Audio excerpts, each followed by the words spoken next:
The next day, to quickly help Su Guimei leave the group, Mingzhu went to the city with Wang Sueju and Su Guimei to help her get into the act. Mingzhu was responsible for selling, while Wang Sueju and Su Guimei acted as supporters. Wang Sueju asked Mingzhu to apply medicine patches for Su Guimei, promising to order more if they worked. Just like when people lose weight quickly at the start, Su Guimei's tired face surprised everyone around her. In less than 5 minutes, her skin visibly became whiter by more than 2 shades, and her once dry face looked a little more hydrated. For the first time in days, they sold all 50 patches they had ordered. On the way back in the car, Wang Sueju said proactively, "Zhu, I already have enough clients on my side. I have to go out 5 days a week, so I can't handle more. You can give these clients to Guimei today." Mingzhu glanced at both of them and said, "All right, I'll give these clients to my sister today. But sister-in-law, from now on, you'll need to take over. As a reward for your mentorship, every order she sells will earn you a 2-cent commission. When my sister becomes a master and can teach others, she'll also get 2 cents per order. Business should be done properly. People shouldn't work for free." Wang Sueju was anxious when she heard this. "I don't want that. My life is good now. Just give everything to Guimei." Su Guimei waved her hand and said, "It's all separate. Sueju, I'm already grateful that you want to teach me. Just let Zhu handle it. Otherwise, I wouldn't feel secure earning that money." Wang Sueju thought for a moment and, to avoid making Su Guimei feel bad, agreed. After arriving in the suburbs, Su Guimei went straight to Ming Chinui's place. She moved Mingzhu's silkworms there, ate dinner, and then hurriedly went to feed the silkworms with mulberry leaves. Life was busy, and she didn't even think about the 2 troublesome people from the Liu family all day. Suddenly, she felt that this kind of life, without daily worries, was what it truly meant to live. In the evening, Zhang Duo knew that Mingzhu had gone out today and might not have time to come back for lunch, so he went straight to the cafeteria to get food. While they were eating, Zhang Duo rarely started a casual conversation. Today, Lu Kaijing submitted a divorce application. Mingzhu asked curiously, "How long does it usually take to get approved?" Zhang Duo replied calmly, "Divorces need approval from higher authorities, so it might take some time." Mingzhu sighed. Divorces are really complicated. But Zhang Duo felt that having this kind of guarantee was very good. At least, he could openly tell her when she wanted to leave, "Mingzhu, you can't leave me." This way, they could stay together forever. After dinner, Mingzhu didn't stay idle. She took out the fabric she bought on her trip to the city. It's already October now. Although the days are still warm, mornings and evenings are noticeably cooler. She planned to make coats for her whole family. Recently, Zhang Duo had been wearing military clothes, so she wasn't in a hurry for him. She decided to make clothes for her aunt and others first. With the sewing machine, it became much easier. She spent 3 days making 4 sets of clothes. In the evening, she rode her bicycle out. From here to her aunt's house, it takes about 7 or 8 minutes on foot, but only about 3 minutes by bike. So convenient. But just as she pushed her bike out the door, she saw Chun Fingjiao holding a child, walking back with Huang Yu. Huang Yu was also pushing her bike and, upon seeing Mingzhu, looked at her with a cold expression. Chun Fingjiao smiled gently and said, "Zhu, you're going out again? I heard you brought your aunt's family here, and they are settled not far ahead? Wow, sister-in-law, you're really well informed. Hey, it's not some secret that can't be told, so I wouldn't say I'm that well informed." Next to them, Huang Yu sneered. "How can it not be a secret? I heard her aunt is a simple-minded person, abandoned by her husband and divorced. She's even raising 2 daughters. Mingzhu's eyes darkened, and her tone grew colder. "You heard that? Where did you hear it?" Huang Yu rolled her eyes. "Who cares where I heard it? Anyway, Zhang Duo marrying someone like you is really unlucky, dragging along a family full of burdens." Chun Fingjiao patted her hand and chuckled softly.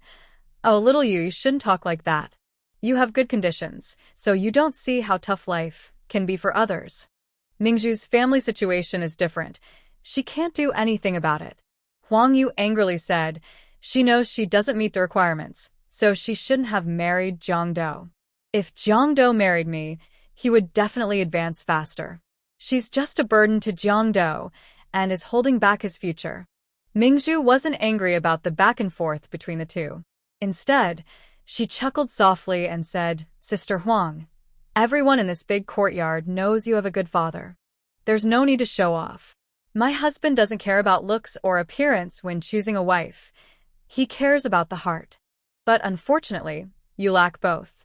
You. Seeing Huang Yu unable to respond, Chen Fengjiao chimed in, "Mingzhu, you shouldn't say that. People's appearances can change over time. Everyone gets old."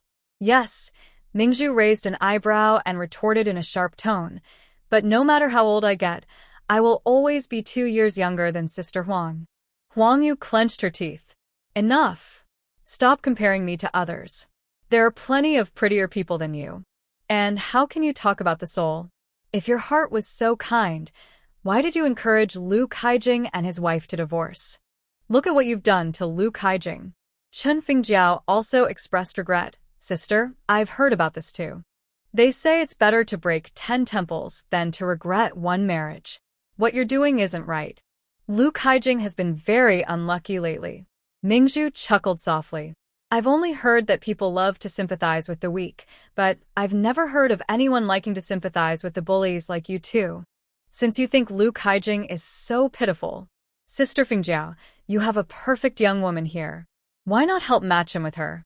You're kind and beautiful, so you probably wouldn't want to see Lu Kaijing's family without a wife and suffering, right?" Huang Yu's eyes widened. "Mingzhu, are you asking for trouble? Trouble? You're overthinking. I married such an excellent man. I'm so happy. I just feel like I don't have enough life to live." After saying this, Mingzhu rolled her eyes at both of them, then rode her bicycle past them, humming a tune as she headed outside. Huang Yu watched Mingzhu's distant figure, nearly furious. Chen Fengjiao grabbed her arm. "Shao Yu, stay calm." Calm I. Huang Yu shook off Chen Fengjiao's hand. "Didn't you see her smug face? That's why you need to stay calm. She's good at encouraging others to divorce. So, you should think of a way to get Jiangdo to divorce her too. Let her watch Jiangdo marry you. That's the best way to get back at her." Huang Yu raised her eyebrows slightly, thinking it made sense.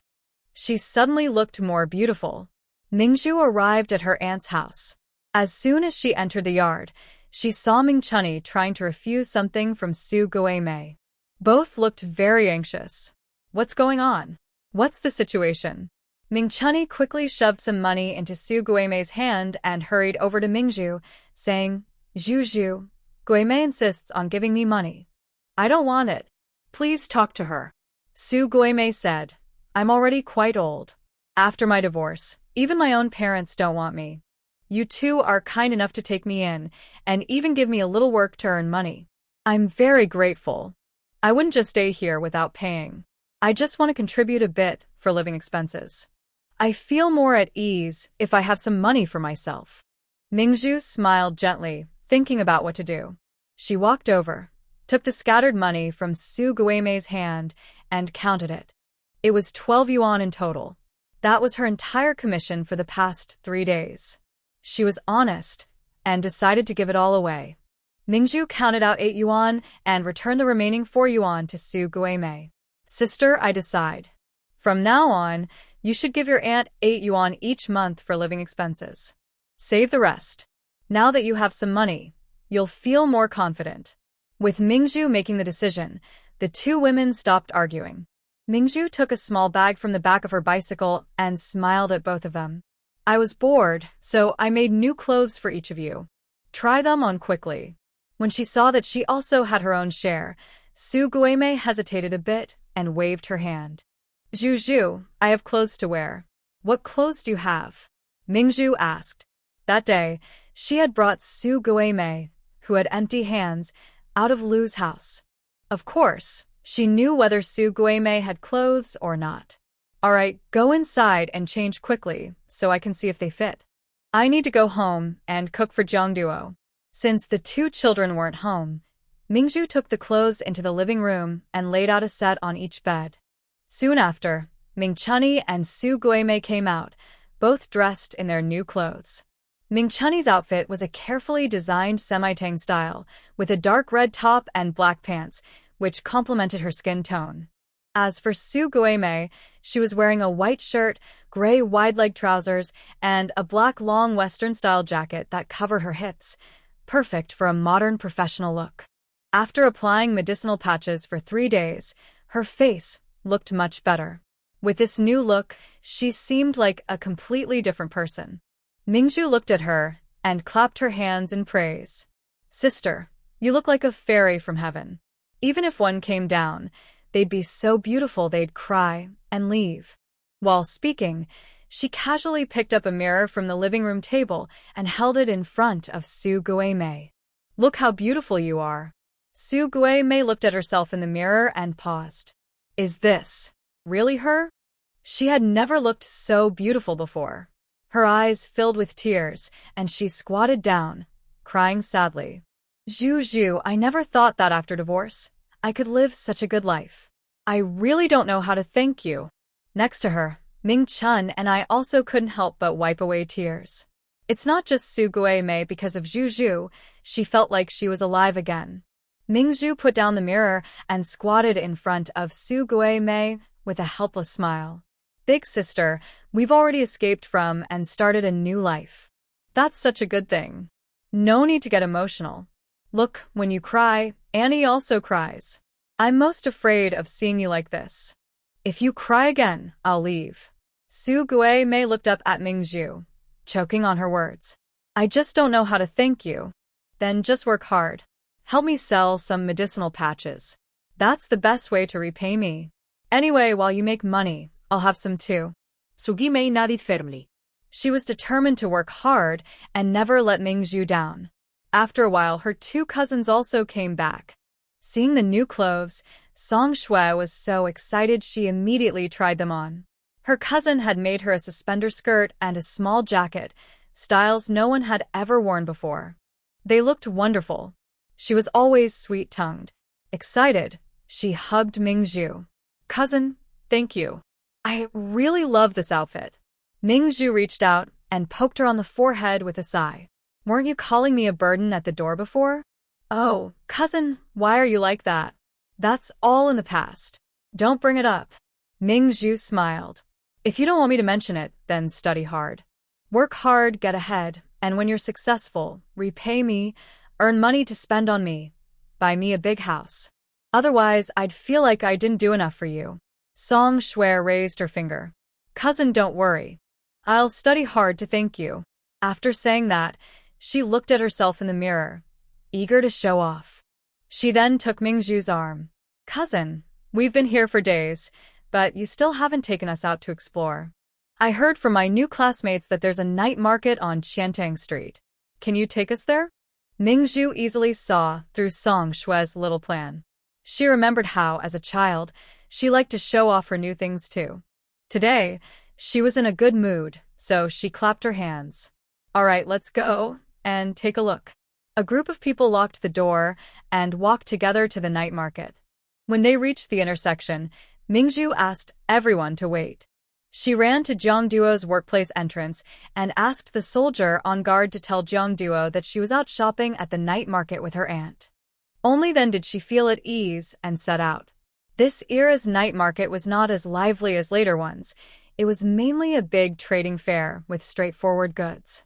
Despite the lack of entertainment, people still enjoyed browsing happily. Seeing a stall selling large bone soup for 2 cents a bowl, Mingzhu, tired from walking, sat down with everyone and offered to buy everyone some soup. After they sat down, Mingzhu's sharp eyes caught a vendor selling peach cookies in the distance. She stood up and said, "Wait here for me. I'll buy some things and come back quickly." When she reached the peach cookie seller and asked the price, she heard a sweet female voice behind her say, "I want to eat peach cookies. This stuff is expensive and greasy. It's not that good. Let's go. I'll buy you something else," the voice said. Mingzhu turned around and was surprised to see who it was. "Oh, Officer Liu, you're still not divorced, and you've already found someone new? Impressive," she said, giving a thumbs up to Liu Kaijing, who looked surprised. Lu Kaijing thought to himself, why is this happening? The first time I take a woman out shopping, I run into this little troublemaker. He cleared his throat and said, it's none of your business. It's not my business, just an observation. Officer Lu, you're very charming. Your taste is good, Mingzhu said, eyeing a slightly chubby woman nearby. Compared to Su Guimei, this woman's features were much worse. The woman leaned on Lu Kaijing and glared at Mingzhu as if claiming her territory. Lu Kaijing glanced sideways, unimpressed. He didn't like her, but preferred Jiang Duo's rough personality over this old, ugly woman. He snorted and said, I have good taste. Any woman is better than that old, ugly woman. Just as he finished speaking, a familiar voice came from nearby. Mingzhu, do you want to eat peach cookies? I'll buy them for you. His anger flared up. He instinctively turned his head, but when he saw the woman in front of him, he froze in place. This beautiful woman was Su Guimei? When Su Guimei saw Lu Kaijing, she froze for a moment but quickly noticed the woman leaning beside him. She already knew he had no moral bottom line, but she hadn't expected that. Even before their divorce was finalized, he would openly take a woman out. Thinking back to the years she endured hardships working for them, she felt it was just too ridiculous. On the opposite side, Lu Kaijing stared at Su Guimei's face for about 5 seconds before suddenly realizing something. This really was his own old and unattractive Su Guimei. He hadn't seen her for just 3 days, and she looked completely different, like she had a new face. Even at their wedding, she didn't look this good. Jingzhu watched Lu Kaijing's surprised and amazed reaction, feeling very pleased. The woman he once called ugly had become beautiful after leaving him. She was making this lecherous man jealous. She walked over to Su Guimei, took her hand, and said, Sister, you don't need to come with me. I'll buy it myself. You can just wait for me here. I'll be right back. Su Guimei snapped out of her thoughts and looked at Jingzhu. Jingzhu winked and smiled at her, and Su Guimei immediately understood her meaning. Then I'll buy it next time, she said. Okay. Su Guimei ignored the 2 people in front of her and turned around to find Ming Chun and I. Seeing Su Guimei's attitude, Lu Kaijing felt annoyed. Since she left him, she had really gained confidence. She dared to ignore him. But watching her walk away, he felt a strange itch in his heart. After Su Guimei's face became more attractive and with her new outfit, it inexplicably made him feel that kind of impulse. Suddenly, he didn't want to leave this marriage. Next to him, a slightly chubby woman was unhappy. What are you looking at? I want to eat peach crisps, she said. Lu Kaijing's tone was already impatient. I told you they're not good to eat. Why do you want peach crisps? Jingzhu sneered. So stingy. If your woman wants some peach crisps, you won't even buy them. How can you call yourself a man? It's laughable. Boss, give me 3 packs of peach crisps. The boss happily packed 3 bags for Jingzhu. She proudly glanced at the woman and left arrogantly. The woman couldn't stand it anymore and pushed Lu Kaijing. I want to eat peach crisps. Are you going to buy them or not? Seeing the curious looks from people around, Lu Kaijing felt embarrassed and lowered his voice, annoyed. Stop calling. I'll buy them, he said. Su Guimei had never caused him trouble before. He looked back at Su Guimei, who was sitting at a large bone soup stall not far away.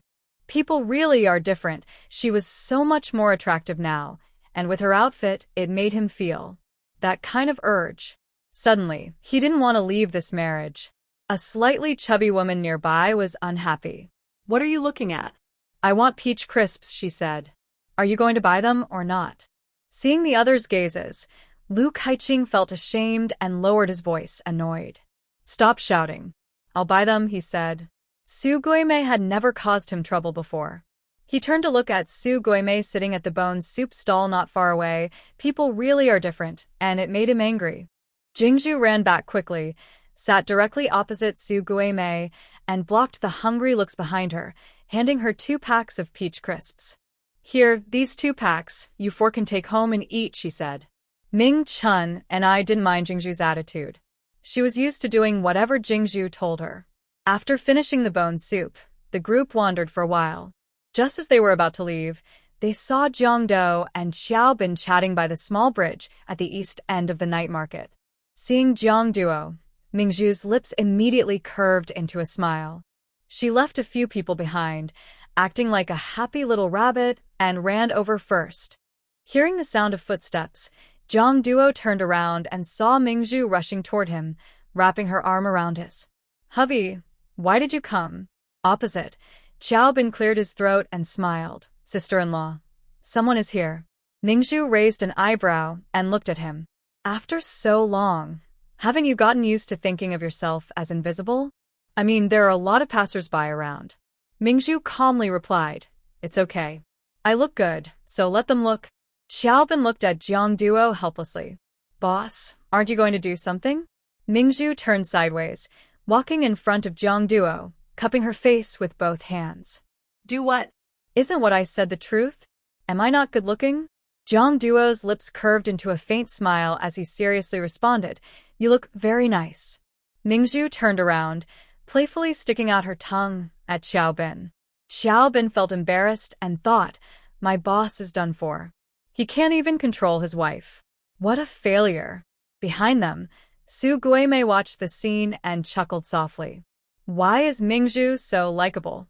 Has she always been this charming since she was young? Mentioning this, Ming Chunny frowned. No, the old Zhu wasn't as good as she is now. It seems. She started to change right before she was going to marry her nephew-in-law. It's like she completely transformed, becoming very, very nice. As they chatted, they approached. Mingzhu was talking to Xiaobin, so she didn't hear the conversation behind her, but Jiangduo heard clearly. He silently watched Mingzhu, who was smiling brightly and happily, feeling a bit suspicious. Can people really change their personality suddenly at a certain point? Seeing their aunt and others approaching, everyone took a walk back to their aunt's house. After safely seeing them off, Mingzhu called Su Guimei to a relatively quiet kitchen and asked privately, "Sister, do you know the woman Lu Casing brought today?" Su Guimei shook her head. "I haven't seen her before, but those eyes. Do you think she looks familiar?" "She looks just like Lu Chong." Sugimei Said. "I think so too. Just after you left, he brought her over. I guess she's been settled nearby. He's probably planning to support her officially, but he couldn't do it before because of his official position. Now that he's been demoted, he can do whatever he wants."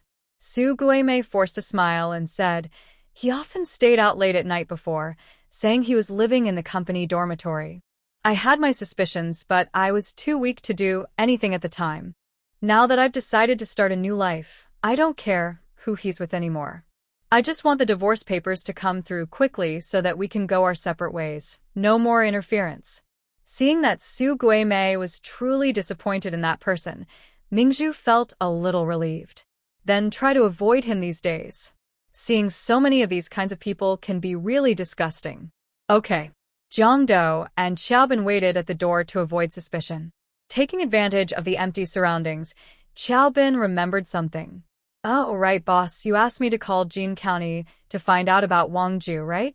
Today, they finished organizing the information and sent it to me by mail." Jiangdo immediately focused his attention. Xiaobin continued, "Since I didn't know which Ju you were looking for, the staff in Jin County listed all the people named Wang Ju they could find. There are 4 men and 3 women. Among the men, one is in his 50s, another is 9 years old, and the remaining 2 are in their 20s. Jiangdo asked, "Tell me more about these 2 in their 20s. Although he couldn't do much, he was eager to know what kind of man could make Mingzhu think so much about him. Xiaobin honestly explained, "One lives in Linglong Village, Daeyang Town, Jin County. He's 21 years old, never went to school, and now works with his parents farming at home. He's never left the village all these years. The other is a young intellectual sent to work in Kai Village, Shi Town. He's 24, married last year to a girl from Kai Village, but their relationship seems a bit strained. He refuses to have children with his wife, and she's been saying he's got someone else in his heart." Jiangdo listened, his brow unconsciously furrowing. The person from Beixiang seemed unlikely, as Shaojing Village is far to the south of Jin County, with too much distance between north and south. So the problem with the young intellectual in Shi-town was more significant. Could the person he loved be Mingzhu?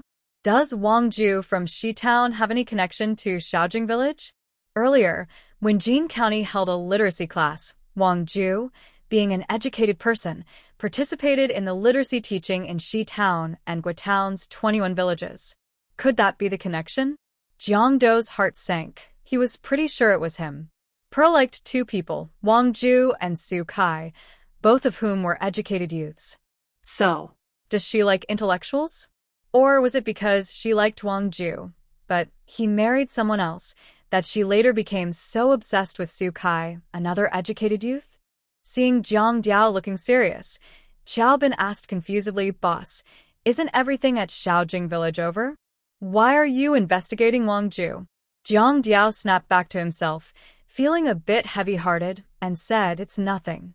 Don't mention this to anyone, especially don't let Mingzhu know. Remember that."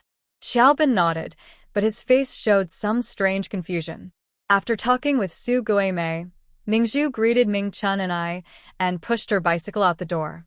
Seeing only Jiang Diao waiting at the door, Mingzhu walked over and asked with a smile, "Where's Xiao Bin?" He finished his task and went back first. "A task?" Jiang Diao stepped forward and took the bike, saying, "With all the women in this family here, it's not appropriate for a man like me to go alone to pick you up." Mingzhu chuckled, thinking he really took the words "pay attention" to influence to the extreme. Jiang Diao rode her home. She sat on the back seat, hugging his waist, her face pressed against his back, and her hands mischievously pinched his abs, very firm. Jiang Diao felt tense underneath, immediately supporting himself with one leg, stopping the bike, and turning around with a slightly restrained voice.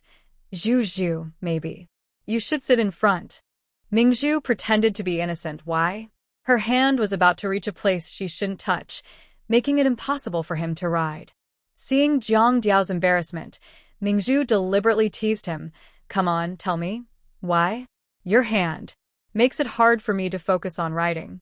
Mingzhu chuckled, jumped down from the back seat, and sat in front on the crossbar, looking back at him. "Comrade Xiao Jiang, if other women could touch you and you couldn't ride, that would prove you're not very strong-willed." Jiang Diao replied calmly, "I would never let others get close to me." Mingzhu was very pleased with this answer. Then she thought of Lu Kaiqing, who didn't seem to love himself.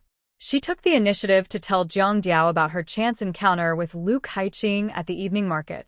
"I think he's divorced and probably plans to marry that woman. That woman doesn't look like Guimei Jia, who is so soft." it will be quite lively then. "Not necessarily." Mingzhu looked up at him curiously and asked, "Not necessarily? Why? Have you met that woman? I mean, he might not marry her." Recently, at work, he often took any free time to flatter Huang Dejiang. Yesterday, he even went downtown to buy a watch for Huang Yu. As Jiang Duo finished speaking, Mingzhu thought about how she met Huang Yu and Chen Fingjiao that afternoon. When she was joking about matchmaking, Huang Yu almost looked angry. She couldn't help but clap and laugh softly. Is that so? Is he trying to marry into the Huang family to climb back up with Huang Dejiang's help? I'm not sure, just guessing. How could it be uncertain? These days, everyone knows that giving a watch usually means something special. Lu Kaijing is quite clever, his mind really works fast. But thinking about what Huang Yu said today, she looked up at Jiang Duo and asked, "Honey, I want to ask you, if you married someone not like me, an ordinary person but the daughter of a leader like Huang Yu, would your position also rise faster with your father-in-law's help?" No. Jiang Duo said firmly, "Don't overthink. My promotion depends on my achievements, not on women."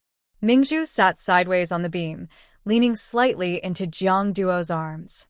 She knew that, as she said, if Jiang Duo married Huang Yu, whether in terms of rank or housing, it would be better than now. But she looked back at Jiang Duo and seriously said, "Although I don't have a powerful background, I won't let you regret marrying me." Jiang Duo had never regretted it either. But she. How about you? "Do you regret marrying me?" Mingzhu softly smiled. "I don't regret it either." How could she regret? Since coming into this world, the thing she's most grateful for is marrying him. Jiang Duo, thinking about what he just found out, felt a bit uneasy.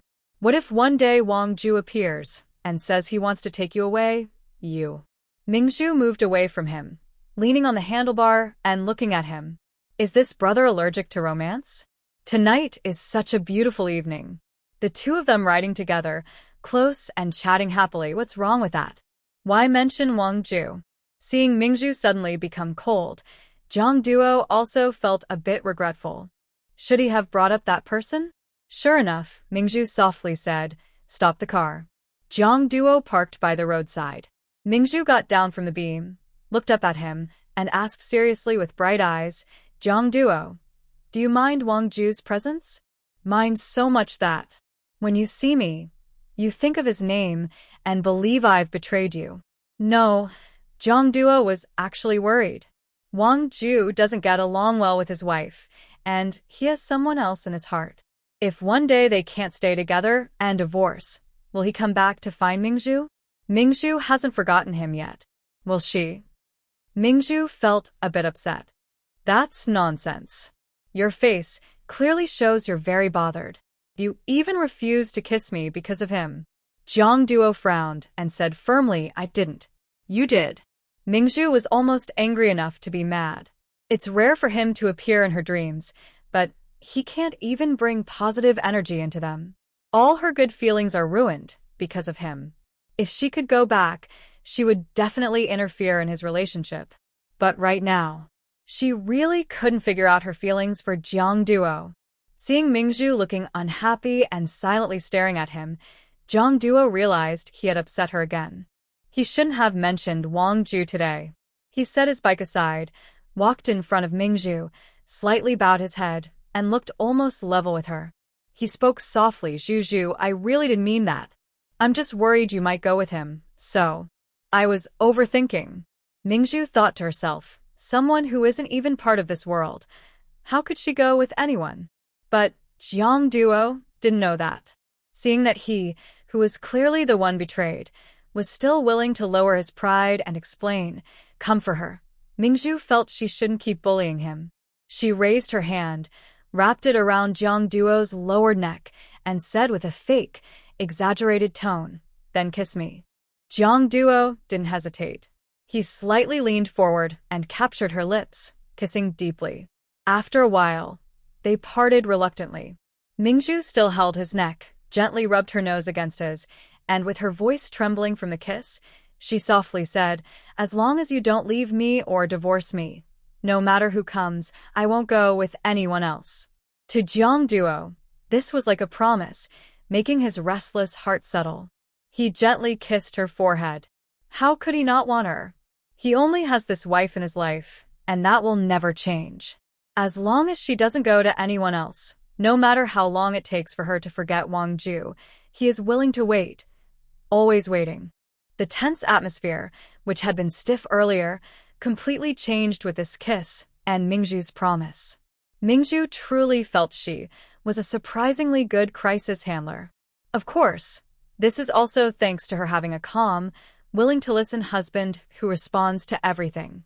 If such love can truly last until old age, it will surely be very happy. She really wants to show this man to her parents and two brothers so they can see how happy she is now. Unfortunately, this is a wish that can never come true. The next noon, Su Guimei and Wang Sueju took the bus back from the city. After they parted at the station, Wang Sueju went home to her courtyard, while Su Guimei headed in the opposite direction to Ming Chun Ni's house. She was in a good mood, touching the 4 yuan she earned today in her pocket, walking much lighter, with a big smile on her face, something she hadn't worn in many years. But not long after, she saw Lu Kaiqing leaning against a tree on the roadside nearby, waiting. She cautiously slowed down and stopped. Lu Kaiqing had been watching her from afar since he saw her coming, studying her carefully. He still couldn't believe how much a woman could change in such a short time. This made him even more determined. Before the divorce, he had to bring her back, get enough from her, and then let her go. Lu Kaiqing walked towards Su Guimei with his usual proud attitude, his face showing his usual haughty expression. "I looked everywhere for you at Mingzhu's aunt's place, but I couldn't find you. Where did you go?" Su Guimei kept her expression cold and asked, "What do you want?" Has the divorce paper been signed? Just give it to me. Divorce paper? Do you think divorce is that easy? Until we're divorced, you're still my woman. Come home quickly. There's a pile of clothes at home.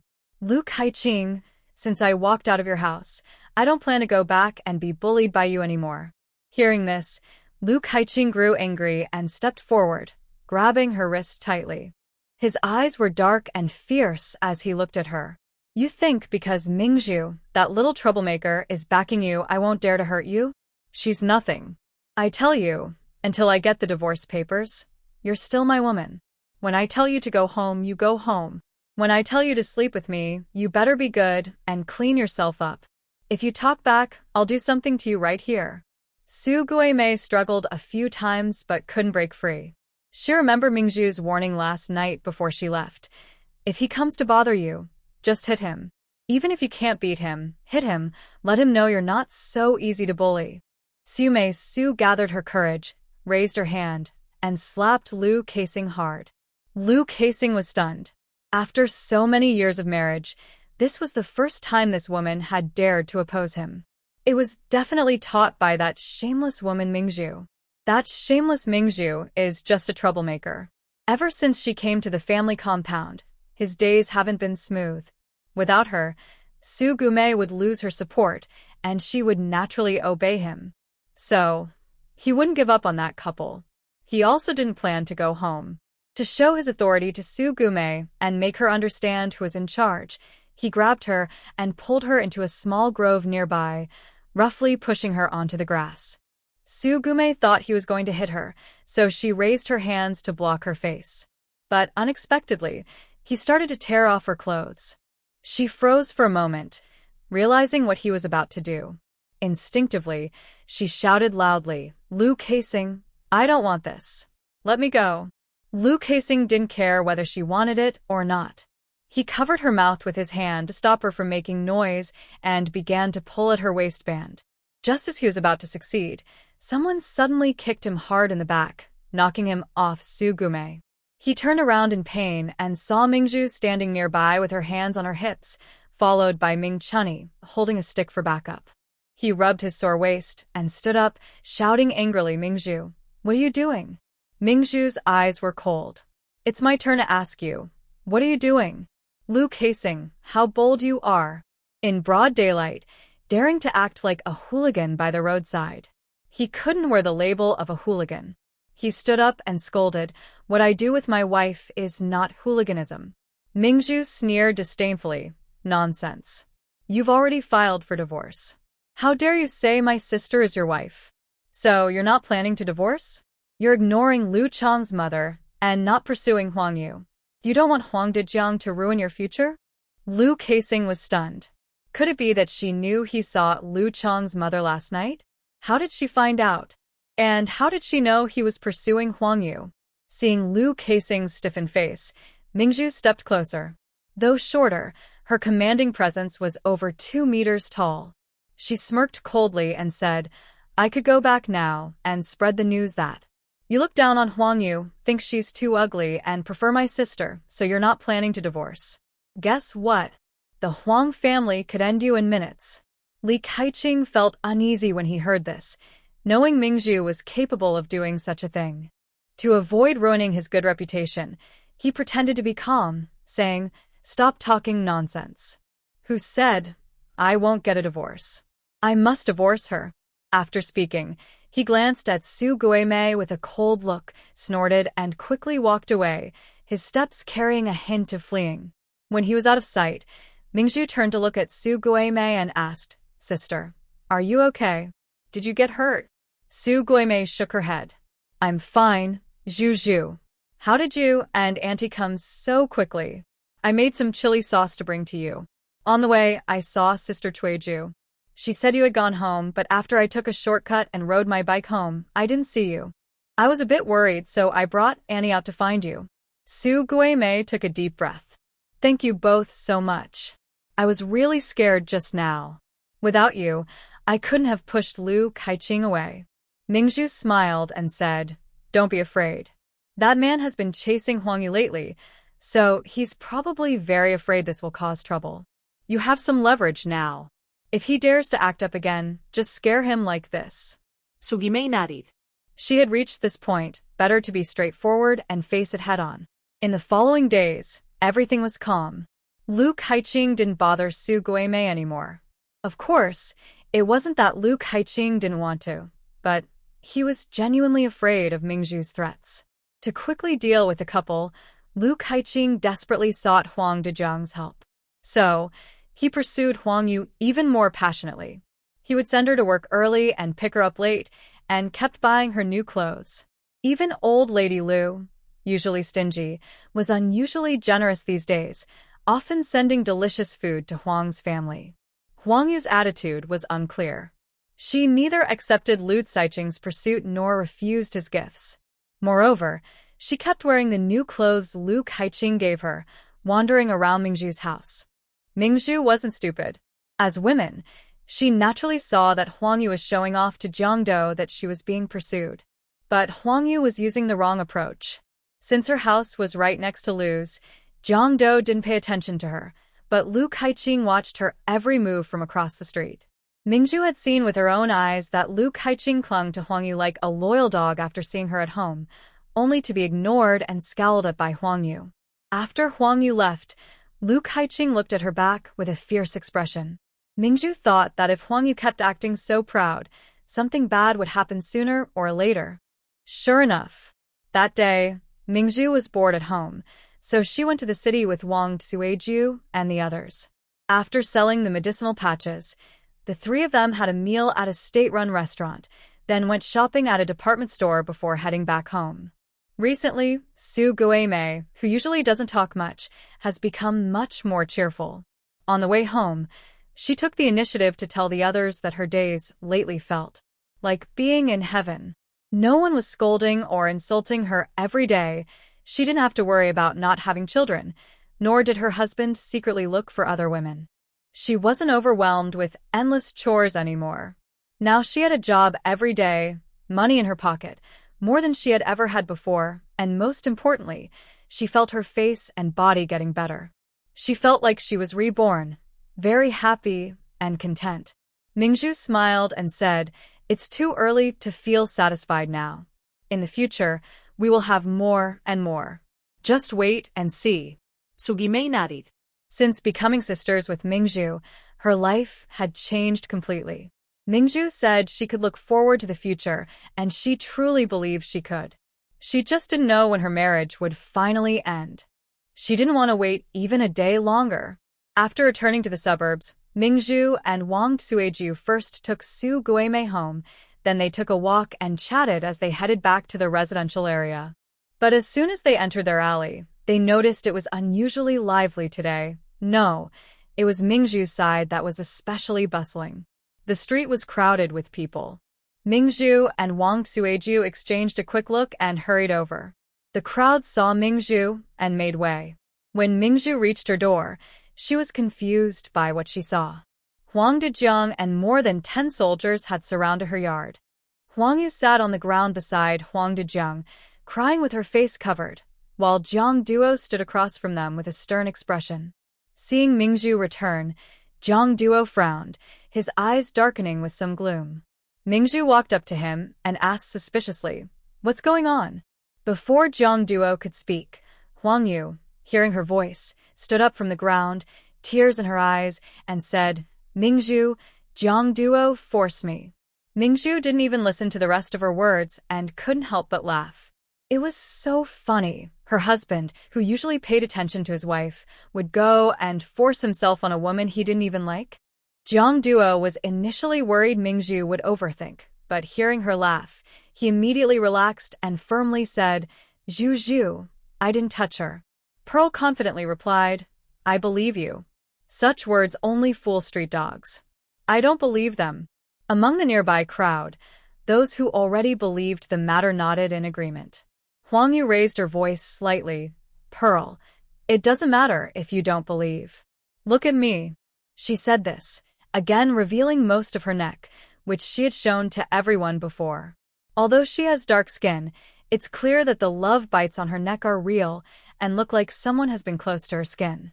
Jiang Duo stood behind Pearl, Speaking seriously, Comrade Huang, I told you I didn't do this.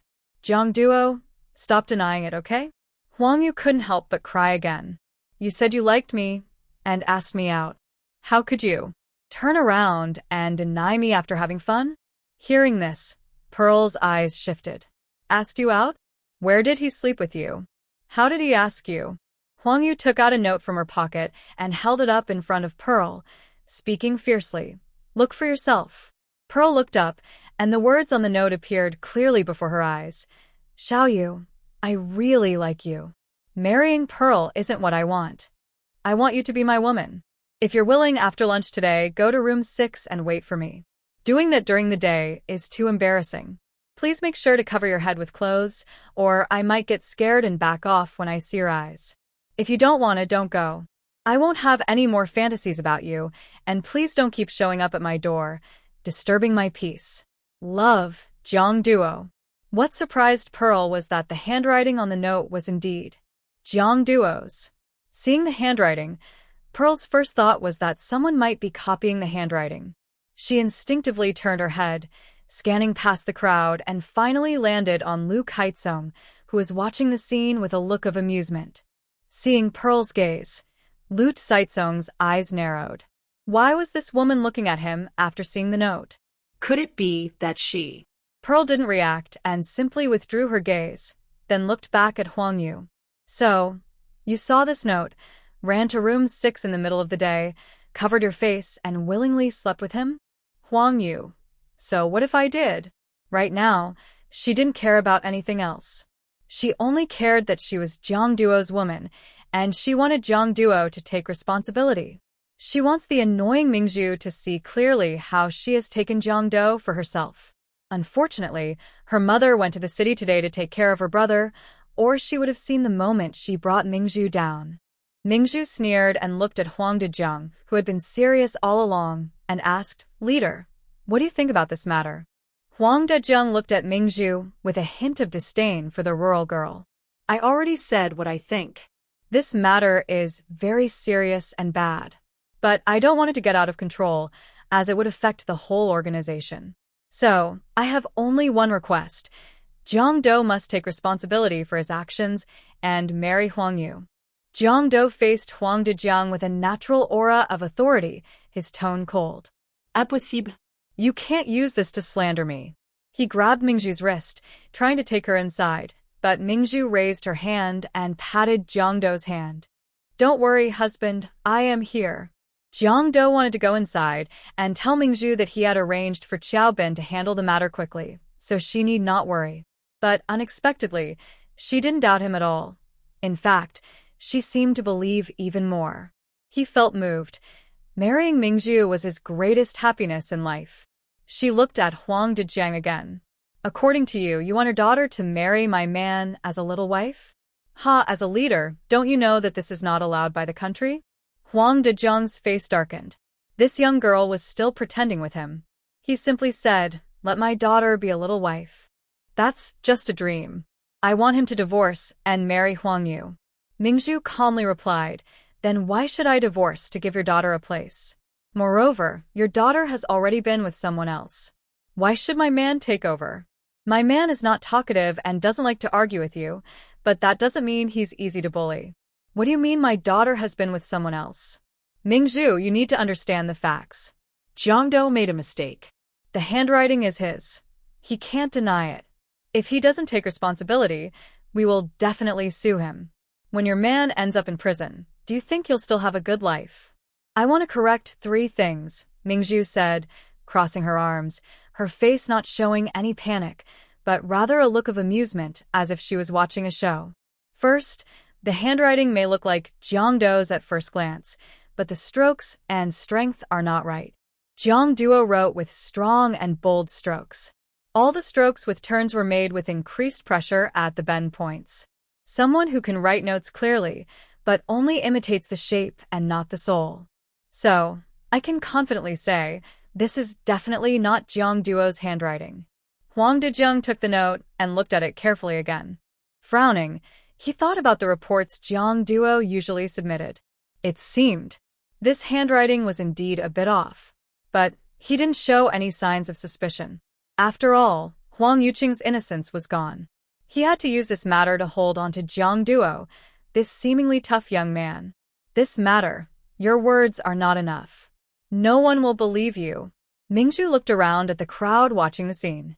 Whether others believe it or not doesn't matter. The police will make the decision. She turned and walked toward Jiang Duo, extending her arm in front of him. Give me a kiss mark.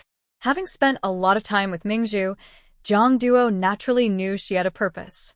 It seemed he also guessed her intention. He took Mingzhu's hand, lowered his head, and under everyone's watch, pressed his lips to leave a kiss mark. Mingzhu went to Huang Yu and raised her arm to her uncovered collar, showing everyone. Secondly, I've been sleeping with my man for so long. It's obvious at a glance that the kiss mark on Huang Yu's neck isn't the same size. Look carefully. The real kiss mark is Jiang Duo's. The one on Huang Yu's neck is noticeably smaller, so the man who slept with her isn't Jiang Duo. Jiang Duo watched Mingzhu admiringly. As expected, her perspective on things was always beyond his expectations. It's a shame his little girl didn't go into detective work. You're talking nonsense. Huang Yu nervously pushed Mingzhu's hand away, raised her clothes to cover the kiss mark, and glared angrily at Mingzhu. Thinking carefully, the waist of that person when embraced indeed didn't seem as sturdy as Jiang Duo's. A strange fear arose in her heart. Could it be that she was really being played? In the crowd, Chen Fengjiao, who loved to stir up trouble, asked Mingzhu, maybe Jiang Duo did this on purpose so no one would find out? Mingzhu retorted, in your eyes, does my Jiang Duo look like someone lacking brains? He left a note for Huang Yu to leave a clue, kissed her to leave a mark, then denied everything publicly. Does he think he's invincible? Is he in such a hurry to ruin himself? She sneered and looked at everyone with disdain. The person pretending to be Jiang Duo claims to like Huang Yu, but they've already had an affair, and yet they want everyone to cover for him. It's obvious. They're afraid Huang Yu will find out. He's not Jiang Duo at all. Such obvious framing and false accusations only fools with the lowest intelligence would fail to see through it. Wang Sueju immediately stood beside Chen Fengjiao. That's right, Sister Mingzhu makes a good point. Chen Fengjiao scoffed disdainfully. Since you're close to Mingzhu, of course you support them. Wang Sueju raised her chin in reply. Just because you're close to Huang Yu doesn't mean others can't have different opinions. Mingzhu smiled at Wang Sueju, then turned to Huang Dejiang and said, Third, Captain Huang, after your daughter saw the note, she willingly went to meet the person and even cover her face as asked. Both parties agreed to what happened, so it wasn't forced or... Huang Dejiang's expression darkened as he looked coldly at Mingzhu. Mingzhu didn't mind Huang Dejiang's stern look. Strictly speaking, your daughter thought the other person was Jiang Duo. She knew Jiang Duo was married, but still went willingly. That alone is problematic. If I reported her, she could be charged with misconduct. That's a serious crime. We shouldn't tolerate such behavior. We should report it immediately. This way, we can bring the immoral people to justice and clear my husband's name. What do you think, Leader Huang? Huang Dejiang listened to Mingzhu's words, and his anger started to flare. His family member always said Mingzhu was fierce, and today he saw it firsthand. She, a young village girl, could logically and clearly turn the situation around with just a few words. Now, even he believed that it was highly unlikely Jiang Duo was responsible. But if not him, then who could it be? It must be Jiang Duo. Otherwise, Huang Yu's future would be ruined. This matter had escalated so much that they couldn't involve the police. He needed to think of another plan. At this moment, Lu Kaijing on the other side of the wall was nearly going crazy. He knew Jiang Duo's temperament. He wouldn't divorce Mingzhu. That would surely anger Huang Dejiang. Without evidence, he couldn't force Jiang Duo to marry Huang Yu. Their conflict would be sealed, and he would find ways to make Jiang Duo leave. It was a perfect plan for him. 2 birds with 1 stone. But, unfortunately, Mingzhu was relentless, almost about to expose Jiang Duo completely. Just as he was panicking, old lady Lu nearby sneered mockingly, Mingzhu, what good is all your talking? You weren't even at home. So, how could you know what your man did? Today, after lunch, I leaned against the wall and was holding my child to sleep when I saw Jiang Diao sneaking out of his house and heading towards the street ahead. What was he doing at that time? Huang Yu immediately responded, "He came to see me. I'm sure of it." She now understood the situation clearly. If she didn't take action against Jiang Diao today, she would be in big trouble for causing such a fuss herself. Huang Dejiang and Lu Kaijing both sighed in relief. The old lady's testimony came just in time.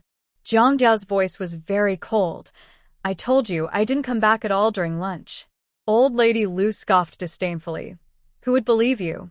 You've stolen the evidence, so of course you want to say whatever suits you." Mingzhu retorted, "Old woman, if we could believe your words, even pigs would fly."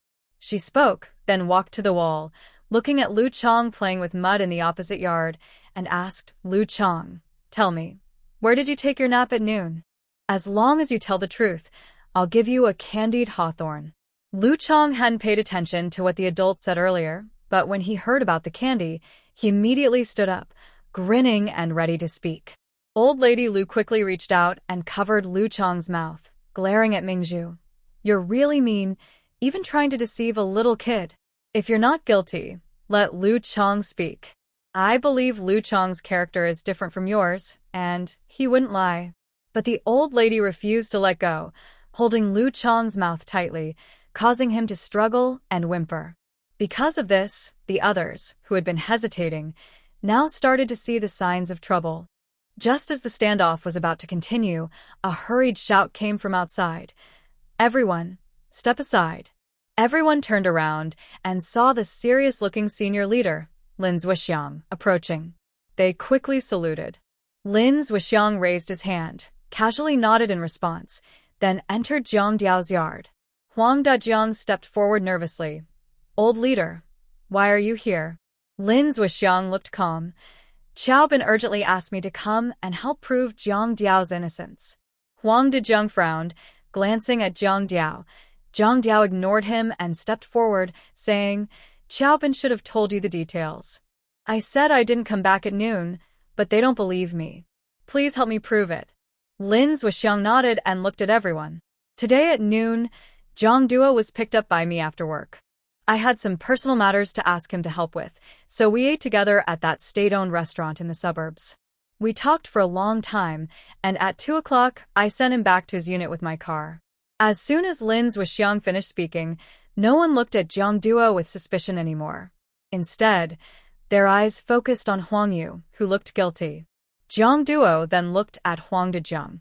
"If you still have doubts, you can ask the soldier on duty at the guard post to check the time I entered the unit." Huang Dejiang's face darkened. "No need." Huang Yu felt hopeless inside. She stepped forward, clutching Huang Dejiang's sleeve, crying emotionally. Dad, it's not like that. "That man is Jiang Duo. It really is Jiang Duo." He raised his hand and pushed Huang Yu away, his tone a bit annoyed. "Enough. Are you still ashamed of yourself? Go back home now." Seeing Huang Dejiang lose his temper, the perceptive Qin Fengjiao immediately stepped forward and forcibly pulled away the crying Huang Yu. Huang Yu lost this round badly. Staying here would only make her more embarrassed. After they walked away, Mingzhu glanced sideways, looking regretful at Huang Dejiang. Although sister Huang doesn't know how to love herself and had an affair with a man over a note, she was deceived. "She's a victim. Maybe I should help you report this?" I said no need. Huang Dejiang looked at Mingzhu, who seemed proud of herself, and felt a surge of anger. But with the senior leader present, he didn't dare say anything. Huang Yu had already been tricked. Without solid evidence, there was nothing to investigate. The best way was to wait for time to pass, and when everyone forgot about this, find her a decent husband to marry. He turned and respectfully said to Lin Zhuxiang, "Old leader, I'm sorry for the trouble caused by my daughter. I'll go home now and teach her a good lesson. Please forgive me. Education of children is very important. Don't slack off." "Go now." Huang Dejiang left with a dark face, pushing through the crowd. Mingzhu stood beside Jiang Duo, looked up at the kind-looking senior leader, and smiled brightly. "Leader, thank you for arriving in time and helping us a lot. Otherwise, Jiang Duo would have been in big trouble today." Outside, many people hesitated to leave because of the senior leader. Lin Zhuxiang didn't say much, just nodded seriously. I was just speaking the truth. No need to thank me. Jiang Duo also thanked Lin Zhuxiang, then told Mingzhu to go back and rest. He went to see off the leader. Before leaving, Lin Zhuxiang looked at Mingzhu a few more times, with a slight smile on his face. Mingzhu watched Lin Zhuxiang's back as he left, thinking about his gaze earlier. It felt a bit like how an elder looks at a younger person. She inexplicably felt that this senior leader and Jiang Duo might have more than just a work relationship. And since he said he came to ask Jiang Duo for a personal favor, how could such an important leader have private matters involving Jiang Duo? As she thought, Mingzhu also remembered Major General Feiying, who had helped Jiang Duo during a dangerous moment. Something felt strange, but she couldn't quite explain why. Lost in her thoughts, she caught sight of old lady Lu trying to slip away from the next room. Just before the crowd outside dispersed, she quickly snapped back to her senses and called out calmly to old lady Lu's back. Old lady Lu, where are you going? It's time we settle our accounts.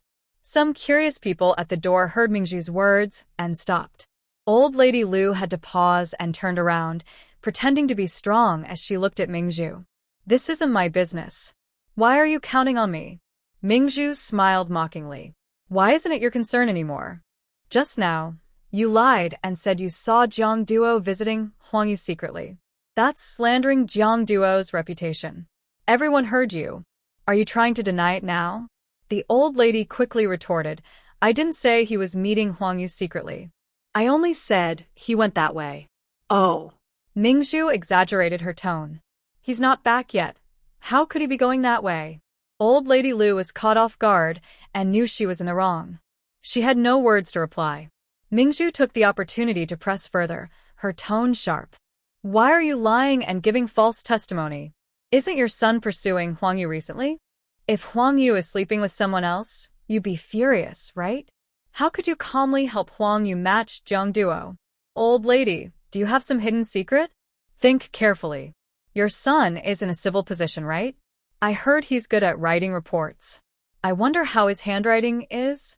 When Lu Kaiqing heard this, he realized Mingzhu wasn't just suspecting him but was deliberately implicating him. This woman's words were too sharp. If she kept talking, everyone might start doubting him. He immediately scolded Mingzhu, Don't try to shift the topic onto me. This has nothing to do with me. Really? Where did you go for lunch today? Of course, I stayed at home, ate, and then took a nap. Really? Mingzhu glanced sideways and looked at Lu Chang's face. Did your dad stay at home and rest after lunch today? But Grandma Lu didn't give the child a chance to speak. Just moments after removing her hand from her grandson's face, she covered his mouth again. This obvious attempt to hide something made Mingzhu smile softly. People around saw this and looked at Lu Kaiqing with a bit more suspicion. Lu Kaiqing tensed up for a moment, and seeing no other way, Grandma Lu repeated her old trick, covering Lu Chang's mouth with one hand and her chest with the other, calling out, Son, I feel upset and stuffy in my chest. Please help me into the house, so I can lie down for a while. Lu Kaiqing thought this was a good moment. He glanced at Mingzhu, then turned around, worried-looking, and helped Grandma Lu into the house. Mingzhu felt that Lu Kaiqing was involved in this matter, but she didn't press further. After all, the Huang family hadn't pursued it, and with current technology like cameras, fingerprint, and handwriting tests, without eyewitnesses or Lu Kaiqing admitting to anything, talking more would be pointless. But her goal of stopping Grandma Lu was already achieved. Everyone around was not foolish. When they went back to discuss this matter later, even without clear evidence, they would think about the possible reasons. After the crowd dispersed, Mingzhu happily talked a few words with Wang Sueju before turning to go home. Meanwhile, Jiang Dou took Lin Zhuxiang to the outside of the family compound. Zhou Bin noticed that the senior leader had something to say, so he quickly called the driver to come over. With no one else around, Lin Zhuxiang looked at Jiang Dou and smiled. No wonder you didn't want to bring him to see me earlier. Turns out, your wife is too young, and you're embarrassed, right? I didn't expect you to have such playful thoughts, liking young girls. Jiang Dou cleared his throat. She's not young, she's 18. It's not her age I like, but her personality. Oh, What do you like about her? Jiang Do hesitated for a moment. Smart, clever, kind, optimistic, beautiful. Mingzhu's good qualities were too many to list. After thinking for a moment, he summarized with 4 words, she's good everywhere. Lin Zhuxiang looked at Jiang Duo, who stood tall and proud, and couldn't help but smile. He said, your uncle saw your young wife before, and told me he was worried you might get too interested in beauty. Today, after seeing her, I understand why he was worried. Your wife is very beautiful. You should be careful. Jiang Duo chuckled softly. Don't listen to him. Your car is here, let's go. Why are you rushing me?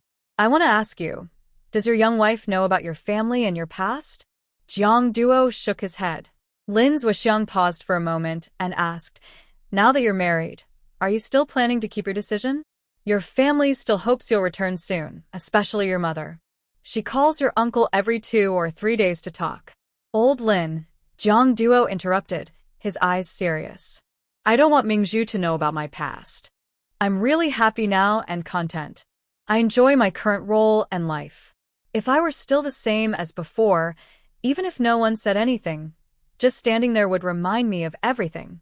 Lin Zhuxiang nodded, understanding Jiang Duo's pain, but he still advised, I understand you. We all told you not to dwell on the past and to look forward. But we haven't gone through what you've been through. But now it's different. Jiang Duo, you're married, you're not alone. I think you should let go of the past quickly. Talk to your wife about everything. Maybe she'll understand and want to go live there with you. This made Jiang Duo silent. Seeing his troubled expression, Lin Zhuxiang didn't say more.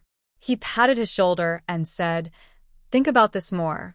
Jiang Duo nodded.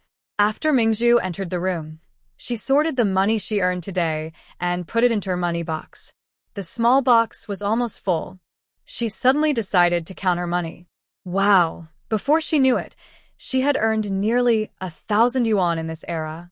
In this time, that might not be a huge amount of money, but for many people, it's an impressive sum. But for her, it's not enough. She needs to earn more. When the policies open up, she plans to use this money as startup capital for big projects. She was feeling happy when Jiang Duo returned. Mingzhu cheerfully asked, you're back. Did your big boss leave? yes. Jiang Duo looked at the money in her hands, his eyes a bit distant. Mingzhu saw Jiang Duo's gaze and smiled as she waved the money in her hand. She stood up proudly and snuggled into his arms, looking up and saying, look, your little wife is amazing, right? I saved nearly 1,000 yuan in such a short time. Jiang Duo didn't respond. He just looked into her eyes and gently wrapped his arms around her waist. Since the girl loved money so much, she probably preferred life over there. But should he tell her everything and ask her to help him decide whether to go back? Seeing Jiang Duo staring at her so directly, with a worried look, Mingzhu quickly put the money in her pocket. She raised her hand to hug his waist and asked, what's wrong? The false accusations from before have been cleared. Why do you still look unhappy? Are you worried about something? Jiang Duo held her close, wrapping one arm around her waist and gently stroking her head. After a long hesitation, he simply couldn't speak. He couldn't get past that mental barrier. He didn't want to talk about the past, nor did he want her to know those things. He decided to wait a little longer. Just like Lao Lin said, from now on, he would try to overcome and let go. When he could talk about the past without pain, he would treat it as an old, harmless story and tell her. Whether to stay here or go back, they could discuss it slowly. Mingzhu watched Jiang Duo. Though she didn't understand what he was struggling with, she knew her man was in a bad mood. She couldn't just stand by. She cheerfully jumped on him. Jiang Duo was used to her sudden bear hugs and instinctively supported her. Mingzhu sat on his arm, her fingers flirtatiously brushing his cheek, and said playfully, my dear, cooperate a little. Let me gather some of your energy to nourish myself. After saying that, she leaned in and kissed his lips. Jiang Duo, shaken from his worries, was instantly ignited by Mingzhu's gentle tease. He pushed her onto the bed, turning from passive to active. Mingzhu felt a little happy. Since the Wangju incident, This was the first time Jiang Duo had cooperated so obediently. Their passion was intense and passionate. But Jiang Duo, being somewhat rational, finally held back at the last moment. He hugged her tightly, regulating his heavy breathing. Mingzhu hesitated, wondering whether to tell him she had let go of Wang Ju. But after thinking, she felt that letting go of someone in just 2 days might seem unreliable. Forget it, let's wait a bit longer. Anyway, things are fine for now. After quietly hugging for a moment, Mingzhu asked, "What exactly happened just now? Did your boss say something to you?" No. Mingzhu turned over and climbed onto Jiang Duo, pinning him down. She pinched his tense cheeks and asked, "I want to know, what is your relationship with your boss? It must be more than just a superior and subordinate, right? He's a friend of my uncle. I came here to work, and I owe him some thanks." Mingzhu nodded, understanding. "So, he's a strong supporter. He's a high-ranking official, so you should hold on tight. Don't be too stubborn, okay?" Seeing her serious face making plans, Jiang Duo couldn't help but smile. She really was impossible to deal with. Jiang Duo sat up and, as he moved, gently lifted Mingzhu off him. He casually tidied her clothes, which he had just messed up. "I need to go back to work now. I can't let Huang Yu's issues delay my job." Mingzhu quickly got down from Jiang Duo and told him about how she had taken care of Lu Kaizong and his mother earlier. Jiang Duo fixed his clothes and said calmly, "Even if Huang's family doesn't pursue it, Lu Kaizong can't escape." Why? "Can't say much about work matters, but higher-ups are already investigating him. You don't need to worry, just listen for updates." Mingzhu was a bit worried. Can the divorce process be sped up? "I'm worried that by the time he gets punished, the divorce notice still won't be out, and it might affect Sister Gui Mei." Jiang Duo replied, "There are procedures for this. We can't interfere." But the divorce application was filed by him. As long as he doesn't withdraw it, there shouldn't be a big problem. That's good. Getting rid of someone like Lu Kaizong, a troublemaker, is a great thing. For a long time afterward, everyone in the family compound secretly discussed Huang Yu's situation.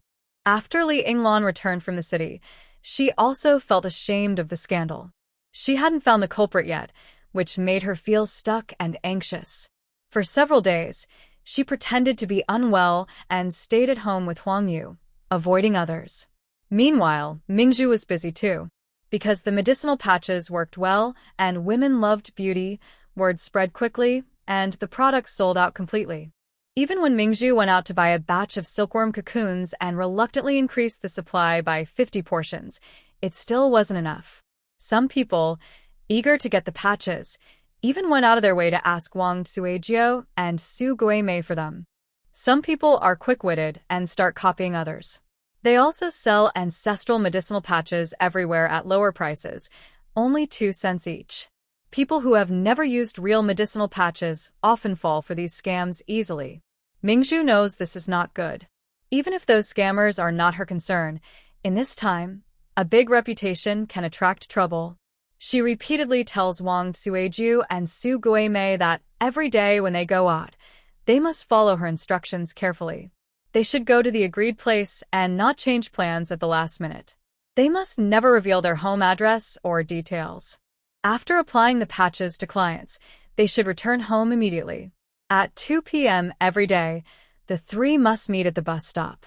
Seeing Mingzhu's serious face, they all agree to be careful and follow the rules. But even with their caution, something still went wrong 2 days later. That day, after lunch, Mingzhu and Jiang Duo took a short rest and then left the residential area together.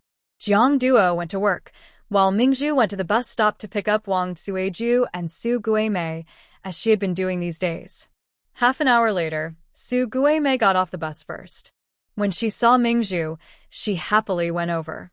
"Why didn't Suejiu come earlier today?" she asked. Mingzhu smiled and said, "Not yet, let's wait a bit longer." They chatted about Su Guimei's day and waited together. After a while, Mingzhu looked at her watch. It's 2:40 p.m. Wang Suejiu is very punctual and has never come back this late before. Something must be wrong. She noticed a bus heading toward the city and turned to Su Guimei. "Big sister, I don't feel right. I need to check on her." Su Guimei quickly agreed, I'll go with you. No need. Maybe I'm overthinking. You stay here and wait. If Tsueju hasn't come back in an hour, you should go find Jiang Duo and Zhao Xingping and tell them what's happening. Remember to tell them to dress casually when they go out. Su Guimei nodded carefully. Mingzhu got on the bus with a serious look, feeling that something definitely went wrong. Mingzhu headed straight to Wang Tsueju's destination today, the Nansha canning factory. She found the gatekeeper and asked if anyone had come to deliver the medicinal patches today. The gatekeeper saw Mingzhu's clean and pretty face and thought she was also here for beauty treatments, so he said, that woman who applied patches to a group of young girls at our factory was approached by someone. They said her patches ruined her face, and she was taken to the police station. Pearl quickly found the nearest police station after asking the old man. As soon as she entered, she heard a woman crying loudly. Wang Tsueju was helplessly explaining, Comrade, she's not using my medicated patches. Look, I keep a record of everyone who uses my patches. She has never used my products. A sharp and harsh voice responded, Who knows if your records are fake or if you left me out? Pearl stepped inside with a gentle smile and approached Wang Tsueju. Seeing her, Wang Tsueju stood up excitedly. Zhu, why are you here? You didn't go back, so I came to find you. I understand the situation. Don't worry, I will handle it. She patted Wang Tsueju's hand soothingly, then turned to a middle-aged woman with a red, pimpled face. Calmly, she said to the officers, Comrade, the medicated patches are my family's recipe. I am very sure that her face was not caused by our patches. The woman stood up angrily and shouted back, You're lying. You're in cahoots. Of course, you say it's not your fault. Pearl crossed her arms and said calmly, Ma'am, I am willing to talk peacefully because I want to solve this problem properly. But if you keep shouting, I won't bother anymore. You like to accuse me falsely, right? Fine, show me the proof. Without evidence, there's nothing to discuss. The woman pointed at her face fiercely and said, Look at the bumps on my face. I'm not lying. I definitely don't believe you, Pearl replied. Your face looks like an allergic reaction. Our patches don't contain any allergenic ingredients. In fact, they can help improve your skin immediately. She took out a small aluminum box from her bag, opened it, and showed a few medicated patches she had made quickly earlier in her space. Do you dare to try? If you don't want to, and insist on accusing us falsely, that's fine. You can take the patches to the hospital for testing. You won't be able to cheat today. The woman was about to argue, but Pearl moved faster and threatened, and your face is very serious. If you don't treat it quickly, it will turn into pus and ulcers within 2 days. Even if it heals later, it will leave scars and pimples, making you look ugly for life. I can still help you then, but I hold grudges. If you keep begging me, I won't sell you even half a patch. The older sister listened to Mingzhu and worriedly touched her face, clearly stunned. After all, no one wants to go out with a big scarred face. The nearby investigator also saw through her bluff. He put down his pen and said, You have no proof. You can't show that your face is caused by using someone else's medicinal patch. We can't just arrest people without evidence. Why don't you try it? If it works, your face will improve. If it doesn't, we can see that her medicinal patch has issues and deal with her directly. Hearing this, the older sister, whose face was now covered in red bumps, didn't believe the patch could really make the bumps disappear. She thought, as long as it doesn't work, she can get them to pay.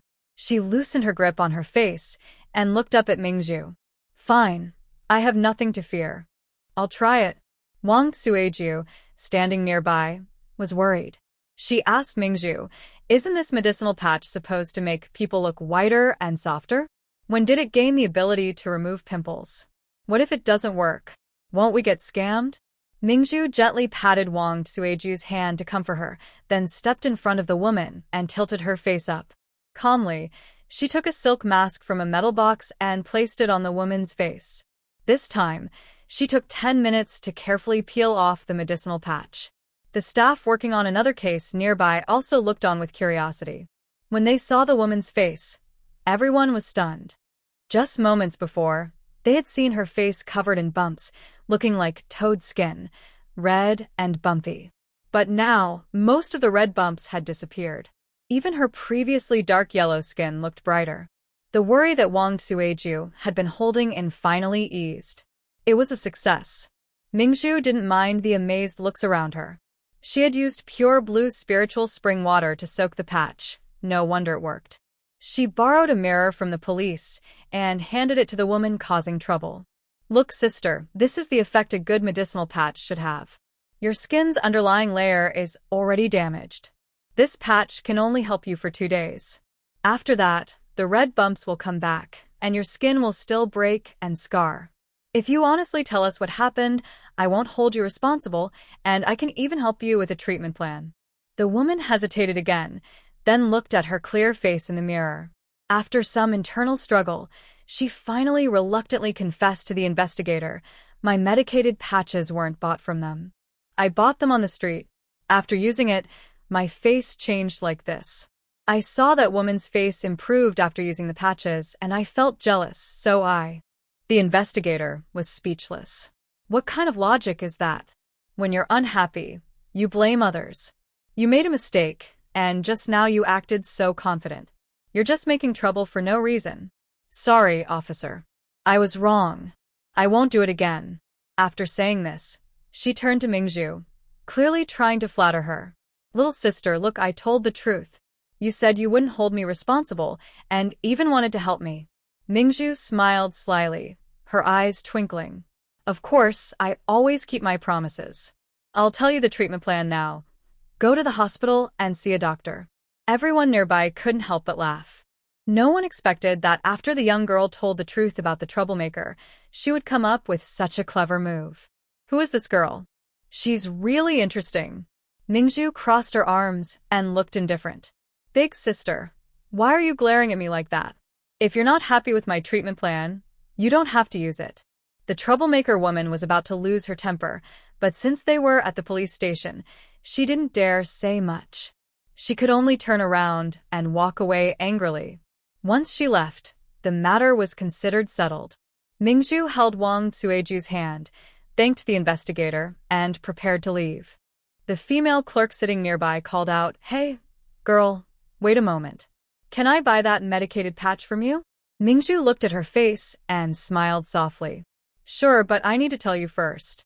My family's secret recipe uses the most affordable ingredient, lingji mushroom, so it's a bit expensive, 5 mao per patch. Your skin looks good, and using one once a week should work well. I happen to have a few patches here, so I'll give you a free trial." Mingzhu didn't want to miss this good opportunity. Since her medicated patches already had some fame, incidents like today could happen again anytime.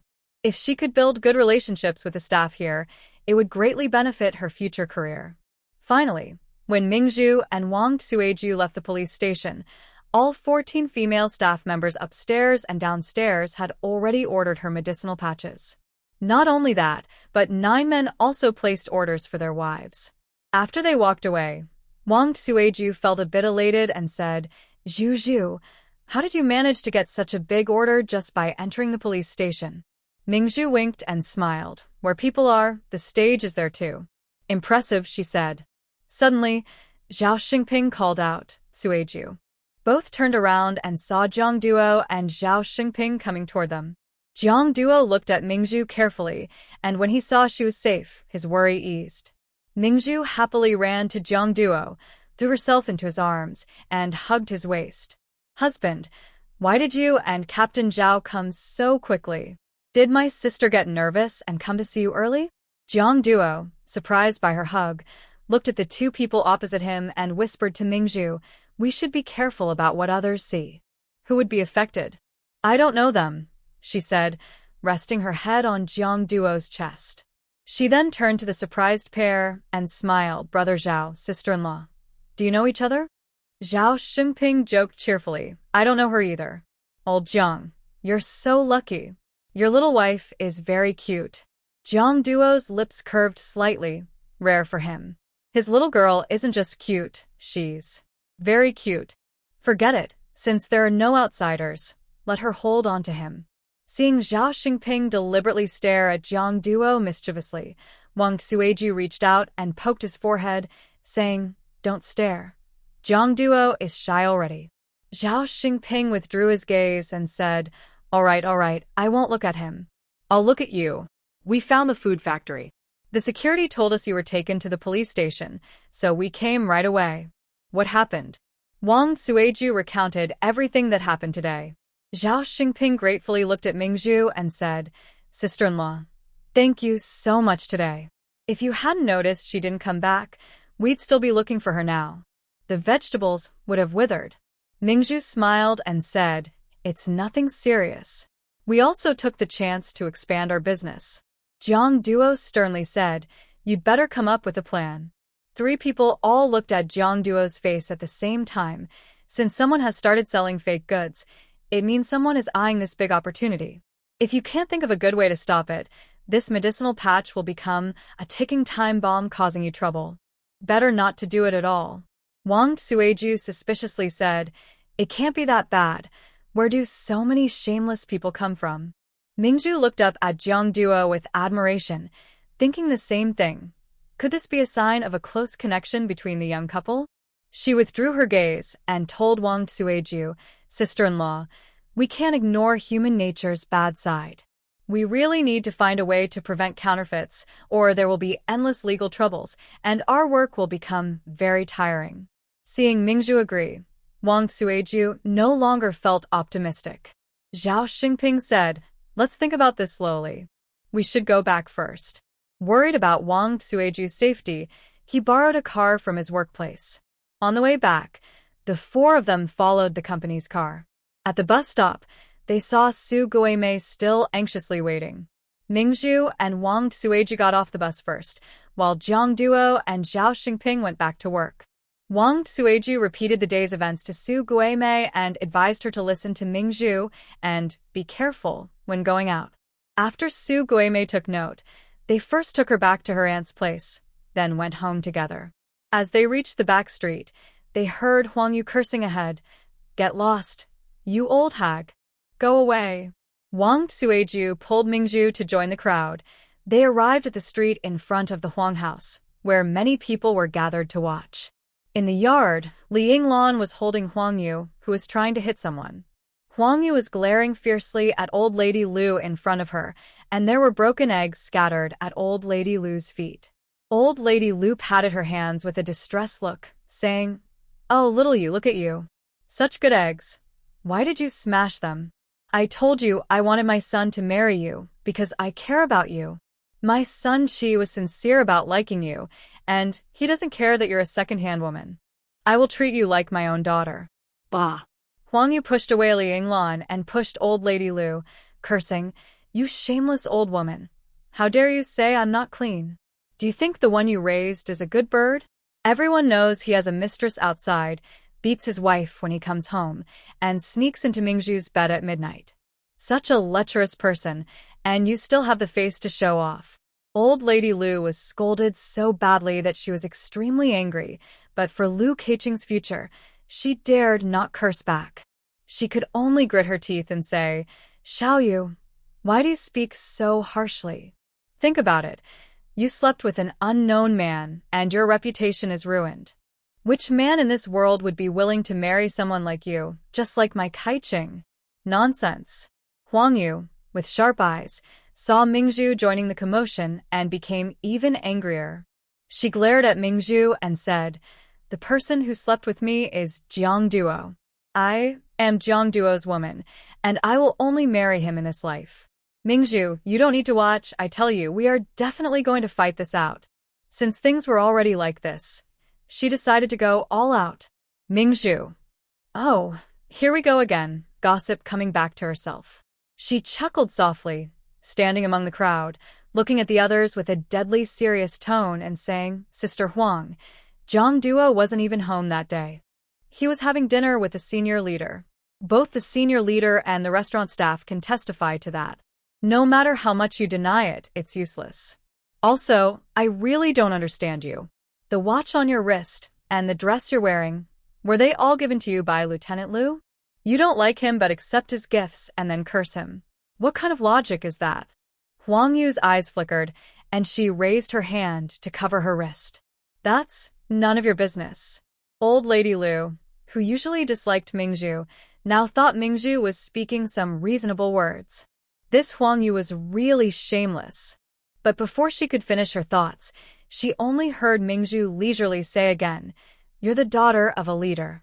How dare we interfere? We're just curious. Why are you wearing all these gifts? Are you trying to give Lieutenant Lu a chance? Or is Lieutenant Lu giving gifts to his superiors? Did you accept them on behalf of your father? That's bribery and—" Li Yingluan immediately stepped forward. "Mingzhu, don't talk nonsense." Old Lady Lu also hurriedly said, "My son didn't bribe anyone. He simply likes Xiao Yu and gave her those gifts." Oh. So, Sister Huang accepted Lieutenant Lu's token of love. Mingzhu smiled confidently. "We all think that both of you are quite similar. One is about to divorce, with a questionable private life and a son of unknown origin. The other isn't even married yet but actively seeks out men to sleep with. Both are equally shameless. Perfect match." Huang Yu gritted her teeth in anger. "I will never marry him. I will marry Jiang Duo. In this life, I only marry Jiang Duo." Pearl smiled and said, "You can't come to my house to be my little wife now. Just wait until I am very old, maybe in my 70s or 80s. If I die before Jiang Duo, you can ask Grandma Huang if Jiang Duo still wants you. Right now, it's not possible. Besides, he finds you quite disgusting. He hasn't seen many women who don't know how to love themselves." You. After saying this, Pearl shook her head, stuck out her tongue at her, and turned to leave. Huang Yu was so angry she screamed loudly in place. Wang Suejiu followed Pearl and secretly gave her a thumbs up. "Girl, I really admire you. I wish I could borrow your words for a few days. You're so good at standing up for yourself." Pearl chuckled. "It's nothing. I'm right, so I say what I need to." Who does she think she is? She doesn't deserve me to swallow my anger for her. Wang Tuiju love de Pearl's attitude. That evening, Jiang Duo came home from work while Pearl was cooking dinner. She was stirring the vegetables excitedly and said, "Husband, after I came back this afternoon and thought carefully, I came up with a way to protect this business. Listen and tell me what you think. I plan to make some cards in different colors, each with a number. After customers use our medicinal patches, they send us a card. Then, I'll record their names in a notebook according to the number and have them sign. Next time, if they want to use our patches again, they must bring the card. If the card is lost, we won't replace it. We'll give a new code. Only when the person, the card, and the card color match will we make the patches. I'll also sign my nickname on the card, adding a little trick. Even if someone forges the card or copies my handwriting, our team can recognize the real card easily." Jiang Duo thought this was a good idea. Even if someone loses their card and someone else finds it, they can't use it. But he had a concern. What if someone tries to cheat? They get the card, then use fake patches and blame us? Indeed, everyone has their own mind, and there are always bad people. These problems can't be completely prevented. Pearl thought for a while and said, "After making the patches, let my sister and sister-in-law stay for 30 more minutes. They can check the patches themselves before signing. Next time, they must have the card and sign before using our patches. If anyone tries to cheat me, I won't sell patches to them anymore."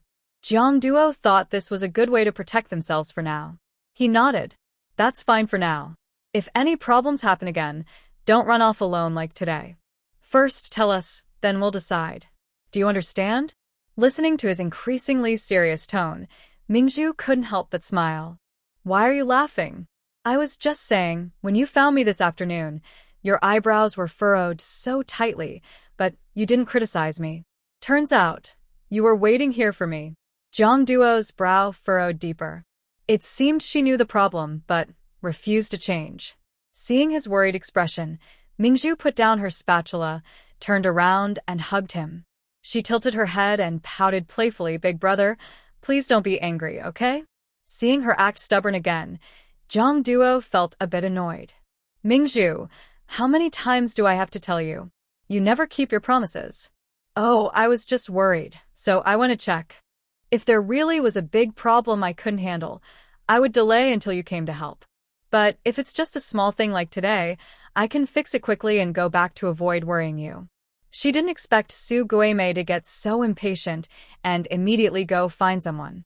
Otherwise, they wouldn't have needed to disturb them today. Seeing how worried her man looked, with his brows so deeply furrowed they seemed capable of holding fish, she decided to try to comfort him. She hugged his waist, gently pressed against him, making his normally strong body feel a bit more stiff because of her warmth.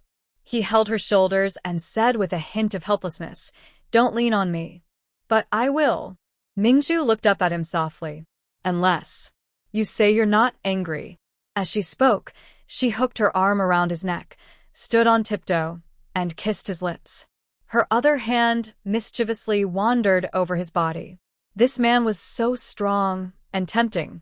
When her restless hand reached his lower abdomen, Jiang Duo took a deep breath, held her hand, and ended the kiss, his voice husky.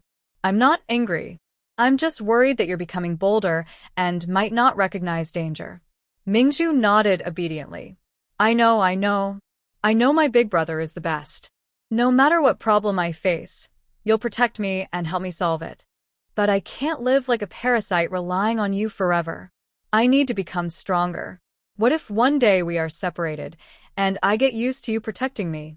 What should I do then?" Jiang Duo frowned and pulled away again. Has she ever stopped thinking about being separated from him? Seeing his face soften slightly, then turn serious again, Mingzhu was curious. "Why aren't you saying anything?" "Nothing." Jiang Duo left her in front. Mingzhu grabbed his arm. "Captain Jiang, we're not just talking to eat, drink, or flirt with your wife. If you have something to say, just say it." She wondered if he was always holding things inside, and if he was feeling uncomfortable. After a few seconds of silence, Jiang Duo asked, "You said that as long as I don't leave you or divorce you, we won't be apart?" Mingzhu couldn't help but laugh. Turns out, he was just worried she might run away. What kind of thinking is that? She had just been talking a lot, and he only heard the word separate. She smiled. "Yes, I did say that. But everyone says men are the most changeable. What if one day you get tired of me and want to leave? I can't just cling to you forever, right?" "Of course, I would leave then." Jiang Duo frowned, speaking firmly. "I won't. I will. I have a strong temper," she replied. He said, I won't leave you." Mingzhu. She wanted to say more but smelled something burning from the pot. Turning around, she saw the food was about to burn. Oh no. She hurried to add some hot water to fix it, while Jiang Duo helped by bringing plates. Anyway, that was settled. Mingzhu thought that although Jiang Duo often got upset, he had a very good trait. No matter how angry he was, he wouldn't blame her. The only problem was she always had to guess what he was thinking. If he could just remember to speak more openly, that would be even better. The next day, Mingzhu planned to visit the three sisters to make medicinal patches and also buy some materials to make fake cards. After finishing all the patches in the morning, she called Wang Sueju to go out with her. On the way, Wang Sueju shared a little gossip. This morning outside the residential area, Huang Yu stopped Lu Kaiqing, who was heading to work, and threw several pretty skirts and a watch at him. She scolded him harshly, telling him to stop dreaming about a swan when he's a frog, and said she would stay a single girl forever and never be with Lu Kaiqing, this useless man. Lu Kaiqing looked very angry. Since Lu Kaiqing lost such an important person today, he probably won't dare to hit on Huang Yu again. Hearing Wang Sueju's laughter, Mingzhu was a bit worried. "I don't know when my sister's divorce application will be approved." Wang Sueju's laughter suddenly stopped. "Are you afraid Lu Kaiqing won't catch Huang Yu, and you're trying to disgust Guimei? Can he really be so shameless?" Mingzhu looked at her and nodded seriously. Sure enough, when they arrived at their aunt's house, they saw Su Guimei already waiting at the door in a blue floral dress. Seeing them, Su Guimei happily came over and looked down at her dress, feeling a bit shy. Zhu, thank you for the new dresses you sent me, but there are too many. I can't wear them all, and at my age, these dresses might not be suitable." Wang Sueju frowned. "Are you sure these were sent by Zhu?" Su Guimei was good at reading people's expressions. Seeing that both of them looked a bit uncomfortable, She asked confusedly, "Isn't that right? Just now, Song-ko went to sell tofu. And my aunt went to gather rabbit grass and came back. We saw a bag hanging on the door with my name on it." Mingju shook her head. No, sister. "I didn't send any clothes. These are probably from Lu Kaiqing. The dress Su Guimei was wearing was the one she had worn yesterday when Huangyu caused a fuss." Wang Sueju spat twice. "Guimei, these dresses were sent by Lu Kaiqing to Huangyu. Huangyu wore them and didn't want them anymore. She just threw them back to him this morning. Lu Kaiqing really has no shame. Huangyu cut ties with him, and he turns around and sends her unwanted clothes. How disgusting." Su Guimei also looked upset. "I'll go change." She turned and went inside. Wang Sueju said to Mingju, "You really guessed right. It's not hard to guess.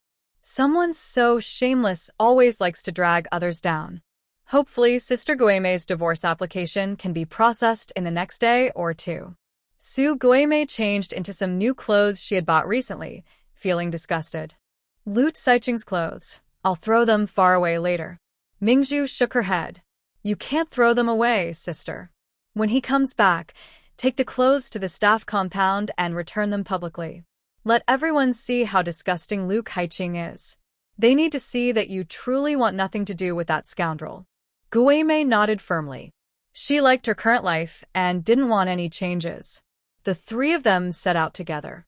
Mingju, who had the longest journey, was the last to arrive at their destination. To avoid delaying others' work, she waited outside the door for half an hour before going in during her lunch break. A few young women saw her and looked happy. Mingju helped several of them apply medicated patches. 2 police officers brought in a middle-aged woman and took her to a desk for questioning. Mingju finished her task and was about to find a seat to rest for a few minutes. Just as she sat down, she heard someone at the back desk urgently shout, Hey, what's going on? Quickly, go to the nearby hospital and get a doctor." Turning around, Mingju saw the middle-aged woman being brought and collapsed to the ground, unconscious. One officer ran outside to find help, while the other approached to help the woman. Seeing this, Mingju immediately stood up, crouched down, checked her eyes, patted her shoulder, and felt her pulse. It was A.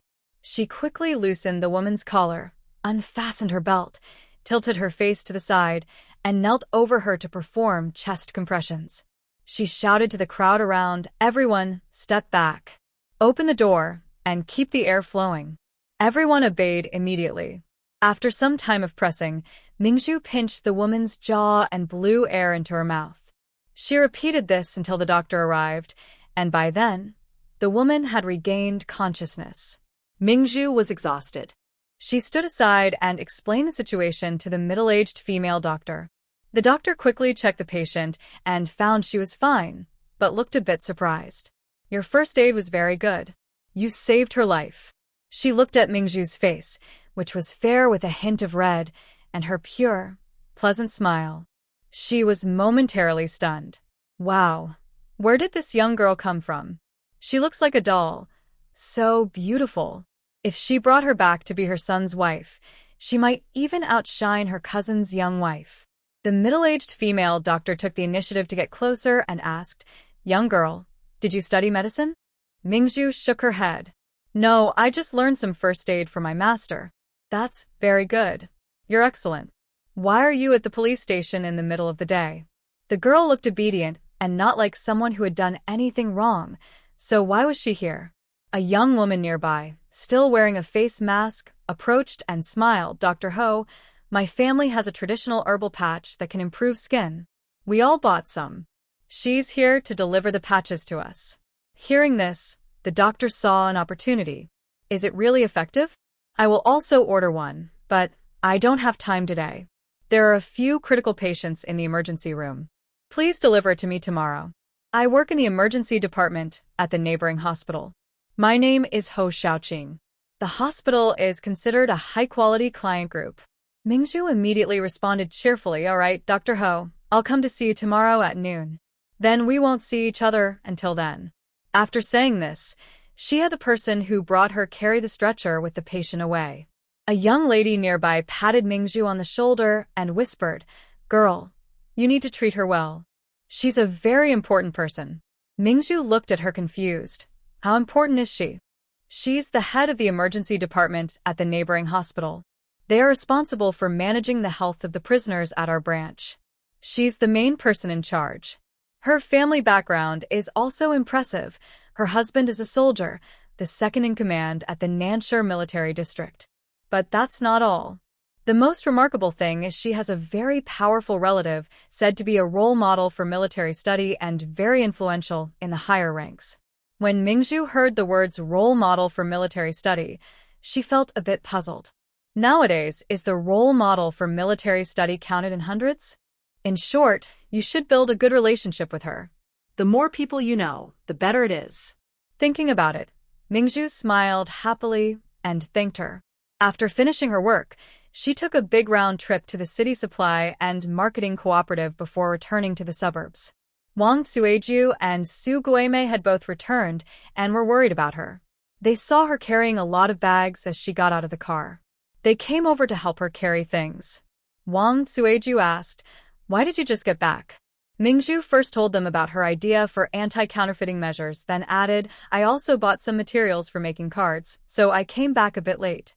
Let's go to Aunt's place. There are more people there, and we can finish making the cards together to avoid trouble later." The three of them immediately started working. Some items at the supply store weren't fully available, so the large sheets of paper Mingju bought were about the thickness of calendar paper. To make the cards sturdy, they had to glue 3 layers together. This also gave Mingju a chance to add anti-counterfeiting features. She wrote her name in the middle layer of each card, along with an English word. Of course, she drew the word as a flower, so others wouldn't recognize it. Only she knew what it was. The 5 of them worked together until evening. As it was almost time for the camp to finish work, Mingju tidied up and stood up. "Aunt, you and Xiao can finish up. We have some things to handle. Sister, let's go. Take those second-hand clothes, and we'll go back to the family compound." Su Guimei felt a bit nervous, but thinking she was soon to be unrelated to that family, she suddenly gained courage. She took the clothes and followed Mingju and Wang Suejo back to the family compound. As they walked, some family members talked to Wang Suejo and Mingju, thinking they had brought a friend along.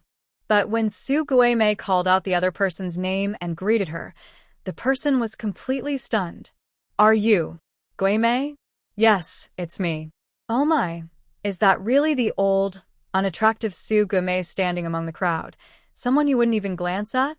Seeing the other person's surprised look, Su Guimei felt very happy.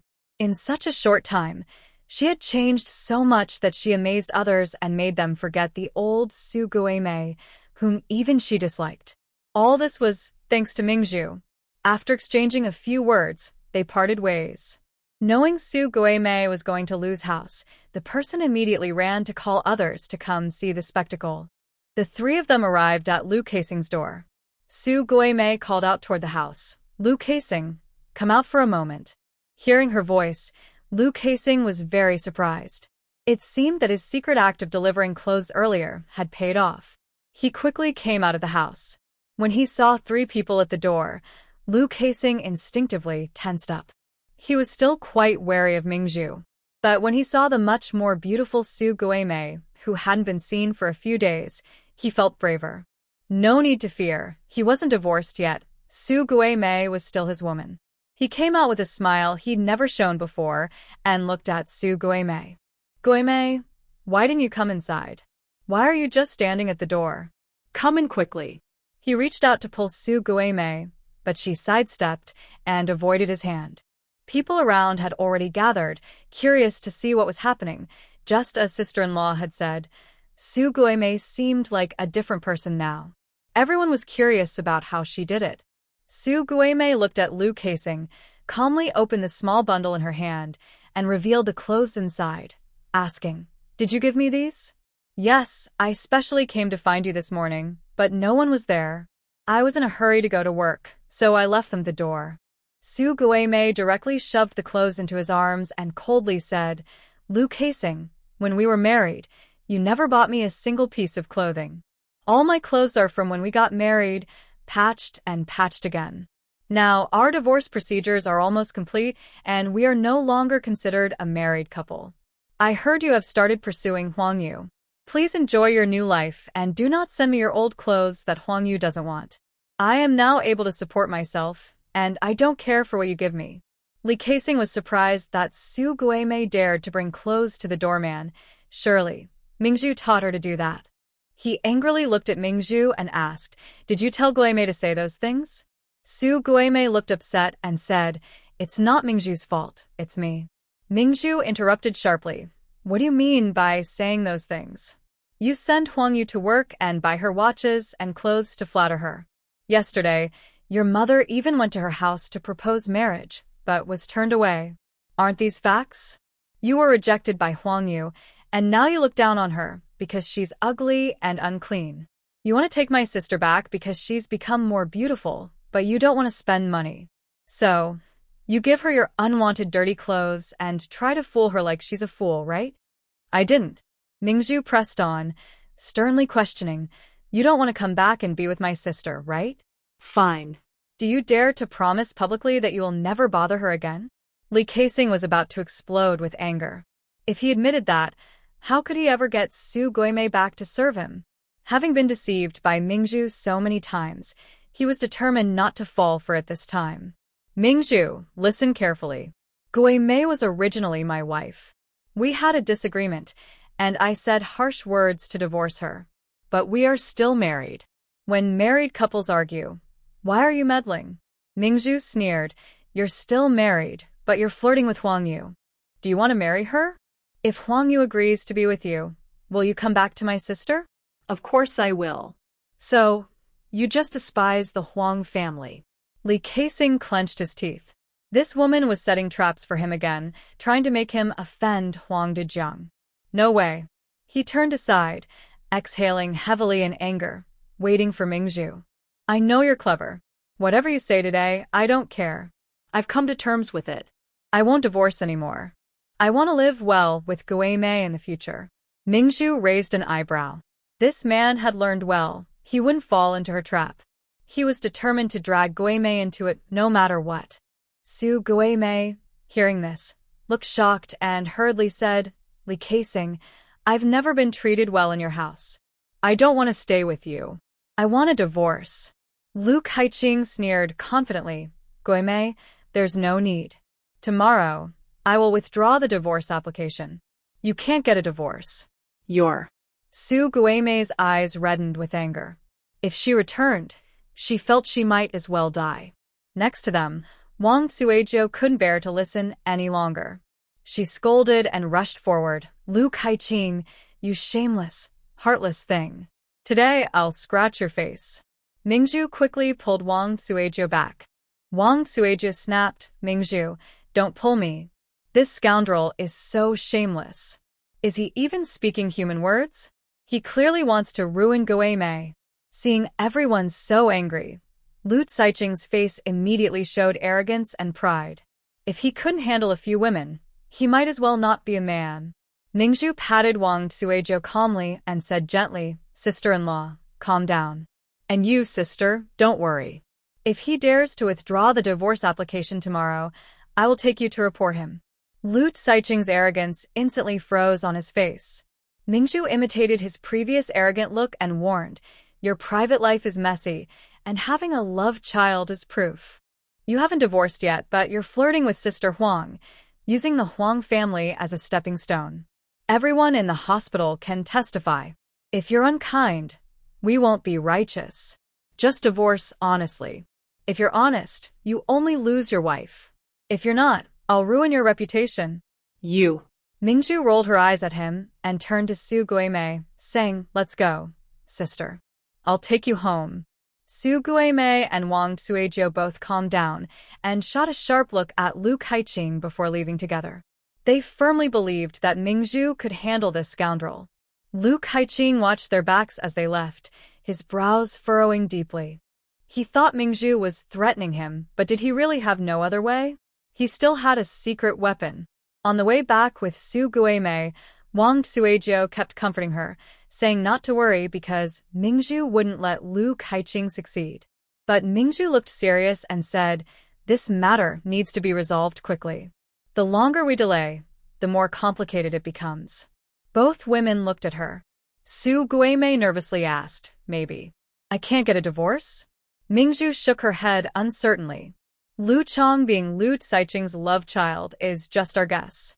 If he doesn't admit it, we really won't have a way. As for Huang Yu, he can just say he was caring for her like a sister. Currently, medical conditions do not allow for paternity testing.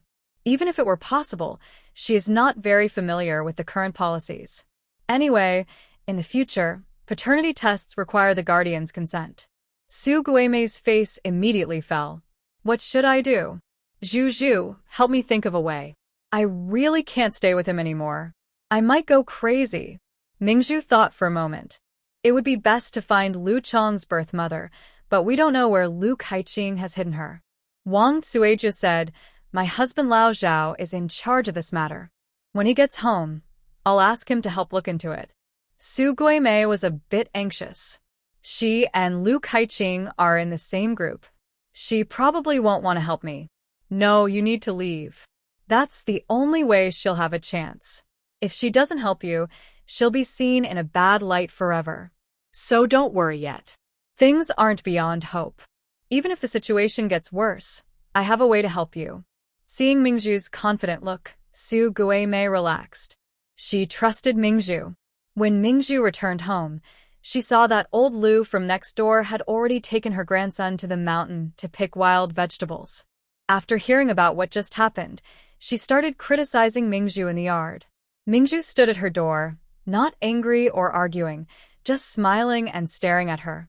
The old lady felt uncomfortable under her gaze, cleared her throat, and huffed back into the house. Mingzhu gave her a glance and went inside. In the kitchen, Zhang Duo had returned some time earlier and was lighting the coal stove to cook. Mingzhu hurried over, hugged him from behind, and giggled. "Oh, I'm so lucky to have such a hardworking husband. After a busy day at work, you still come home and cook for me." Zhang Duo smiled slightly at her praise. "Looks like you're in a good mood." Hearing this, Mingzhu moved in front of him, slipped into his arms, and asked, "Did you hear what just happened?" If Lu Kaiqing really wants to withdraw the divorce application, it will be very tricky. So, we plan to find Lu Chong's birth mother quickly, stir up some trouble, and make him stay or leave." Sister Chuijiao said she would ask Zhao Xingping for help. "If you have connections in that area, please help look into it. Xiaobin can do it. I'll go see him tomorrow." Mingzhu smiled. "Tell him that if he finds her, I'll treat him to a big meal." Zhang Duo agreed. Seeing that it was getting late, Mingzhu left Zhang Duo's arms, washed an eggplant, and asked while cutting it, "By the way, are there many role models in your unit?" Hearing Mingzhu ask this, Zhang Duo, who was adding coal, looked up at her. "Why do you ask that?" "Today at the police station, I met a very important person with an impressive family background. She is the director of a hospital, her husband is also a high-ranking official, and she has a very powerful relative. Not only does she have great influence, but she is also a role model for all the military. It's said that her current position is something we ordinary people can never reach." Seeing Mingzhu speak so mysteriously, Zhang Duo frowned slightly. Something feels a bit off. Mingzhu became more excited as she spoke. "She still has a medicinal patch I gave her. I need to go to the hospital tomorrow noon to deliver it. I'll also try to develop more good clients then, which will bring in extra income." Zhang Duo was suspicious. "How did you meet a doctor at the police station?" "A suspect suddenly had a medical emergency. I helped with the rescue temporarily, and then the doctor took over. Later, a young lady officer recommended my medicinal patches to her, and she ordered some." Mingzhu was a bit excited, talking animatedly, while Zhang Duo felt a little distracted. She waved her hand in front of Zhang Duo, snapping him back to reality. "Are you just chatting with me?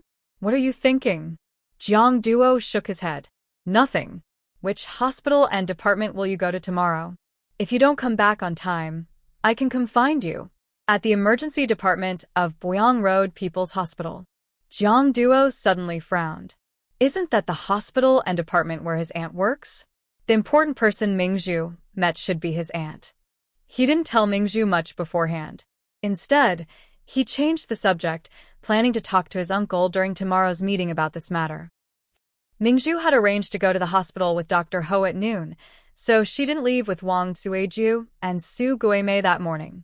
By 10:30, after feeding the chickens and having a simple lunch, she left the house. When she arrived at the hospital, it was exactly 11:30. Mingzhu entered the emergency hall, which was filled with a strong smell of disinfectant. She looked for a nurse to ask where Dr. Ho's office was, just as she heard a friendly voice behind her. "Oh, little girl, you're here. I have a patient right now. You can wait for me in my office for a bit." She turned around and pointed down the corridor.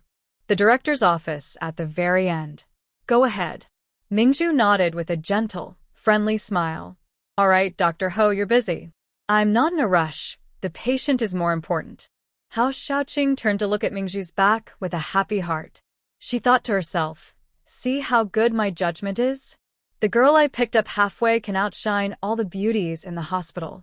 Following Hao Xiaoqing's directions, Mingzhu found the director's office and pushed the door open. She initially thought there was only a director in the emergency department, but upon entering, she saw a young man in his early 20s, very thin, also wearing a white coat, sitting in front of a tea table reading some documents. When he heard the door open, he looked up and their eyes met. His expression brightened instantly. Mingzhu left the room and looked back to confirm it was indeed the director's office before saying, "Hello, Doctor Hao asked me to wait here." The man suddenly stood up and offered her a seat. "Oh, please sit down." No need, no need." Mingzhu smiled at him and pointed to a small rectangular stool by the wall. "I'll sit over there." She moved to sit there, and the man also sat down cautiously, glancing at the young girl with a careful look. He had seen many beautiful girls during his university days in Jing City, but none could compare to the girl in front of him. She was elegant and graceful, with bright eyes and a kind expression, white teeth and red lips, and skin as smooth as jade. Even with all these lovely words, she still seemed a bit modest. Thinking about how his mother had forced him to come down today to meet a potential daughter-in-law, his heart started pounding irregularly. Mingzhu paid no attention to the man's gaze. She looked down at the time, wondering what kind of patient Dr. Hao was rescuing. If it was a critical case, she might have to wait a long time. Since she was already in the emergency department, she felt a bit curious. Maybe she should take this chance to go out and see how the medical conditions and technology are in this second-tier city. She moved her lips slightly, and when she looked up, she noticed the man across from her was watching her. She pursed her slightly pouting lips, and the man awkwardly stood up again, nervously saying, "Let me get you a glass of water." "Thank you, but no need." She patted her water bottle slung across her shoulder. "I brought my own water." The man exhaled and sat down again, looking at Mingzhu's constant glances outside. "My mom might be a while longer. Are you in a hurry?" Mingzhu was surprised. "Are you Dr. Hao's son?" The man nodded. "Yes, my name is Fong Mingling." "Hello." Mingzhu looked at his white coat. "You're following in your mother's footsteps and becoming a doctor too." Mingliang looked down at his clothes with a gentle smile and said, "Yes, I work in the cardiology department of this hospital. If you have any questions, you can." Realizing his words sounded awkward, he quickly corrected himself. "Sorry, I didn't mean it that way." Mingzhu chuckled softly. This person was quite funny, so she casually replied, "All right, if I have any problems, I'll come to you for treatment." No, I just said that wrong earlier. You have no issues." Mingzhu didn't continue with the awkward topic and pointed outside, "I also like medicine. I've learned a little from a mentor before. Can I go take a look?" Fong Mingliang stood up. "You might get into trouble wandering around alone." "I'll take you." Mingzhu thanked him and got up to follow Fong Mingliang out of the office. He took her to a rescue room. The door was open and busy nurses went in and out. Mingzhu leaned to the side and looked inside at the simple equipment, frowning slightly. In today's world, the equipment was really outdated. Once policies change in the future, she planned to earn more money go abroad early, and bring back better equipment to improve the current medical conditions. Fong Mingliang stood nearby, carefully observing Mingzhu. When he saw her suddenly frown while looking inside, he leaned closer and lowered his voice. Not everyone who studies medicine can handle blood. If you're scared, don't look. It's okay. Mingzhu looked up at this taller man and found it a bit funny. She didn't seem scared at all. Seeing her smile, Fong Mingliang felt like a jolt of electricity running through him. Why? She looked so good. Outside another rescue room, Ho Xiaoqing hurried past. Seeing her son staring blankly at the girl, she felt relieved. This morning, she had asked him to go on a blind date, but he refused stubbornly. If she hadn't threatened him that if he didn't go down today, she'd arrange dates for him every day, he probably wouldn't have come so reluctantly. But look at him now, couldn't take his eyes off the girl. It seemed this time, her son might finally be getting married. Meanwhile, after a meeting at his superior's office, Zhang Do found he had some free time and went to visit his uncle Fong Shuhui's workplace. Fong Shuhui, seeing his nephew rarely came to see him, invited him to have a meal at the nearby state-run restaurant. Zhang Duo is usually a quiet person. During the meal, Fong Shuhui asked first, "Why did you come to find me today? Is there something you need?" "Yes, about Mingzhu." Fong Shuhui snorted, "I knew it. You rarely come here, without a reason. You've been acting strangely these days. All because of that girl. What's going on? Do you want me to secretly help her?" Zhang Duo replied calmly, "She is now at my aunt's place." Fong Shui frowned. "Is she sick?" Zhang Duo looked at him with displeasure.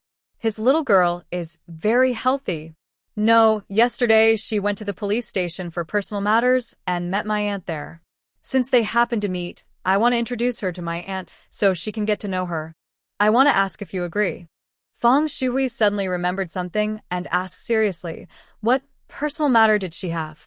"Yesterday, my aunt told me she met a very lively girl at the police station.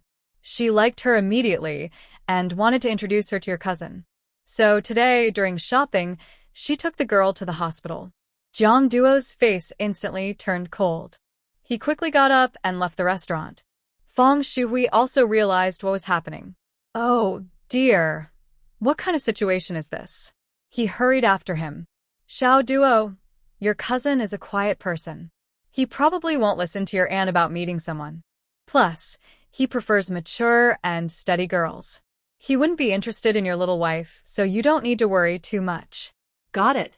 "You go back. I'll go pick her up," Zhang Duo said calmly, but he didn't look back and got into a car to leave. Fong Shui watched him rush off and shook his head. He used to think this kid was more steady than Fong Minglang.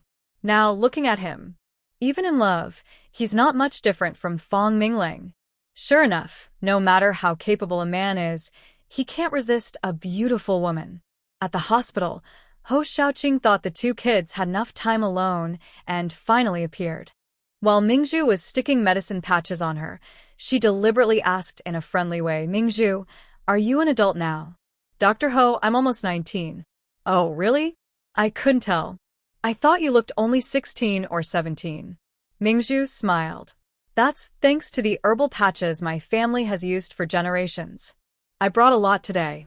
If it's convenient, I'd like you to help introduce a few more customers. It's a long trip for me, and I need to sell some patches to cover the travel expenses. Of course, today I'll give free samples to anyone willing to try." "No need for free. I can't let you come all this way for nothing. After I finish my work, I'll help find some people for you." Mingzhu smiled gently. "Thank you very much, Dr. Ho." "Oh, little girl, your smile is really beautiful.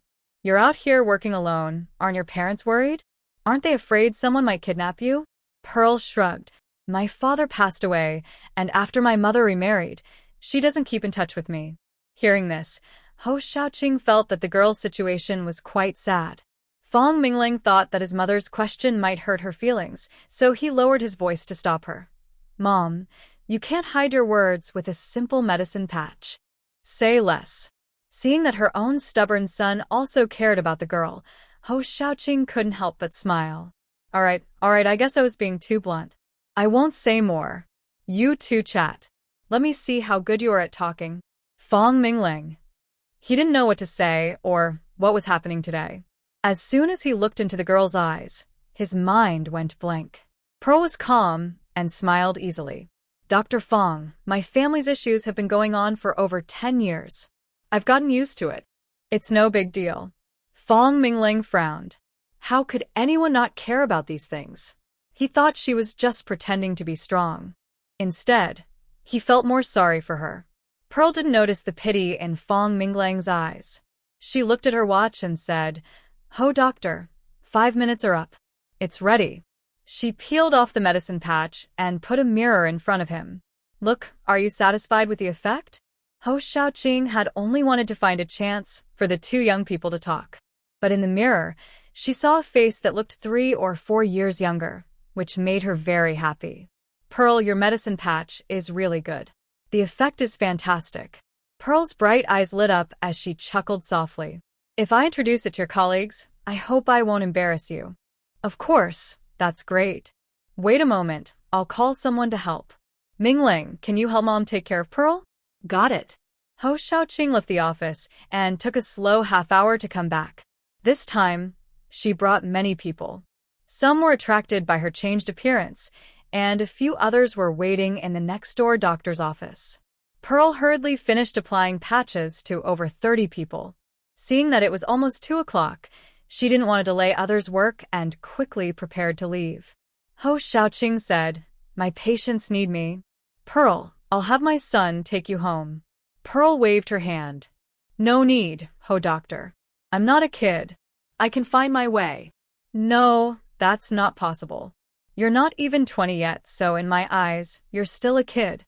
Son, please take good care of my little guest." After saying that, she patted Fong Mingling's shoulder and quickly left the office to busy herself. Mingju told Fong Mingling she could leave, but he insisted on following his mother's orders. Mingju didn't make a fuss. She slung her bag over her shoulder and walked with Fong Mingling toward the outside of the hospital. Fong Mingling deliberately walked slowly and asked, "Is your home far away? If it is, I can borrow a car from the hospital to take you back." "No need, no need. Taking the bus is very convenient. It's just a few stops." Fong Mingling hesitated and asked, "Really? Where do you live?" Mingju's eyes flickered slightly. "Dr. Fong, it's not very appropriate to ask where someone else lives." Fong Mingling visibly tensed and hurriedly said, "I didn't mean anything bad. I'm not a bad person, just." Seeing his nervous look, Mingju chuckled softly, "I'm joking.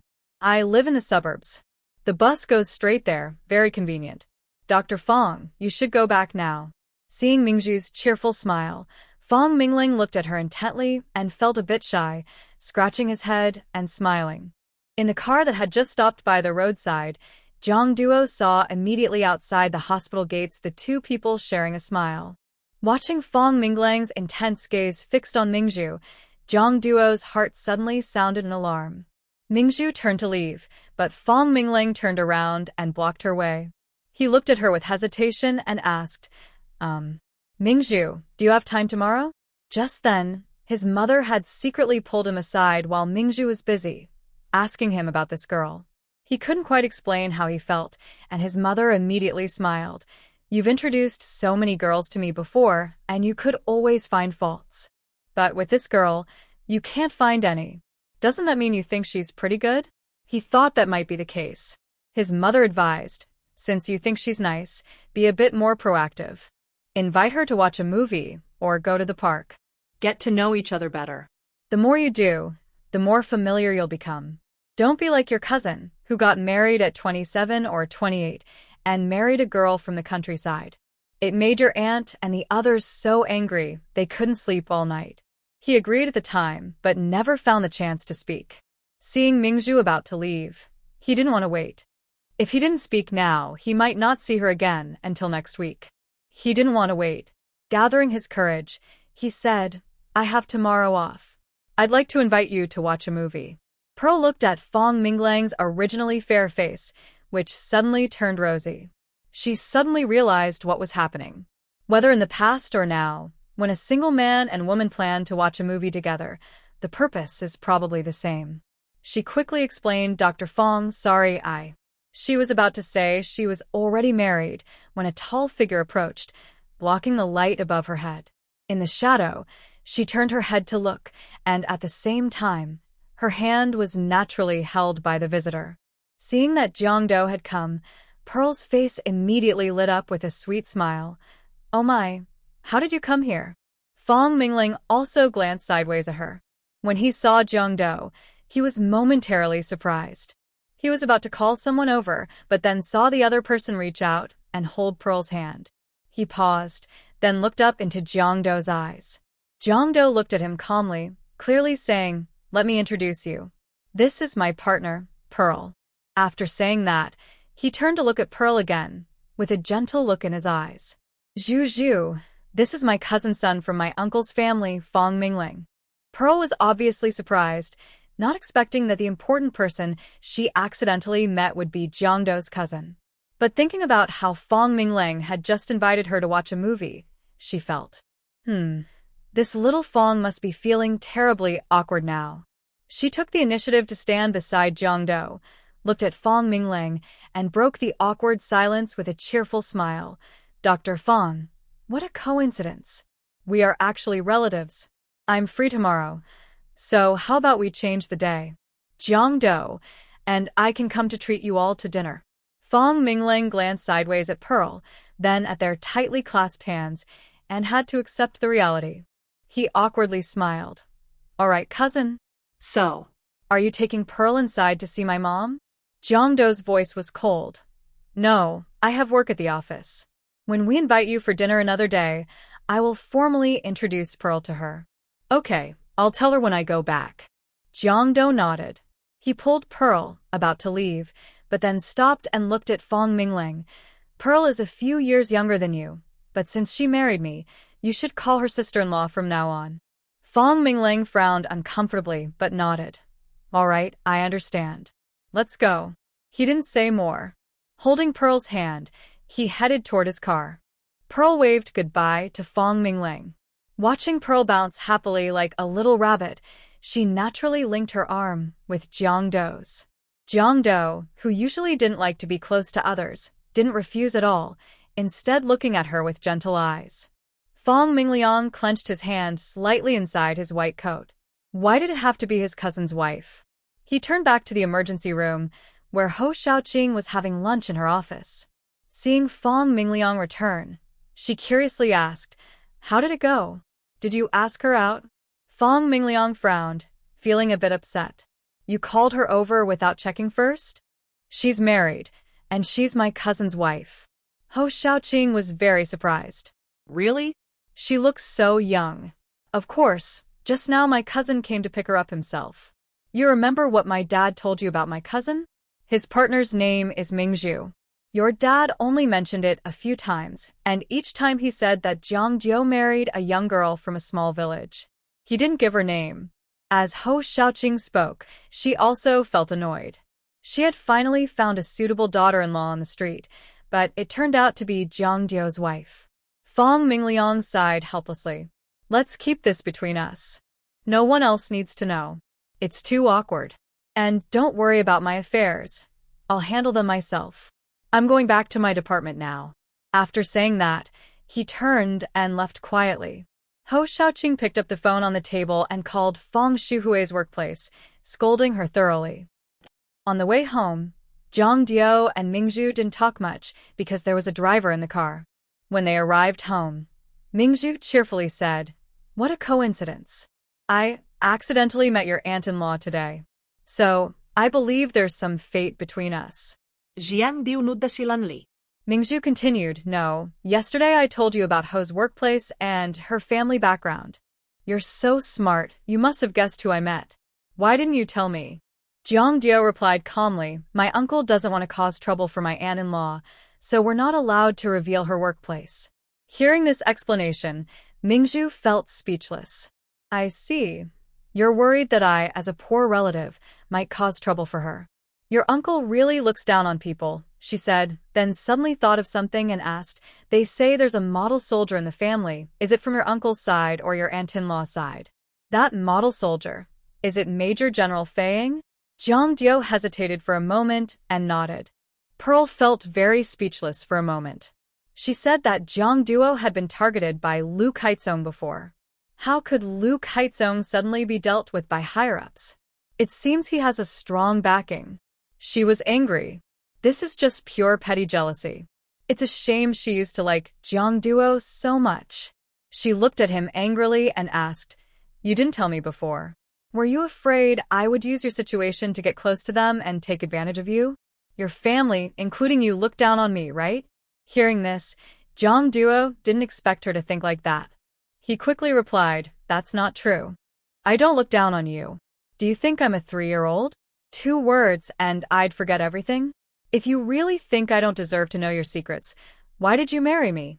It's not like that, Pearl. I kept it from you, but it's not your fault. It's my problem. I dislike Faying." Pearl was still angry at first, but hearing this, her anger eased a little. If he said he disliked him, it must be because he really hated him. She asked suspiciously, "Do you have a problem with him?" Yes, Duo wanted to tell her about the past, but thinking of those scenes, his mood suddenly turned gloomy. He sighed and looked at Pearl with helpless eyes. "Pearl, give me some more time. I will tell you everything." Pearl clearly noticed that Duo was different from usual.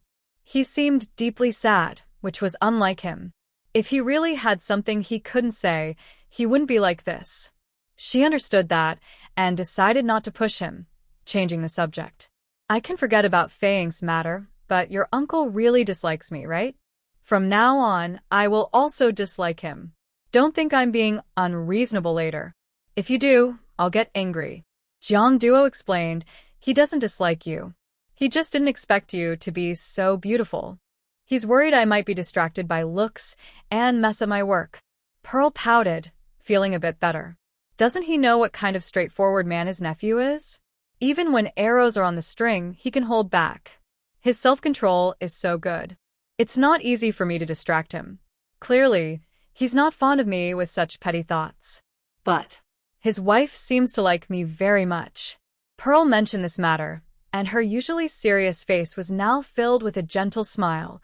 "Your aunt doesn't seem like a snob. Yesterday, she didn't even ask about my background and just invited me to the hospital.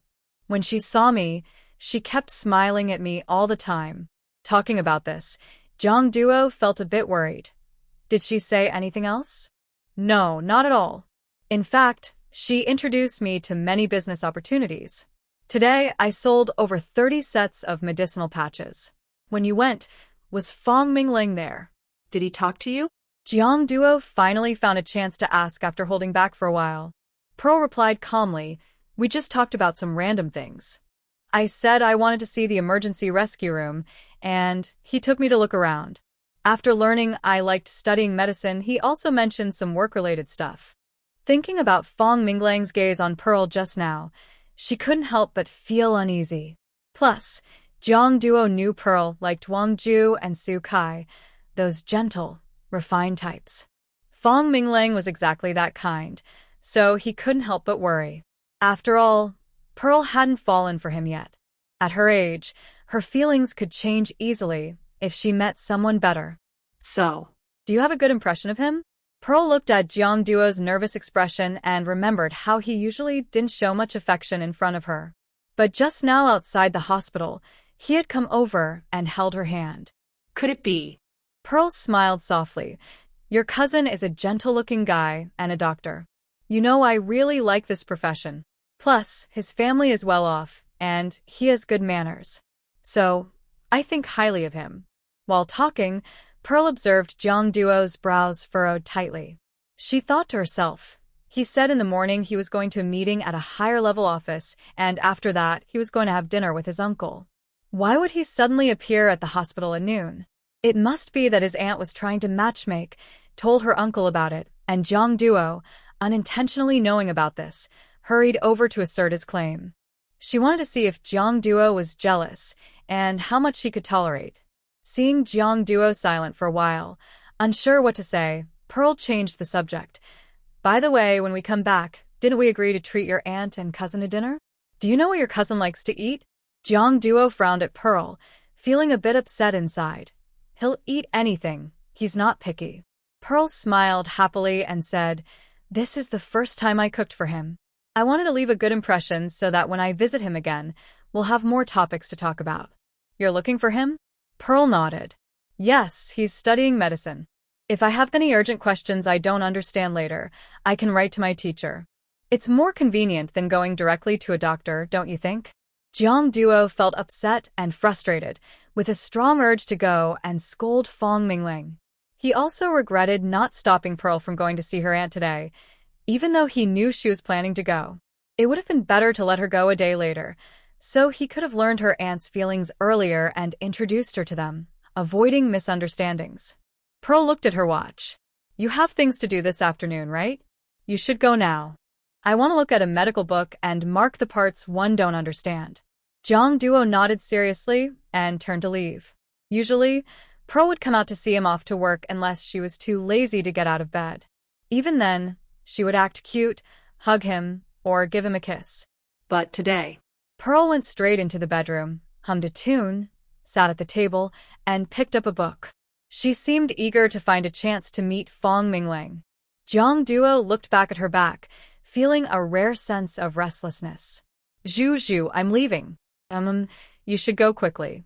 Jiang Duo entered the yard and suddenly remembered what Zhao Xingping had told him yesterday. "Recently, I've been feeling very weak. Your Pearl has made my daughter-in-law look more and more beautiful." it's exhausting for me. Men naturally understood what the words meant. At that time, Jiang Duo asked coldly, "Don't you know how to control yourself? What's there to control with my wife? Besides, I can endure it. My wife has needs too. If I don't satisfy her, and she goes to find someone else, I'd be at a big loss. Such a good wife. I can't let others have her."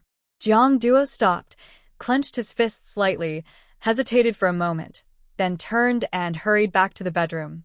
Pearl was teasing him, ready to put away her books and sleep, when she heard footsteps approaching. She turned around and asked, "Why are you back?" But before she could finish speaking, Jiang Duo suddenly leaned in and captured her lips. Mingzhu could clearly feel that Jiang Duo's kiss today had lost restraint. His lips brushed her ear, then moved to her neck, and even continued downward. Mingzhu trembled slightly, realizing what Jiang Duo was about to do. So, was it because she deliberately provoked him earlier? As Jiang Duo kissed her, he suddenly stopped and looked up at her with a face full of conflict, as if he was struggling internally. Mingzhu knew that disciplined people often hesitate the most. She deliberately said, "Your cousin is a cardiologist, so I plan to ask him some questions related to heart problems." She hadn't finished speaking before she was silenced again by his kiss. This time, Jiang Duo no longer hesitated or held back. Since childhood, he was taught to be calm, restrained, humble, and patient. He always followed these principles, avoiding arrogance and rushing for profit. But Mingzhu appeared like a different kind of light, illuminating his dull, monotonous life and bringing endless hope and vitality to his world. He didn't want to lose this light, so he couldn't give Mingzhu any chance to develop feelings for someone else. Mingzhu was his woman, and she could only belong to him for life. Jiang Duo lifted her horizontally and placed her on the bed. He leaned down and pressed his lips on her with a commanding, possessive air. He pried open her teeth, tangled with her softness, and his hands moved restlessly downward, step by step. In that moment, she took a deep breath, her lips close to his neck, arms tightly wrapped around him, fingers digging into his back, whispering softly, "Be gentler." Her soft, pleading voice made Jiang Duo pause briefly with more care. He slowed down gently, progressing gradually. After a while, he finally responded with a husky voice, breathing hotly into her ear, asking, "Is that better now?" Her voice was full of irresistible temptation. She nodded slightly, giving Jiang Duo a signal. The bed creaked loudly, so he simply lifted her up and continued on the floor. Mingzhu's gaze unintentionally caught their reflection in a small mirror on the table, a tall man holding a relatively small and soft woman. Mingzhu had always thought that the experience in the cellar last time was already enough to shock her. But today, she realized she was still too naive. That time in the cellar, Jongdo only regained consciousness at the last moment and fought back against her. But this time, from the very beginning, he was in control. Until she was so exhausted she almost lost her mind, Jongdo still remained immersed, never tiring. She was so tired her voice was a little hoarse, and she kept begging, "Husband, so tired." Jongdo was worried that their first real intimate moment might be too intense and scare her, so he quickly ended the encounter. Feeling relaxed both physically and mentally, he held her, and they both lay back on the bed. Mingju was so exhausted she collapsed. When she looked up, she saw Jongdo, who was still holding her tightly, trying to steady his breathing. She playfully raised her hand and drew circles on his chest, teasing, "Captain Jiang, you're usually so patient. Why are you not patient today?" Jongdo held her hand and looked at her helplessly. "Be good, don't make trouble." Mingju thought that at such a moment, if she didn't make a joke, just quietly holding each other might feel awkward. "Just kidding. Captain Jiang, your stamina is so good, you almost wore out your wife. You must have exercised secretly at work, right?" He knew his girl didn't speak seriously, so he got up to change the subject gently. "Rest for a while first. I'll get you some water to wipe yourself." When he said this, he didn't dare look directly into Mingju's eyes. After he dressed and went to the kitchen, Mingju couldn't help but smile. He was truly innocent and adorable. Jongdo brought back a basin of warm water. He saw Mingju lazily lying on the bed, taking a short nap, her back exposed with a few love marks, hinting at how intense their time had been. Thinking of her deep gaze and soft body during their intimacy, his body tensed again. The feeling was so wonderful, it was no wonder some people could become addicted to it. He shook his head, forcing himself not to think about it anymore. If he kept thinking, he wouldn't be able to leave this afternoon. He placed the basin on the table and softly said, "Zhu, get up and wash yourself before sleeping again." Mingju squinted one eye lazily, but didn't move. "Brother, I'm so tired. I really don't have the strength to wipe myself. Either you help me or I'll wait until I wake up." Sleeping sweaty was uncomfortable, so Jongdo wrung out the towel in the basin. He returned to the bed, his bronze-colored face visibly flushed, gently wiping her back. His Adam's apple moved slightly as he thought about their intense moments earlier, and the fire in his heart reignited. He knew the girl was exhausted and shouldn't be doing anything reckless. He slowly exhaled, suppressing his emotions, and continued to wipe her back. Mingju heard the breathing sound and couldn't help but smile softly. She initially wanted to turn over and let him wipe the front as well, but now it seemed that if she let him do it, she would be in trouble. She was really tired now and decided not to provoke him. She would wait until she regained her energy. She turned around, took the towel from his hand, and said, "That's enough. I'll wipe the front myself so you won't be late for work." Jongdo cleared his throat awkwardly. Okay then. "I'll go to work now." After saying that, he hurriedly left the bedroom, looking a bit panicked. Mingju chuckled happily, almost laughing herself crazy at his innocent, earnest expression. As Jongdo reached the yard, he saw a young man in a white shirt walking to his door. He paused when he saw the number on the sign. Seeing Jongdo come out, the man immediately asked, "Comrade, is this Mingju's home?" Jongdo studied the man for a moment. "Yes." "Who are you? Do you need to see her?" The man smiled and replied, "Hello, my name is Wang Ju. I came all the way from Jingxian County to find Mingju." Jongdo froze in place, his eyes full of suspicion as he looked at the polite man in front of him. In that instant, many thoughts flashed through his mind. Is this Wang Ju the same person? Why did he come here?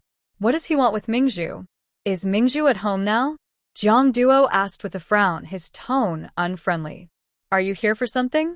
Meanwhile, inside the kitchen, Mingju, who had just finished a refreshing bath in the space, was dressed neatly and carrying a water basin, pouring water. She saw Jongdo standing at the door and a man outside the yard. Jongdo turned to look at her, and the man outside the door also exclaimed happily at the same time, "Mingju, do you remember me? I am Wang Ju, a young person from Datsai village. I used to participate in your village's literacy campaign." Based on her memory of the original owner, Mingzhu recognized this person.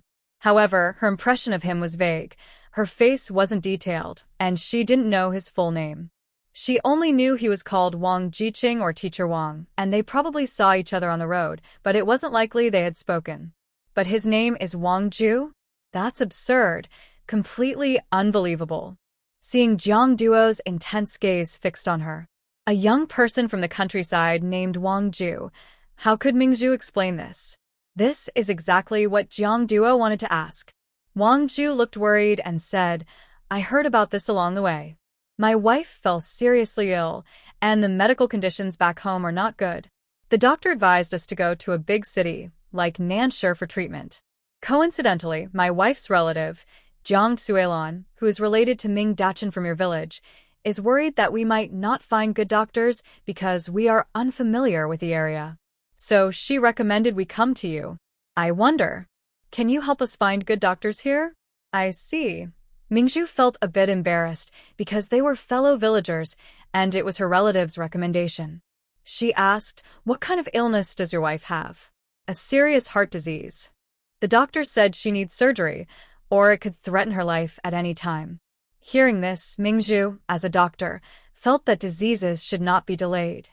She immediately said, then don't wait. Where are you staying now? Just at a guest house on the outskirts of town, not far from here. About a half-hour walk. All right, tomorrow morning I'll take you to the People's Hospital.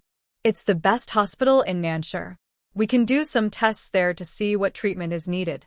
After saying this, she suddenly felt a cold breeze and, realizing something, turned her head to look at Jiang Duo. Although he looked calm, as if nothing had happened, Mingzhu had a feeling he was angry. To avoid upsetting him, Mingzhu casually linked her arm with Jiang Duo's and asked with a smile, Hubby, do you think this plan is okay? Seeing that she was still willing to hold his arm in front of Wang Ju, a weight in his heart eased a little. I'm free tomorrow morning.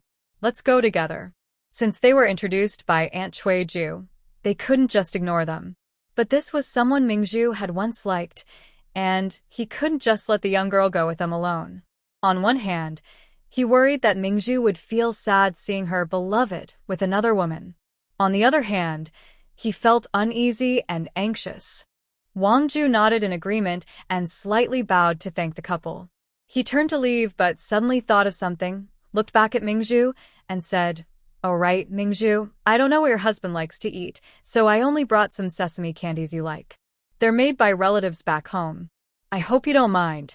Jiang Duo frowned, his face turning colder. Did he really know what Mingzhu liked to eat? Mingzhu heard this and felt something was off. She became suspicious and asked, How do you know I like sesame candies? Julin's relative told me. Pearl smiled awkwardly. Aunt Chuelon, how is your mind so quick? Fruits and candies in this era are not as tasty as those in later times. She didn't like eating them, so she once told her aunt that she preferred crispy sesame candies over fruit candies. Unexpectedly, her aunt truly remembered this. This caused a misunderstanding.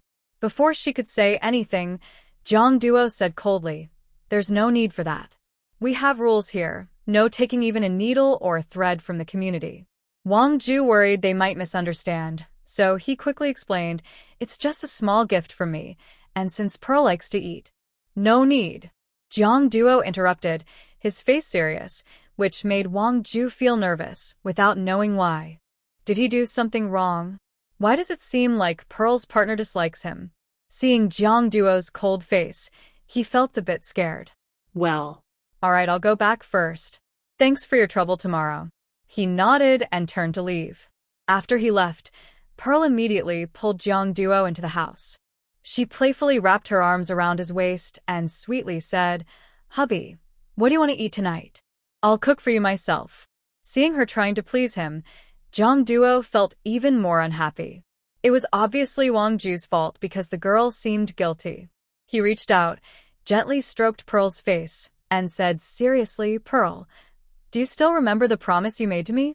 His sudden words made Pearl momentarily confused. What promise? Jiang Duo's heart sank, his brows furrowing deeply. Was she going to forget such an important promise? But he didn't want her to forget. Usually reserved, he spoke frankly. You said, as long as I don't leave you, you won't leave me. Pearl chuckled softly, realizing he was worried she might run away with Wang Ju. She raised her hand, holding Jiang Duo's face, and nodded seriously. What I said is true. Are you planning to leave me? Jiang Duo definitely wouldn't leave her. He was just worried that if Pearl found out Wang Ju's poor relationship with his partner, who even refused to have children with him for the sake of another woman, her decision might change. He didn't know why, but even though she was right beside him, he couldn't relax. He always felt a sense of crisis that he might lose her. He didn't like this feeling. Instinctively, he reached out and wrapped Mingzhu in his arms. Then he lowered his head and possessively kissed her lips. Mingzhu was a bit surprised.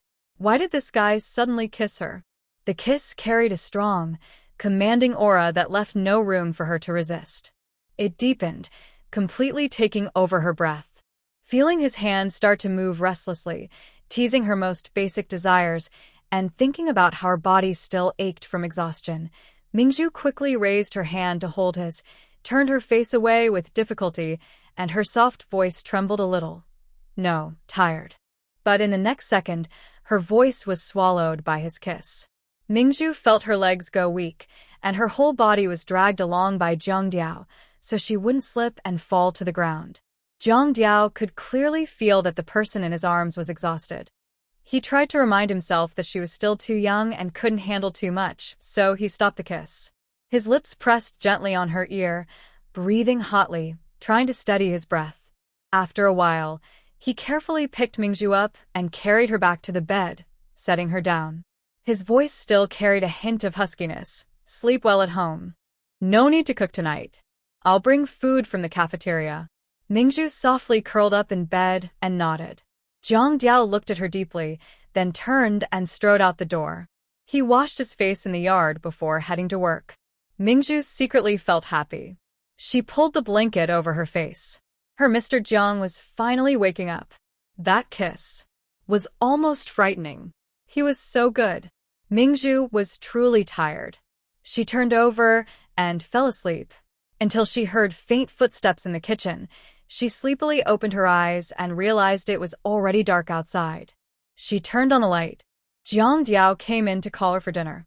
She acted spoiled and stubborn, saying she didn't want to move because her body was sore from him, and asked Jiang Diao to feed her.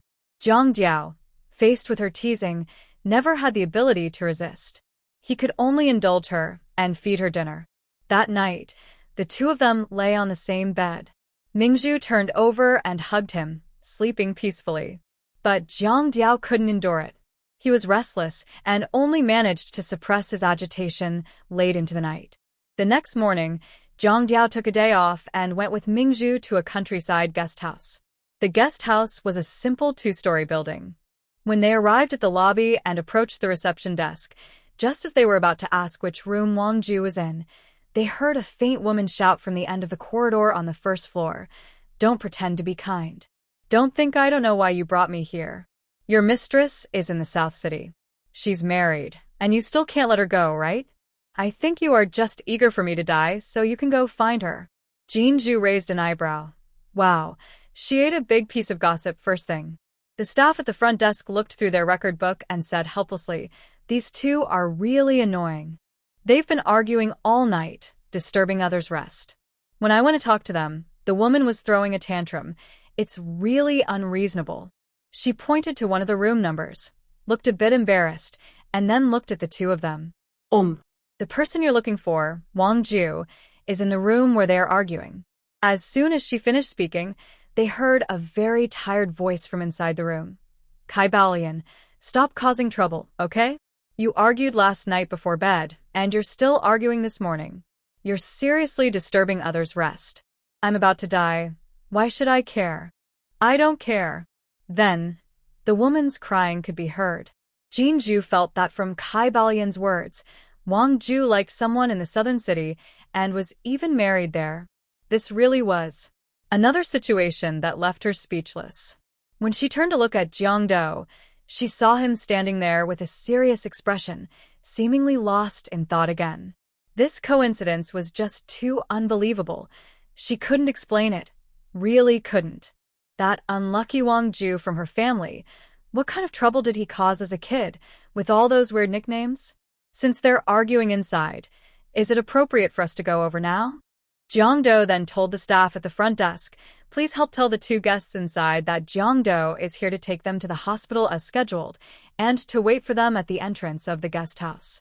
After the staff agreed, Jiangdo took Jinju's hand, and they left the guest house. They waited outside for about 5 or 6 minutes before Wang Ju came out with Kai Balian. Kai Balian looked weak and pale, clearly in poor health. Wang Ju helped her forward and nodded to the two of them. Thank you both. Let me introduce you. This is my wife, Kai Balian. Balian, this is Xiaojing's daughter Jinju. She's from Xiaojing village and is very close to Aunt Chuilan. This is my husband Jiangdo, who is serving in the army here. Kai Balian nodded at both of them, her tone no longer as sharp as when she scolded Wang Ju earlier. She weakly said, you two, really thank you so much. To make sure Jiangdo wouldn't worry, Jinju linked arms with him and smiled at the two. Balian sister, you're too polite. We're fellow villagers. Helping each other when we're away from home is what we should do. Let's go. The station isn't far, and we'll take a bus to the city. Four people walk together toward the bus station. On the bus, they sit in the last row, with two women in the middle.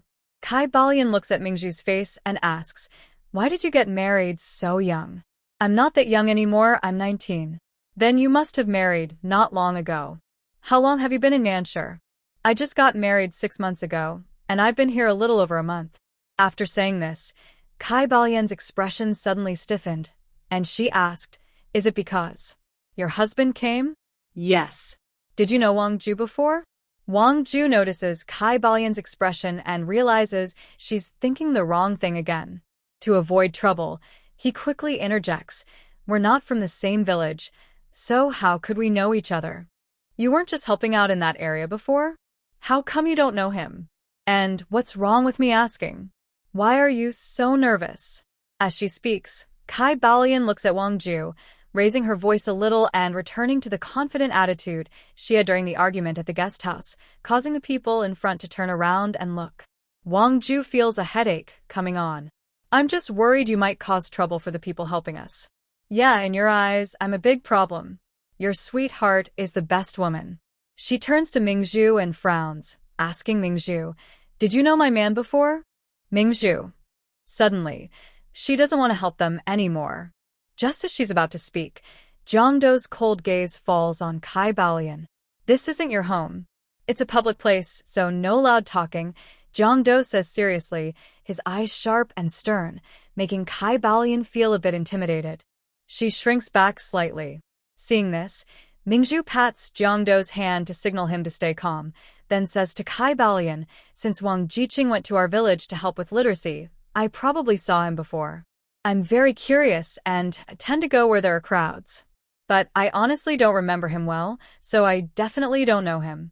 If you hadn't mentioned Aunt Chuilan's name, I wouldn't have helped you. You know there are many scammers in the world. Kai Balian looks at Mingju's calm attitude and finally relaxes her expression, smiling at Mingju. Then I'll go back now. I really should thank my cousin Chuilan. Mingju purses her lips, but doesn't say much more. Jiangdo, however, looks at Mingju. His previously sharp gaze has softened, showing a hint of tenderness and concern. The young girl from that family has always been fearless, but now she has to say words she doesn't believe in, right in front of the man she once liked. She must be feeling very uncomfortable right now. Jiangdo, who usually isn't very proactive outside, surprisingly held Mingju's hand. Mingju turned to look at him in surprise. What's going on? After they arrived at the hospital, Jiangdo took them to see a specialist in cardiology. The outpatient clinic was crowded. Mingju asked Kai Balian to sit on a bench and wait for her turn, while she stayed nearby to accompany her. Jiangdo took Wang Ju to get familiar with the hospital's process.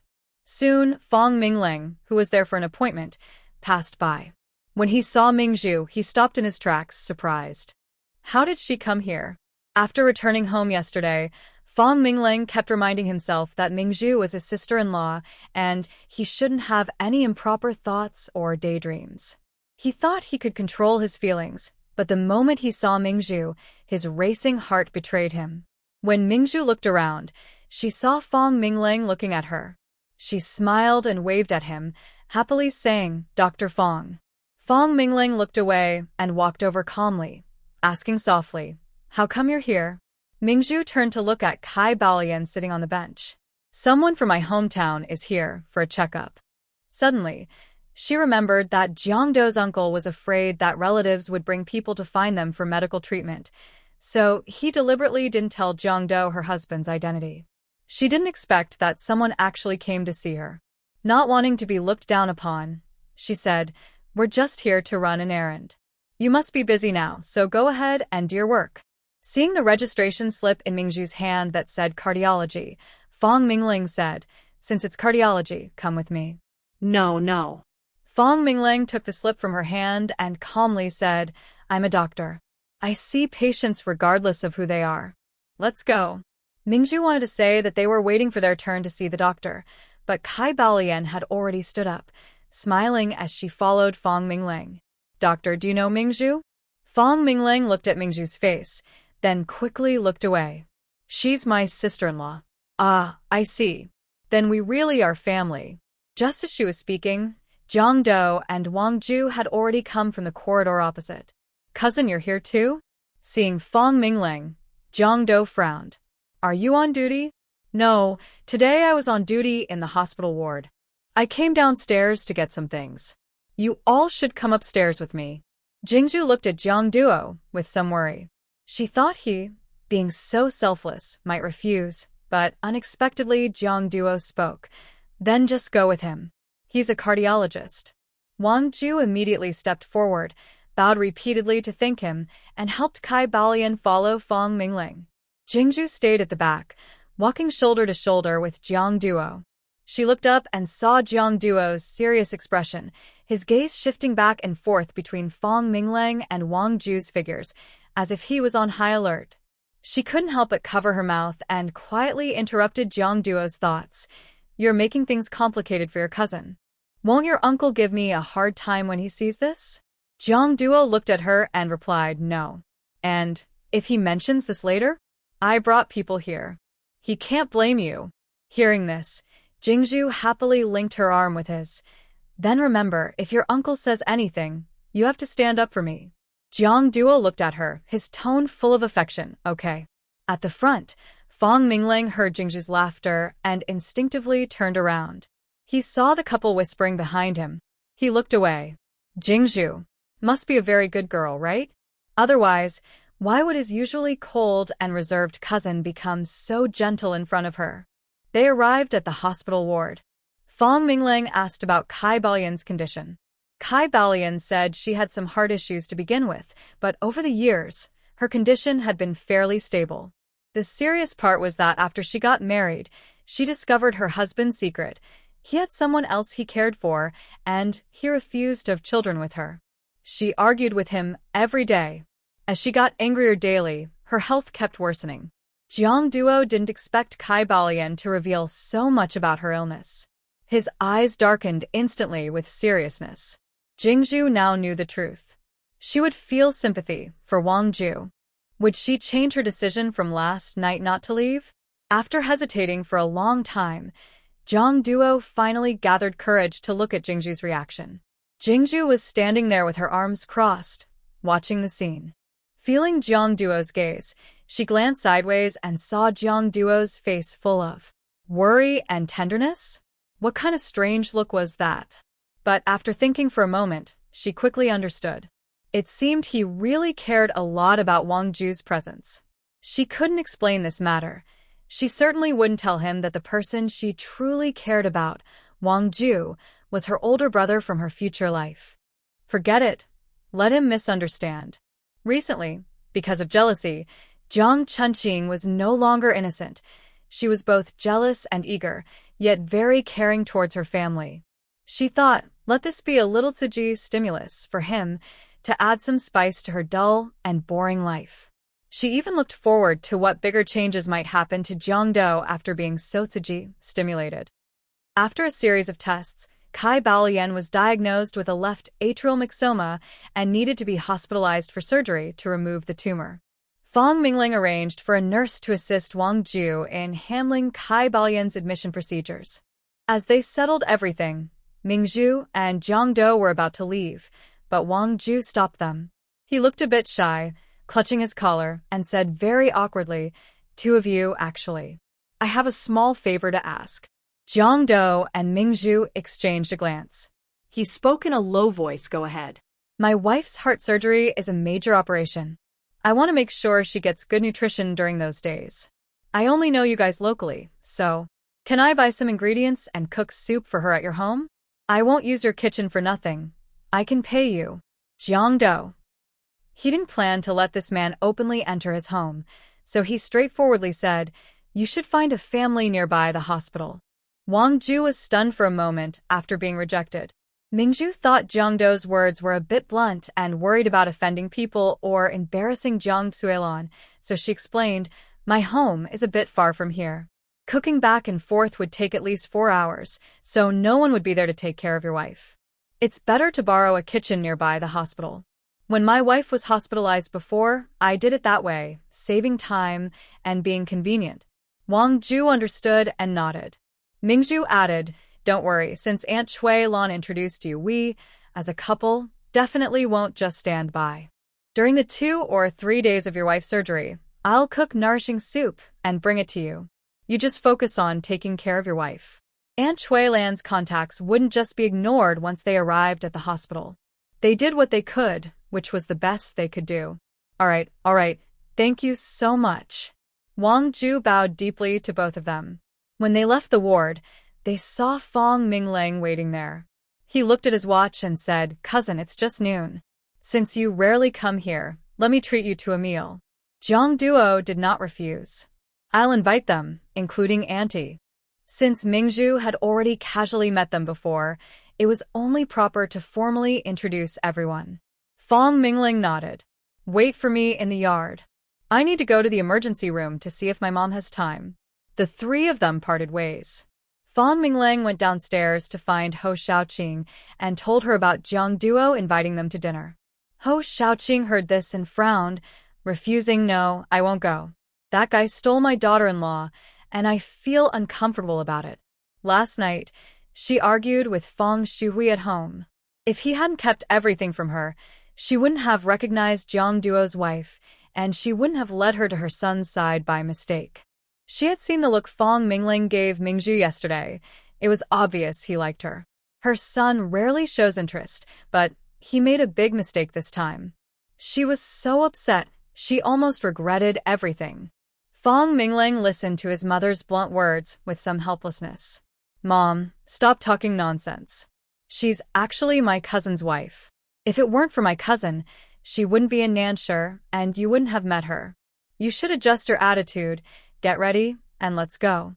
Ho Xiaoqing pulled Fong Mingling aside, worried. "Son, are you okay?" Fong Mingling was confused. "What do you mean? Aren't you interested in that girl too? When you eat with them, don't you feel uncomfortable?" Fong Mingling rolled his eyes. He didn't bother to look at who was responsible for this good deed. To prevent his mother from talking too much in front of others, he could only give a half-hearted explanation. "I just met her once. How much can I feel? Hurry up, don't keep them waiting. Oh, and by the way, my cousin specifically told me not to talk about his past. Be careful." Got it. Ho Xiaoqing took off her white coat and greeted the 2 doctors on the noon shift. Soon, mother and son left the building together. They saw Mingzhu in the yard, looking up and talking to Jiang Duo with a big smile on her face. Jiang Duo also looked unusually gentle. Ho Xiaoqing scowled and quietly said to Fong Mingling, "No wonder your dad is worried. Your cousin is being misled by a woman. Look at his face now, it's not worth anything." "Mom, stop talking nonsense." All right, I won't say anything." Mingzhu turned around just in time to see them come out.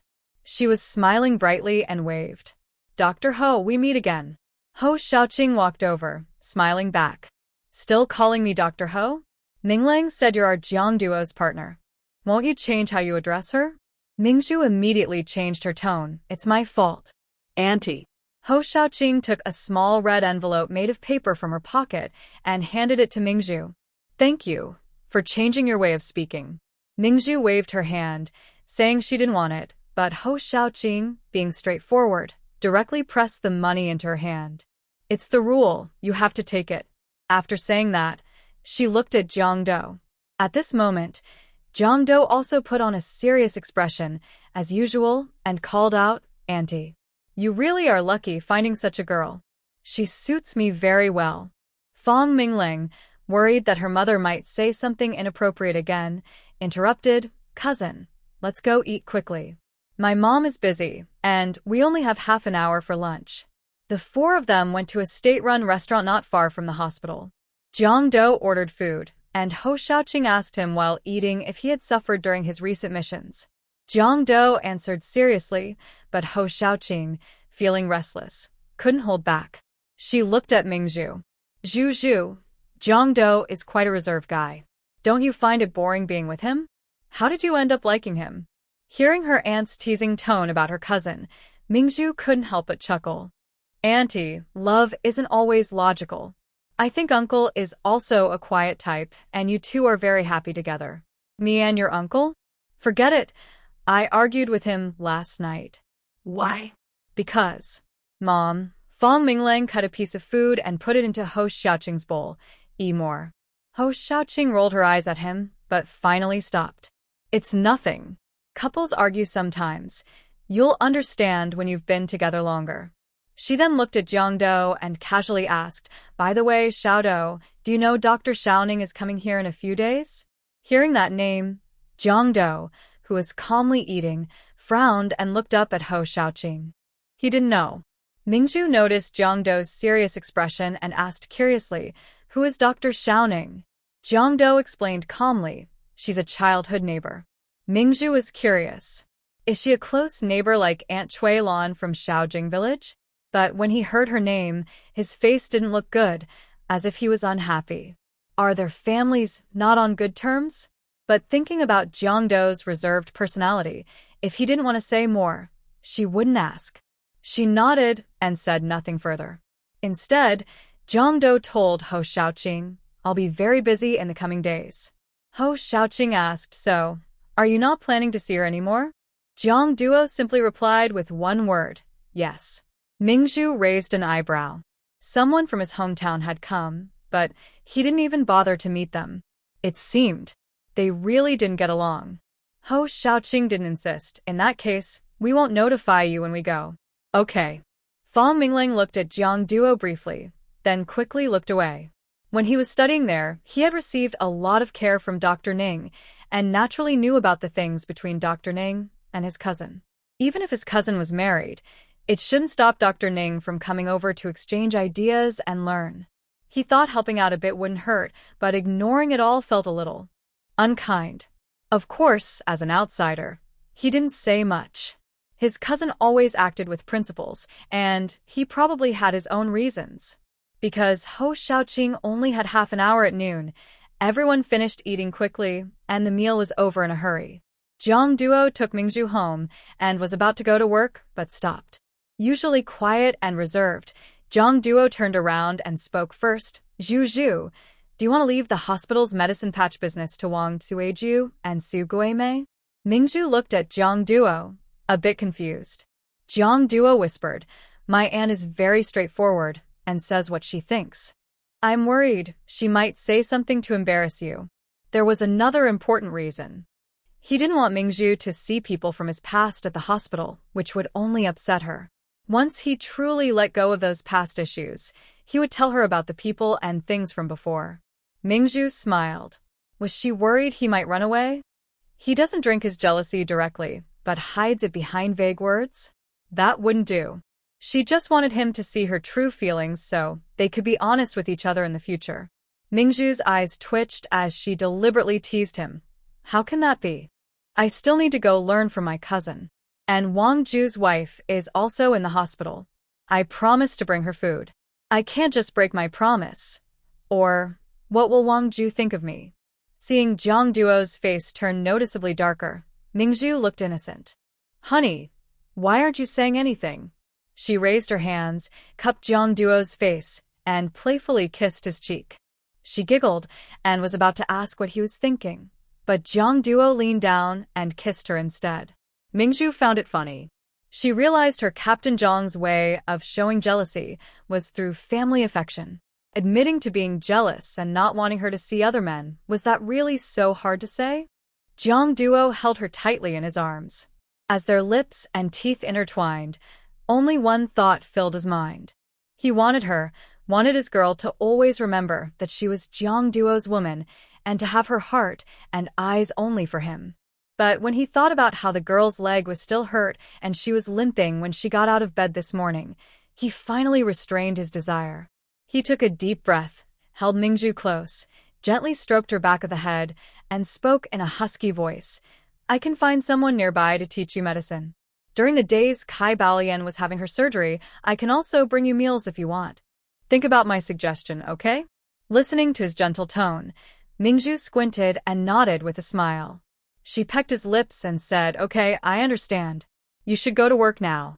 If her leg hadn't hurt, she would have thrown herself at him and kissed him fiercely. After all, yesterday's experience was really good and kind of addictive. After Jiang Duo left, Mingzhu went to the yard to feed the chickens. She also picked some bok choy from the garden to give to her aunt and others. But before she finished, she heard hurried footsteps and anxious voices at the door. Brother, sister-in-law, can you stop arguing? Another unfamiliar and annoyed female voice responded. Nonsense. What are we arguing about? We're just trying to stand up for you. That woman has ruined your good days and even pushed you to divorce. She's just causing trouble. Hearing the voices, Mingzhu quickly stood up from the vegetable garden. She saw Su Guimei at the door, holding the arm of a man and woman in their 30s. The man looked somewhat like her, and old lady Lu was standing nearby, looking proud and sneering at Su Guimei. Mingzhu immediately understood. That scheming scoundrel Lu Kaizong, because of her threats, didn't dare to get the divorce papers back, but instead brought Su Guimei's brother and sister-in-law here. She calmly walked out of the house. When old lady Lu saw Mingzhu, she immediately said to the woman beside Su Guimei, Dear daughter-in-law, this is Mingzhu. She's the troublemaker in our family. Before she came to the compound, Guimei and Kaizong were living happily. It's this woman's meddling that caused all this trouble. Hearing this, Su Guimei's sister-in-law, Li Fun, stepped forward and grabbed Mingzhu's wrist, questioning. So it's you. Such a young girl, not learning well, trying to break up other families. Aren't you afraid of retribution from heaven? Su Guimei hurriedly said, Sister-in-law, don't say more. It wasn't Zhu who told me to divorce. It's because I don't want to stay with Lu Kaizong anymore. I've been living in their house, and it's not a life a person should live. You are too old to have children. Why are you coming home? Do you expect me, as your sister-in-law, to take care of you? Dream on. And with your courage, if no one helped you, you wouldn't dare leave here. You're just a fool. Jin Zhu looked down at Li Fun, who was grabbing her wrist. I don't like people touching me. Let go. Li Fun stared at this sweet-looking woman, who seemed like a fairy, and thought she wasn't threatening at all. Instead of letting go, she looked fierce and angry. You don't like being pulled, but you like encouraging others to divorce and ruin their happiness, huh? While speaking, she pushed Jin Zhu's arm hard. You're so cheap. Even if a couple has some problems, so what? Why do you encourage Guimei not to go back? If you dare interfere again, I'll deal with you. Jin Zhu's eyes darkened. Pushing her? That's asking for trouble. Jin Zhu raised her hand and grabbed the other person's wrist, pushing hard and then flipping her over her shoulder, throwing her to the ground. The other person cursed, You dare push me, and tried to get up and fight back. Jin Zhu kicked her down. Calmly, she lifted her foot and pressed it on her neck, making her struggle but unable to stand. I won't turn against you. Do you think I'm easy to bully? Su Guimei's older brother, Su Guifa, saw this and tried to step forward to pull Jin Zhu away, but Su Guimei held him tightly. Brother, stop. Don't move. Zhu, I've decided to divorce. You can't blame her. The Lu family left me no choice. If I don't leave, I'll die. Li Fun, pressed to the ground, spat back rudely. You're talking nonsense. You can't even have children. They want you, and that's a big favor. Even if you die, you'll die in the Liu family. Jinju stepped on Li Fun's foot and pressed down hard, making her scream in pain. But Jinju didn't loosen her grip at all. She crossed her arms, slightly bent, and looked down at her with disdain. If they're so kind to you, do you want it? Then divorce your husband and marry Liu Kaiqing. You. What? You? My sister Guei has her own life. Only she knows what she wants. She won't eat your rice or spend your money. Why do you control her? Su Guei was so angry, he was about to explode. He pushed Su Guei, but she didn't push back. He shouted angrily, I'm her older brother. Do you think I need a reason to do what I do? This is a family matter, unrelated to you, an outsider. Seeing people gather around to watch the scene, Mingzhu turned her head and looked at Su Guifa calmly and slowly. Now you're acting like her big brother? When she was being bullied by the Liu family, beaten until she was covered in bruises, and felt so hopeless she wanted to end her life, where was this big brother then? Now she's finally starting over, and you come out again. It's laughable. I think your so-called big brother is just useless. Su Guifa was so angry, she pushed Su Guimei to the ground and rushed toward Mingzhu. But before she could get close, a tall figure blocked her path, stopping her from approaching Mingzhu. Mingzhu's eyes lit up. How had Jiangdo come back? He was like her superhero, always appearing when she needed him most. Su Guifa raised her hand and pushed Jiangdo's shoulder, cursing, What are you? How dare you interfere? Get lost. Today, I will tear this woman's mouth apart. Jiangdo's expression turned cold. He dared. He grabbed her wrist and skillfully twisted her hand behind her back, forcing her to the ground. Old Lady Liu still wanted Mingzhu to keep being bullied by the Su family, so she said, Jiangdo, think about your identity. How can you hit innocent people? Everyone come see this. Seeing Old Lady Liu trying to make a fuss, Su Guimei hesitated but decided she couldn't drag Mingzhu and her husband into this. She rushed forward and pushed Old Lady Liu hard. Old Lady Liu fell to the ground, stunned. This was the first time in many years that Su Guimei had shown her disrespect. Before she could react, Su Guimei cursed. How dare you speak? When your son hit me, you didn't think about his status or try to stop him. Instead, you encouraged him to beat me to death and marry a younger woman? Old Lady Liu wanted to blame Su Guimei, but seeing her shouting at her, she couldn't hold back. She stood up to hit her. Your son is your man. You can't get him promoted, and when he hits you, you just have to accept it. Su Guimei pushed her back and, recalling some things Mingzhu had said about the old lady, mimicked her tone and said, I'm not as bad as you. You married into the Liu family just a few days ago and already caused your man's death. How dare you say I'm the one causing trouble? You old, useless woman. You're just a curse and a disaster. Why don't you just die? Su Guimei shouted desperately, making Old Lady Liu tremble with anger. But Su Guimei no longer cared about her. After speaking, she turned around and faced Mingzhu across the street. Pointing at her brother-in-law and sister-in-law, who were controlled by the couple, she gritted her teeth and said, And you too, what does it matter if I get divorced? When I was bullied and came home to complain to you, you helped me once. Would the Liu family dare to bully me like that? If you didn't help me, I wouldn't blame you. But why did you come out to stop me when I finally managed to escape? Su Guifa was angry. We think it's shameful that you got divorced. You can't leave. Su Guimei coldly replied, You can't, but you have to.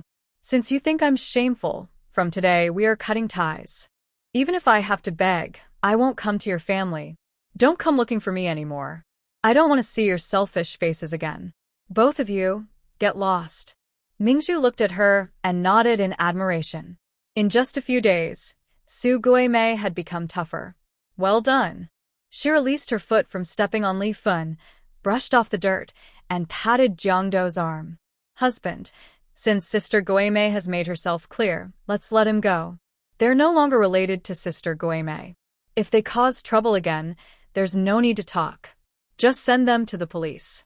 Hearing this, Su Guifa, who was about to argue, didn't want to go to jail, so he shut up immediately.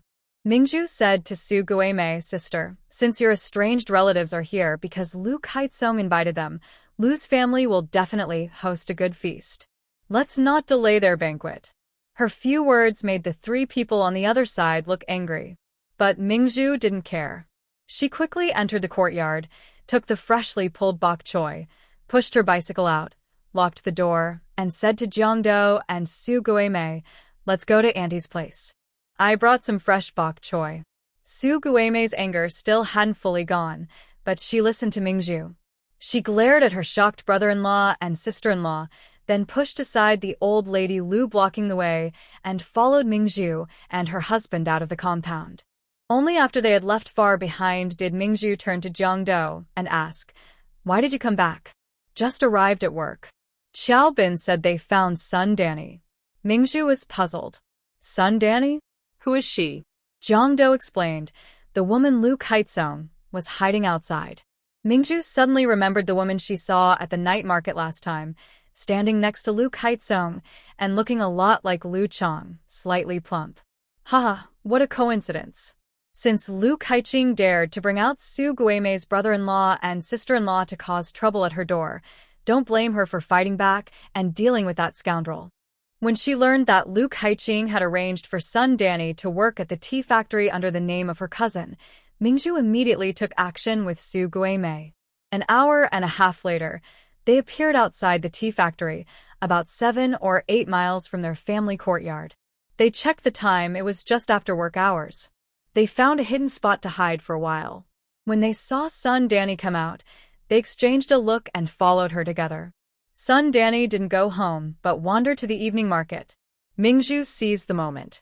While Sun Danny was buying sunflower seeds, she held Su Guimei's hand and walked in front of Sun Danny, saying, Sister, Lu Kaiqing is really bullying you. Su Guimei sighed, I don't mind much. I just feel sorry for Qiang. The two important names immediately caught Sun Danny's attention. She quietly followed after paying her money. Mingju said, Qiang isn't even your child. Why are you worried about him? I've raised him for so long and developed feelings for him. If Lu Kaiqing divorces me and marries Qiang's mother, it would be a family reunion. Qiang would have his mother to care for him, which makes me feel more at ease. But he insists on marrying a daughter of a high official. Their family wouldn't accept Qiang. Yes, after they remarry, they'll probably have more big, chubby children. Then Qiang would really be unnecessary. Old Lady Lu didn't like him from the start. A few days ago, she even hit him with a stick at home. TSK, his biological mother, is really heartless. Such a good child. Can she really bear to abandon him? Su Guimei shook her head helplessly. Qiang's biological mother probably doesn't know what he's been through. You don't realize how good Lu Kaiqing is at lying. He kept telling me that Qiang's mother was very cruel and ruthless, that he couldn't bear to see the child suffer, and begged me to take care of Qiang. But I secretly asked Qiang, and I found out her mother is very kind and loves him very much. Now Qiang misses her every day and cries secretly. I believe his mother also misses him very much. It's just, there's nothing she can do. Mingju scoffed. How can there be no way? She's holding Lu Kaiqing's biggest weakness. As long as she makes him marry her, or report him, Lu Kaiqing would never dare not marry her for his future. Behind her, Sun Danny slowly stopped, paused in the crowd, and looked thoughtful with a serious expression. Out of the corner of her eye, she noticed Sun Danny was still.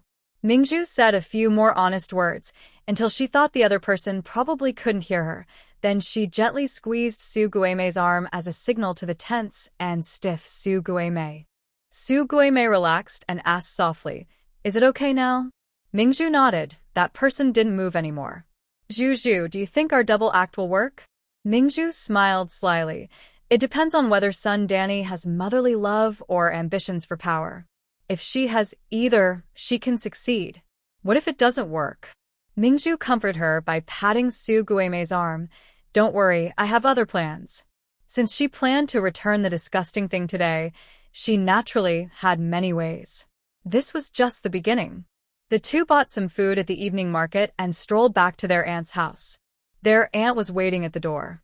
Seeing them, she hurried over nervously. "Did you meet that bad guy?" Because Mingju always called Lu Kaitsong a bad guy, as soon as the aunt said those words, they knew who she meant. Mingju asked, "Did the bad guy come by just now?" The aunt nodded. He waited at the door for half an hour, saying he wanted to see Guimei, but Xiaoxue came out and chased him away. Mingju praised Xiaoxue, who was helping Song Ke feed the rabbits in the yard, making the usually thick-skinned Song Shui a little shy. She handed a small paper bag wrapped with peach crisps to Mingchun and I, and then planned to go home. Although Jiang Duo had to work overtime today, he should be done now.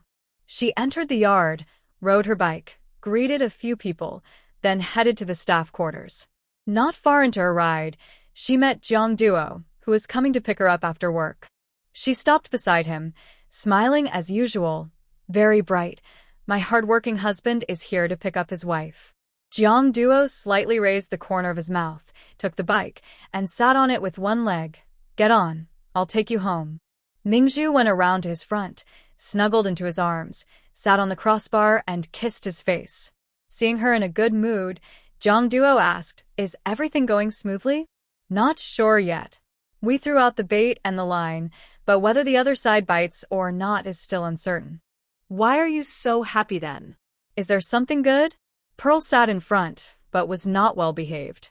She wrapped her arms around his waist and softly leaned against his chest. "I'm in a good mood because I saw my husband and felt happy. It has nothing to do with anything else." Jiang Duo rode his bike, looked down at her, and felt even happier. Since being with Pearl, he finally understood what it feels like to live happily. His little girl has a special charm that makes people feel happy. Because of this, he wants to hold onto her tightly and not let anyone else attract her. When they returned to the big yard, they happened to see Huang Yu pushing a cart outside, waiting. Seeing Jiang Duo, Huang Yu immediately blocked his way with her cart. Jiang Duo reacted quickly, braked, and stood on one leg, looking at Huang Yu with displeasure. Huang Yu glared at Pearl, who was leaning on Jiang Duo, looking soft and charming. Then she softly said to Jiang Duo, "Jiang Duo, I was waiting outside on purpose. Today after work, I went shopping and saw a set of clothes that suit you very well. I bought it for you.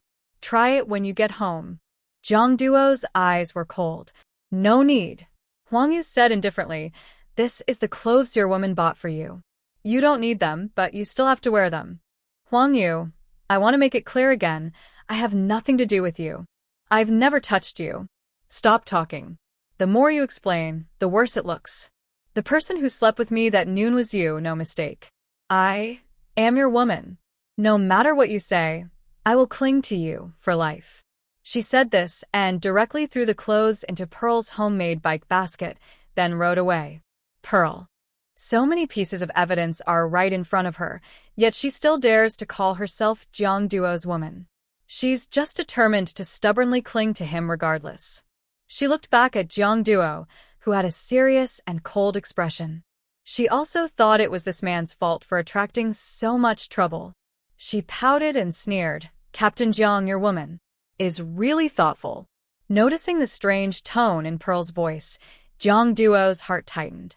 Pearl slid off Jiang Duo's bike, trying to break free from his arms. But Jiang Duo lowered his arm to hold her and softly said, "You know, I really have nothing to do with her." "Yes, but she's clingy to you. What are you going to do?" "I won't pay attention to her." Pearl pouted. Whether he paid attention or not didn't matter. The real problem wasn't him, but Huang Yu. That woman is like a toad jumping and croaking.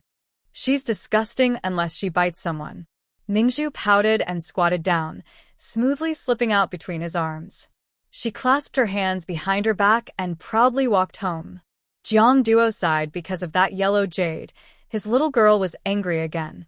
He really disliked that woman more and more. He got out of the car, pushed the cart behind Mingju, and thought about how to comfort her. When they reached the door, Mingju opened it.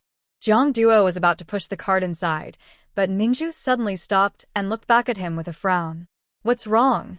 Mingzhu's gaze fell on the clothes in the basket. Are you still planning to bring home clothes from another woman? No. Jiang Duo almost missed the point. I'm going to return them to her. He held the bag of clothes and headed toward the alley. But Mingzhu called out to him, stop. If you go now to return the clothes, she will definitely come out and argue with you again, claiming she's your woman, and then she'll keep bothering you. Jiang Duo looked at the clothes in his hand, worried. He was angry at both the clothes and the little girl. These things were more dangerous than a hand grenade. Seeing Jiang Duo's worried face, Mingzhu held back her laughter, deliberately snorted, and turned to go inside. Jiang Duo threw the clothes bag next to the trash can at the door and quickly followed into the house. Mingzhu returned to her room, took off her coat, and prepared to change clothes. Jiang Duo followed her in. He remembered once when Mingzhu asked if he knew how to comfort women. If he didn't, he should just go and hug her, kiss her. He immediately stepped in front of Mingzhu, cupped her face, and lowered his head to kiss her. Mingzhu, look at this, a rough man who finally learned to take the initiative to flirt. Mingzhu tilted her head back, pretending to resist but also to welcome him. Jiang Duo wrapped his arm around her waist, holding her close, and pressed one hand to her neck, leaving no chance for her to escape. The kiss changed from tentative to more dominant and passionate, disrupting Mingzhu's playful mood. She had no more thoughts, instinctively raising her hands to wrap around his neck and respond passionately. Jiang Duo had thought that after tiring the girl out yesterday noon, she would rest for a few days. But Mingzhu's 主动回吻, proactive kiss, completely disturbed his mood. Her soft breathing stimulated his nerves, making him want more. Finally, he pressed her onto the desk, looked at her blushing face and dreamy eyes, and in a husky voice asked, Zhu can I?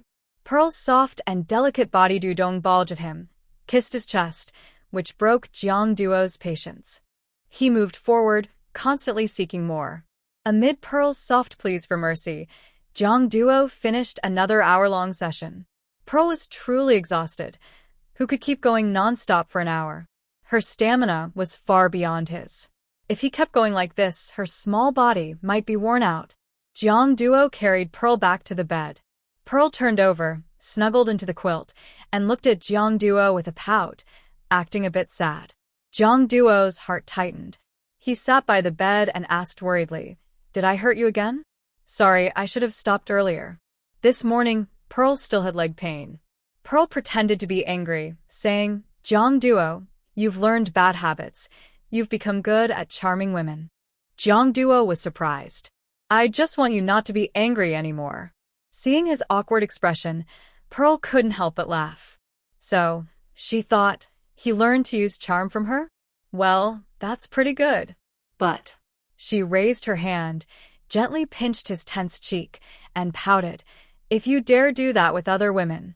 Jiang Duo immediately covered her mouth with his hand and firmly said, That's impossible. Pearl pressed her lips and smiled softly. That's more like it. She sat up, and maybe because of yesterday's experience, she felt better today after finishing, even though her body still felt exhausted. But strangely, today felt longer than yesterday. Could it be that this activity is like exercise and the more you do it, the more accustomed you become? Seeing her want to get out of bed, Jiang Duo also stood up. Rest for a bit. I'll boil water for you. When you take a bath, I'll cook dinner. Pearl held on to him, thinking of something important, and asked, Bath can wait until tonight. What about your clothes? Jiang Duo frowned. Why was she back to talking about clothes? Just threw them in the trash bin by the door. Pearl put on her clothes and got out of bed, but almost lost her balance. Jiang Duo quickly caught her. Does your leg hurt again? Pearl pinched his arm and couldn't help but laugh. You still have the nerve to ask? Try trying to see if your leg goes numb after an hour. She held onto Jiang Duo's arm, stomped her foot, and once her legs stopped feeling sore and numb, she took small steps to the door, fetched her clothes from the trash bin. Jiang Duo watched her bring the clothes back, feeling a bit confused. But Pearl took the initiative to say, Husband, I'll have noodles tonight. Thanks for cooking. She finished speaking and quickly went back to the bedroom, sitting in front of the sewing machine. Jiang Duo was a bit curious and followed her. Zhu, what are you doing? Mingju's eyes sparkled with a clever smile. Don't worry about it. Just wait and see the fun tomorrow.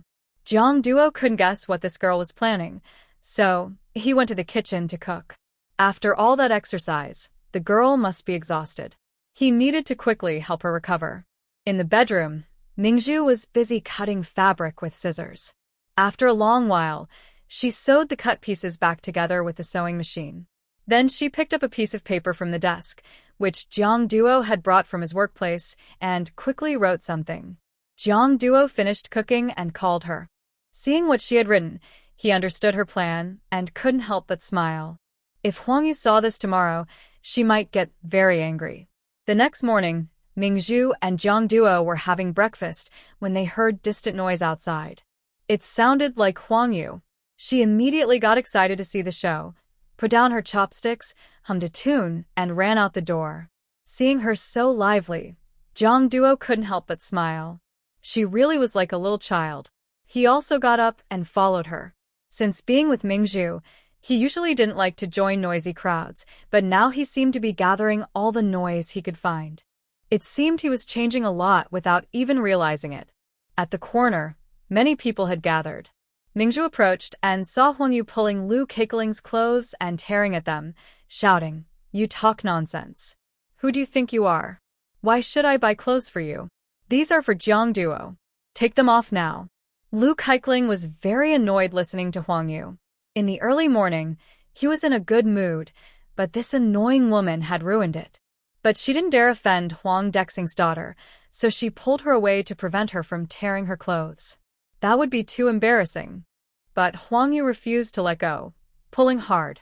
Seeing Mingju and Jiang Duo coming over, Huang Yu immediately looked at Mingju and shouted, "Mingju, tell me, did you give Lu Keikling the clothes? You know very well these clothes are for my own man, Jiang Duo. What kind of relationship do you and Lu Keikling have that you would give Jiang Duo's clothes to her?" Jiang Duo's face turned cold as he said, "Comrade Huang, please show some respect. I am Mingju's man. I have nothing to do with you." Pearl calmly patted his hand and said, "Oh, husband, don't be angry. Sister Huang just likes to pretend to be a woman for others and blame others. It's not good for you to get upset over her. Maybe Sister Huang drank fake wine last night, gave the clothes to Lu Keising, then regretted it, and is using you as a shield." "You. That's nonsense. I bought these clothes for Jiang Duo. Does Lu Keising deserve them? He doesn't." Lu Keising was frustrated and said, "Xiao Yu, I can give you the clothes, but we should be reasonable. Last night, you clearly brought the clothes to my yard. I thought it was your sincere gesture, and I couldn't refuse." Last night, he went to the guest house to settle the Su couple. It was already late when he returned. As soon as he entered the yard, he saw a bag at the gate with a note inside.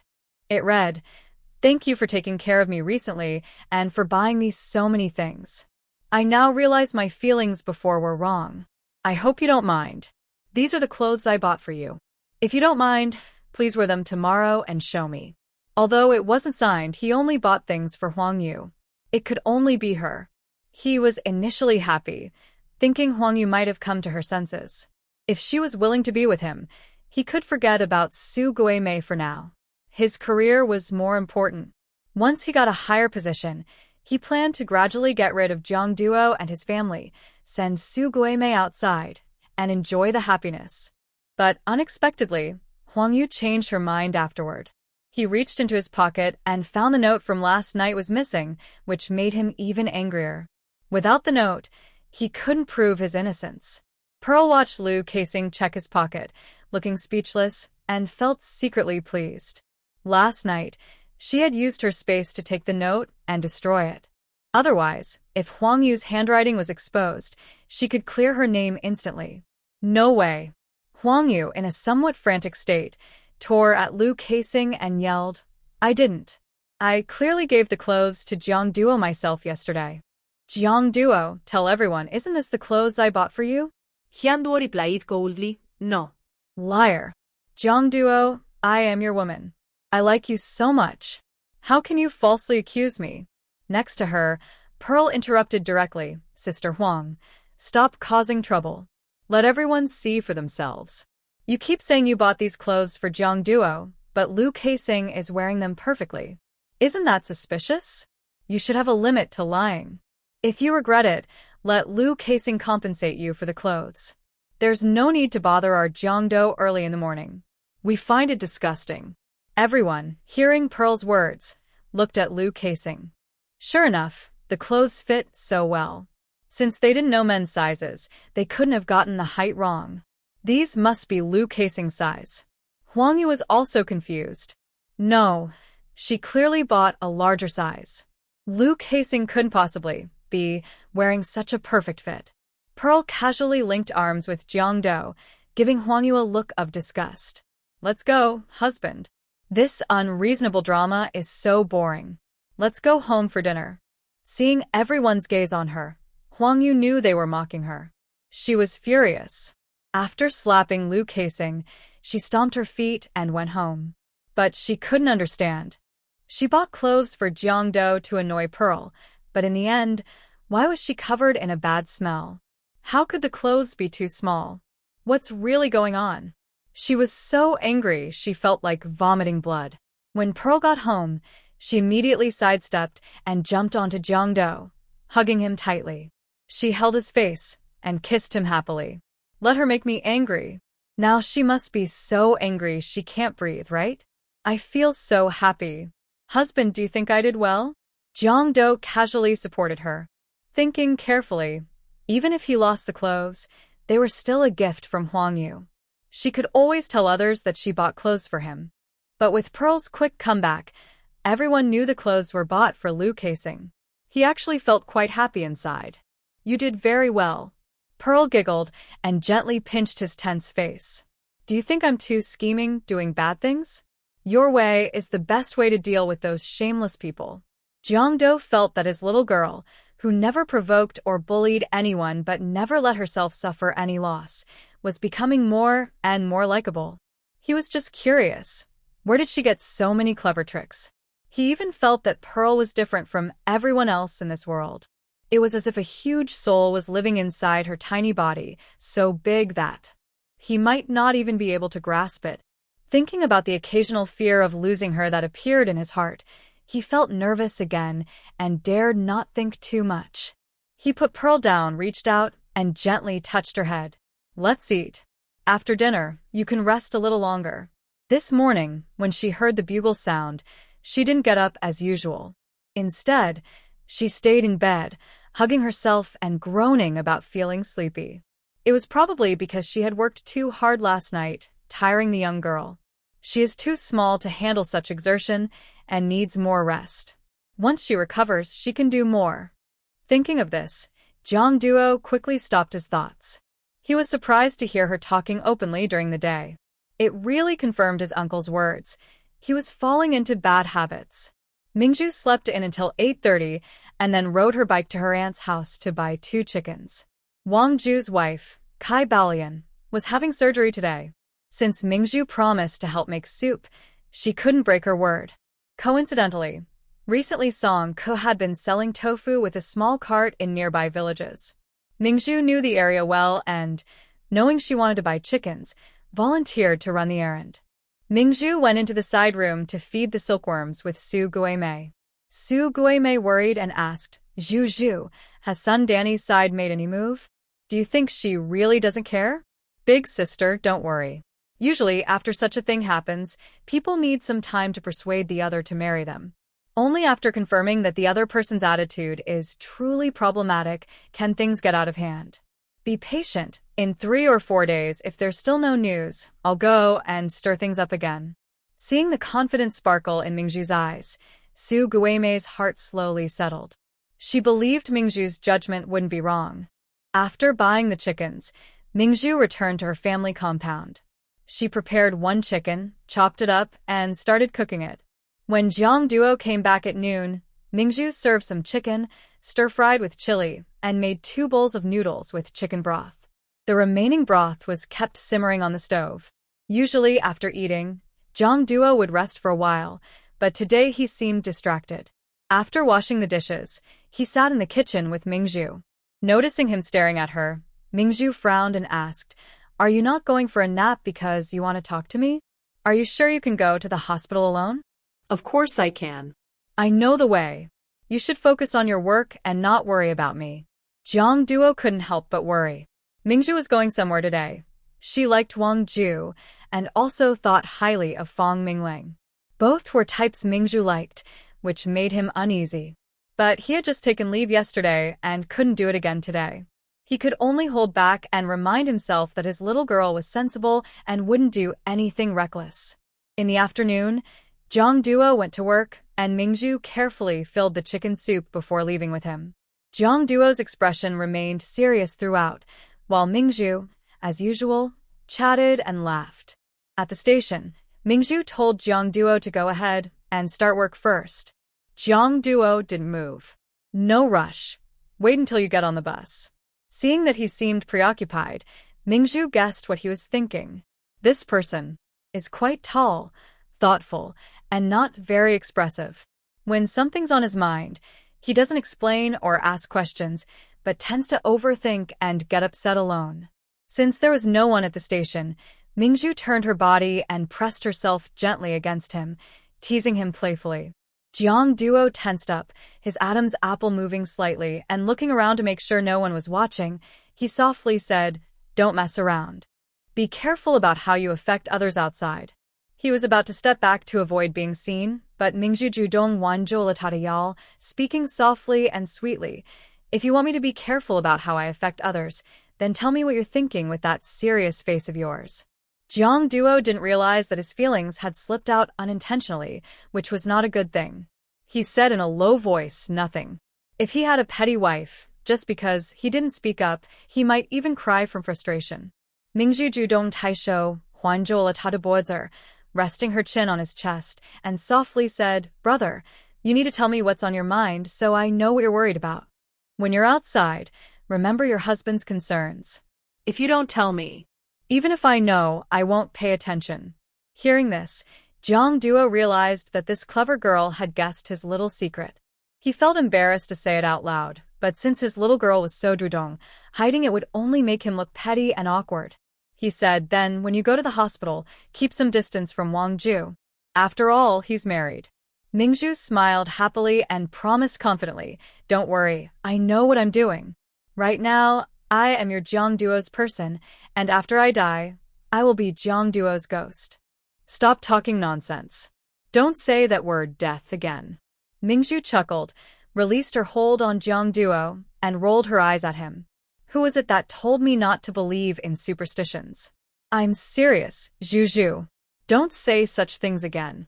Seeing how serious Jiang Duo looked, Mingzhu smiled, tiptoed, and gently kissed his nose, saying, "All right, I got it. I won't say it anymore. I promise to live a long life." If possible, she also hoped to stay by his side for a long time, to cross this century together and grow old with him. But just then, a car approached from behind. She immediately snapped out of her drifting thoughts and smiled at Jiang Duo. "All right, my husband, I have to go now. You should go to work quickly. I'll be back early." As she spoke, she took the vintage-style insulated lunchbox from Jiang Duo's hand, then jogged to the car door. She looked back with a bright smile and waved goodbye before getting into the car. Jiang Duo stood still, a faint smile on his lips. Until the car drove away, his smile gradually faded. He hadn't missed the fleeting sadness that flashed across Mingzhu's face just now. Mingzhu often daydreams or zones out when she hears certain words or stares at something for a moment, her eyes filled with deep sadness that she can't seem to shake. Once she regains focus, she quickly hides her sadness. He knew very well that Mingzhu kept secrets and worries she didn't want to share, secrets he couldn't see into. Because of this, even when he was with Mingzhu, he couldn't ease her unease. This feeling was very uncomfortable. He desperately wanted to understand Mingzhu better, to get to know everything about her. But he didn't know how much longer he would have to wait for that day. Mingzhu arrived at the hospital and asked the nurse for an update. She was told Kai Balyan's surgery was still ongoing. Heart surgery is a major operation, often taking 10 or 8 hours, sometimes even longer. She placed the soup on Kai Balian's bedside table and left a note. Her family's little tricks weren't because they disliked her being too close to Wang Ju, right? Then she wouldn't see the other person. Anyway, she didn't even know that person. After finishing the note, she carried another insulated container and headed to the emergency room. She brought 2 servings of soup, one for Ho Xiaoqing. Seeing that no one was in the emergency department outside the hall, she greeted the nurse who knew her and went to the director's office where she had waited for Xiaoqing last time. Just as she was about to knock, she heard Fong Minglang speaking inside. Next week, Xiao Ning will come over. I want to go pick her up. You've been taken care of before, so you should go and pick her up. But I'm a bit worried. If she asks about my cousin, what should I say? After all, they grew up together as childhood sweethearts. I think it's really not right if my cousin doesn't go. Outside the door, Mingzhu frowned in confusion. Childhood sweethearts? So that Xiaoning doctor is a woman? Mingzhu was surprised when she suddenly heard Ho Xiaoqing's voice inside. I think there's nothing wrong with it. If she asks, just say you haven't contacted your cousin for a long time. If needed, say your cousin is on a mission. Anyway, he doesn't like to see her. All right, I'll go check on the patient now. After speaking, Ho Xiaoqing walked to the door and opened it. Seeing Mingzhu outside, she was startled. Wow, Zhu, you gave me a scare. When did you arrive? Mingzhu beamed with a bright smile. Auntie, I just got here. Today is Kai Balian's surgery day. I helped make some nourishing soup. I also wanted to thank you for introducing so many people to buy the medicine patches, so I brought you a gift. She handed over a thermal box. Ho Xiaoqing was not polite and took it. Although I shouldn't really thank you, I have to try the soup you made, my niece. She led Mingzhu into the office. Mingzhu smiled and waved to Fong Minglang, who was sitting at Ho Xiaoqing's desk. Dr. Fong, you're here too? I thought you were upstairs performing surgery. Fong Minglang, upon seeing Mingzhu, instinctively looked away and said seriously, my teacher is performing Kai Balian's surgery. Don't worry, she is an expert in this field. I have no worries. Doctors will do their best anyway. Ho Xiaoqing casually opened the thermal box. Before she could taste the soup, the aroma of chicken soup already wafted out, making her swallow instinctively. Fong Minglang, pass the spoon to Mom. Fong Minglang got up, opened a drawer, and handed her the usual utensils. Ho Xiaoqing poured herself a bowl, then scooped a spoonful from her lunchbox to taste. Her eyes lit up immediately. Wow, Zhu, are you such a good cook? I've lived nearly 50 years, and this is the best chicken soup I've ever had. Fong Minglang thought his mother was exaggerating, but the smell was indeed good. He also took a bowl and tasted it. For the first time, he realized his mother wasn't exaggerating. This chicken soup was truly delicious. He never expected Mingzhu to be so pretty and talented in cooking. His cousin was really lucky to find such a wonderful girl. Mingzhu smiled and said, Annie, if you think my cooking is okay, come to my house when you're free. I'll cook something nice for you. That sounds great. Ho Xiaoqing quickly finished her soup, put down the thermal box, and said, I have patients outside. Zhu, you can sit for a while. Pearl said happily, Auntie, I won't sit anymore.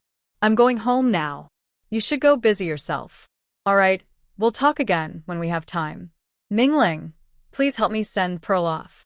Ho Xiaoqing is quick-tempered and had already run out to busy herself.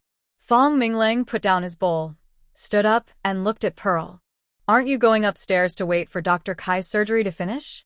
No need. I don't really know them well. Staying there might just cause trouble for them. I'll head back first. Dr. Fong, you should also be busy. She walked to the table, picked up her insulated box, waved goodbye to Fong Minglang, and left. Fong Minglang went to follow her, just about to see her off, when Pearl seemed to remember something and stopped, turning back. They almost bumped into each other because they were so close. Fong Minglang caught a faint sweet scent from Pearl, making him want to get even closer. But luckily, he knew his boundaries. As Pearl stepped back 2 steps, he also stepped back 2 steps. They created some distance. It was a bit awkward. Fong Minglang's face turned red as he was about to apologize, but Pearl was quicker. She smiled and said, sorry. I just remembered I needed to ask you something. I was a bit impulsive. My older cousin, please don't mind. I tend to be a bit careless. This comment immediately eased the mood. Fong Mingling said, it's also because I wanted to see you off but didn't say anything and just came over. What do you want to ask? Pearl didn't hide anything. Actually, I was at the door and overheard you talking with my aunt about Dr. Ning. Is Dr. Ning a woman? What's her relationship with Jiangdo for my family? Hearing this, Fong Mingling was surprised. Hasn't my cousin mentioned anything about our family to you? Pearl was puzzled. She was asking about Ning Shuang, but Fong Mingling directly brought up Jiangdo's family. Could it be that the Jiang and Ning families are now so close they are like one family? She shrugged casually, looking calm. He rarely talks about his hometown. I don't ask much. Fong Mingling looked a bit helpless. You're really open-minded. Aren't you worried my cousin might be a fraud? Pearl laughed brightly. My reputation back home isn't good. If my cousin is deceiving me, what could he gain? I'm an orphan, poor, and fiery-tempered enough to argue with people. Fong Mingling frowned. She seemed gentle and kind. How could she argue with others? He didn't believe it. But his cousin? He was usually very careful in everything. How could he have married so hastily without explaining his family background? Could it be? He was afraid Pearl would care about his family's conditions? He hesitated for a while, worried that speaking prematurely might influence Jiang Duo's decision, and finally spoke. I have lived away from my parents for many years. I don't know much about my cousin's family. I only know that Ning's family has a good relationship with my aunt's family. Ning's siblings grew up with my cousin as childhood sweethearts, but... He paused mid-sentence, hesitant to continue. Mingzhu asked curiously, but what? Fong Mingling knew some topics shouldn't be brought up in front of Jiang Duo, so he said, later, I don't know what happened. My cousin left his hometown. He's very sensitive about Ning's family matters, so it's better not to mention them in front of him. Mingzhu believed him blindly. Fong Minglang's hesitant attitude clearly indicated he knew something, but refused to tell her. Since he wouldn't say anything, Jiang Duo wouldn't either. Oh, this is so frustrating. My curiosity is growing. But she didn't push him. She said, all right, I understand. Thank you, big cousin. Don't see me off. I know the way. I'll go now. You should get busy. Bye. She waved at Fong Minglang, grabbed her bag, and ran towards the hospital gate. Fong Minglang watched her leaving figure, his eyes darkening. Love at first sight, but destined to be apart. It's a pity he met her too late. If her cousin married Dr. Ning, that would be great, then he might have a chance. He withdrew his thoughts. No, if her cousin married Dr. Ning, he wouldn't have a chance to meet Mingzhu at all. He shook his head, trying to stop his wild thoughts. The more he thought, the more it hurt inside. Mingzhu left the hospital and paused slowly at the gate of the supply and marketing cooperative. Jiang Duo and Ning's family must have a story. She was really curious. Since asking him directly wouldn't work, maybe she could use some tricks? Thinking this way, she raised her eyebrows and turned into the supply and marketing cooperative. Yes, that was a happy decision. When Mingzhu returned home, she immediately started working in the kitchen. Soon 3 dishes and 1 soup were ready. She was very hot from the cooking. She took a shower in her space, and just as she finished, Jiang Duo came back.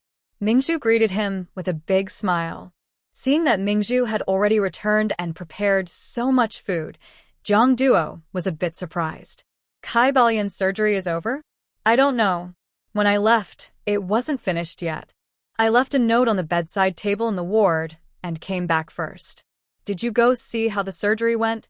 There are doctors in the hospital. I saw her, but I can't finish the surgery early. Besides, my little family member isn't fond of me contacting Wang Ju, so I better not go. She said this and stepped forward, sweetly hugging Jiang Do's waist. How is your little wife doing? Jiang Do reached out and patted her head gently. She's doing well. Then you stay with me for a bit. She released Jiang Do and pulled him to the dining table. From the cupboard behind her, she took out a whole glass bottle of loose, white wine and boldly placed it on the table. Jiang frowned. Why did you buy wine? Today, I went to the supply store to buy meat. I smelled the wine and thought it was nice, so I brought back 10 jin. Stay and taste it with me. Mingzhu's alcohol tolerance was decent. They say people tell the truth after drinking, so she planned to get this rough man drunk and coaxed him into talking. Jiang looked worried. Drinking alcohol can harm your health. Oh, it's not every day. Today is just a good mood. We're just the two of us at home, closing the door and having a few drinks. No one will bother us. Go wash your hands. Dinner is ready. Jiang got up and went to wash his hands at the nearby basin. When he returned, Mingzhu had already poured the wine. She used a small cup for her drink, but for Jiang she used a tea bowl, which held at least half a jin. Mingzhu happily waved to Jiang. Husband, come here, come here. Jiang sat on the stool beside her, frowning. Zhu, this is too much. How is it too much? A man should not be defeated by a little wine. If you can't drink, learn to practice. I have a pretty good alcohol tolerance. I can practice with you, so next time you go out, you won't get so drunk that you fall under the table. That would be embarrassing. Come on. She smiled and raised her cup. Brother, I've always thought I should toast you properly. We really come from two different worlds, but we're together because of fate. To fate, let's have a toast. Mingzhu was sincere. To Jiang the so-called two worlds might just be two places, but to her it was truly two worlds. Jiang didn't hesitate. He raised his cup and clinked it with hers. Mingzhu said, I'll drink it all. Do as you like. Jiang wanted her to sip slowly, but Mingzhu quickly drank the entire cup in one go. The fragrant wine spread in her throat, then entered her stomach. Mingzhu instinctively let out a small gasp. Wow, that's spicy. Jiang looked at her with her eyebrows tightly furrowed and couldn't help but smile. Is she good at drinking? He picked a piece of meat for Mingzhu and held it near her lips. Eat some meat to settle your stomach. Mingzhu opened her mouth and ate, saying stubbornly, What are you laughing at? I just drank too fast. I really can drink. I can drink 1,000 cups without getting drunk. As she spoke, she poured herself another glass. The wine was really good, with a sweet aftertaste. Even the expensive wines of later generations didn't have this rich aroma. Besides a bit of spiciness, there was nothing wrong with it. Seeing Jiang hadn't drunk yet, Mingzhu immediately frowned. Hubby, you're not fair. I toast you and I finished my drink, but you haven't even started. Jiang nodded and picked up his teacup again, taking a sip. Mingzhu was speechless. Why? Are you unhappy that I met you? I just want to enjoy drinking and eating meat with you. Jiang found it amusing. He didn't expect his little girl to be so good at encouraging drinking. To make her happy, he raised his cup and took a big sip again. Mingzhu nodded happily, letting him eat a few bites of food, then, using reasons like thanking him for his care and willingness to help her bring her aunt over to look after her, she poured him several drinks. After finishing the 2 large teacups of wine, Jiang and Mingzhu had each drunk about 7 or 8 small cups. Her originally slightly dazed mind was now almost completely muddled. She didn't realize that when she turned sideways and held Jiang hand, her body was unconsciously swaying back and forth. Jiang knew she had drunk too much. Gently holding her arm, he said, Zhu, you've tasted the wine. That's enough. Let's stop drinking, okay? I won't. I need to get you drunk, Mingzhu said, hiccuping. That I still have something to ask you. Jiang. He felt that her constant urging to drink today was a bit strange. It turned out she really had her own thoughts. He smiled softly and said, Just ask whatever you want. Mingzhu raised her hand and pressed her shoulders, her eyebrows knitted tightly. You. Have you drunk too much? Don't sway. Jiang held back his laughter, turned to hold her shoulders to steady her, and nodded. Okay, I won't sway. Ask away. Mingzhu grinned mischievously. Tell me, what exactly is your relationship with that Dr. Ning? Why haven't you seen her? Jiang was taken aback. He thought she would ask about his family, or the thing she was curious about before, like his relationship with Fei Ying. But, unexpectedly, she asked about this. Who told you what today? Pearl shook her head and pouted. My cousin only told you that we grew up together, but didn't tell me anything else. That's why I want to get you drunk. You have to tell me quickly. Once the alcohol wears off, I won't be able to trick you anymore. Jiang Duo chuckled softly. I'm not exactly childhood sweethearts with Dr. Ning. I grew up with her brother, and we are very close. Our families are neighbors, so we see each other often. She likes my family, but I don't want to have private dealings with her, so I don't go to see her. Pearl grinned, seeming to have just overheard everything, but in reality, she didn't remember much. Her head was about to give out, so she threw herself into Jiang Duo's arms. I'm so dizzy. You're drunk. Let's go, and you can rest for a while. I'm not drunk. I can still drink 2 more gin, she said confidently, holding up 3 fingers. Jiang Duo couldn't help but laugh. Well, I am drunk. You stay with me for a bit, and after I rest, I'll keep drinking with you. Is that okay? All right, Pearl replied reluctantly, leaning back into Jiang Duo's arms again. Jiang Duo gently held her shoulder with one hand and slipped his other arm into her lap, lifting her into his arms and carrying her into the bedroom. He gently laid her on the bed. Pearl wrapped her arms around his neck, her head rubbing against his chest like a kitten, making Jiang Duo feel a little ticklish inside. Looking at her drunken state and thinking about the lingering doubts in his mind, he hesitated but finally asked, Zhu, can you answer me one question? Pearl obediently said, sure. That night in the cave, what did you dream about? Why did you cry and say you missed your parents and wanted to go home, but couldn't find a way back? Where do you want to go? Pearl's mind was a bit fuzzy, and in the end, she only remembered Jiang Duo asking her where she wanted to go. Suddenly, her mind was filled with thoughts of her parents and 2 brothers. She tightened her grip on Jiang Duo and said sadly, I want to go home, to my own home. Jiang Duo could tell that the home Pearl mentioned was not the small Jing village. He remembered that Xiao Bin had investigated Pearl. Before leaving Jingxian County, she had never been outside Jing village. So, where was her home? Where is your home? I can go with you. Pearl frowned and looked at Jiang Duo. After a long pause, she said sadly, I also want to take you there, but I can't. Because it's a place you can never go. How can that be? What kind of place is it? The only remaining string in Mingzhu's mind was finally pulled tight. She raised her right index finger to her lips and whispered, Sure, that's a secret. One I can't share with anyone. I can't tell you. Jiang Duo felt a hint of disappointment. Even when she's drunk, she keeps her secrets. What could it be? He always felt the secret was very important, possibly the reason he worried about losing her. It might hold the key to solving the mystery in his heart. But since she wouldn't tell him, he couldn't force her. He could only wait for another chance to find out the truth. Mingzhu moved her hand away from her lips and wrapped her arms around Jiang Duo's neck again. Drunk Jiang Duo looked really good.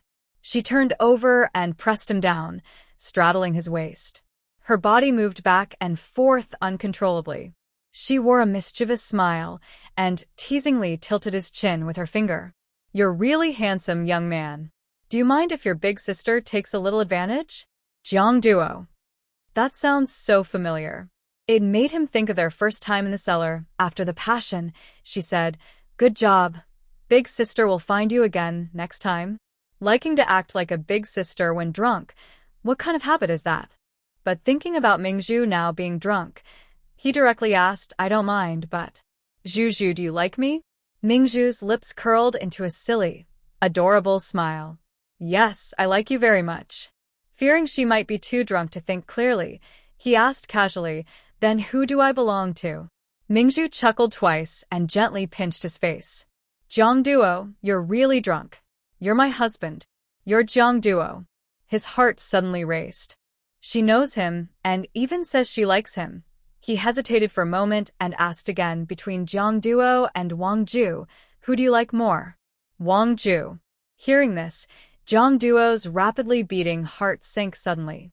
But before he could think more, Mingzhu's mind flickered between her biological brother Wang Ju's face and the face of Wang Ju she had seen these past few days.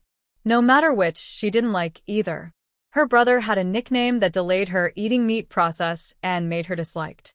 In this era, Wang Ju was thin and scrawny, which she liked even less. She frowned and shook her head. I don't like him.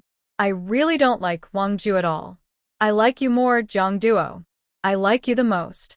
Honest words spoken after drinking. All of Jiang Duo's disappointment tonight was soothed by her saying, I like you the most.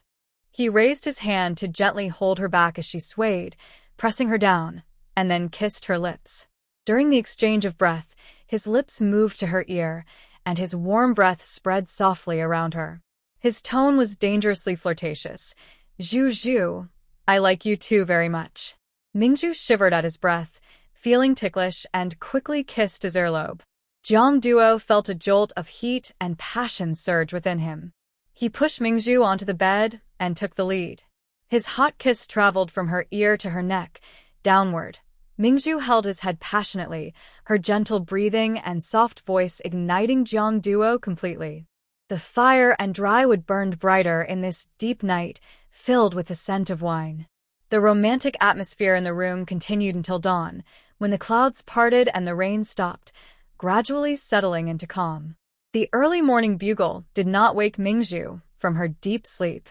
Jiang Duo carefully covered her ear and, after the call ended, went to the dining hall to get breakfast. He left a note for Mingzhu, asking her to warm up the food when she woke up. Mingzhu slept very deeply. When she opened her eyes, her mind was still foggy. She looked at the sunlight streaming through the window, unable to be blocked by the curtains, and checked the time on her wrist. Wow, it was already 11:30. What's going on? Weren't she and Jiang Duo supposed to be drinking and talking last night? How did she end up in bed, and why was it already this late when she opened her eyes? She sat up, but her whole body felt as if it had been disassembled. Her back was sore, and her legs felt even worse. The 2 times she was with Jiang Duo before hadn't been this intense. What exactly did she do with Jiang Duo last night? She tried to remember, but the last thing she recalled was her raising a glass to Jiang Duo, hoping he would always love her well. She couldn't even remember what Jiang Duo had said at that moment. Just then, the kitchen door opened, and Jiang Duo quickly entered the bedroom. Seeing Mingzhu sitting on the bed with her hair still messy and loose, Jiang Duo asked worriedly, Did you just wake up? Mingzhu looked at Jiang Duo with a sad little pout. Jiang Duo stepped forward, concern in his voice. What's wrong? Do you have a headache? I made some hangover soup for you this morning, but you haven't drunk it yet. Wait here, I'll heat it up for you. Mingzhu grabbed Jiang Duo's hand as he was about to leave and looked at him sadly. I don't want to drink it. Jiang Duo, what did you do to me last night? My body feels so sore.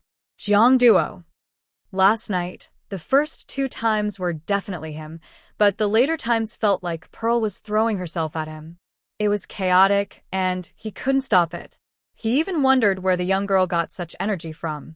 Seeing Pearl looking so upset, Jiang Duo sat on the edge of the bed and gently comforted her. Are you sore somewhere? I'll help you massage it. Everywhere sore, Pearl muttered as she lay back on the bed. I can't get up, my legs hurt. How many times did we do last night? 6 times. Jiang Duo turned to the side and started massaging her legs. Pearl looked speechless. She was almost at the level of the novel 7 times in one night, so that's what it feels like when fiction becomes real. It was unbelievable. You are too weak-willed, she said. My mistake. I'll change next time, Jiang Duo replied. Pearl pursed her lips, feeling the worst because, in the novel, such achievements would be proud moments, but she didn't even know what it really felt like. She only felt the soreness afterward. It was so unfair. Drinking really causes trouble. Thinking about alcohol, Pearl suddenly sat up and looked at Jiang Duo closely, asking, Were you drunk last night? Who got drunk first? From what she knew about Jiang Duo, unless he was drunk, he wouldn't do such reckless things 6 times in one night. So, she was sure she got him drunk last night. Jiang Duo was momentarily speechless. He didn't want to lie, but if he told the truth, she might lose face since she claimed she wasn't easily drunk. So, he just looked at her silently. Seeing his reaction, Pearl couldn't help but smile. You probably also blacked out, right? You don't remember anything? Then she realized, wait, if you blacked out, you wouldn't remember how many times we did it last night. So, I must have been the first to get drunk. She was utterly speechless. She had poured alcohol for Jiangduo but ended up passing out herself. Even so drunk, she couldn't remember what happened afterward. She had never gotten drunk in her previous life. How could she be so tipsy after just a few drinks? Pearl's body was just not very strong. Jiangduo reached out and gently patted her head, comforting her. Your alcohol tolerance is pretty good. Just next time, don't go drinking with strangers. Pearl looked at him worriedly. Did I say something strange? Or do something inappropriate? Don't lie to me, just tell me the truth. Jiangduo thought about how adorable and clingy Pearl became when she was drunk, and he really didn't want others to see that side of her. He simply said, can I get a little favor from my sister? Or not enough, let's do it again. If these seem strange, then he has indeed said many such things. Mingzhu. She wanted to die on the spot for 5 minutes. Seeing her look of despair, Jiangduo was worried he might have hurt her feelings, so he comforted her. It's okay. As long as you don't drink with others, they won't see you drunk. Mingzhu raised her hand to cover his mouth. Brother, please stop talking. It's too embarrassing. I want to find a hole to hide in. Jiangduo was amused by her words. Just as he was about to say more, they heard arguing outside. Old Lady Lu was shouting, get out. This is my house. My son, even if he stays single his whole life, will never marry someone like you. Then a loud, rough voice of a woman responded, you old fool. Who do you think you are? Tell Lu Kaijing to come out and talk to me. Lu Kaijing, you son of a troublemaker, come out here. Mingzhu's eyes brightened a little. She quickly patted Jiangduo's hand, which was helping her with her leg, and with effort, turned to get out of bed. Brother, help me quickly. The fish is on the hook. Jiangduo remembered a few days ago when Mingzhu took Su Guimei to pretend in front of Sun Danny, so he directly lifted Mingzhu out of bed. Mingzhu went to the window and opened the curtain. The window was half open, so she could clearly hear and see what was happening in the neighboring yard. A slightly chubby Sun Danny was standing opposite the short Lu old lady, shouting insults. Soon, Lu Kaijing, afraid of losing face, slipped out in embarrassment. Old Lady Lu angrily slapped him and scolded, why did you come out? You were supposed to watch the kids inside. Mom, stop talking for now. And you, Danny, I told you I need some time. Why are you causing trouble here? Don't lie to me. I've already found out. You're pursuing your leader's daughter, while bringing your wife's siblings here, treating them well at the guest house. Are you planning to marry your leader's daughter and just take your wife back? You don't care about my demands at all. I tell you, you can't fool me this time. You must divorce and marry me soon. No, I won't agree. Old Lady Lu spoke first, even before Lu Kaijing. She already knew that the woman Lu Kaijing secretly married was lazy and greedy, not obedient, and even less suitable than Su Guimei. She could give birth, but didn't have the qualities of a good wife, and like Su Guimei, she was not fit for her son. Son Danny snorted. You don't agree?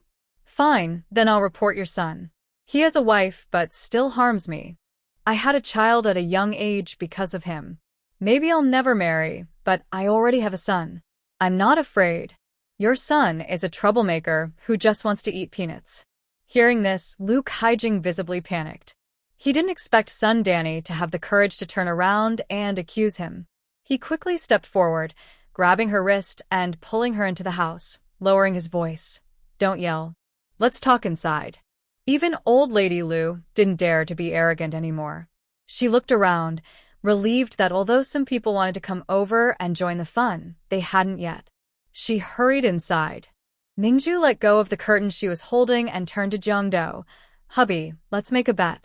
Do you think Lu Kaijing will divorce because of son Danny? I bet he will. I also think so, Jiangdo replied. No, you're not allowed to bet that way, Mingzhu pouted. You have to let me win. Jiangdo looked at her sweet and soft expression and felt at ease. Okay, I bet he won't. Mingzhu chuckled softly. If I win, I want a prize.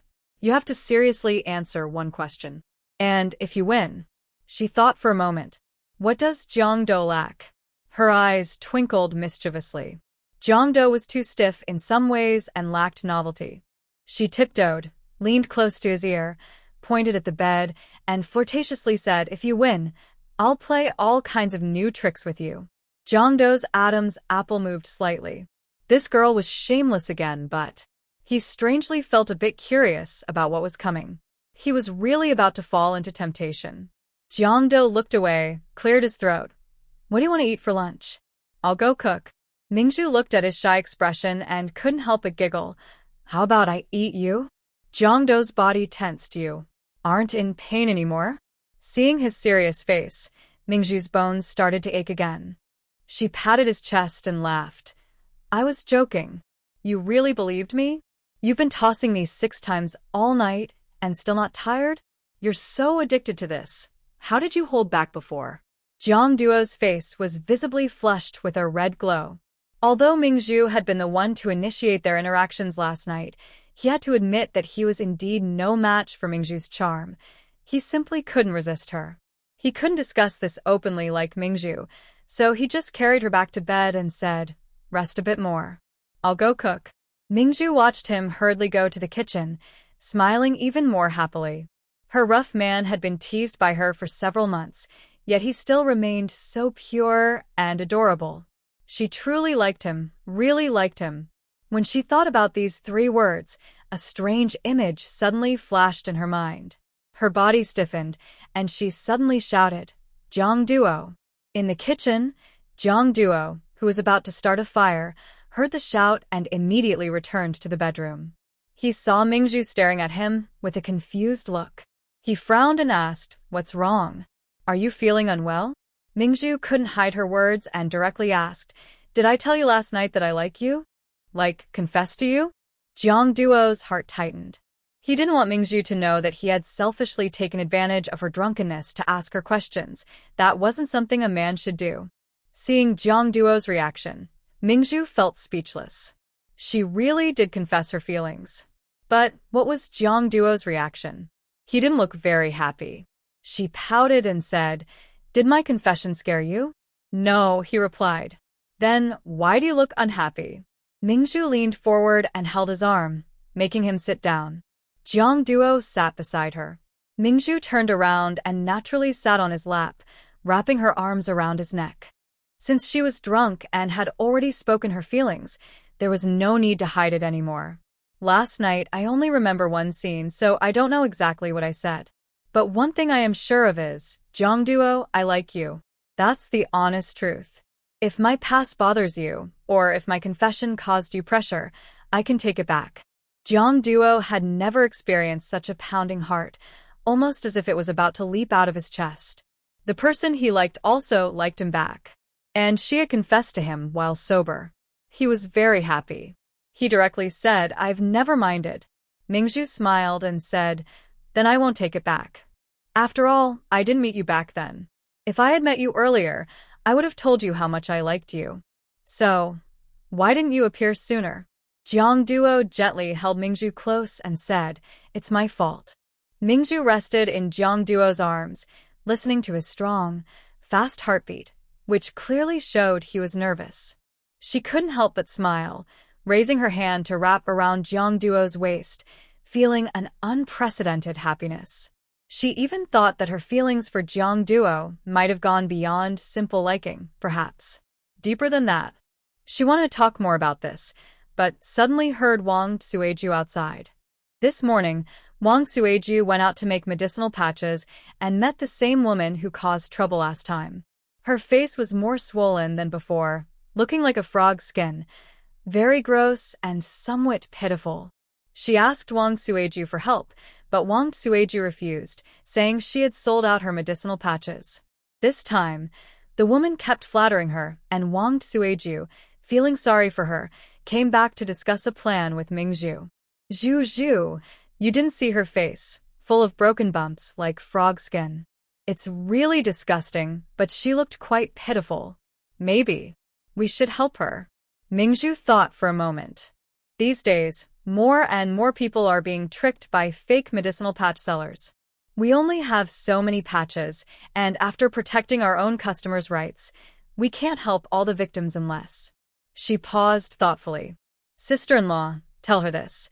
As long as she can catch the fake medicine seller and hand them over to the police, we will help her. Wang Tsueju clapped her thigh. That's a good idea. There are quite a few people out there pretending to sell genuine patches, but actually selling fake ones. I've never liked them. Let's do it that way. After Wang Tsueju left, Mingzhu returned home. Jiang Duo had already cleaned up the breakfast and called her to eat. Mingzhu didn't continue the previous conversation but instead told Jiang Duo about Wang Tsueju. Jiang Duo thought that his little girl was always very clever about these matters. No one could compare. 5 peaceful days passed, and Su Guimei, who had been waiting for more than half a month, finally received her divorce approval. The divorce certificate was brought back by Zhao Xingping, who works in the political department.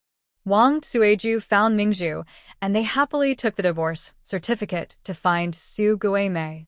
On the way, Wang Tsueju also told her that the woman who had been pretending to be a victim had caught the drug dealer, and she had already started helping her with medicinal patches. While talking, they arrived at their aunt's house. When Su Guimei received the divorce certificate, she immediately squatted down and cried loudly. I have spent years crying over the wasted life and hardships I endured, and now I cry because I have finally reached the end of my suffering. I am relieved that the pain is over and happiness is coming. Seeing her cry so much, Wang Tsueju wanted to comfort her and help her up, but Mingzhu shook her head and said, Sister-in-law, let my sister cry. She needs to let out all her feelings so she can say goodbye to the past completely. Now she is free, and her future can be brighter. She can walk her own path more confidently. Good days are ahead. Wang Tsueju nodded and said, That's right. From now on, Guimei, only good days are waiting for you. Su Guimei wiped her tears, stood up, and hugged both of them. She felt an inexplicable happiness at that moment. Mingzhu said, Sister, tomorrow is Saturday and everyone will be free. Let's celebrate for you. Sister-in-law, bring your husband Lao Zhao along. I will invite Jiang Dio. Oh, and I must also invite Xiaobin. He helped find son Danny's whereabouts before. I promised to treat him to a meal once we found her, so I can't break my promise. Su Guimei nodded and said, Okay, I will pay for it. Mingzhu raised her hand and said, I'll cook. Wang Tsueju looked at them and smiled, then I'll help out. The 3 of them looked at each other and agreed happily. The next morning, everyone arrived early at the aunt's house. Mingzhu was the cook, and some young people helped her. They sat together eating, drinking, talking, and laughing, enjoying a happy meal. After eating, everyone went home. Mingzhu and her husband, along with Wang Tsueju and her husband, went back together. On the way, Zhao Xingping almost praised Mingzhu's cooking to the sky, jokingly asking Jiang Dio if their family could eat together sometime. Jiang Dio rolled his eyes at him and refused outright, saying, Dream on. No one is going to make my little girl a cook. The 2 families each returned to their own homes in the residential area. Mingzhu linked her arm with Jiang Dio's, leaning slightly on him. She looked at him with a smile, chatting happily. But as they walked, Jiang Dio suddenly stopped and stared straight ahead, his eyebrows knitting tightly. Seeing this, Mingzhu instinctively turned to look and saw 2 women standing at their door. One was about 50 years old, with features somewhat resembling Jiang Dio, and had a serious expression.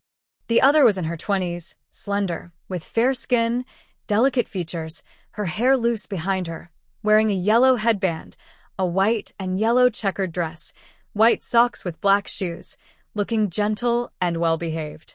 Jiang Dio pulled Mingzhu's hand and walked over, his tone cold and serious. Mom, why are you here? Pearl raised her eyebrows slightly. Wow, just as I guessed, the mother-in-law has arrived. The middle-aged woman across the table looked sharply at Pearl, then turned her gaze to Jiang Dio, speaking coldly. What? Can I come? Her tone was difficult to deal with. Jiang Dio, tired of arguing, simply said, Let me introduce you. This is my wife, Pearl. After saying that, he glanced at Pearl with a softer look. Zhu Zhu, this is my mother. We are married, so you can call her mom. The other woman is Ning Shuang, the daughter of our neighbor. She is a bit older than you, but since you married me, there's no need to call her sister. You can call her Ning Shuang or Little Ning Doctor. Pearl looked at Ning Shuang. Her appearance wasn't outstanding, but she had a good temperament. Even in later generations, she would be considered very elegant. It seemed her family background was quite good. Pearl's gaze carried a subtle sense of superiority, not obvious but noticeable. When she looked at Jiangdo, her eyes held affection. However, when she heard Jiangdo introduce her, she visibly frowned. Pearl instinctively felt that her feelings for Jiangdo were complicated. She quickly composed herself, wearing a bright smile, and spoke to the two people opposite her. Mom, hello. Ning, hello. Nice to meet you.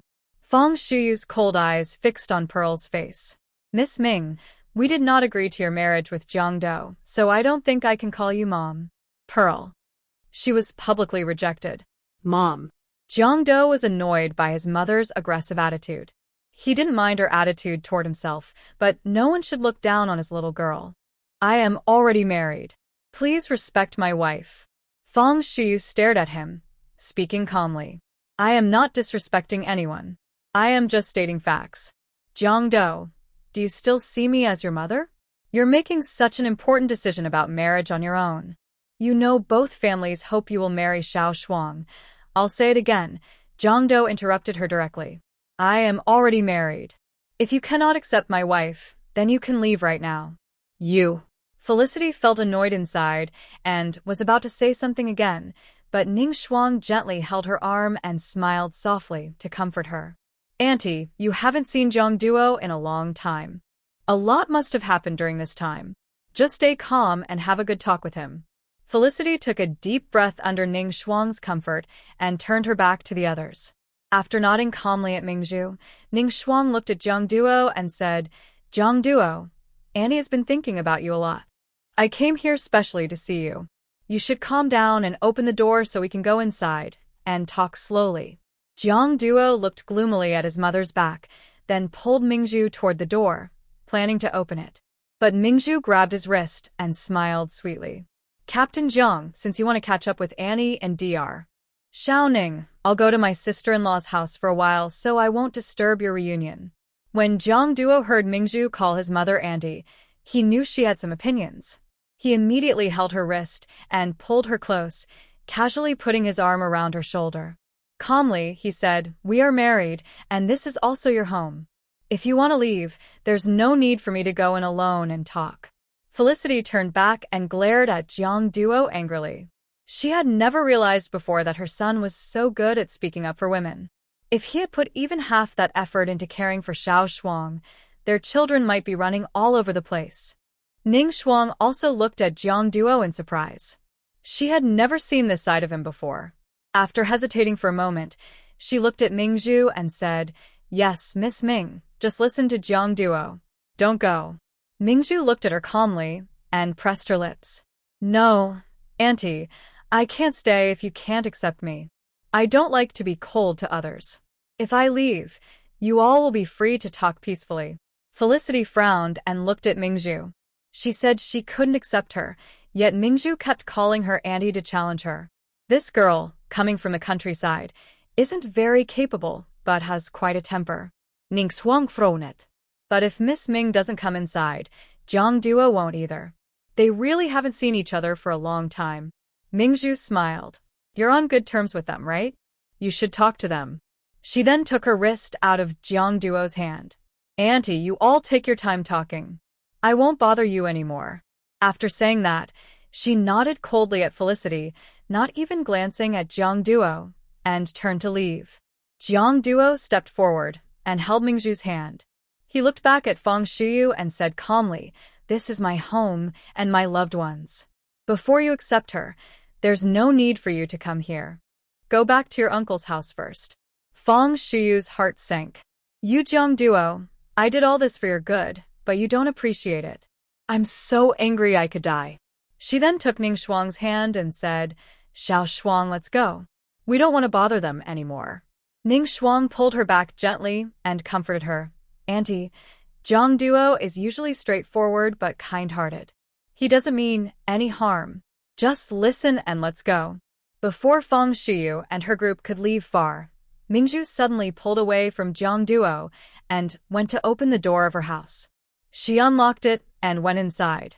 Jiang Duo turned around, watching Mingzhu walk away without even glancing at him. He felt worried, she was upset, and he needed to soothe her. He quickly followed inside. Feng Shiyu heard footsteps behind her and turned around. She saw Mingzhu and Jiang Duo entering the yard one after the other.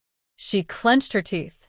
This little brat, she traveled all this way, and he didn't even stay to see her, but went after his wife. It was just forgetting his mother after marrying.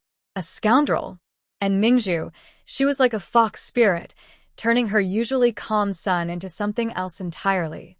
Seeing the anger in Feng Shiyu's eyes, Ning Shuang smiled helplessly. Auntie, you and your daughter-in-law really have the same temper. You want to see him so badly, but why do you always argue when you meet? Maybe I should go talk to him. Don't talk to that ungrateful person. Go home today. You have to report to the hospital tomorrow. Prepare yourself so you won't delay work.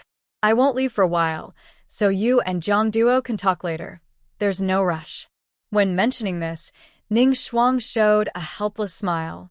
I think that girl is very pretty, and Jiang Duo treats her well. Maybe. He won't change his mind. Even if he doesn't change, he must. What's the use of being pretty? She's just a rural girl. Look at her attitude towards me. Does she show any respect? If I bring her home, won't she be mocked forever? Anyway, I don't like her. I won't let her into the Jiang family. In the room, Mingzhu hung her key on the hook behind the door and went into her bedroom. Just as she was about to sit down, Jiang Duo followed her in and pulled her into his arms, lowering his head to kiss her. Jiang Duo had learned this way of comforting women from Mingzhu, holding and kissing. He had tried it a few times before, and it always worked well. This time, however, it didn't work because Mingzhu immediately pushed him away. Mingzhu looked at Jiang Duo seriously. Captain Jiang, even if I am careless, I am not in the mood for this right now. Jiang Duo frowned. Don't say that. You're not careless. I just saw you're upset and wanted to comfort you. Mingzhu turned to sit on the bed, looked up at the tall man in front of her who almost blocked the light from the window, and spoke honestly. Yes, I am upset. I used to think your family might not like me since I am a stranger you met outside. If they don't like me, I can understand. Then I also choose not to like them. It's no big deal. But Jiang Duo, I asked you more than once if you had someone back home. I told you I don't want to be a third wheel in someone else's relationship. Jiang Duo's tone became serious. Ning Shuang is just the daughter of a neighbor to me, a good friend of my brother's, and she's like a sister. Mingzhu had just heard Feng Shiyu say, you know both families hope you, and Xiao Shuang. Although Jiang Duo interrupted her later, Mingzhu was not naive. But she's not just interested in you as the neighbor's son, or a good friend of your brother. She likes you, and even your parents approve of her as a daughter-in-law. You know this, right? Jiang Duo frowned, unable to lie to Mingzhu. He could only nod honestly. Mingzhu lowered her head and gave a cold smile. She felt terrible. This was the first time since coming into this world that she felt so restless. Jiang Duo had never seen Mingzhu like this. Worried she might overthink, he was about to explain when Mingzhu said seriously, Jiang Duo, you made me into a third wheel. You're not. But others don't see it that way. Everyone around you thinks you will end up with Ning Shuang. Yet, after completing a mission and coming back, you married me. In others' eyes, I am just a third wheel. Jiang Duo never thought Ning Shuang was someone he needed to explain himself to. After all, he and Ning Shuang had no chance. He didn't care what others thought.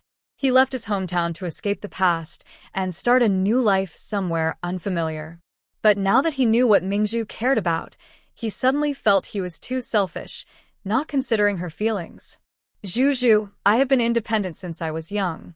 I always make my own decisions. My family's choices do not represent my own views, and I won't change my decisions just because others think I should. But this matter made you upset, and that is indeed my fault. I didn't consider your feelings beforehand. I'm sorry.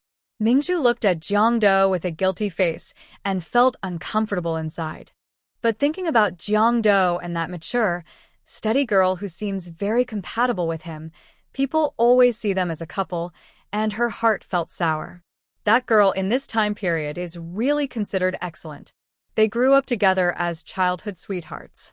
Jiangdo is a man. How could he not have feelings for her? She even worried. Jiangdo, I'll ask you one last time. Did you marry me because you felt responsible after what happened between us in the cellar? Jiangdo honestly replied, at that time, we didn't know each other well. When I decided to marry you, it was partly because I felt responsible. Did you give up Ning Shuang just to be responsible to me? No. Ning Shuang is really just a neighbor's younger sister to me. Even though Jiangdo made a sincere promise, Mingzhu still felt very upset. She had to admit she was jealous. They say jealousy can change a person's face, and she felt she was becoming a bit obsessed. No, she couldn't allow herself to think like that. She stood up from the bed. She was a broad-minded woman and couldn't get stuck on this. She needed to adjust her feelings. Jiangdo, I think I'm not in the right mood now. It's not good to continue this conversation. I'll stay at my aunt's house for a day. Let's talk about this later. She decided to delay discussing this issue, thinking maybe her current worries wouldn't seem so big tomorrow. As she was about to leave, Jiangdo stood up and directly grabbed her wrist. Mingzhu frowned and said, I feel anxious inside and want to go out alone to relax. Stay here, I'll go out, he said, then released her and left the room, quietly waiting in the kitchen outside. Mingzhu was speechless. Could she really get into such a fight? She couldn't even leave the house. She lay back on the bed, thinking about how Jiangdo once mistakenly thought she liked Wang Ju, but still stayed by her side without leaving. Her anger eased a lot. It's not a big, uncontrollable problem. With Jiangdo's personality, if he really liked Ning Shuang, he wouldn't still be unmarried at 27. So, with everything settled, they got married, and she became Jiangduo's proper wife. When trouble comes, they face it head-on, ready to handle anything. In the evening, inside a detached Western-style house in the Southern City Military District's family compound, Fang Shui finished dinner and went to the study to handle work. Fang Minglang took Ning Shuang out to buy some study materials. In the living room, only Fang Shuyu and Hou Xiaoqing remained. Fang Shuyu, taking advantage of no one else around, talked about what happened this afternoon and complained about her troublesome son and Mingzhu. After hearing this, Hou Xiaoqing felt a bit speechless. Sister, I have to tell you, your words are really harsh. When you first met your daughter-in-law, you didn't even try to understand her character, and you spoke like that. If she had a bad temper, she might have scolded you right then. Why should she scold me? She tricked my son away and led him astray. Before knowing Mingzhu, when was Xiao Duo ever so rebellious? Xiao Duo is just too independent and talented. He's never made you worry. When he suddenly made a decision you didn't like, you got so angry. But you can't say Mingzhu tricked Xiao Duo. Can't you see how his eyes light up when he looks at her? Fang Shuyu crossed her arms, stubbornly saying, I don't care. I just don't approve of them. If she becomes my daughter-in-law, won't the whole town laugh at us? Hou Xiaoqing couldn't stand her big sister-in-law's pride and felt a bit speechless. Xiao Duo likes that girl so much. Are you serious about breaking them up? Don't just stand there and talk. I don't believe that if Minglang married Mingzhu, a girl from the countryside, you'd be happy. Of course I wouldn't be upset. I like that girl. Before I knew she was Jiang Duo's fiancé, I was planning to introduce him to Minglang. If you really don't like her, just let Jiang Duo marry her into my family. After all, why let good water flow to outsiders? When Fang Shuyu saw Mingzhu today, she was truly amazed by her fair, cute appearance. It was different from what she had imagined. A dark, yellowish girl from the countryside. But so what? No matter how pretty she is, it doesn't change her true nature. I really don't want to talk to someone as clueless as you. Even if you like that girl, Mingliang wouldn't. What's he missing?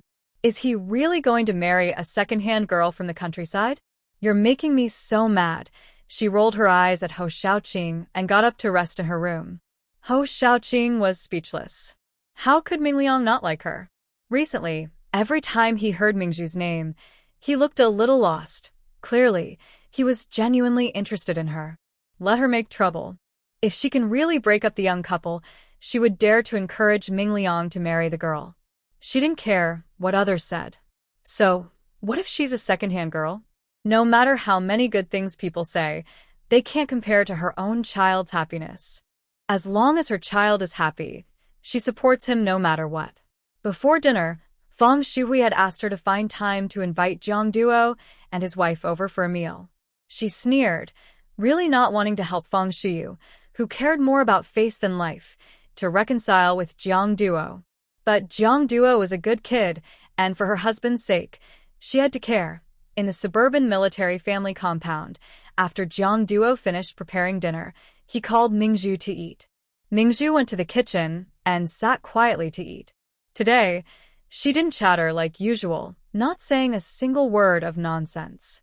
Jiang Duo occasionally looked at her and helped serve her food. Mingzhu noticed the cautious look in Jiang Duo's eyes. Her mood had mostly settled, and her jealousy was almost gone, so she took the initiative to speak. Stop looking at me. If you keep staring, I'll be able to see through you. Hearing her tone, Jiang Duo's furrowed brows, which had been tense all afternoon, finally relaxed a little. Are you not angry anymore? Mingzhu was a bit speechless. Big brother, you really know how to hit where it hurts. How can I not be angry? Of course, I'm angry. But since you brought it up, I need to tell you in advance. I'm very jealous, emotional, and unreasonable. I don't like others to have my person in mind. You need to keep a proper distance from Dr. Xiaoning, or I'll lose my sense of security. Okay. Just saying okay isn't enough. What if you can't do it? Jiang Duo pressed his lips, calm and confident. I can. What if not? There's no what if. There's nothing left. Not bothering her doesn't mean she won't come closer. Moreover, everyone in your family supports her, so I feel even less safe.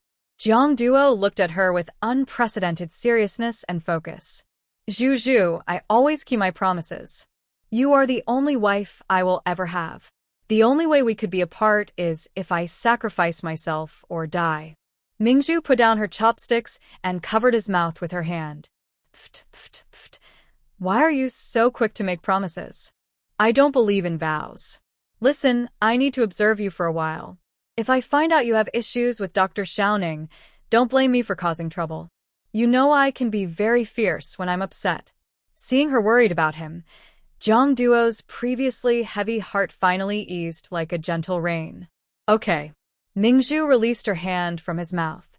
She was full and planning to get up and go back to her room, but Jiang Duo suddenly grabbed her wrist and pulled her into his arms. Caught off guard, Mingzhu's upper body fell into his embrace, which he held securely. She looked up at Jiang Duo, who was gazing intently at her, and asked uncertainly, "What's wrong?" Jiang Duo's throat moved slightly. "You said you were angry earlier. I want to comfort you." As soon as he finished speaking, Jiang Duo leaned down and pressed his lips to hers. Mingzhu. This man, who is rough and straightforward, has learned how to coax people through gentle persuasion. Seeing that Mingzhu didn't push him away this time like she did at noon, Jiang Duo felt happy. He kissed her more passionately and passionately, his hands wandering over her body. Feeling her body grow softer, his breathing became hotter and more impatient. He decided to lift her up and carry her to the bedroom. He placed her on the bed, leaned in, and was about to kiss her again when Mingzhu raised her hand to cover his mouth. Jiang Duo's eyes shimmered with ripples as he gazed at her intensely. Mingzhu's eyes also carried deep emotion as she asked dreamily, "Jiang Duo, you're my first man, but I don't know if I'm your first woman." "Of course," Jiang Duo said, pulling her hand away and lowering his head again. But Mingzhu stubbornly blocked his lips with the back of her hand. "What about the kiss? Am I the first person you've kissed?" Jiang Duo was momentarily stunned. Mingzhu frowned. She had just asked if she was his first woman. He answered instantly, but now he hesitated. This man doesn't lie, and his reaction shows there's a problem. "I am not so." She hesitated for a moment but still asked, "Is it Ning Shuang?" Jiang Duo's expression grew more serious. Mingzhu's heart sank instantly. She was right. Although she knew those were things that happened before Jiang Duo knew her, just thinking about him kissing someone else, especially such an excellent woman, made her feel uncomfortable.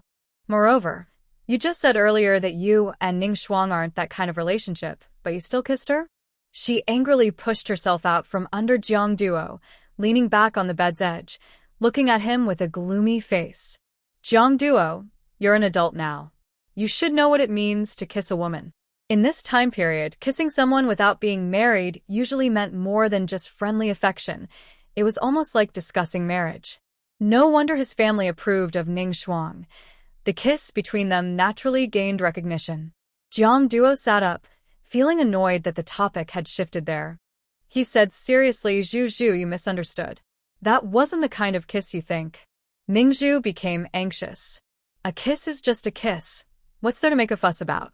She didn't expect Jiang Duo to lie to her and immediately turned to get out of bed. Jiang Duo quickly grabbed her shoulders, holding her tightly, and said, I once suffered a very serious injury. I was in the hospital for a long time, unconscious most of the time. That day, I vaguely felt someone's breath close by. My body instinctively tensed up, and when I opened my eyes, I saw Ning Shuang very close to my left cheek. I'm not sure if she actually touched me because I only felt her breath approaching.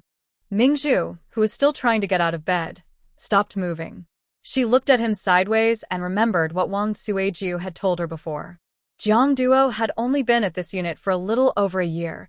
No one knew what he had been through before. They only knew he was brought here with serious injuries.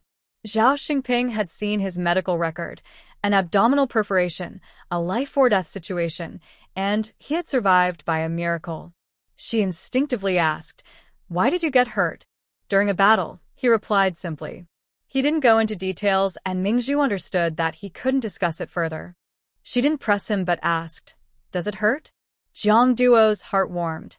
After that accident, some people cried whenever they saw him.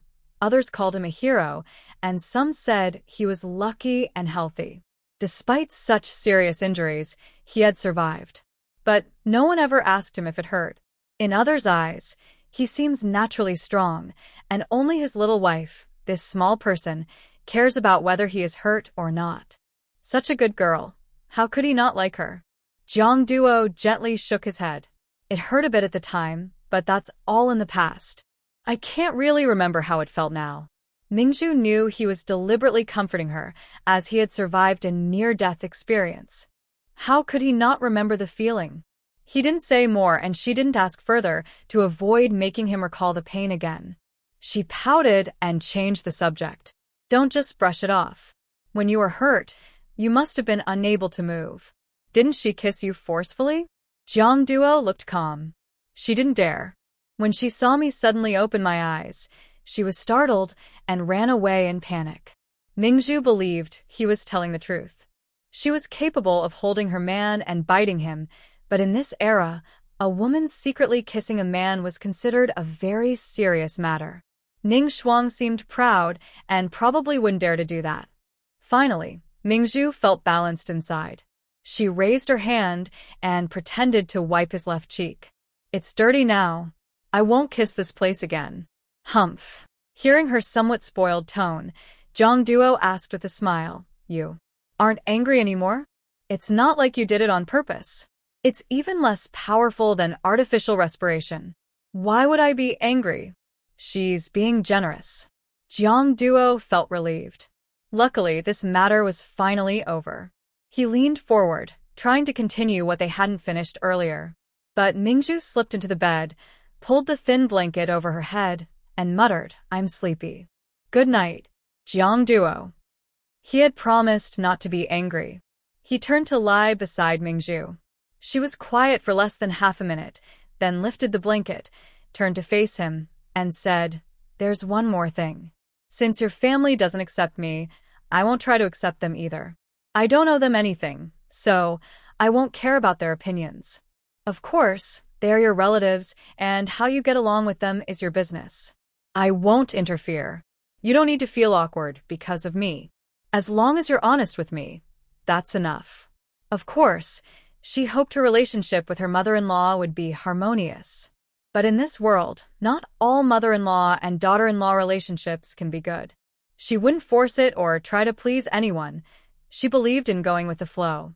Jiang Duo gently touched Mingju's head and said, "There's nothing difficult about this. I will do my duty as a son and send my salary home every month. But when it comes to my marriage, if they don't accept you, it's like they are rejecting me. We are husband and wife, one family. Without you, there is no me. I will never give in." Hearing Jiang Duo's words, Mingju felt safe again, and her mood improved completely. She leaned forward and hugged Jiang Duo, curling up in his arms as she usually did to sleep.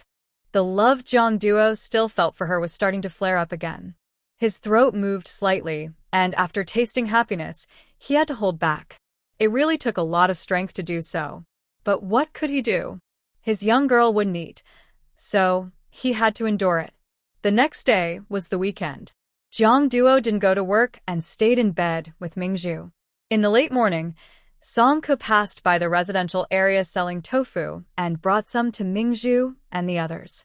Seeing son Danny moving into Lu Casing's house and that Lu's family was in a bad mood, Mingju cheerfully told Song Ke, "Go back and tell Sister Guimei that Lu's family married son Danny. From now on, someone will help her get revenge and deal with Grandma Lu." Song Ke agreed and also told Mingju something else.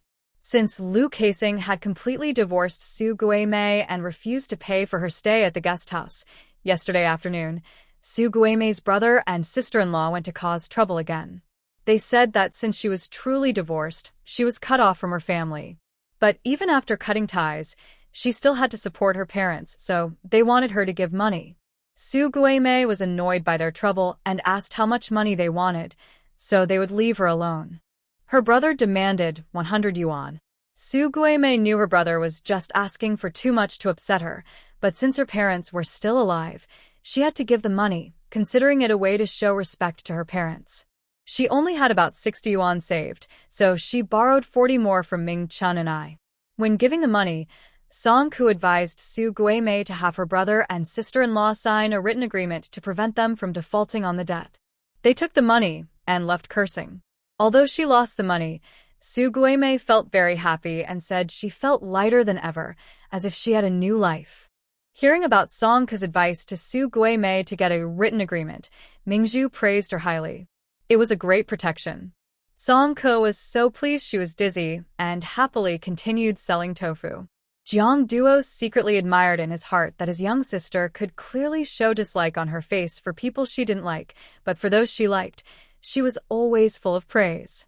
This bold and passionate personality is something only someone like her could have. After Mingju finished visiting Song Ke, she happily said, "Hubby, can you help me? Let's water the small vegetable garden while the sun isn't too strong." Jiang Duo agreed and was about to turn on the water pump when a military vehicle arrived outside the door. They both looked up and saw Ho Xiaoqing getting off the car with a smile. Jiang Duo frowned, but Mingju greeted warmly, "Auntie? Why are you here?" Ho Xiaoqing took Mingju's hand and smiled. "Just came to see you all. Look at how warm-hearted my niece-in-law is, and also check out my eldest nephew. TSK, Xiao Duo, your face looks so serious. Are you not happy to see Auntie?" Jiang Duo put down his water bucket and returned to his usual serious face when facing family, saying calmly, "No, Auntie. You probably didn't come just to see us." Ho Xiaoqing was speechless. This kid was always so straightforward. "You're so clever. It's not just you, your mother came yesterday. I heard she visited, but you two didn't speak much and your uncle was worried, so he sent me to bring you both home for dinner." Hearing this, Mingju pursed her lips. "Auntie, I won't go. I have a lot of chores at home, so Jiang Duo can go by himself." Just as Ho Xiaoqing was about to speak, Jiang Duo spoke faster. "No, I don't have time." Ho Xiaoqing let out a sigh. What do you mean no time? "You're off today. Don't think I don't know. And you, Zhu, no matter how busy, you need to set aside time for family. Today is a family feast. You're Jiang Duo's wife, and you can't miss it." Mingju liked Ho Xiaoqing's straightforward personality, so she didn't hide her feelings in front of her. Auntie, I saw Auntie yesterday. She doesn't like me. I went to the family feast, but I only caused trouble. I don't like living by others' rules, so let Duo go by himself. She then looked at Duo and gently shook his arm. You haven't seen your mother in a long time. You should show filial piety. Go ahead. We can water the garden in the afternoon when we get back. Duo calmly said, No, I won't go. Ho Xiaoqing watched the little couple happily together and once again sighed at her overbearing older sister. If it weren't for her current task, she would definitely support the kids ignoring her. She held Mingzhu's hand and patted it gently. Zhu, look, if you don't go, he won't go either. Then I would be wasting my trip. You're visiting your aunt's house, not your mother-in-law's. Just give your aunt some face and go. Later, at my house, you don't need to worry about your mother-in-law's attitude. Be comfortable and do what feels right, okay? Mingzhu wasn't afraid of Fang Xi's attitude. She just didn't want Duo caught between his mother and wife, feeling uncomfortable. But Duo was stubborn. To feel secure, if he didn't go, he wouldn't go either. If it spread in his family, it would cause trouble between Zhang's mother and son, making things worse. Duo was about to refuse again, but Mingzhu nodded and said, All right, I want to show respect to my sister-in-law. Sister-in-law, please sit for a while. I'll tidy up with Duo. Okay. Oh, I brought some gifts for you, she said, then waved to the driver. The driver immediately took down 2 cans of malted milk, a pack of peach crisps, a big bag of snacks, and a large piece of pork from the car. Mingzhu knew that malted milk was a good thing in this era. She hesitated a little, but Ho Xiaoqing insisted she keep it, saying it would be rude not to. So she didn't say anything more. Ho Xiaoqing went to wait in the car. Duo and Mingzhu went inside to change clothes. As soon as Duo entered, he said, If you don't want to go, there's no need to.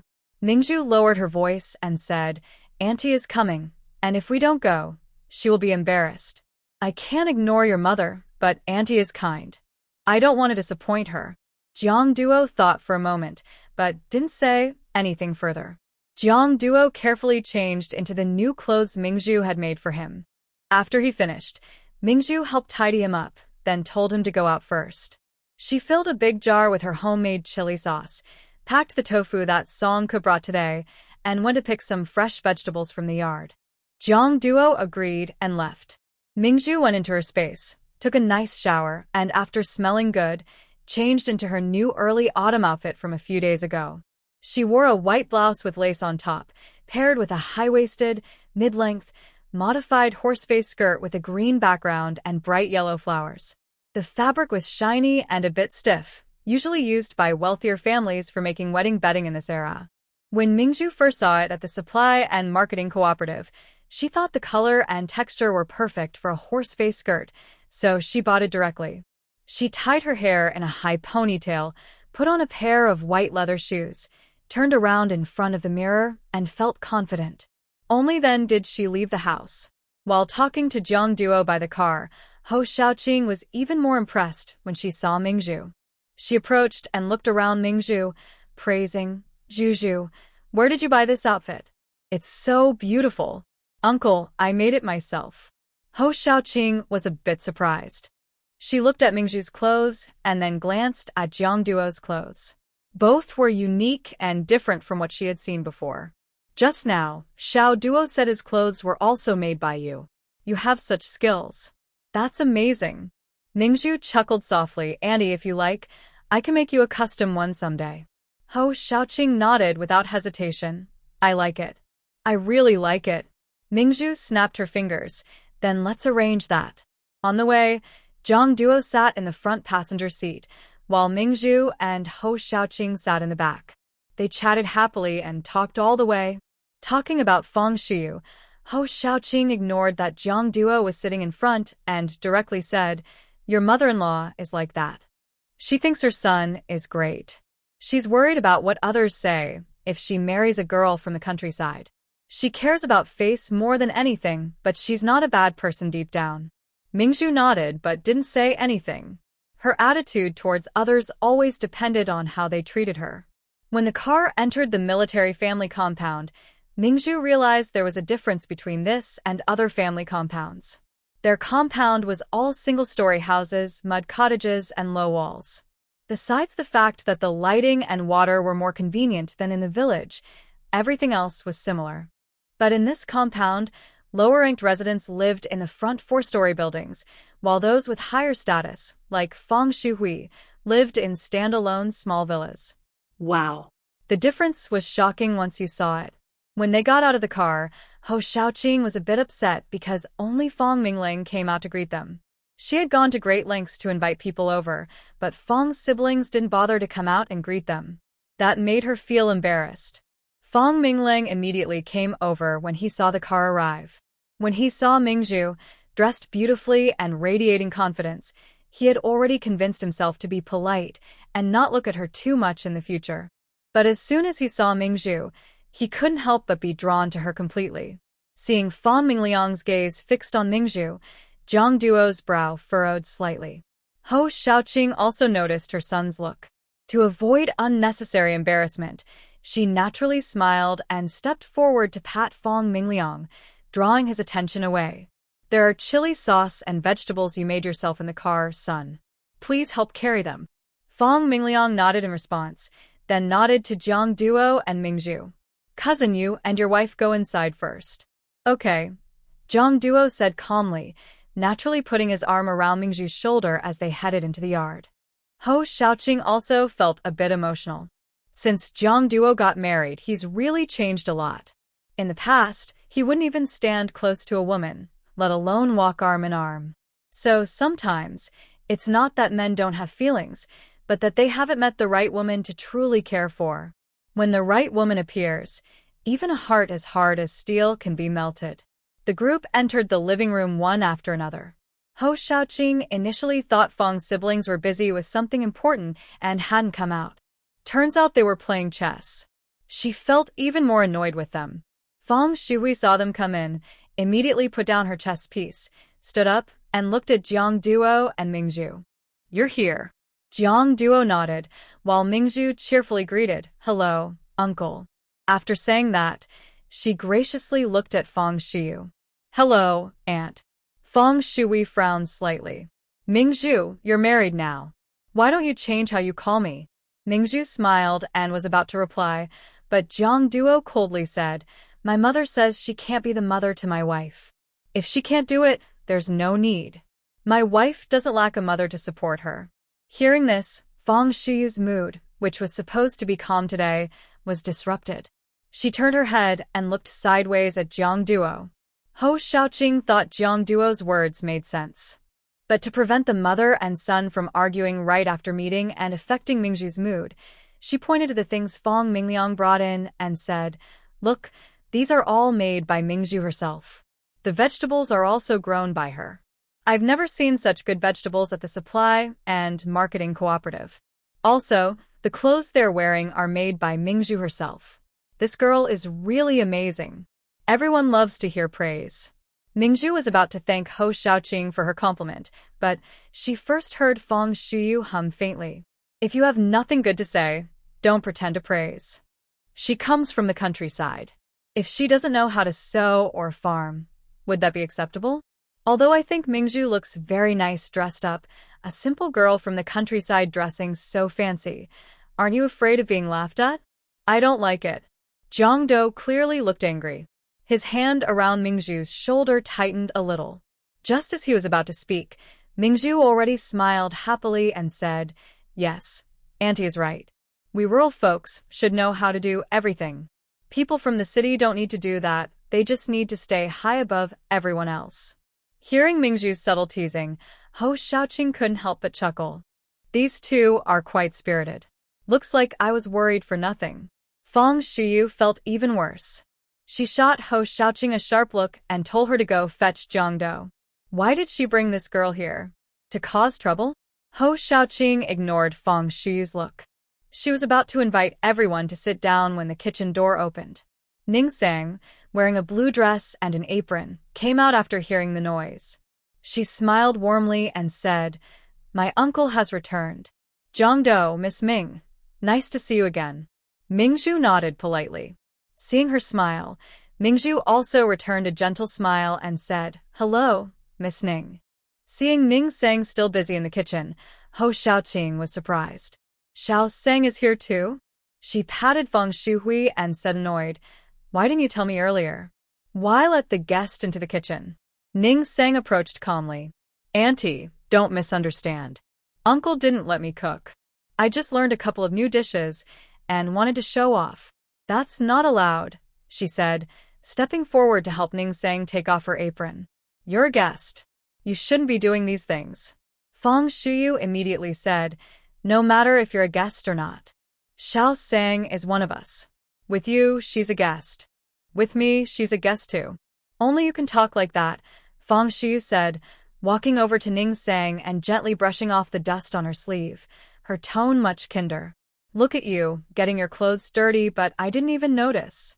Ning Sang's eyes lit up with a smile. "Thank you, Auntie. Don't be so polite with me. You grew up with Xiao Dou and the others. To me, you're like my own child. Not everyone can compare to that." Mingzhu, feeling the subtle sarcasm, was slightly taken aback. Seeing Feng Shuyu deliberately raise her eyebrows at her, Mingzhu smiled slightly. She knew she was trying to provoke her. "You underestimated her. She doesn't care about you, and her choice of who to be kind to has nothing to do with you." She wasn't angry, but Ho Xiaoqing was very upset. Her older sister-in-law really doesn't know how to behave.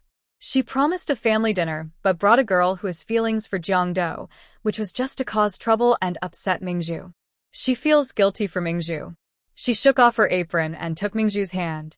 "Zhu, you're good at cooking and your family. Annie doesn't see you as an outsider. Come help me in the kitchen." Mingzhu happily agreed, "Sure." They went to the kitchen together. Jiangdou ignored his mother. Feng Shui said, "I'll go help too." Feng Shuyu looked angry. "Jiangdou, stay here. I need to talk to you." Not now. Feng Shuyu was about to get very angry. She couldn't understand what Mingzhu had done to make him so confused. In the kitchen, Ho Xiaoqing quietly explained, "Zhu, Annie didn't know your mother-in-law also called Ning Shuang. If I had known, I wouldn't have asked you to come and suffer."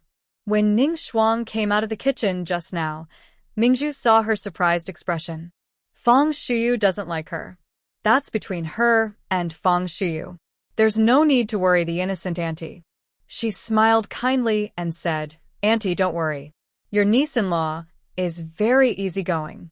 This small matter isn't worth making me angry." Ho Xiaoqing patted Mingzhu's shoulder. "You're such a good girl." Jiangdou pushed the door open. Ho Xiaoqing frowned. "Why are you really coming into the kitchen?" "To help," he said, glancing at Mingzhu, worried that his mother might upset her. Mingzhu met his gaze, saw the concern and scrutiny in his eyes, and gently looked away. Jiangdou's eyes were serious. The girl looked so calm. Was she angry or not? Mingzhu took the apron Ho Xiaoqing handed her and started to put it on while giving instructions. "Husband, help us pick out the dishes we brought." Jiangdou smiled slightly and started working. Mingzhu wasn't angry because he usually called her husband when she was in a good mood. She pointed to the fish in the sink and asked Ho Xiaoqing, "Annie, is this fish for lunch today?" "Yes, I already asked Ming Lang to prepare it." "Are you good at cooking fish?" "No problem. Leave it to me." "Please help peel some garlic." The three of them worked together smoothly. Hao Xiaoqing and Jiang Duo were both present. Mingzhu couldn't go to the space to fetch water, but luckily, they brought the tofu made by Song Ke today. Using this tofu to stew fish, they could still prepare a good meal. Mingzhu worked quickly and efficiently. One stove was used for fish and tofu stew, and the other for stir-frying vegetables. While they were busy, Ning Shuang entered. Seeing Mingzhu in charge of cooking, she asked proactively, "Miss Ming, do you need help?" Mingzhu smiled and said, "No, I can handle it myself." Ning Shuang didn't insist and instead approached Jiang Duo, who was selecting vegetables in the corner. She lowered her voice and said, "Jiang Duo, give me the vegetables. Let me do it." Jiang Duo stepped back a big step, keeping a full distance from her, and replied coldly, "No need." Ning Shuang frowned. In front of Mingzhu, was it necessary for him to avoid her like this? After a moment of silence, she tried to persuade him kindly. Jiang Duo, your aunt came all this way because she misses you. You know her personality. She's straightforward, but she's not a bad person. Just don't argue with her. Give her a chance to talk. It's not suitable for you in the kitchen. Let me take the vegetables. Mingzhu glanced at the two of them and continued to stir-fry the vegetables calmly. How Xiaoqing felt a bit headache. Ning Shuang was the same. Jiang Duo's wife had just been disliked by his mother. When would she stop trying to persuade him? At this moment, Jiang Duo was about to leave, and Mingzhu's position was quite awkward. Before she could say anything, Jiang Duo once again avoided Ning Shuang's attempt to take the vegetables from his hands. He spoke seriously. If you have time, you might as well persuade her to accept reality sooner. My wife and I are one. She can't change the outcome. Ning Shuang's hand froze for a moment, then slowly withdrew. Seeing that Jiang Duo didn't look at her at all, she sighed silently and turned to Mingzhu with a look of helplessness. Miss Ming, I can't persuade him anymore. Please help me talk to him. A son shouldn't always oppose his mother. If you ask him, he will definitely listen. Mingzhu wore a seemingly gentle smile and asked, Dr. Xiaoning, what do you think I should do?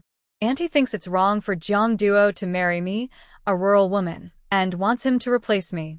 So, should I just persuade him to listen to his mother and divorce me sooner?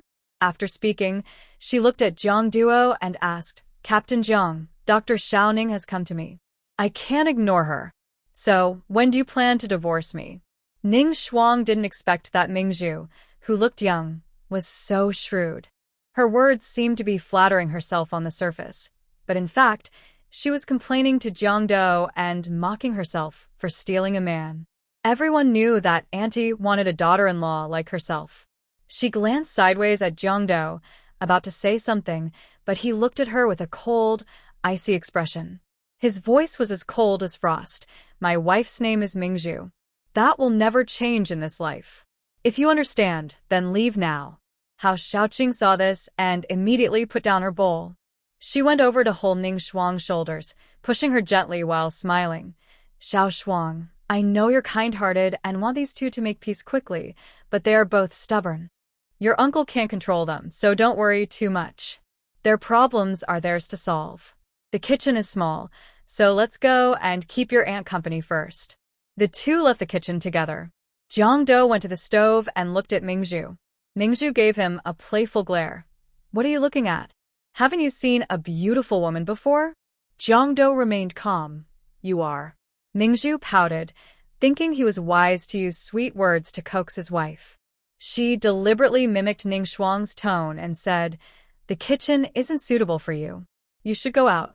Jiang Duo reached out to gently ruffle her hair, his voice softening. Don't be naughty. Mingzhu chuckled softly and nudged him with her elbow. Hurry up and wash the vegetables. Let's finish eating early, so we can go back sooner. Okay. Mingzhu spent over an hour preparing 6 dishes. Tofu with fish stew, mincemeat with eggplant, garlic bok choy, spinach with vermicelli, plus Ning Shuang's braised pork and boiled chicken. Everyone sat around the round table. Mingzhu sat to Jiang Duo's left.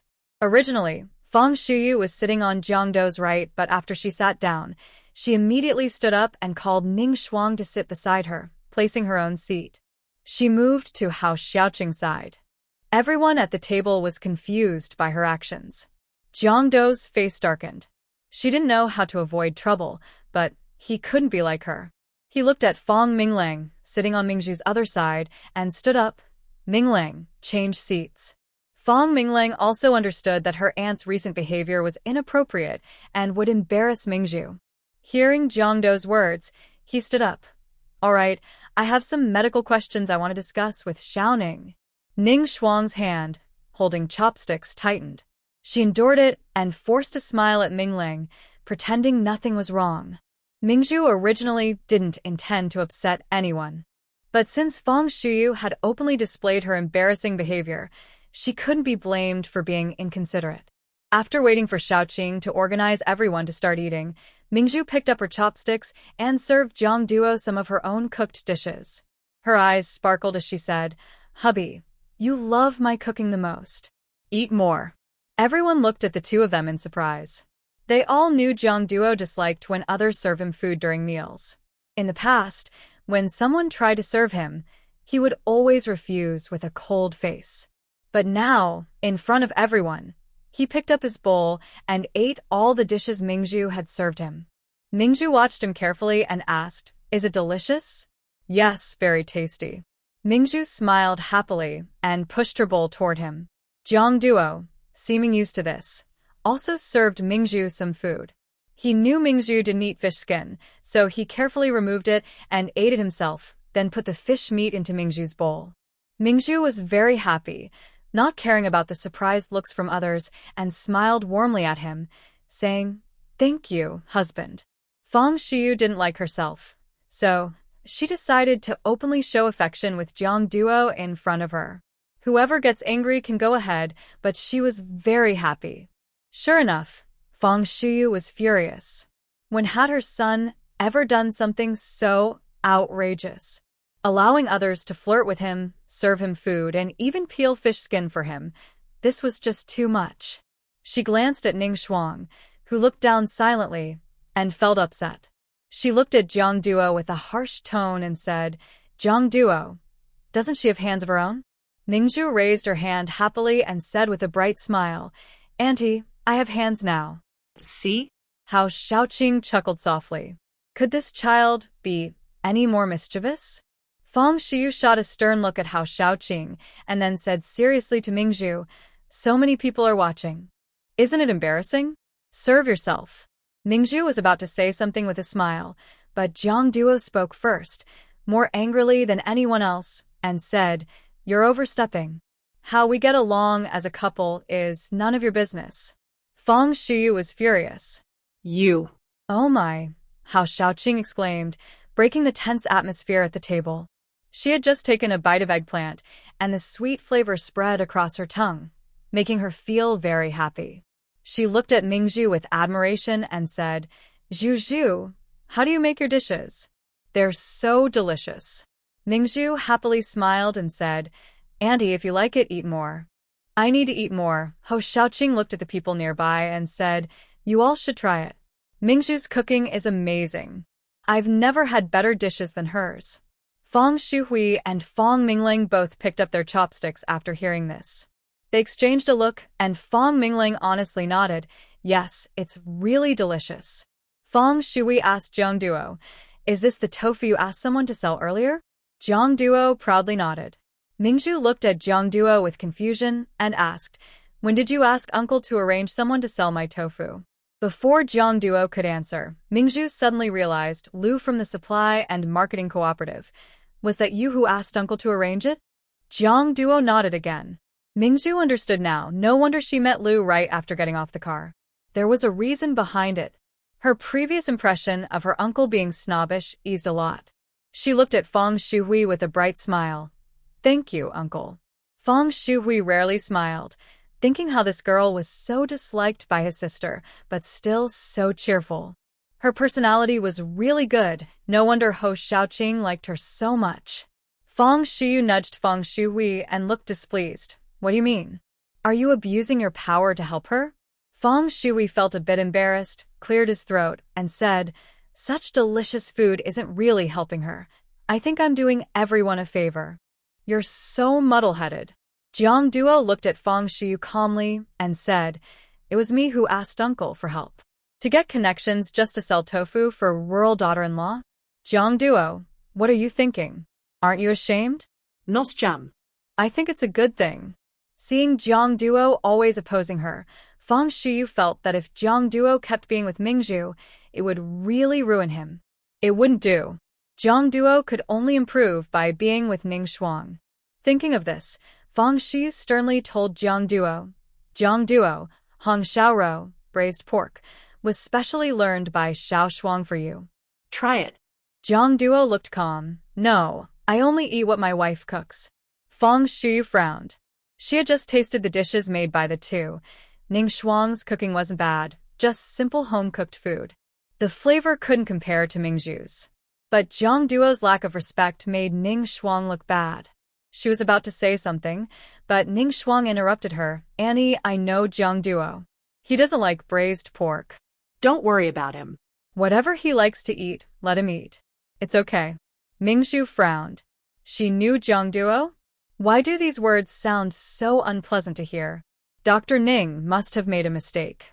Jiang Duo likes to eat braised pork. Every time I make it, he leaves the plate empty. She turned to Jiang Duo with curiosity and asked, Don't you like it? I like it very much. Ning Shuang's face showed a hint of embarrassment. She had kindly cooked for them, and not a single compliment was given, which was fine. But now Jiang Duo was undermining her in front of everyone, which felt like a slap in the face. She couldn't stay here any longer. She put down her chopsticks, stood up, and nodded to the three of them. Auntie, uncle, auntie-in-law, I've finished eating. I still have some paperwork to fill out at the hospital, so I'll go now. Fang Shiyu stood up to stop her, but Ho Xiaoqing had already given Fang Mingling a look. Mingling, don't let Xiao Shuang go alone. Go help her handle things. Fang Mingling responded and followed her out. Fang Shiyu turned and looked at Mingzhu with displeasure. Are you just going to talk too much? Flirting with Jiang Duo in front of everyone isn't good behavior. Making others uncomfortable everywhere shows poor manners. How did your parents teach you? Big sister. Mom. Ho Xiaoqing and Jiang Duo almost spoke together to scold her. Jiang Duo threw his chopsticks on the table, pulled Mingzhu up, and looked at Fang Shuhui and Ho Xiaoqing. Uncle, auntie, today's dinner was a mistake for us. In the future, we won't join family dinners without being invited. Mingzhu, let's go home. Ho Xiaoqing tried to stop him, but Jiang Duo was determined to leave. Mingzhu followed a few steps behind Jiang Duo, feeling more and more uncomfortable. She was not the original owner. Since she was young, she had been called the perfect child by others. Her family was good. Her parents and brothers loved her very much. Whatever she liked or wanted, her family would go to great lengths to satisfy her. She did well in school, always ranking in the top 3 in her grade, and was admitted to the best medical university in the country with excellent grades. She even studied abroad in her last 2 years. She was successful at work, earning a promotion at a young age, and published several academic papers.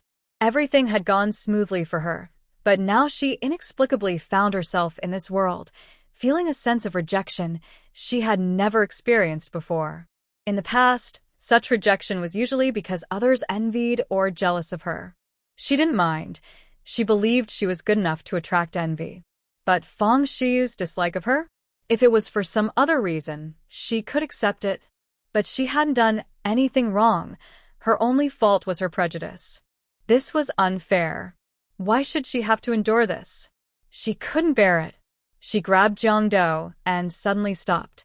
Jiang Duo turned around and saw Mingzhu with a serious face pushing away his hand. She then turned back to the dining table, looking coldly at Fang Shiyu. How little do you care about Jiang Duo that you don't even know what kind of family the woman he married comes from? Fang Shiyu's face darkened. Was this young girl questioning her? Who gave you the right to speak to elders like that? Mingzhu looked directly into her eyes without fear. My attitude towards others depends on how they treat me. Don't think just because you are Jiang Duo's mother, I have to tolerate you everywhere. I am an orphan. I have no parents. You may dislike me, but I didn't eat a single grain of rice or drink a sip of water from your family while I was growing up. Why do you criticize me openly? Fang Shiyu was surprised. Mingzhu was an orphan? She didn't know that. When Fang Shui called home saying Jiang Duo was on a mission outside and that he had applied for marriage and married a rural girl from the countryside, she was furious. She didn't want to ask about the other family's situation because she couldn't accept it. Just being from the countryside was enough to make her feel it was mismatched. She never expected that Mingzhu was an orphan. Mingzhu continued firmly, I married Jiang Duo right after I turned 18. I am his wife. I like him, so I want to stay close to him. Isn't that a good attitude? How did you have Jiang Duo with the love of your life? Did you just breathe some fairy air, and it was all a gift from heaven? You. Fang Shiyu already felt guilty for hitting a sore spot, but she was also angered by this. Before she could speak, Mingzhu cut her off sharply. Dr. Xiaoning said in front of me that she knew my husband doesn't like to eat braised pork. I just corrected her, stating the facts. She felt ashamed for lying and left. Why do you say I have a bad temper and embarrass her? When you pushed her in front of so many people and made her face my husband, did you ever think about how you also embarrassed me? Ho Xiaoqing and Zhang Dou, standing nearby, didn't speak and sided with Mingzhu. Feng Shui also thought her sister's words were harsh, but it was inappropriate for an elder to scold a younger. He cleared his throat and said, Mingzhu, enough. Your mother doesn't know your family situation. This is my fault. I didn't explain it clearly to her. Pearl softened her sharp gaze and turned to Feng Shui, speaking in a much gentler tone. Uncle, you are mistaken. This mom, Lady Feng, doesn't deserve that title. Isn't she the one who refused to accept me? I no longer want to accept her either. If she can't learn to respect others, don't blame others for not respecting her. After she finished, Feng Shui nodded and turned back to Zhang Diao, saying, let's go home. Zhang Diao took her hand and led her out. Ho Xiaoqing quickly followed and stopped Pearl in the yard. Pearl, I'm really sorry. I didn't expect us to have such a meal turn out like this. It's my fault. Next time, I'll invite you both alone to make it up to you. Uncle, I haven't unfairly blamed anyone for their hobbies. I can tell you like me. Next time you come to my house, I'll warmly welcome you. All right, it's a deal. After they calmly said goodbye to Ho Xiaoqing and left the family compound, Ho Xiaoqing turned back home. She pushed open the door and looked at the siblings with a fierce expression. Feng Shui, have you lost your mind? Why didn't you tell your sister Pearl that she's an orphan? Why did you let her be humiliated in front of everyone? She's so pitiful. How could you be so cruel? Feng Shui cleared her throat and looked at Feng Shui. Feng Shui's face was calm. Enough. Why are you scolding him? Is he a little kid? Ho Xiaoqing sneered. I'm not blaming him. Are you? I know that Pearl's grandparents and father were soldiers. Her grandfather and father sacrificed themselves. After her mother remarried, she ignored her. She was raised by her grandmother with great hardship. Her situation isn't much better than that of an orphan. But you, as her mother-in-law, know nothing and criticize her. What's wrong with being from the countryside? Is it because you're so proud and think you're better? Feng Shui's face grew colder. She had only said a few words, yet she was scolded so fiercely. I admit I didn't know her background, but even if I did, it wouldn't change anything. She might be a good girl, but she grew up in a different environment from Zhang Diao. Do you really think they can be together? Have you seen what Zhang Diao has become? Ho Xiaoqing was speechless. Is Zhang Diao such a bad person? Do you want your son to be like a puppet who's out of touch with the world? Also, today is a family dinner. Your son is already married, yet you brought Ning Shuang, an outsider. Did Pearl embarrass Ning Shuang, or did you make Ning Shuang uncomfortable? In the future, don't ask me to help with these kinds of things. I can't stand following you into trouble anymore. After losing her temper, she slammed the door and went back to the hospital, not wanting to see anything more. Feng Shui was so angry, he shot a sharp look at Feng Shui. Look at your temper. Feng Shui smiled calmly. The one your son married isn't much better than ours. Feng Shui looked annoyed and shot him a glare. You always bring up things I don't want to talk about. Zhang Duo and Mingzhu waited at the bus stop. Usually, in crowds, Zhang Duo kept a step behind Mingzhu to avoid drawing attention. But today, he completely ignored that and didn't care about others' looks, holding her hand tightly. Mingzhu looked down at his big hand holding hers and chuckled softly. Are you worried about what others think? No, I don't care. Mingzhu tiptoed, knowing he had something to say. He instinctively leaned closer, feeling her sweet scent and soft voice quickly spread near his ear. Then let's share a kiss. Zhang Duo's face, with a deep tan, turned visibly red. Mingzhu giggled, knowing he was too scared.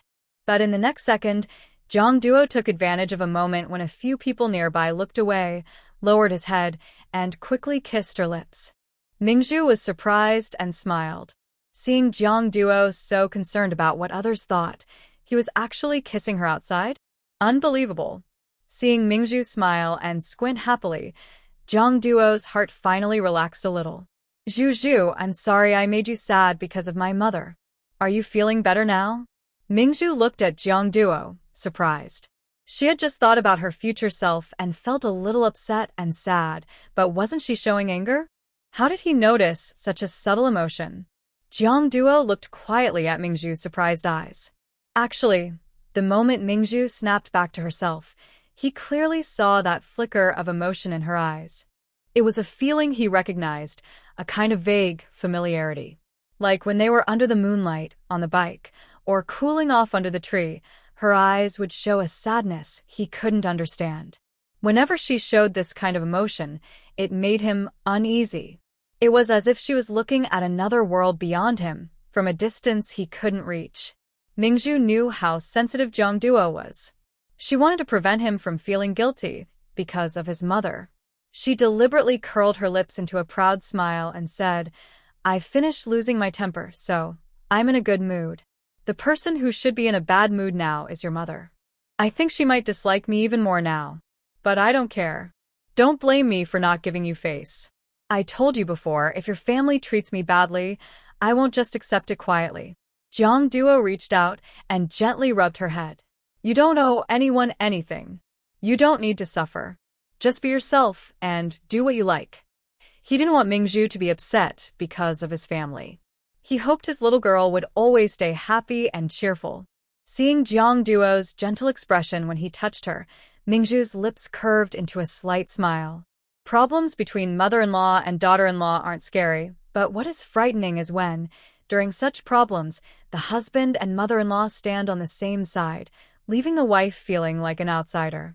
Jiang Duo's way of defending himself made Feng Shiyu feel that she didn't need to accept her situation, and she didn't really care.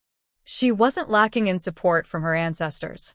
"By the way, why didn't you tell me earlier that you secretly arranged for someone to sell tofu? If you do something good in the future, tell me. It's not a big deal." "How is it not? Clearly, it's your achievement, but I thought it was divine luck. I was praying to the heavens every day, kneeling 3 times and kowtowing 9, almost wearing my knees out."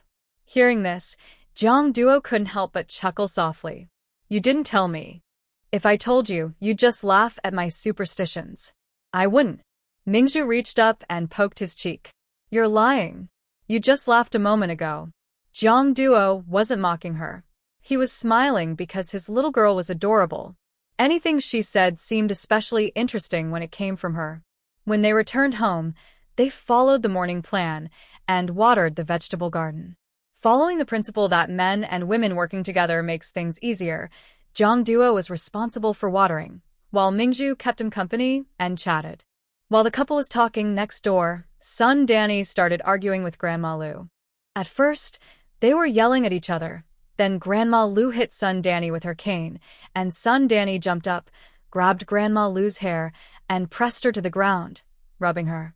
Mingzhu watched this scene and felt very satisfied. In the following days, such scenes became a regular part of Lu's household.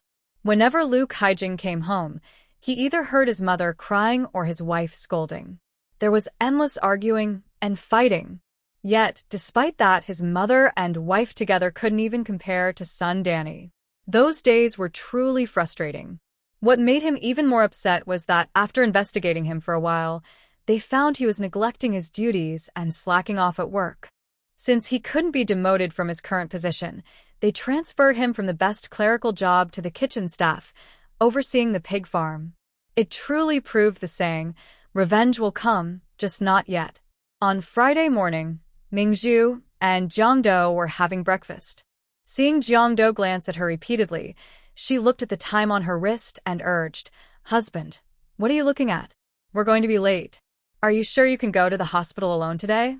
Mingzhu smiled confidently. "You're asking that? Sister Cuijio is coming with me. She's not just anyone."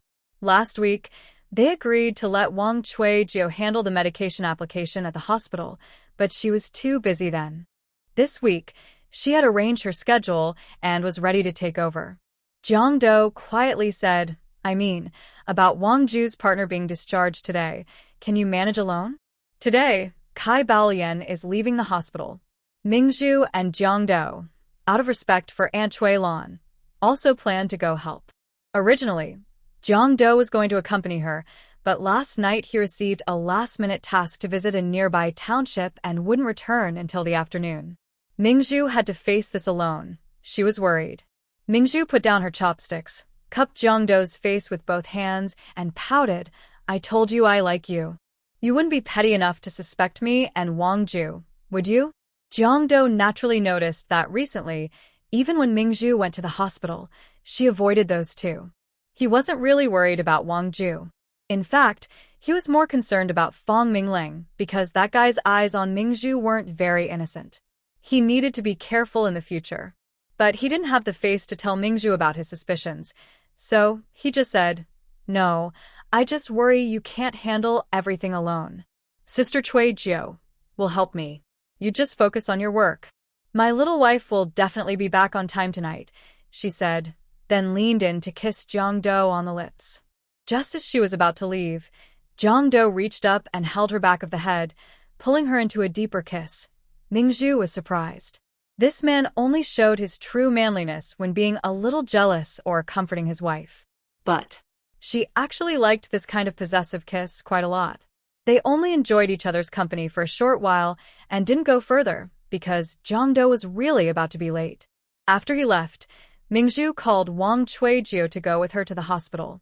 They first went to the cardiology department to help Kai Balian with her discharge.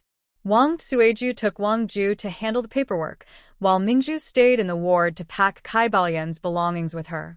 Kai Balian's brow was always furrowed with worry as she asked, "Sister, I want to ask you something. These days, when you come to bring me food, have you seen any suspicious women around Wang Ju?" Mingzhu felt a bit helpless. Her illness wasn't fully cured yet, and she was already suspicious. Thinking about how Wang Ju was busy taking care of her every day, Mingzhu decided to say, "I haven't seen any suspicious women. I only see that he's been carefully caring for you lately, worried that you might feel uncomfortable. He runs to the doctor's office every day, asking persistently if there's medicine that can help your wound heal faster, because you're afraid of pain. What you see might be someone he loved before, but from my point of view, even if you insult him daily, he quietly protects you." Kai Balian was momentarily stunned. Mingzhu continued, "You're so worried about him having someone else because you love him. But everyone has a past. He will marry you because you mean something special to him. Instead of being trapped in his past and constantly worrying about losing him, you should try to feel his true feelings. Decide if you're truly meant to spend your life together. Don't let suspicion make you miss happiness. I don't know much, but that's all I can say. Think about it. I'll go help you get some hot water." After speaking, she carried a large, red-flowered thermos out of the ward, giving Kai Balian a moment to calm down alone. Maybe they are truly a perfect match. As she left, she passed the staircase and saw Ning Shuang in a white coat coming upstairs from below. They looked at each other unexpectedly. Mingzhu smiled lightly. "Dr. Ning, what a coincidence." Ning Shuang nodded calmly. "Yes, what a coincidence. Do you have time to talk with me?" Mingzhu was quite curious about what he wanted to say, so she agreed readily, "Sure. Come with me," Ning Shuang said as he headed upstairs to the obstetrics and gynecology department, leading her into an empty ward. Mingzhu casually pulled a stool from beside the bed and sat down comfortably. Ning Shuang looked at her, walked to the window, crossed his arms, and leaned there. His tone was very calm as he started speaking. "You probably realize I don't particularly like you because, before you appeared, everyone, including myself, believed I was going to marry Jiang-do. Our families are well-matched and have close ties, starting from the older generation. From the moment I was born, he has been a part of my life. I have liked him ever since I was young, so much that I would even be willing to die for him." Seeing Ning Shuang calmly and steadily sharing her feelings, Mingzhu genuinely felt that this woman's presence was far beyond that of the previous Ming Shao Jie or the current Huang Yu. Her thoughts are much deeper than I imagined. If I were truly just the 18-year-old original owner, I might feel ashamed or inferior just by seeing her like this, thinking I don't deserve Jiang Duo. But now the body I live in holds my soul. I was also well-educated from a young age, with a family background even better than hers. Having lived 30 years, I understand enough about human nature. So, no matter how strong Ning Shuang's aura is, it doesn't matter much to me. I calmly meet Ning Shuang's gaze, with a light, gentle smile on my lips, speaking confidently. Since Dr. Ning is so honest, I won't hide anything either. Actually, I don't like you. If she says she doesn't like me, I will tell her I also don't like her. It's reasonable. I continue, when I married Jiang Duo, he was single. We got married because of love. We have a good relationship, and he cares for me a lot. Everyone around us can see that. But now, Dr. Ning suddenly appears and says everyone thinks you and Jiang Duo are a perfect match. So, what does Dr. Ning want me and Jiang Duo to do? Our relationship is good. Do we really need to divorce just because of what some people around you think? Ning Shuang calmly replies, I'm just stating the facts. Mingzhu lowers her eyes and gives a light smile. Her eyes show no anger, as if she's just heard a funny joke. Really? Then may I ask, is your so-called close relationship with him something everyone has defined, or has he personally admitted it? I can confront him right now. If he admits he said those words, I will divorce him immediately to make way for you. Seeing Mingzhu so calm and straightforward, Ning Shuang feels a bit annoyed. She didn't expect this young rural girl to have such strength to stand against her. It seems she really underestimated her. Seeing Ning Shuang silent, Mingzhu's smile fades, and her gaze becomes serious. He is 27 this year, and you are 22. You are both old enough to get married. If he truly made you a promise, he would have married you by now. So, you have no reason to blame me for not marrying Jiang Duo. I am not responsible for your anger. Ning Shuang's expression changed. Her calm and composed face was replaced by visible irritation. She was silent for a while before speaking again. Have you thought about your family's backgrounds? Jiang Duo's family is very well off, while you are just a girl from the countryside. I don't mean to insult rural girls, but your knowledge, manners, and habits are on a different level. Your families are not a good match. Do you really think you can be together long-term? Mingzhu chuckled softly. That's not something little Ning should worry about. We will be together for a long time. She looked at her watch and said, I am still helping someone get discharged. If you have nothing else to talk about, I'll go now. She nodded slightly at Ning Shuang, then stood up and walked to the door. Just as she opened it, she heard Ning Shuang's voice again. Jiang Duo promised my brother before he died that he would marry me. I've been waiting for him and never changed my mind. It's him who broke his promise. Mingzhu paused at the door, then turned to look at Ning Shuang. Ning Shuang's eyes were firm. He may break his promises, but I will keep mine.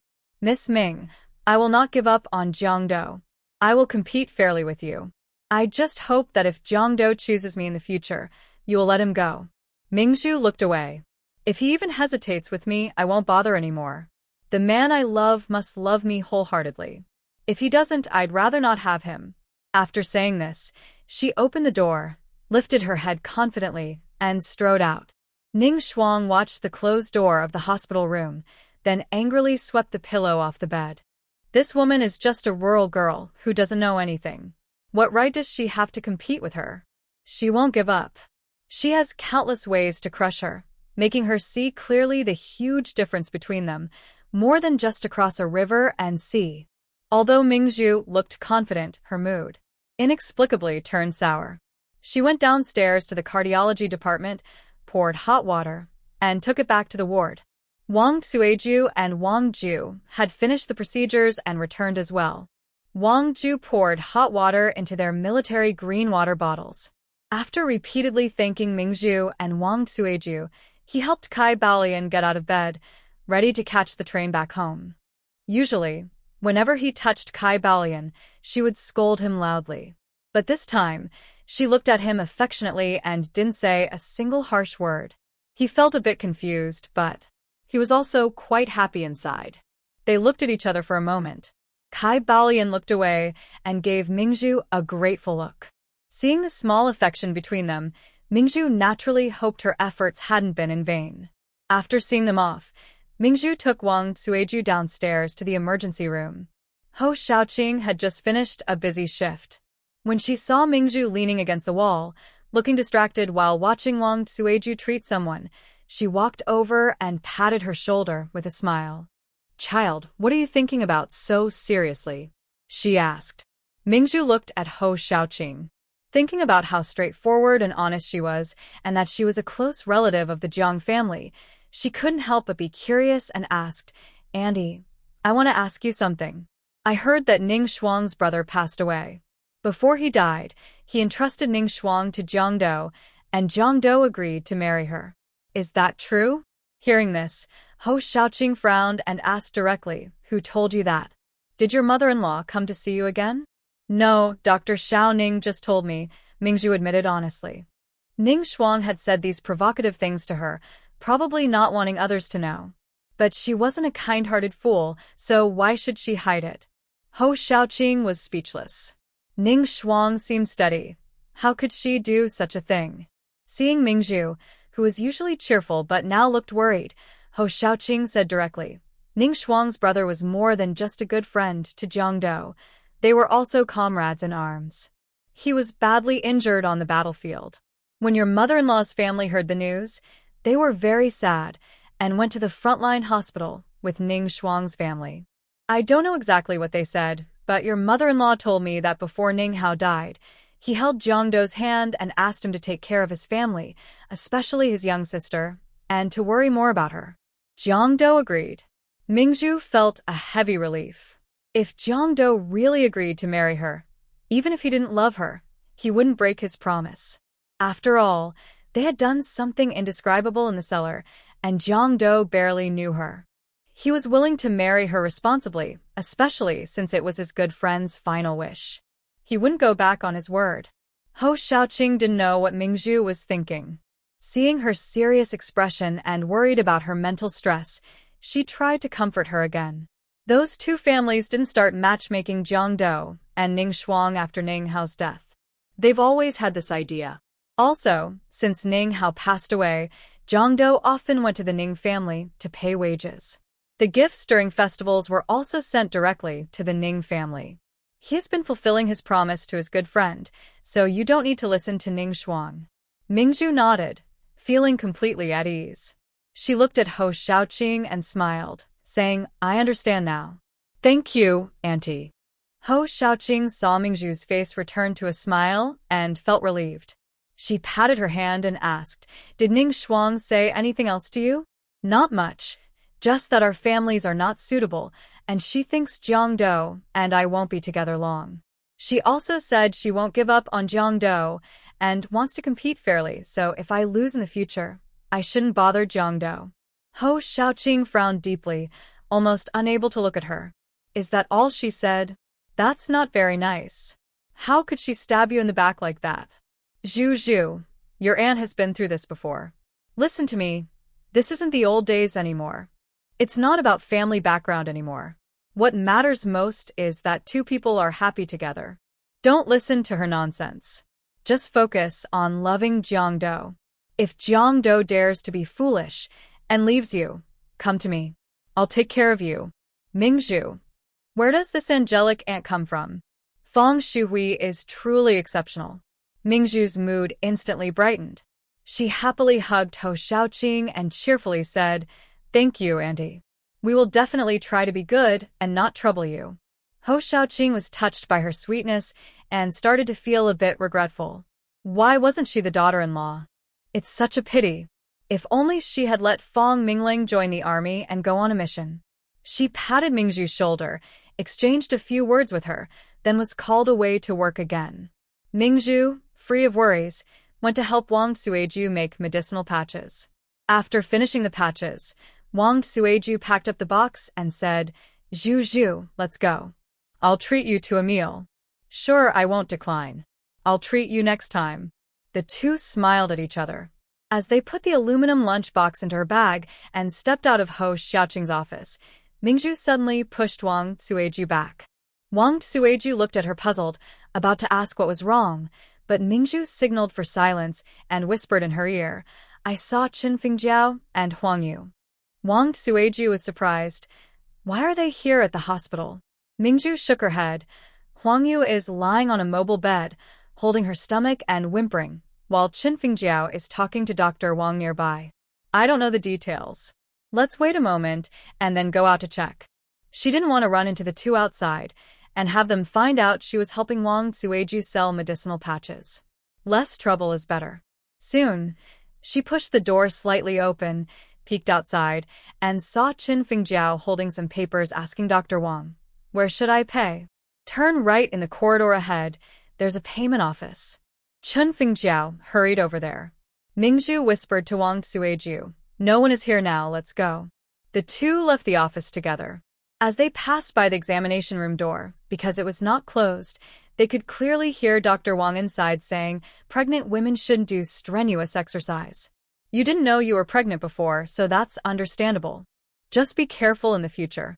Mingju and Wang Sueju exchanged surprised looks. Huang Yu was actually pregnant.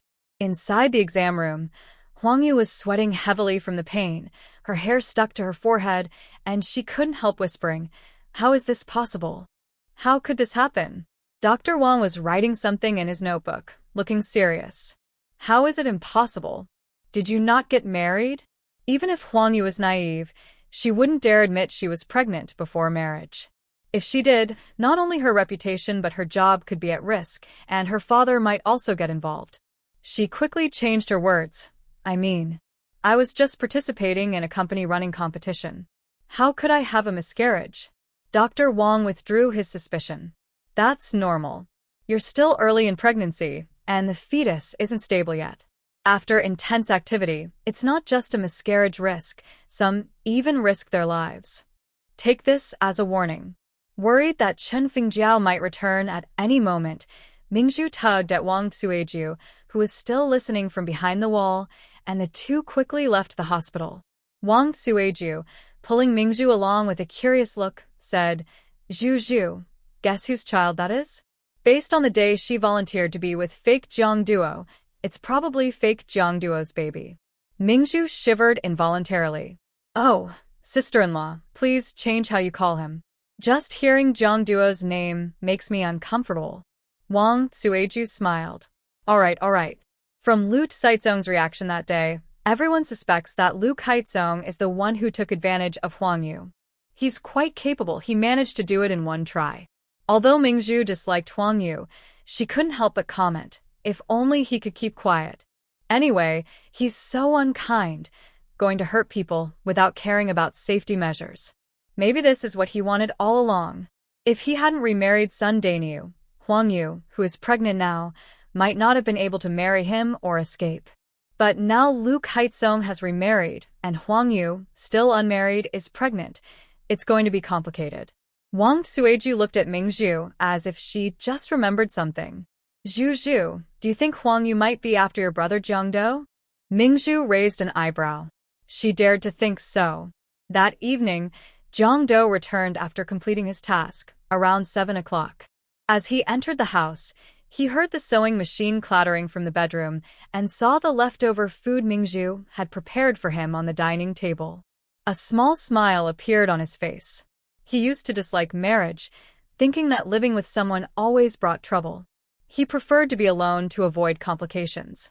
But after getting married, he realized how wonderful it was to go out and think about returning home, and to find someone waiting for him.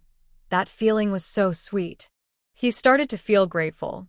Luckily, that day, after drinking that bowl of water, he was successfully tricked by Su Kai into the cellar at Mingju's house, and he married the 18-year-old Mingju smoothly.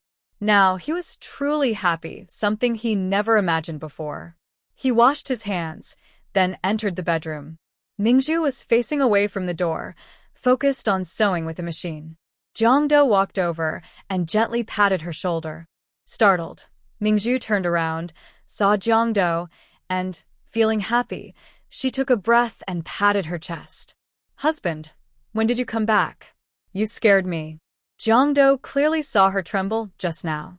He quickly reached out and gently stroked her hair. "Just got home. Sorry, I thought you heard me."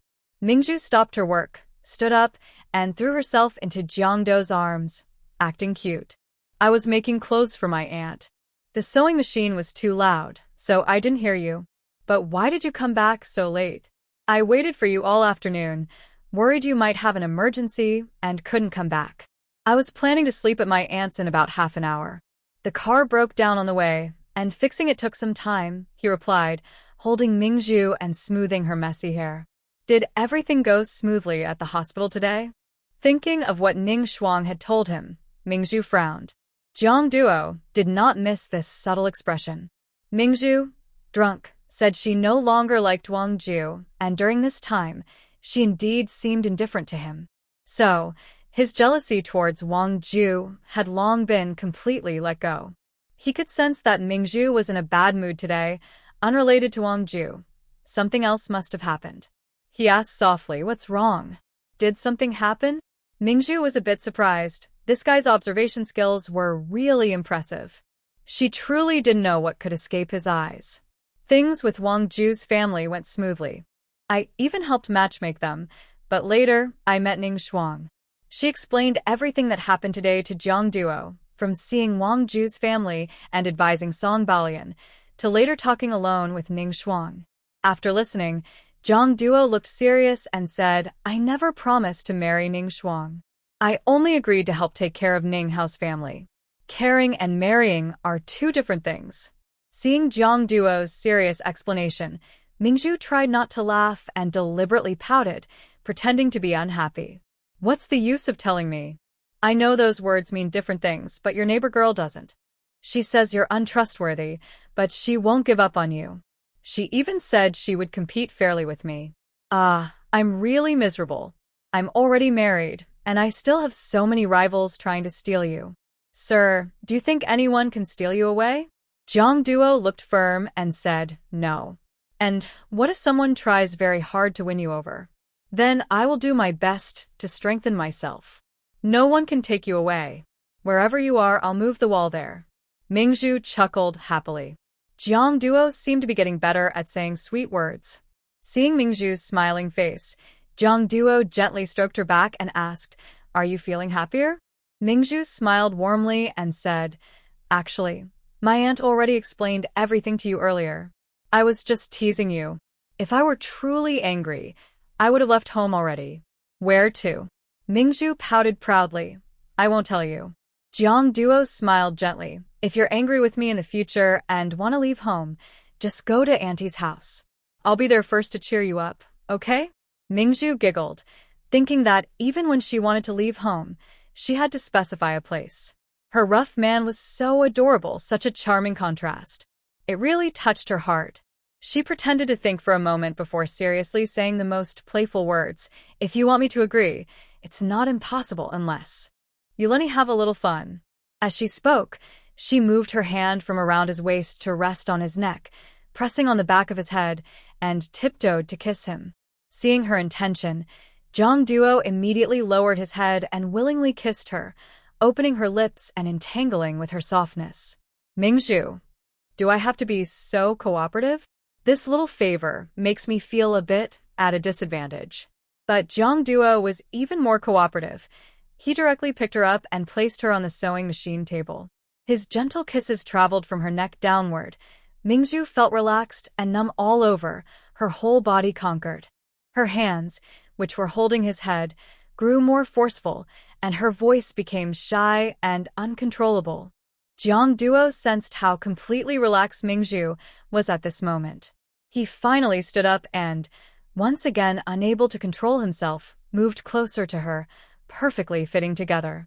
Outside, the autumn wind hit the window frame, bringing a chill. Inside, the two pressed close together, but their warmth soared, becoming hot and intense, as if summer had returned. The room was filled with vibrant, blooming flowers of color. Around 9 o'clock, Jiang Duo gently laid Mingzhu back on the bed. She exhaled heavily, adjusting her breathing, feeling exhausted. She tilted her head and accidentally saw the fabric piece tossed aside on the sewing machine. She sighed. "Beauty can be a distraction. I was planning to finish my aunt's top tonight, but it's all your fault. My task isn't done." Jiang Duo chuckled softly. Indeed, beauty can be a distraction. He was truly lost in it. He affectionately patted her head, then went to the kitchen to boil water for her to wash up. After she finished, Mingju thought about him not having eaten yet, so she told him to go have dinner first, leaving his favorite dumplings for him. Jiang Duo told her to sleep first, then went to the kitchen. Lazily lying on the bed, Mingju was about to sleep when she suddenly remembered something and got up directly. Maybe she had gotten used to Jiang Duo's rhythm. Anyway, her legs and body now moved more in sync with her mind. Seeing her come out, Jiang Duo, who was eating, thought she was hungry and wanted her to eat with him.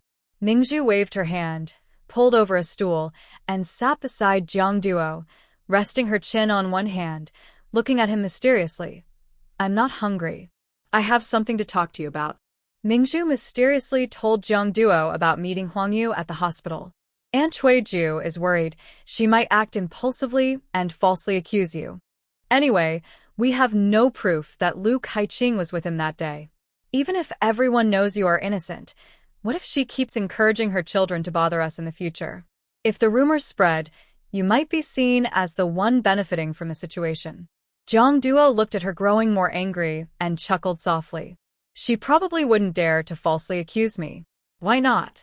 Having a premarital pregnancy is a serious mistake. Not only could she lose her job, but it might also affect her father's future. From what I know about his father, he wouldn't take risks for a child whose origins are unclear. Mingju suddenly understood. Yes, this was the simple-minded era of the 1970s, not like the open-minded times later. She nodded. Anyway, if she dares to cause trouble for you, I will deal with her. Jiang Duo smiled. The Huang family can be difficult, but he also knew his girl wouldn't be easily bullied. Still, he didn't want her to deal with those troublemakers. The Huang family is a bit chaotic. We won't interfere or mention their affairs. We won't cause trouble, and we won't be afraid of trouble. Mingju nodded. I know. I already told my sister-in-law. We will only tell you and Zhao Xingping at home. We won't spread rumors outside. Don't worry. Jiang Duo trusted her completely. She always acted according to her principles. Initially, after Mingju and Jiang Duo talked, the matter seemed to fade away without much concern. But 2 days later, rumors spread in the courtyard that Huang Yuhui was pregnant. This rumor started when Wang Suizhou overheard some people gossiping outside the family compound under the tree. As soon as she heard, she went straight to Mingju's house. She entered and asked mysteriously, "Zhu, I hear everyone talking about Huang Yuhui being pregnant. Was that you telling people?" Mingju hadn't left the house all day and hadn't heard any gossip. Of course not. Wang Suizhou heaved a sigh of relief. I knew it. You told me we shouldn't spread this outside. How did it get out then? Maybe Huang Yuhui herself said it to blame Jiang Duo? Mingju raised an eyebrow. If the rumors in the courtyard are so widespread, Huang's family must have heard them. What are they saying? Li Yinglan came out cursing and told the other sisters-in-law not to spread rumors, saying her daughter was fine and not pregnant. Pearl turned her eyes and said, so, this news didn't come from the Huang family. Sister, don't forget, the person who knows the most about our family compound isn't just us and Huang Yu. Wang Suizhou suddenly realized and patted her thigh. That's right, Qinfeng Jiao. She's the biggest gossip in the family compound. She's not only close to the Huang family, but also might have accidentally leaked the news in front of someone. Pearl pursed her lips, but didn't respond. However, if the Huang family denied this matter, it would confirm Jiang Duo's suspicion that the Huang family wouldn't make a big fuss for Huang Dejiang's future. How the outside world spread the rumor didn't matter. It was none of her business, so she ignored it. In the next 2 days, even though Li Yinglan publicly clarified that Huang Yu wasn't pregnant, the rumors in the family compound grew more intense. Pearl just listened to the gossip without caring much. She spent her time doing clothes, helping her aunt, eating and drinking happily, living a comfortable and easy life. As autumn deepened and the weather grew colder, Pearl spent a day building a small shelter in her vegetable garden so her sensitive plants could survive until late November. After finishing the shelter, she decided to go to a nearby hill to pick some wild greens, carrying a basket. She left the family compound through the back gate, taking a less crowded path. But not far out, she saw Lu Kaijing and Huang Yu arguing behind some sturdy cypress trees. Curious, she noticed a small hill behind the trees and decided to enter her space to observe from behind the hill. When she came out of her space, she heard Huang Yu speaking. "If you dare to say another word of nonsense, I'll make my dad tear your mouth apart." Lu Kaijing's tone was serious. "Xiao Yu, stop fooling yourself. If your dad really cared about you, wouldn't he let you admit you're pregnant? I'm telling you again, I was the one who went to the small house that day. You have a small mole about the size of a fingernail on your left chest, and I saw it clearly. Shut up. Shout all you want. Bring everyone here. I've been sent to raise pigs, and there's nothing more embarrassing than that. I'm telling you, Huang Yu, you belong to me, and so does the child. If you don't want to be looked down on for the rest of your life, you have to marry me. I won't marry you. You like Jiang Duo, but he doesn't want you. The rumor about your pregnancy is already out. Do you think you still have a choice?" Son Danny's shrewd wife said that as long as I gave her 500 yuan, she would let me go. I immediately decided to marry you. If your father helps me a little and promotes me, then we will have a good life. You and the children won't have to be pointed at anymore. I'm doing this for you. Mingzhu behind the mound thought. Ugh. He caused trouble and got someone pregnant, and now he's helping her? Although Huang Yu isn't a good person either, Lu Kaixing is really good at manipulating people. Mingzhu was wondering if Huang Yu could be successfully manipulated when she suddenly heard a loud slap. Lu Kaixing, you good for nothing. Listen to me carefully. Don't think you can use me to climb higher. I'm not pregnant, and I wouldn't even look at your second marriage.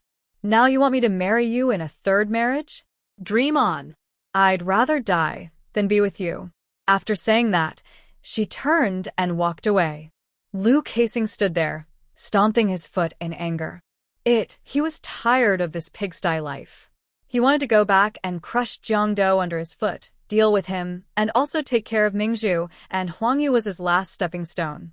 He wouldn't let this chance slip away. He had to go back and tell his mother to keep spreading the news that Huang Yu was pregnant, so she couldn't deny it.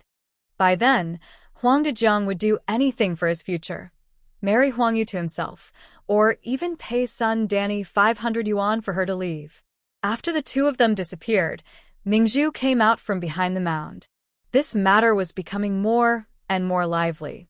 Of course, it still had nothing to do with her. She turned around humming a tune and headed to the mountain. She hadn't been here for a few days, but there were still plenty of wild vegetables. She dug a small basket, picked out the clean ones by the mountain, and then strolled back to her residential area. She returned through the back door. When she reached her alley, she saw Feng Shiyu standing at her doorstep with her arms crossed, occasionally glancing at her watch on her wrist. Mingzhu frowned. Why was she here again? Mingzhu didn't bother to pay attention to Feng Shiyu. She was thinking about whether to avoid her and wait for Jiang Dou to come back so she could handle it herself. But Feng Shiyu turned her head and saw Mingzhu. Seeing Mingzhu with her fluffy high ponytail, wearing a gray-white shirt, over which was a large brown wool sweater that covered her hips, with a belt around her waist, and loose black trousers, Feng Shiyu thought, that sweater looks like Jiang Dou's. With this outfit, Mingzhu looked awkward, but for some reason, it actually looked surprisingly good on her. She carried a woven basket made of wooden strips, filled with wild vegetables, in one hand, and pinched a rare yellow mountain wildflower from the autumn forest with the other. Though it was full of rural charm at this moment, it didn't seem rustic at all. The two looked at each other across a distance for a moment before Mingzhu walked over directly. This was her home. Why should she leave? If someone didn't like it, they could leave. She approached with a slight sense of detachment and said to Feng Shiyu, Auntie is here. My brother Jiang Duo isn't off work yet. He'll probably be back around 5:30 or 6. You might as well go to the front camp to find him. I'm not here to delay his work. I'll wait inside the house for him. Wow. Today Feng Shiyu's tone was surprisingly less harsh. Mingzhu took out her keys and opened the door. This was her son's home. If he wanted to come in, she couldn't stop him. Feng Shiyu followed inside. Mingzhu put down the vegetables, casually used an empty bottle to collect water, placed the wildflowers inside, and set it on the kitchen windowsill. The whole kitchen suddenly looked much more stylish. After arranging everything, she picked up a thermos, brewed a cup of iris tea, and placed it in front of Fang Xiyu. "This is the tea I made for you as Jiangduo's partner. If you don't like it, you don't have to drink. I have my own things to do, so I won't serve you further. Take your time waiting." After speaking, she carried the vegetable basket to the water tank in the yard and started washing. Fang Xiyu took the opportunity to look around. She had just looked into the yard from outside the wall. It wasn't big, but it was neatly planned. Now she glanced at the bedroom and realized that this young girl seemed very good at tidying up. Her home was well kept, truly a good life. It's a pity she didn't come from a good family, and with Ning Shuang being so outstanding, others couldn't help but compare unfavorably. She picked up the iris tea on the table and took a sip. The sweet, fragrant taste was refreshing and pleasant, making her feel inexplicably comfortable. Her earlier frustration from waiting for Jiangduo had eased quite a bit. She looked down at her teacup, curious. What was this? Why was it so delicious? Mingzhu finished washing the vegetables, came in quickly to start a fire, and prepared to cook. It was as if Fang Xiyu sitting in the kitchen didn't exist at all. Fang Xiyu frowned as she watched Mingzhu. After a moment, she spoke up voluntarily. "Your aunt said Xiao Xuan looked for you?" Mingzhu glanced at her sideways and smiled. "Yes, I ran into her at the hospital a few days ago. She said she wouldn't give up on Jiangduo. What do you think?" Mingzhu finished frying the tofu, added water to the pot to stew, then turned to look at Fang Xiyu. "What does Annie want me to think?" Fang Xiyu thought about Ho Xiaoqing's scolding words, reminding her not to show attitude even if she didn't accept her, because Jiangduo would only distance himself further. Her mood immediately calmed a bit. "Mingzhu, I hope you will think carefully about this. Before you appeared, our two families had already made plans for their marriage. Your sudden appearance disrupted all our plans. You might be a good girl, but for us, it's hard to accept." Mingzhu smiled calmly. "The people involved in this marriage are me and Jiangduo. Jiangduo said yes, I said yes. Yet you outsiders suddenly say no. Don't you think that's funny? You are still young and don't understand the true meaning of marriage." Mingzhu calmly asked, "Then what does Annie think the true meaning of marriage is? Is it just for your own happiness, forcing a man to marry a woman he doesn't like and thinking that's normal?" I asked Jiangduo, and he said he never thought about marrying Ning Shuang. We are living happily. Why should I give up my happiness just to meet others' expectations? I am selfish and narrow-minded. I can't do the noble and selfless thing. My man, no one can take him away." Mingzhu's assertive words made Fang Xiyu's initial plan to endure and wait for Jiangduo to return and talk fall apart instantly. Her tone also turned cold. "Mingzhu, you are too impolite. I am his mother. Don't I understand him? Do you really think he refuses to marry Ning Shuang because he doesn't like her? You're wrong. He just doesn't want others to control his life. You should know, he has known Ning Shuang for over 20 years. No one can replace that." As her cold words finished, Jiangduo's deep voice came from the yard. "You're right. You really don't understand me. I don't want to marry Ning Shuang because I don't like her." Mingzhu turned around, her eyes full of happiness. She didn't care whether Fang Xiyu was still there. Like usual, she ran over and held his arm. "Hubby, you're back." Jiangduo's usually serious face softened noticeably when facing her. He reached out and patted her head. "Sorry for making you face these annoying things alone." Fang Xiyu looked at her son accepting a woman's pull and tug right in front of her. She was already shocked enough and felt like she hardly recognized her son anymore. Then she heard this. She frowned. "You say I dislike?" When Jiangduo looked at Fang Xiyu, his eyes had returned to a cold, serious state.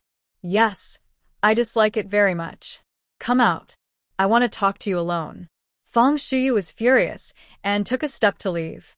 Mingzhu thought for a moment and immediately said, "Auntie, please wait a moment." Fang Xiyu turned to look at Mingzhu. Mingzhu stepped forward and asked, "You just said that everything between Jiangduo and Ning Shuang experienced is something I can never replace, right?" Exactly.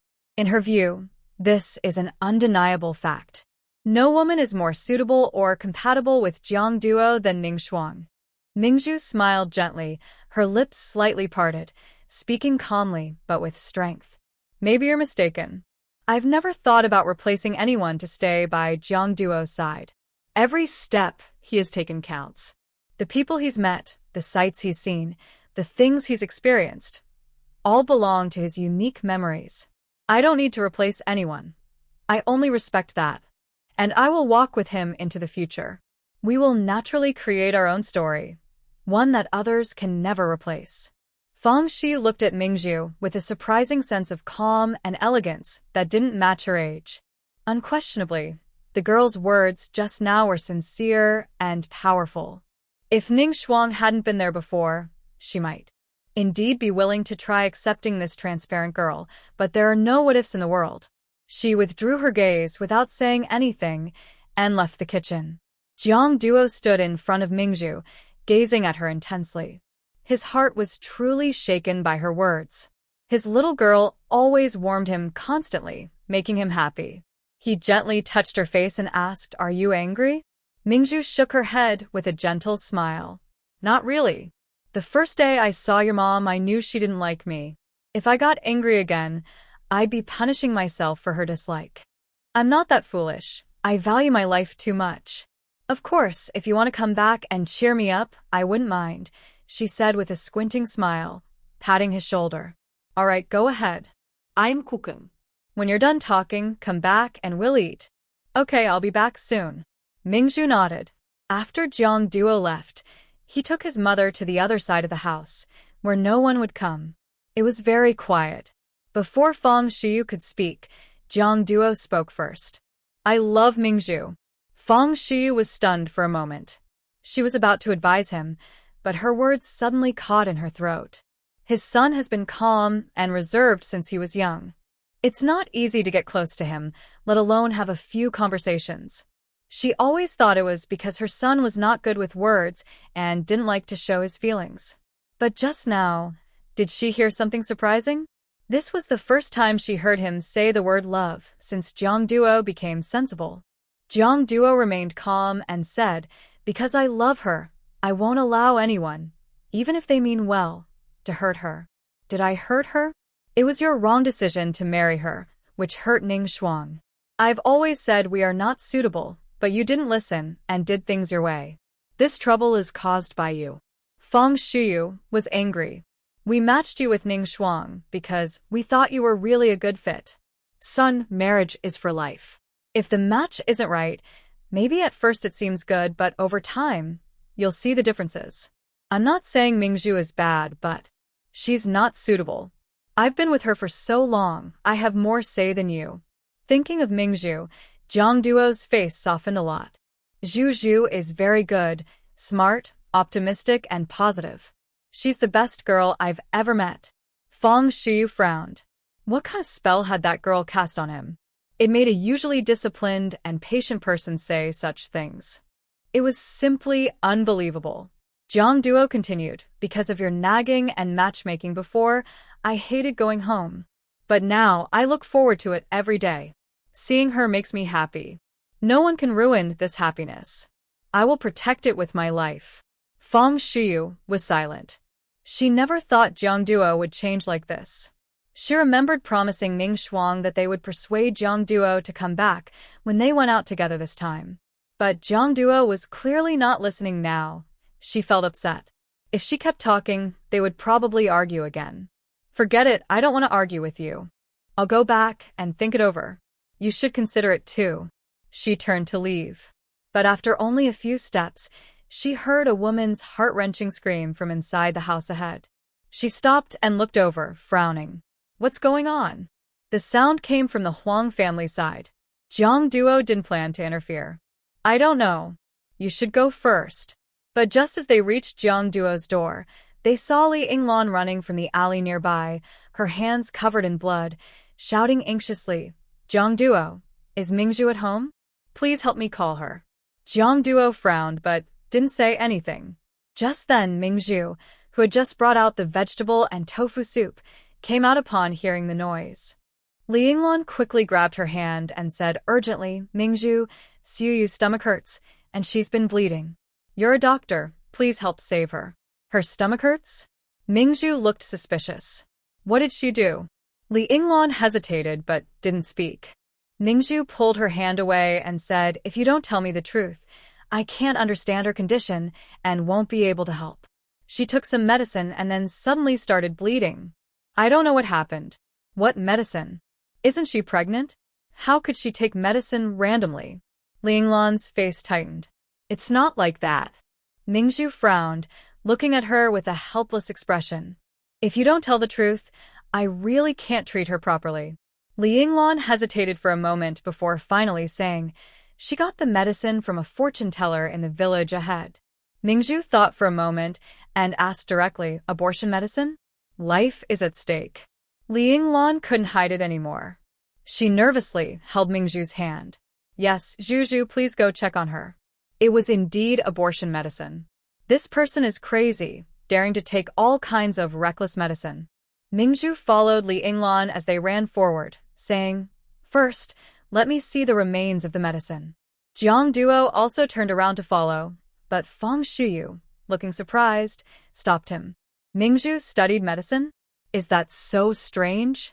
I told you, she's very talented. She knows a lot more than you think. He naturally boasted and then pulled up his sleeve, rushing ahead. Feng Shi looked at his son's back, feeling somewhat speechless. Is he under Mingzhu's influence? Constantly praising her.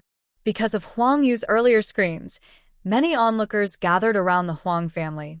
Li Yingluan pushed through the crowd with Mingzhu. Seeing Mingzhu, Huang Yu gritted her teeth.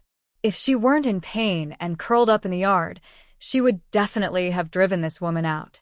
Mingzhu asked Li Yingluan, why is she in the yard? Li Yingluan leaned close and whispered in Mingzhu's ear. She finished the medicine, but there was no response, so she just came out to run and jump. Mingzhu was speechless. She took the small bowl of medicine with only a little soup left from Li Yingluan, sniffed it, then dipped her finger in and tasted it on her tongue. She frowned immediately. Saffron, roasted hawthorn, honeysuckle. What a messy mixture of ingredients. She put down the bowl, crouched beside Huang Yu, and gently pressed her lower abdomen. Where she pressed, Huang Yu howled in pain. Mingzhu stood up directly and looked at Li Yingluan. Give me her medical case. What? What case? Don't pretend to be stupid. Time is urgent. Hurry up. Li Yingluan felt annoyed, turned around quickly, and entered the room. She took out a small handwritten notebook and handed it to Mingzhu. Huang Yuji's uterine wall was thin, and a reckless miscarriage could likely cause lifelong infertility. After reading the case, Mingzhu closed the notebook and handed it back to Li Yingluan. Hurry and contact the vehicle to take her to the hospital. No way. Li Yingluan shook her head without hesitation. This must not be done according to that bad woman. She tightly held Mingzhu's hand, planning to cling stubbornly to her. Zhu, you saved Su Guimei when she was almost dying before. I believe in your medical skills. Xiao Yu really can't go to the hospital. If she is taken there, her future will be ruined. Please, just save her directly. Guimei was poisoned and suffocated. I can perform CPR and help her, but Huang Yu's current condition requires hospital treatment. Li Yingluan suddenly knelt in front of her, tears streaming down her face. Zhu, the conflict between you and Xiao Yu before was all Xiao Yu's fault. I apologize on her behalf. Please forgive her. Mingzhu was speechless and interrupted directly. Did I not make myself clear? I don't have the professional equipment or the targeted medicine. Huang Yu's uterine wall is naturally thin. Now you're using blood-activating and cold medicines to force a miscarriage. If rescue is delayed, it could cause her lifelong infertility or even death. Auntie, this is your daughter. Do you want to save your reputation or her life? You decide. Her spiritual spring water could save lives and promote wound healing. But for Huang Yu, drinking the spring water would trap the blood clots inside her body, making things worse. The Huang family was so difficult to deal with. Even if she was kind-hearted, they might still cause trouble for her later. She didn't want to bring herself any trouble. Li Yingluan watched Mingzhu lose hope and looked down at Huang Yu, who was rolling on the ground in pain. If she sent Huang Yu to the hospital, her old Huang would definitely kill her when he returned. She squatted down, tightly holding Huang Yu's hand. She wanted to ask if Huang Yu could hold on a little longer, but Huang Yu, in unbearable pain, suddenly fainted. This was her beloved daughter she had raised with care. She couldn't afford to delay any longer. She turned around quickly, calling for the people outside to borrow a vehicle from the camp. Huang Yu was carried onto the car and taken away. The crowd dispersed. Mingzhu smiled softly as she returned to Jiang Duo. Seeing Fang Shiyu scrutinizing her, Mingzhu naturally looked back. Fang Shiyu was a bit surprised by how well she had just helped someone, and she looked quite capable. She asked, "Do you want to become a doctor?" Mingzhu calmly nodded, "Yes, I plan to. I am studying now." "Can you learn everything on your own?" "I can help recommend a university in Shanghai if you want to go." Jiang Do interrupted Fang Shiyu directly. "I will handle my wife's matters." He sensed his mother's unspoken words. She wanted to send Mingzhu to Shanghai, which would mean the couple would live apart. Then she could use her connections to keep Ning Shuang in the city. He was sure he wouldn't change his feelings, but he couldn't guarantee Mingzhu wouldn't develop feelings for someone else outside. The world outside was so big, full of temptations. His young girl was still innocent. If she couldn't resist and fell for someone else, he wouldn't take that risk. He wouldn't let his wife and daughter live separately. Fang Shiyu's face darkened a little. "Your family backgrounds are already quite different. She's still young. Let her learn more, so she can catch up with you. Isn't that good?" She looked at Mingzhu and asked, "What do you think? Do you want to go to university?" Back in 1976, it was still possible to get into university through a recommendation letter, which was a big temptation for anyone wanting to study and improve. But Mingzhu wasn't from that era. She knew clearly that in a few months, the college entrance exam would be restored. If she could get into university based on her own ability, it would be completely different from being recommended. The college entrance exam was just around the corner, and she didn't want to miss this great opportunity. Besides, her gaze fell on Jiang Do's face. Her family was so cautious, it was almost like she wanted to carve nervous on her face. It was obvious she didn't want her to go. She smiled and said, "Thank you, Auntie, but no need. I am not capable enough now. If I go to school, I won't keep up. Once I improve myself, I will plan my future carefully with Jiang Do." Fang Shiyu's expression darkened. "It's because you're not capable enough that you should go and learn. Not going means you're not eager to improve. Young people should not just stick together all day. They should." Jiang Do casually took Mingzhu's hand and looked sharply at Fang Shiyu. "We have our own plans. You should go now." Seeing her hope being dashed again, Fang Shiyu looked annoyed. She turned to leave, but stopped as if she remembered something. She lowered her head, opened her bag, took out over 60 yuan she carried with her, and handed it back to Jiang Do. She glanced at Mingzhu sideways. A woman went out wearing men's clothes. What does that look like? Do you think she's poor? Let's buy her some new clothes. Our Jiang family can't afford to lose face over this. Mingzhu looked down at her outfit. She had been praised all day today. This Mrs. Fang really has no eye for fashion. "Auntie, don't worry. I know you don't accept me, so I won't go through the Jiang family's door. Even if I dress like a beggar, I won't embarrass you." Jiang Do thought Mingzhu's outfit was very unique and looked good. He also liked her wearing his clothes, as if she was declaring her claim over him. He casually put the money back into Fang Shi's pocket. "My wife, I can support her. She can wear whatever she likes. You're too controlling." Without waiting to see if her mother had left, he took Mingzhu and went home. "Fang Shiyu, you rebellious child." She shot a quick glare at their backs and turned away. Mingzhu listened to their footsteps fading away. She casually linked her arm with Jiang Do's and asked with a smile, "Does my outfit embarrass you?" "No, it looks good." Earlier that morning, Zhao Xingping had even complimented her on her fashion sense and said he wanted Wang Tsueju to learn from her. Mingzhu pursed her lips. Then, "It's just your mother causing trouble again. Don't mind her." "Yeah, let's go." "I'm hungry." "Let's go home and eat." Jiang Do nodded. When they got home, The pickled vegetable tofu soup had cooled enough to drink. Jiangdo served the soup for both of them. Mingzhu handed him a whole cornmeal pancake, and they started eating together. After a few bites, Jiangdo looked up at her. Zhu. I declined the chance to go to university for you. Do you feel sad about that? Mingzhu looked at his serious face and smiled. No, I don't. You wanted to be a doctor, right? Yes, I did. But a few days ago, I heard a rumor. She leaned closer and whispered, they say someone is trying to restore the college entrance exam. Jiangdo raised an eyebrow. Where did you hear that? At the hospital. 2 patients were chatting, and one of them has relatives in higher places who leaked the news. I think it's probably true. Jiangdo nodded. It's not just a rumor. I've heard some news too. But whether it will happen or not is still uncertain. If the college entrance exam is restored, would you want to take it? Mingzhu smiled brightly. Yes. Opportunities that come easily aren't as meaningful. A person's future depends on their own efforts.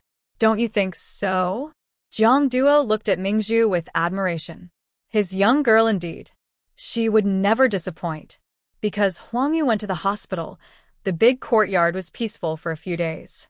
Mingzhu knew that Wang Sueju was going to the hospital today for medicinal patches, so she handed over the clothes she had made for her aunt to Wang Sueju, asking her to help carry them. She went to the bus stop with Wang Sueju, and after Wang Sueju got on the bus, she went to her aunt's house. These days, the rabbits were growing well. Normally, they could have a litter in 3 months, but maybe because of the spiritual spring water, they were already 2 months old and starting to fall in love and prepare for the next generation. Ming Chun and I was very busy these days. Besides feeding the little ones, she also had to cut rabbit fur to sell at the collection station. Mingzhu wanted some rabbit fur to learn how to knit sweaters. Luckily, Ming Chun and I knew how to spin thread, so after finishing her chores each day, she would help Mingzhu spin yarn. In just a few days, she had made 4 or 5 large skeins of yarn, enough to knit a warm sweater for Jiangduo. It would definitely be more than enough. Mingzhu helped her aunt with some chores until noon, then carried the yarn back home. Just as she finished cooking, Jiangduo came back, carrying a stack of books. Mingzhu was a bit curious. Why do you have so many books? Don't you want to take the college entrance exam? I don't know if it will work out, but I bought these for you. When you have free time, take a look. It's always good to prepare some knowledge. She didn't know the depth of each subject's difficulty in this era, so it was really necessary to take a quick look. Mingzhu smiled and reached out to take the books. Her husband was so good, whenever she asked, he always agreed. How could she not be enchanted by such love? Jiangduo saw her hand stretch out, so he pulled back the books. No need, stay still. He then went into the bedroom and placed the books on the table. Mingzhu happily followed and hugged him from behind. Thank you, husband. I promise I'll study hard. Jiangduo turned around and hugged her back. If you have questions, just ask me. I still remember these topics, and I can teach you. Mingzhu smiled. Thank you, Teacher Jiang. But honestly, Teacher Jiang, aren't you worried that once I get into college, I might fly away? Fly where? Mingzhu's eyes twinkled. To a bigger city. Jiangduo was naturally worried, but he couldn't break her wings just because he was concerned. Pearl has a free spirit, like a bird soaring in the sky. When she feels unhappy, but she prefers happiness. He raised his hand, his rough fingers gently caressing her smooth cheek. As long as you don't get lost, know where the corner is, and come back to rest, that's enough. Pearl wasn't fully satisfied with this answer. What if I jump to someone else's corner and don't know how to come back? Before she finished speaking, Jiangduo grabbed her by the back of her head and kissed her lips. In this kiss, there was a hint of the assertiveness Pearl liked, gradually swallowing her breath. Pearl couldn't breathe and felt a bit stifled, but Jiangduo finally released her, his lips brushing her fair, slightly blushed cheek, moving to her ear. The teasing breath near her ear made Pearl's heart race. It's not allowed. If you go somewhere else, I will find and bring you back. You can only rest on my wall. Pearl felt a tingling sensation all over her body, like the dominant attitude of a boss in a novel. She raised her hand to hug his neck, jumped onto him, and was naturally held by him, feeling safe. She lowered her head, her nose lightly rubbing his nose. Just teasing you. Other people's walls are not as nice as my own. As she spoke, her lips pressed directly against his. Jiang Duo continued to engage with her, their lips and teeth intertwined. In the middle of the day, they drew the curtains, blocking out the sunlight but not their passionate bodies. Pearl, gradually getting more relaxed with Jiang Duo's body, suddenly realized he seemed to have lasted longer. She then understood how much restraint Jiang Duo had before because she used to feel pain. Back in Shaojing village, the older women's gossip was right. Jiang Duo was so strong-looking, and his partner must be very comfortable. After trying it, she knew this feeling. She couldn't help but feel proud inside. It was a perfect match. Due to their daytime intimacy and forbidden acts, Jiang Duo even lost his lunch break. After eating, he told Pearl to take a shower and rest well, then left for work. Pearl thought Wang Chuiju would come back soon. She wanted to learn knitting from her, so she wasn't sleepy. She took a shower in her space, waited about half an hour, and Wang Chuiju returned. She looked excited, bringing 2 pieces of news. Ho Xiaoqing loved the clothes she made and tried them on immediately. The medical staff over there were all amazed by Mingzhu's skills. Some even wanted Mingzhu to help make clothes for them. They were willing to pay extra, but Ho Xiaoqing refused all requests. Ho Xiaoqing said they should first ask Mingzhu if she had time. Mingzhu narrowed her eyes, seeming to see endless business opportunities opening up after the policy relaxed. Wang Sueju then said, "When I returned, I saw Huang Dejiang and Li Yinglan arguing behind the rockery. I eavesdropped for a while. Because Huang Yu was taken to the hospital in time, she was safe, and the baby was saved too. Also, her premarital pregnancy was reported to the company. They treated her as a mistake and fired her. Even Huang Dejiang, who was outside on a business trip, was affected. He was called back suddenly and scolded. Now, Huang Yu can't get rid of the pregnancy, and her reputation is ruined." Mingzhu knew that in this era, having an abortion in a hospital was complicated. You needed a marriage certificate or a letter of introduction from a leader. Otherwise, Huang Yu wouldn't have gone to buy strange medicine from a witch, risking her life. She won't find someone to marry her now, so the baby probably can't be aborted. Wang Sueju laughed. Even if she gets married, it won't help. You guessed right. I heard Li Yinglan crying and telling Huang Dejiang that the doctor confirmed Huang Yu's was too weak. After an abortion, she can't become a mother anymore. With her current reputation, if she's not married and is seen with a man, and she's carrying an unabortable child, who would marry her? Who would dare? Wang Sueju told this as a joke, but Mingzhu raised her eyebrows. Wasn't Lu Casing eager to marry her? Knowing all this, Lu Casing probably wouldn't give up. But that woman previously denied her pregnancy in front of Lu Casing and even said she wouldn't want him, no matter what. Now that things had escalated and her reputation was ruined, she wouldn't just give up. Would she cling to Jiang Dou instead? That night, Huang Dejiang, feeling ashamed, arranged for Huang Yu to leave the hospital and took her home. Maybe they had enough fuss at the hospital because after returning home, the 3 of them didn't make any noise. During the day, Huang Dejiang went to work and Li Yinglan closed the door from inside, not letting anyone in. People in the family compound thought Huang Yu's reputation was ruined, so she would probably behave herself now. But Mingzhu didn't think so. Sure enough, she guessed right. On the 3rd day after Huang Yu was discharged, Mingzhu came out from Wang Sueju's house, learning to knit sweaters. She saw 4 people sitting on a stone bench nearby, chatting. Among them was Huang Yu, holding a small bamboo basket and eating dried fish she had dried herself, and Chen Fingjiao, with a friendly smile on her face. The 2 were not far apart. When Huang Yu saw Mingzhu come out, she immediately raised her hand to rest on her belly and happily said to the others nearby, "My child might have taken after Jiang Duo. He's big and needs a lot of nutrition, so I've been eating a lot these days, can't get enough." The 2 people nearby, upon seeing Mingzhu, looked embarrassed.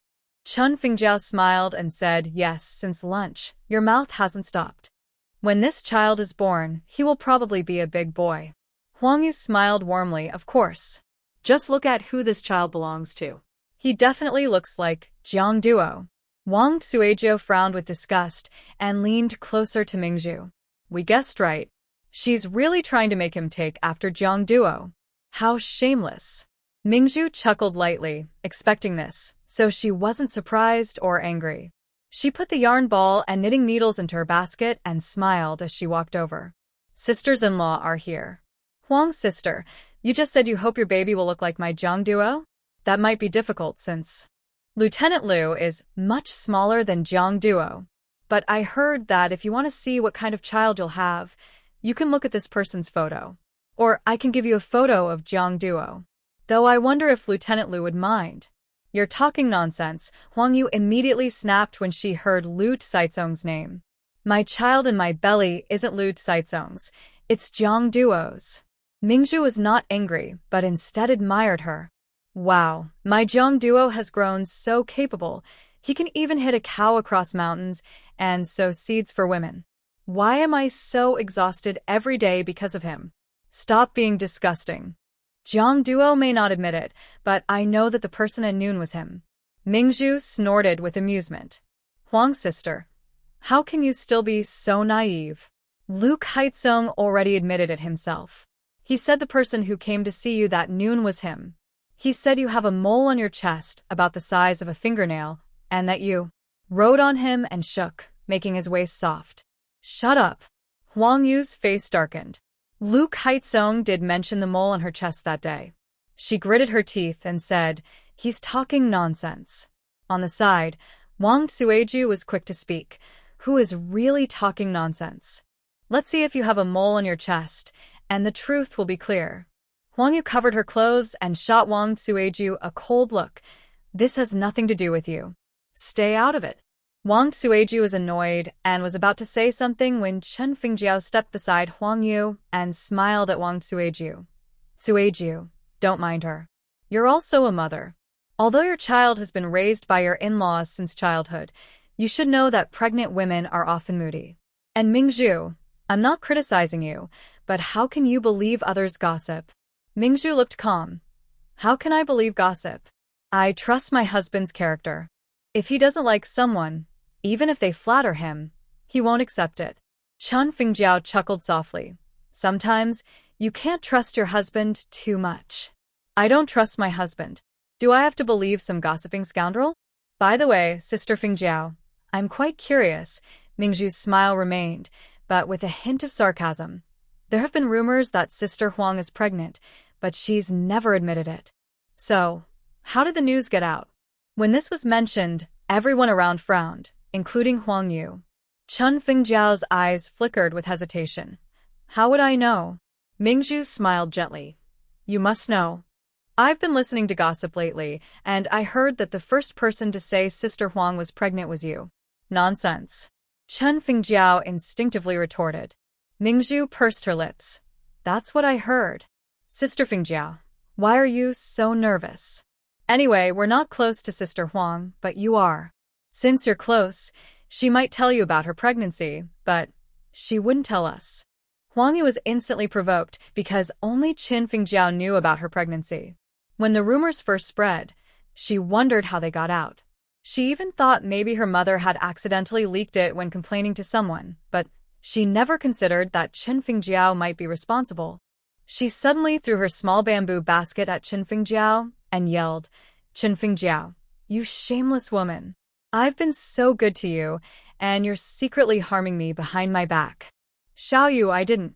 But Huang Yu didn't listen. She started hitting her. She kept smashing the basket at Chen Fingjiao, scattering small dried fish everywhere, some even landing on Mingzhu. Pearl casually slapped away the fish, feeling that the smell was a bit. She raised her hand to smell her fingers, and a foul odor filled her nose. She instinctively gagged. Next to her, Wang Suejiu, who was watching a show, saw her reaction and asked worriedly, Zhu, what's wrong? This small dried fish smells so bad. Huh? It doesn't smell bad. Wang Suejiu was puzzled.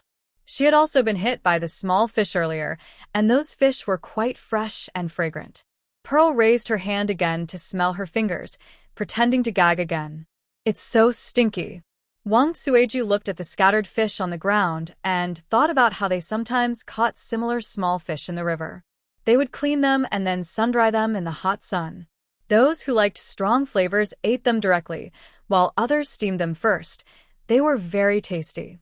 Zhao Xingping, her family member, especially loved them and bought some as snacks. Why would they smell bad? Thinking that pregnant women have a more sensitive nose, she realized what was happening. She shook Pearl's hand and exclaimed happily, "Juju, your nose is so sharp. Maybe you're pregnant?" Pearl was stunned for a moment. She hadn't said anything yet. Nearby, Huang Yu was still hitting Qinfeng Jiao when she overheard Wang Suelan shout. She immediately stopped her action and pushed Wang Sueju back. Wang Sueju lost her balance and staggered forward, but luckily Pearl caught her in time. She turned around angrily and scolded, "No, Huang Yu, are you crazy? Have you lost your mind?" Huang Yu pointed at Wang Sueju's face and cursed, "You're the crazy one. You're asking for a beating. I just found out I'm pregnant with Jiangdio's child, and you say she's pregnant too? Are you trying to disgust me? I'll tell you, she and Jiangdio have been married for months and still aren't pregnant. She's probably just like Su Guimei, unable to have children. Not all nausea and vomiting mean pregnancy. At least, she's definitely not pregnant. I am." Wang Sueju was annoyed. She didn't want to curse anyone.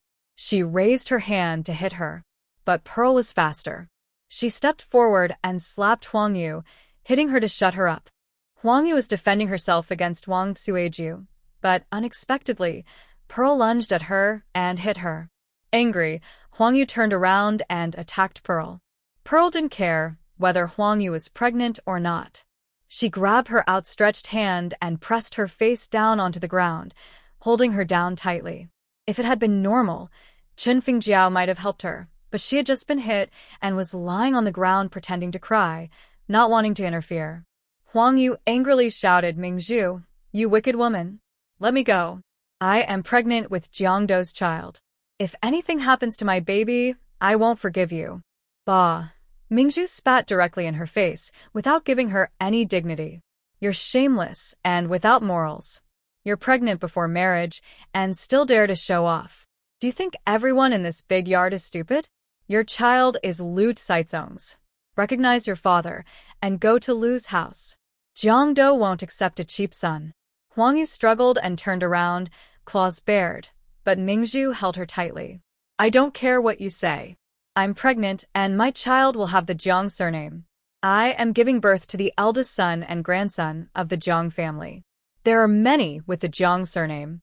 Your child's father has many, and my child will also have the Jiang surname.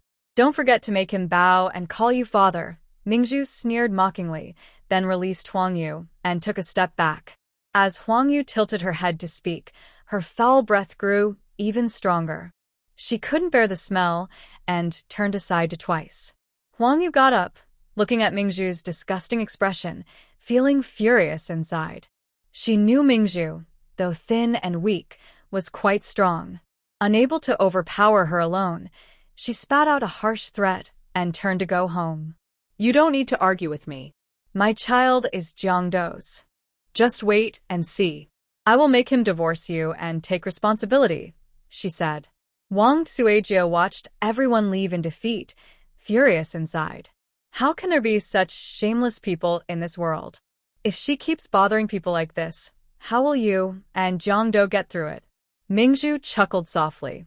"We'll see how it goes." Seeing Mingzhu still able to smile, Wang Sueju was surprised. "You're not angry? What's there to be angry about? Shameless people will be dealt with in shameless ways. I've been free lately, so I might as well play with them. What are you planning to do?" Mingzhu leaned close to Wang Sueju's ear and whispered a few words. Wang Sueju looked at her, stunned. She truly admired Mingzhu's way of handling shameless people. Mingzhu told her to go home. Wang Sueju suddenly remembered something and grabbed her. "By the way, you looked like you were about to just now. Do you think you're pregnant? Have you checked the dates?" "I probably am not pregnant." Mingzhu and Jiangdo had only been together for about a month. Knowing she wanted to wait a couple more years for their private life, Jiang Do always tried to avoid direct intimacy. The only uncontrollable moment was about 10 days ago when he got drunk. She didn't know if Jiang Do had taken precautions. He probably didn't notice, so it's probably fine because that day wasn't during ovulation. Wang Sueju tugged at her wrist. It shouldn't matter. You've been married for several months, so it's quite possible you're pregnant. Take some time to check. Okay, I understand. She didn't want to talk much about personal matters with Wang Sueju, so she just agreed for now and thought she would deal with it later. After separating from Wang Sueju, she went home, put down the basket filled with yarn, and found a long piece of cloth. She wrote some big characters on it, looked at it several times, then carried it out and headed straight to the camp entrance. At the gate, a young soldier was on duty. He was the same guy who helped her move and had dinner at her house before. Seeing Mingzhu, he greeted her warmly, "Sister-in-law, are you looking for Captain Jiang? He took a few people to the city for some work." "No, I'm not looking for him." Mingzhu smiled and unfolded the banner she was holding, with a playful look on her face. "I'm here to complain." The soldier looked at the big characters on the banner, seeking justice. Huang Dejiang's daughter has a chaotic private life, is pregnant before marriage, and is falsely accusing my innocent husband. Unfair. Then he looked at Mingzhu's bright, smiling face. This didn't seem like someone here to seek justice. It looked more like she was here for fun. Sister-in-law, you. It's okay. I know this is a very sacred place. I'm not causing trouble, nor do I want to bother you lovely people. This is a personal grievance. Please tell your leader to report to Huang Dejiang about this. The soldier nodded, called someone on duty, and asked them to run an errand. Mingzhu didn't hold back. She crossed the street, found a shady spot under a tree, and sat down, waiting patiently. There was less than half an hour before work hours ended. If Huang Dejiang didn't come out, she would wait until the end of the day. She was quite relaxed. Huang Dejiang came out earlier than she expected. She had only been sitting for about 5 minutes when she saw him rush out of the office building. Mingzhu immediately played her part and raised the banner high. Huang Dejiang saw her from afar and hurried over, speaking sharply. "Mingzhu, what is this place? How dare you come here causing trouble? Leader, I know what this place is. I'm not here to cause trouble at the unit. I'm looking for Huang Yu's father, Huang Dejiang. This is a personal matter. If you work at a local office, I would still come. So, there's no need to escalate this. Since it's a personal matter, you should go back quickly and wait until I finish work." "No, it has to be dealt with now," Mingzhu said proudly, adopting the same shameless attitude Huang Yu had earlier, raising her voice a little. "Your daughter was unfaithful before marriage. It's clear she is pregnant with Lu Kaijing's child, yet in the family compound, she keeps falsely accusing others, claiming the child is Jiang Duo's. My husband Jiang Duo is overwhelmed, and even his mental health is affected. As his wife, I have to stand up and clear his name. Leader Huang, they say a child's behavior reflects the parent's teaching. You raised your child this way, so you are also responsible. Just tell me if you'll deal with this matter or not." Huang Dejiang was embarrassed by a young girl scolding. He was annoyed and waved his hand, saying, "Listen, I don't have time now. Stop causing trouble. Leave quickly, or don't blame me for being rude." Mingzhu sneered. "You think I came here to be polite? Enough talk. About your daughter, do you plan to do anything about it?" Huang Dejiang's face darkened. He ordered his 2 security guards, take her back to her home, and keep her there. "When Jiang Duo returns, I will deal with him seriously. This is just nonsense." "Is that so?" Mingzhu laughed coldly. "Since the leaders aren't reasonable, I won't be either. Tomorrow morning, I'll go to your higher authorities with the banner. I want to see which top leader will come to handle this shameful family matter. Who knows? Maybe your leaders will get into trouble for this." "You." Mingzhu shrugged and turned to leave. After several incidents, Huang Dejiang had learned a lot about Mingzhu's personality. This young girl is stubborn and insists on doing what she wants. He didn't want to be criticized again because of her. He angrily shouted, "Stop right there." Mingzhu kept walking, showing a bold attitude he disliked. Frowning, Huang Dejiang quickly caught up and blocked her way, speaking seriously. "Enough. You don't need to cause trouble. I understand. I will talk to her when I get home. What's the use of talking? If your daughter had any shame or listened, she wouldn't keep slandering my wife outside. So, what do you want to do? Mingzhu pouted. Your daughter made a mistake. Do you want to ask me what I think? I don't know. Maybe I'll go to your higher authorities tomorrow and ask your leaders about it. Fuming, Huang Dejiang gritted his teeth and said, I will seriously deal with her at home, so she won't go around talking nonsense anymore. Is that okay? Pearl crossed her arms and frowned. She said sharply, my husband has been hurt physically and emotionally. Is stopping rumors really so hard? The idea of turning away from evil instantly doesn't work for me. I won't accept it. You. Huang Dejiang endured again and again. You should at least tell me what you want. Pearl raised her chin proudly and said, 3 points. First, Huang, you must stop spreading rumors and falsely accusing my husband. Second, you need to personally clarify the truth in the residential area and clear my husband's name. Third, Huang, you must write an apology letter and post it on the notice board for at least 3 days. If you can't agree to all 3, I will keep coming to cause trouble in the city every day. Huang Dejiang clenched his teeth and held back. Fine, I agree. Now, please leave quickly. Pearl huffed proudly and turned to walk away, as if she wanted to stay longer. Huang Dejiang stared at her back, almost furious. Where did Jiang Duo find such a fiery woman? She was driving him crazy. When Jiang Duo finished his errands and returned, it was already 6:30 p.m. He entered the camp. Xiao Bin, who was coming out of the cafeteria, saw him and hurried over, smiling widely. Boss, you're finally back. You don't know, today my sister-in-law was amazing and really went all out. Jiang Duo frowned. What do you mean? What did she do? Xiao Bin recounted Pearl's brave act from start to finish, looking proud. Everyone in our unit is talking about it now. They say that even someone as sharp as old Huang was completely handled by her. She's a real heroine. Jiang Duo looked at Xiao Bin's proud face and frowned. My wife did something great. Why are you so happy? Xiao Bin looked confused. Come on, boss. I'm just happy for you. Such a sister-in-law is unique in the whole unit. Jiang Duo raised an eyebrow. Of course, his wife was not just the best family member in the team, she was the best in the whole world. He also felt lucky again. If Su Kai hadn't pushed him into the cellar, but had instead pushed Xiao Bin, a strange feeling struck him. He glanced sideways at Xiao Bin. I'm going home now. Kia Bin. What was that look from his boss? It suddenly felt like being stabbed. Scary. Jie Jiao learned from Xiao Bin about what happened at the camp entrance today, but based on his understanding of Mingzhu, she wouldn't go out of her way to cause trouble. Something must have happened earlier at the family compound. He needed to go home quickly to check the situation. He strode into the family compound. When passing by Wang Suizhou's house, she was outside hanging clothes. Seeing Jie Jiao, she looked surprised and asked, Jie Jiao, are you just back? Yes, I just went out for something, he replied. Have you seen Mingzhu yet? Don't forget to take her to the clinic when you have time. Hearing about the clinic, Jie Jiao's heart tightened and he immediately asked, what's wrong with her? Today, she kept dry heaving several times. I think she might be pregnant. You should take her for a checkup. But she doesn't seem to care much.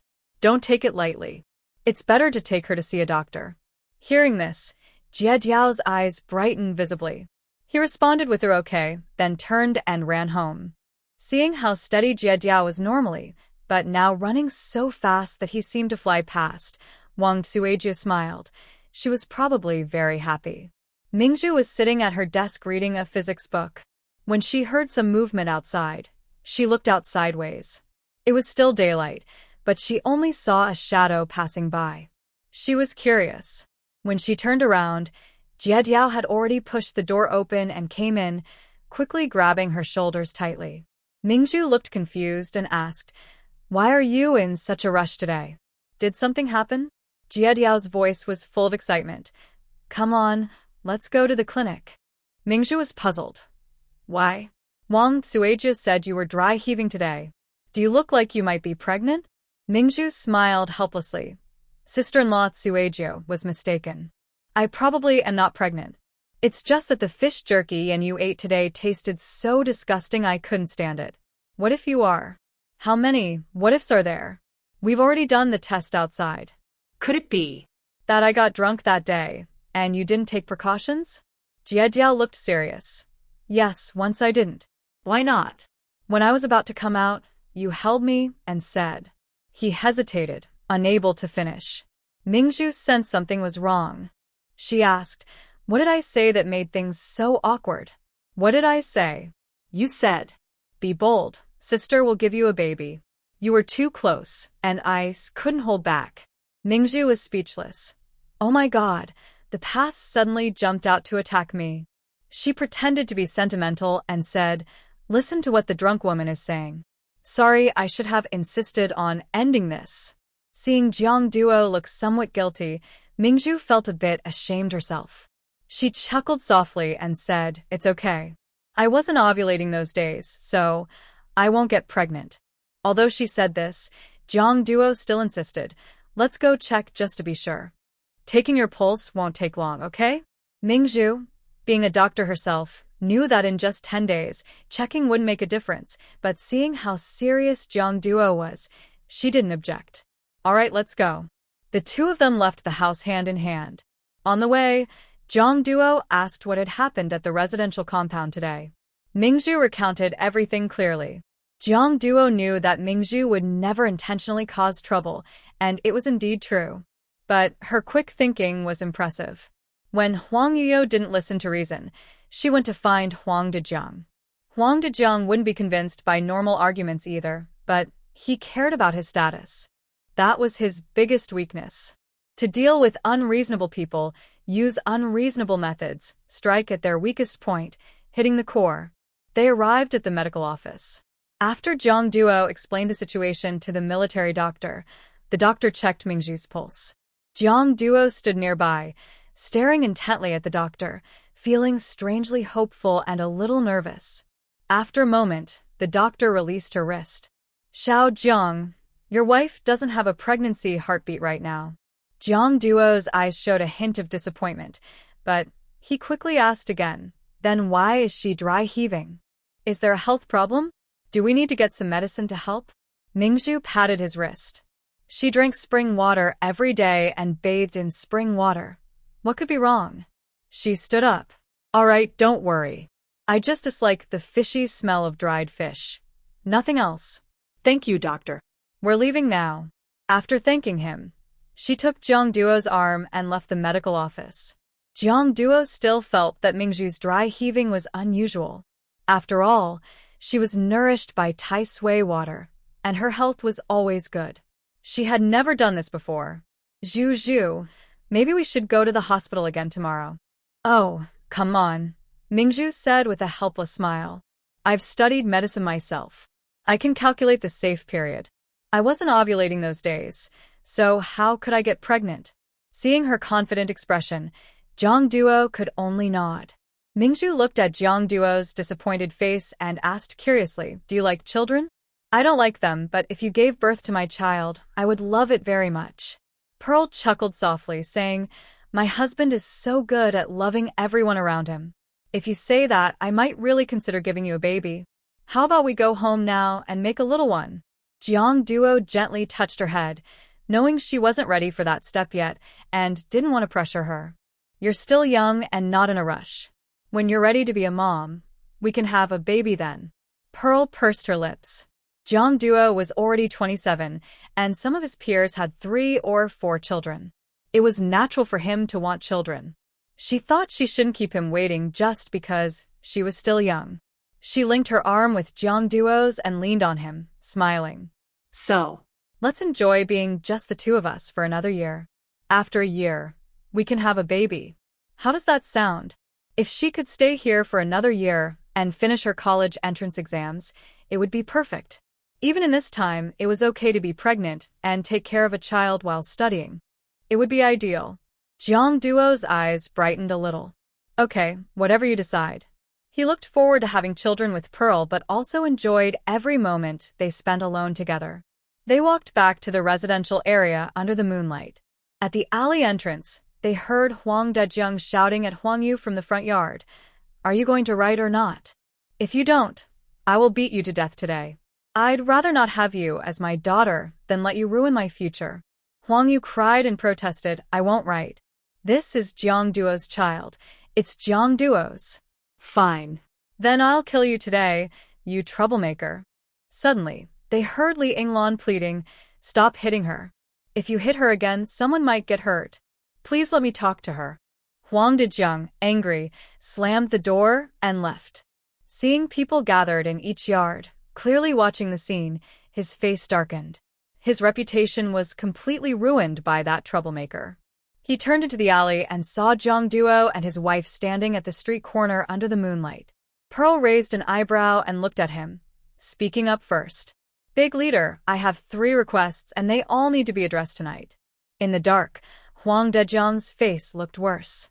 While everyone was nearby, he shouted loudly in frustration.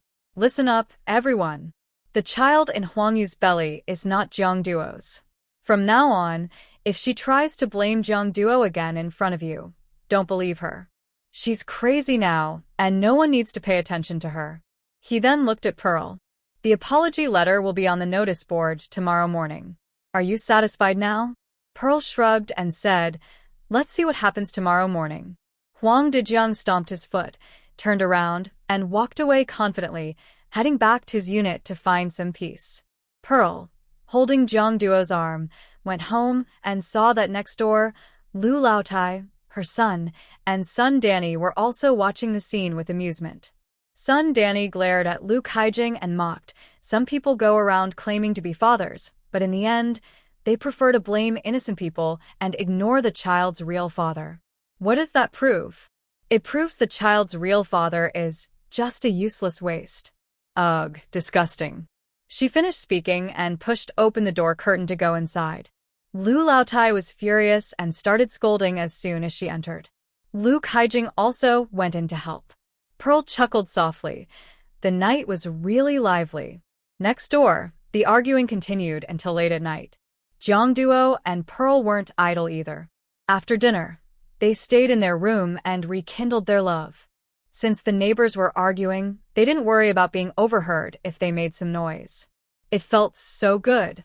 Pearl even started hoping that their family argued every day. That would be even better. The next morning, Pearl woke up and saw Huang Yu's apology letter posted on the notice board in the residential compound. The letter sincerely apologized for the false accusations against Jiang Duo, but the way it was written didn't seem like Huang Yu's style at all. Over the next 3 days, Huang Yu didn't appear in the neighborhood again. People said that Huang Yu was by Huang Dejiang and kept at home. Pearl guessed that the letter was probably not written by Huang Yu. But it didn't matter. She just wanted everyone to know that Huang Yu was crazy and was spreading rumors to slander Jiang Duo.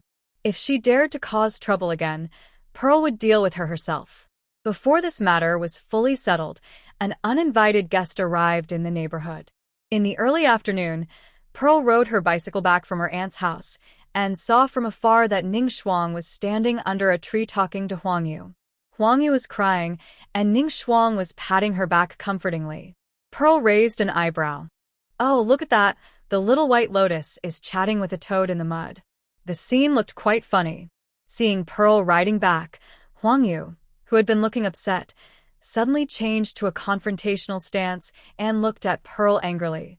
Ning Shuang saw her reaction, turned around, and when she saw it was Pearl, her expression remained calm. Pearl didn't pay attention to them and rode her bike past them gracefully, humming a tune, looking very happy.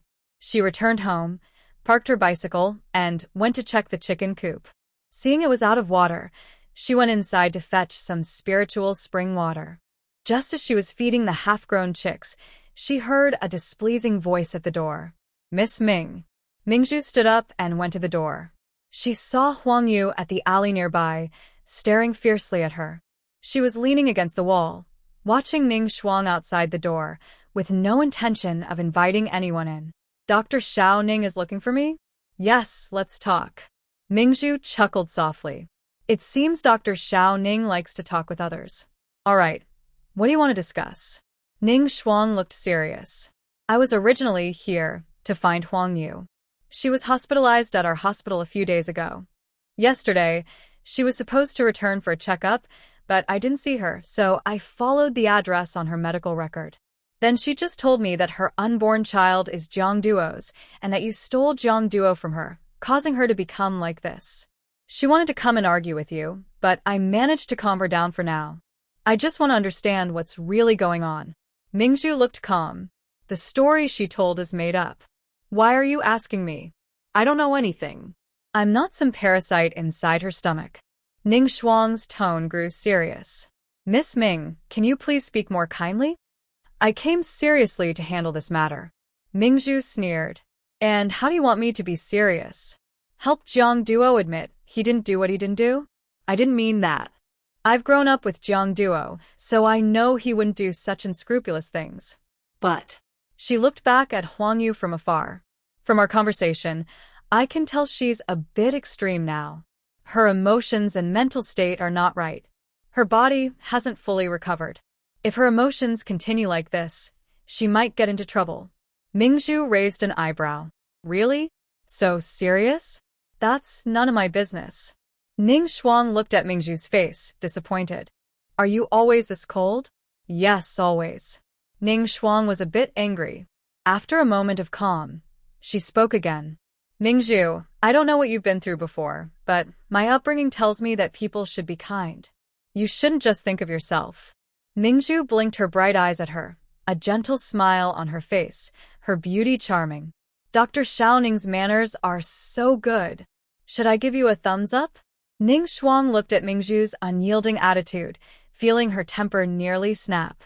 But outside, she absolutely couldn't lose her composure. She took a deep breath and finally spoke, no need. As a doctor, I only want to treat and save lives. I can't watch my patient carry a pregnancy in such a mental state because her uterine wall is thin and she can't withstand a miscarriage.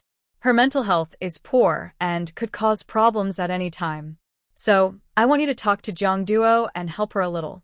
Mingzhu couldn't hold back and laughed sarcastically. Ning Shuang was annoyed by this look but kept her composure and maintained her polite attitude.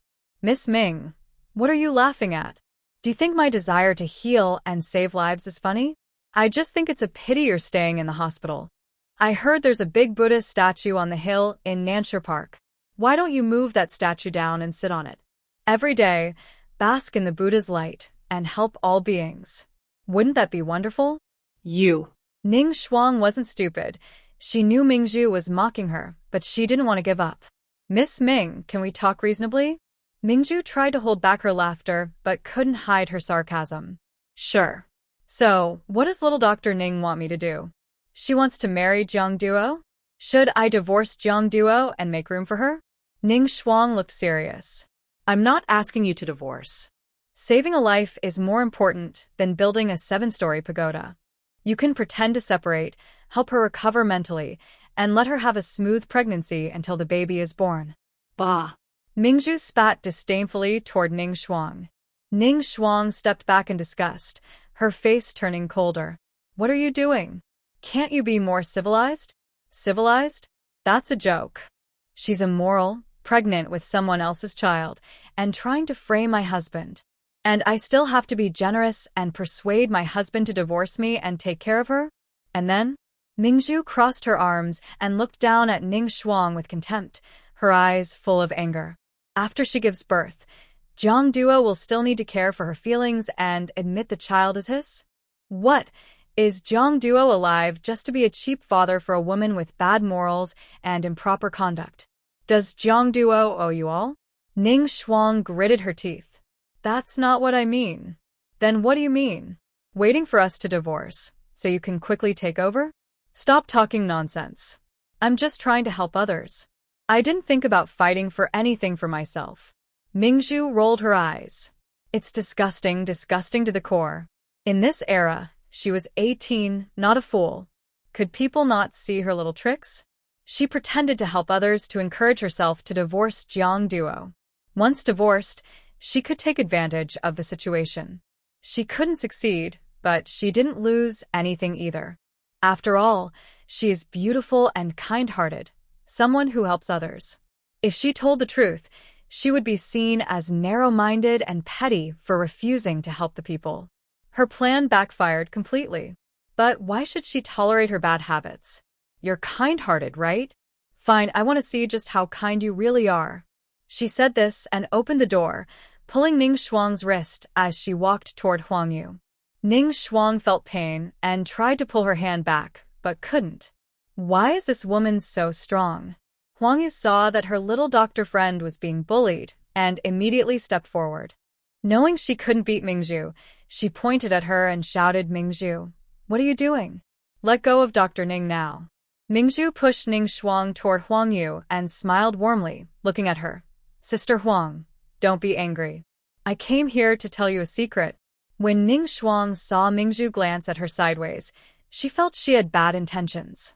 Sure enough, Mingzhu crossed her arms and said with a mischievous smile, "Sister Huang, Dr. Ning probably hasn't told you her relationship with Jiang Duo, right? Well, I'll help her tell you. She and Jiang Duo grew up together as childhood sweethearts, and Jiang Duo's mother considers her the only daughter-in-law." Huang Yu was surprised and looked at Ning Shuang with suspicion. Ning Shuang frowned, realizing this woman was trying to sow discord. She was about to speak, but Mingzhu was faster. "Dr. Ning knows that the child in your belly isn't Jiang Duo's, but she still falsely accused Jiang Duo, so she helped me come up with a plan." Ning Shuang said firmly, "Mingzhu, don't talk nonsense." Mingzhu looked innocent. "I'm not talking nonsense. Didn't you just suggest I divorce Jiang Duo?" Ning Shuang frowned. "That's not what I meant." But Mingzhu didn't give her a chance to explain and interrupted directly. "What I heard is exactly that. You're asking me to divorce Jiang Duo, then you marry Jiang Duo, and you both go back to your hometown. That way, Sister Huang won't be able to bother Jiang Duo anymore." "You're talking nonsense." Mingzhu shrugged. "If you deny it, I can't do anything." She looked at Huang Yu. "Sister Huang, you've been used. If you want to find help in the future, you must be more careful." Huang Yu turned around, angry, and looked at Ning Shuang. "I thought you were a good person, but you're so mean and sneaky." Ning Shuang glared at Mingzhu angrily and explained to Huang Yu, "I didn't do that. I was just trying to persuade her to help you and Jiang Duo." Pearl looked speechless. "Dr. Ning, you should speak honestly. You know very well that even if I divorced Jiang Duo, it wouldn't be up to Sister Huang. You will definitely tell Jiang Duo's mother about Sister Huang's situation. Jiang's mother, for your sake, won't accept me, a clean and honest daughter-in-law, so she certainly won't accept Sister Huang. As a doctor, isn't it wrong to pretend and deceive Sister Huang? She's not in good health, and you're taking advantage of her." Pearl believed she was speaking the truth. Ning Shuang's goal was clear to her. Ning Shuang clenched her teeth. She had never seen such a shameless woman. She almost couldn't hold back her good manners and was about to lose her temper with Pearl. But Huang Yu was so angered that she stepped forward and slapped Ning Shuang. Ning Shuang was stunned. She looked at Huang Yu in surprise. Before she could react, Huang Yu grabbed her hair and started hitting her hard, cursing all the while. "I look like a decent person, but it turns out you're a shameless, mean, and nasty person. Just wait. I'll beat you to death today." Huang Yu's loud voice drew many onlookers. Pearl took a step back, pretending to be shocked, and tried to stop the fight. "Oh my God, Dr. Ning, don't fight back. Sister Huang is pregnant. What if you hurt her? Be careful, be kind, and don't just think of yourself." Ning Shuang was furious. She had just been told these words by Pearl again. Huang Yu used a lot of strength, pushing her to the ground. Since she was wearing a skirt, the hem flew up. Seeing someone watching, she instinctively pushed Huang Yu away. She wanted to grab her skirt, but Huang Yu, like a shrew, pounced on her again. At noon, Jiang Duo finished work and saw his little girl at the alley entrance among the crowd. He wondered whose family was causing trouble and had pulled his little girl into it. He walked over casually and saw two women fighting in the crowd. He was stunned. He sensed a familiar smell nearby. Turning his head, he saw Jiang Duo's face. Pearl's smile, which had been on her lips, faded a bit. She quickly covered his eyes. The two women's skirts flew up during the fight. She didn't want her man to see someone else's legs. "Turn around, don't look." Jiang Duo obeyed and turned his back to the crowd, looking at Pearl's face. What's going on? Before he finished speaking, Ning Shuang cried out, Jiang Duo, help me. Jiang Duo didn't react right away, but Mingzhu spoke first. Dr. Xiaoning, Sister Huang is just a little upset. Think about your manners. For the sake of your patient, you must be patient. You. While the situation was intense, Li Yinglan heard the commotion at home and ran out. Seeing her daughter hitting the doctor who came to help her, she quickly stepped forward, pulled apart Huang Yu, and scolded her. Huang Yu, what are you doing? Huang Yu stood up, angrily straightened her clothes, and pointed at Ning Shuang. She's also a troublemaker, coming to Jiang Duo. Li Yinglan was very angry and harshly patted her on the shoulder, then went over to help Ning Shuang up. In front of others, Ning Shuang, usually graceful and kind, was now disheveled, her hair messy, her clothes torn, her skirt disarranged, and one shoe missing. She stood up clumsily, pushed Li Yinglan away, and was somewhat annoyed. Your daughter is crazy. How can she hit people like that? I'm sorry. I will take her home and teach her properly. Li Yinglan forcibly dragged the scolding Huang Yu back home. Ning Shuang strode over to Jiang Duo, eyes red, looking up at him. Why didn't you help me just now? You promised my brother you would take care of me. How could you stay indifferent when you saw me being bullied? Jiang Duo, I'm so disappointed in you. Jiang Duo looked calm. Before he could say anything, Mingzhu casually linked her arm with his, looked at Ning Shuang, and with a seemingly kind expression said, Dr. Xiaoning, this isn't Jiang Duo's fault. He didn't know what was happening. It's not right for him to interfere without knowing. You're so kind. I'm sure you understand his difficulties. Oh, look at your clothes. They're dirty. If you don't mind, I can lend you my clothes to wear. Do you need that? Ning Shuang turned her head and glared angrily. Mingzhu, stop pretending. If you hadn't lied and deceived me, would I have been beaten? Jiang Duo didn't know what had happened, but he believed unconditionally that Mingzhu wasn't like that. His face darkened. Don't involve Mingzhu in your issues with Huang Yu. Jiang Duo, are you crazy? Since I was a child, when have I ever fought with anyone? Today, Mingzhu was provoking Huang Yu, saying I was using her to get to you, so Huang Yu hit me. Mingzhu pouted her lips. Dr. Xiaoning, don't wrong me. I just did exactly what you did, repeating what you did. Why is it that when I do it, it's considered being kind and generous, but when you do it, it's called stirring trouble? She turned to the side and hugged Jiang Duo directly, burying her face in his chest, looking upset. I was just trying to help Dr. Xiaoning, but I was misunderstood. Husband, I am so sad. Jiang Duo didn't know what had just happened. As soon as his little girl made a sound, he felt distressed. He instinctively raised his hand to hold Mingzhu's waist and looked sharply at Ning Shuang's face. What did you just do to Mingzhu?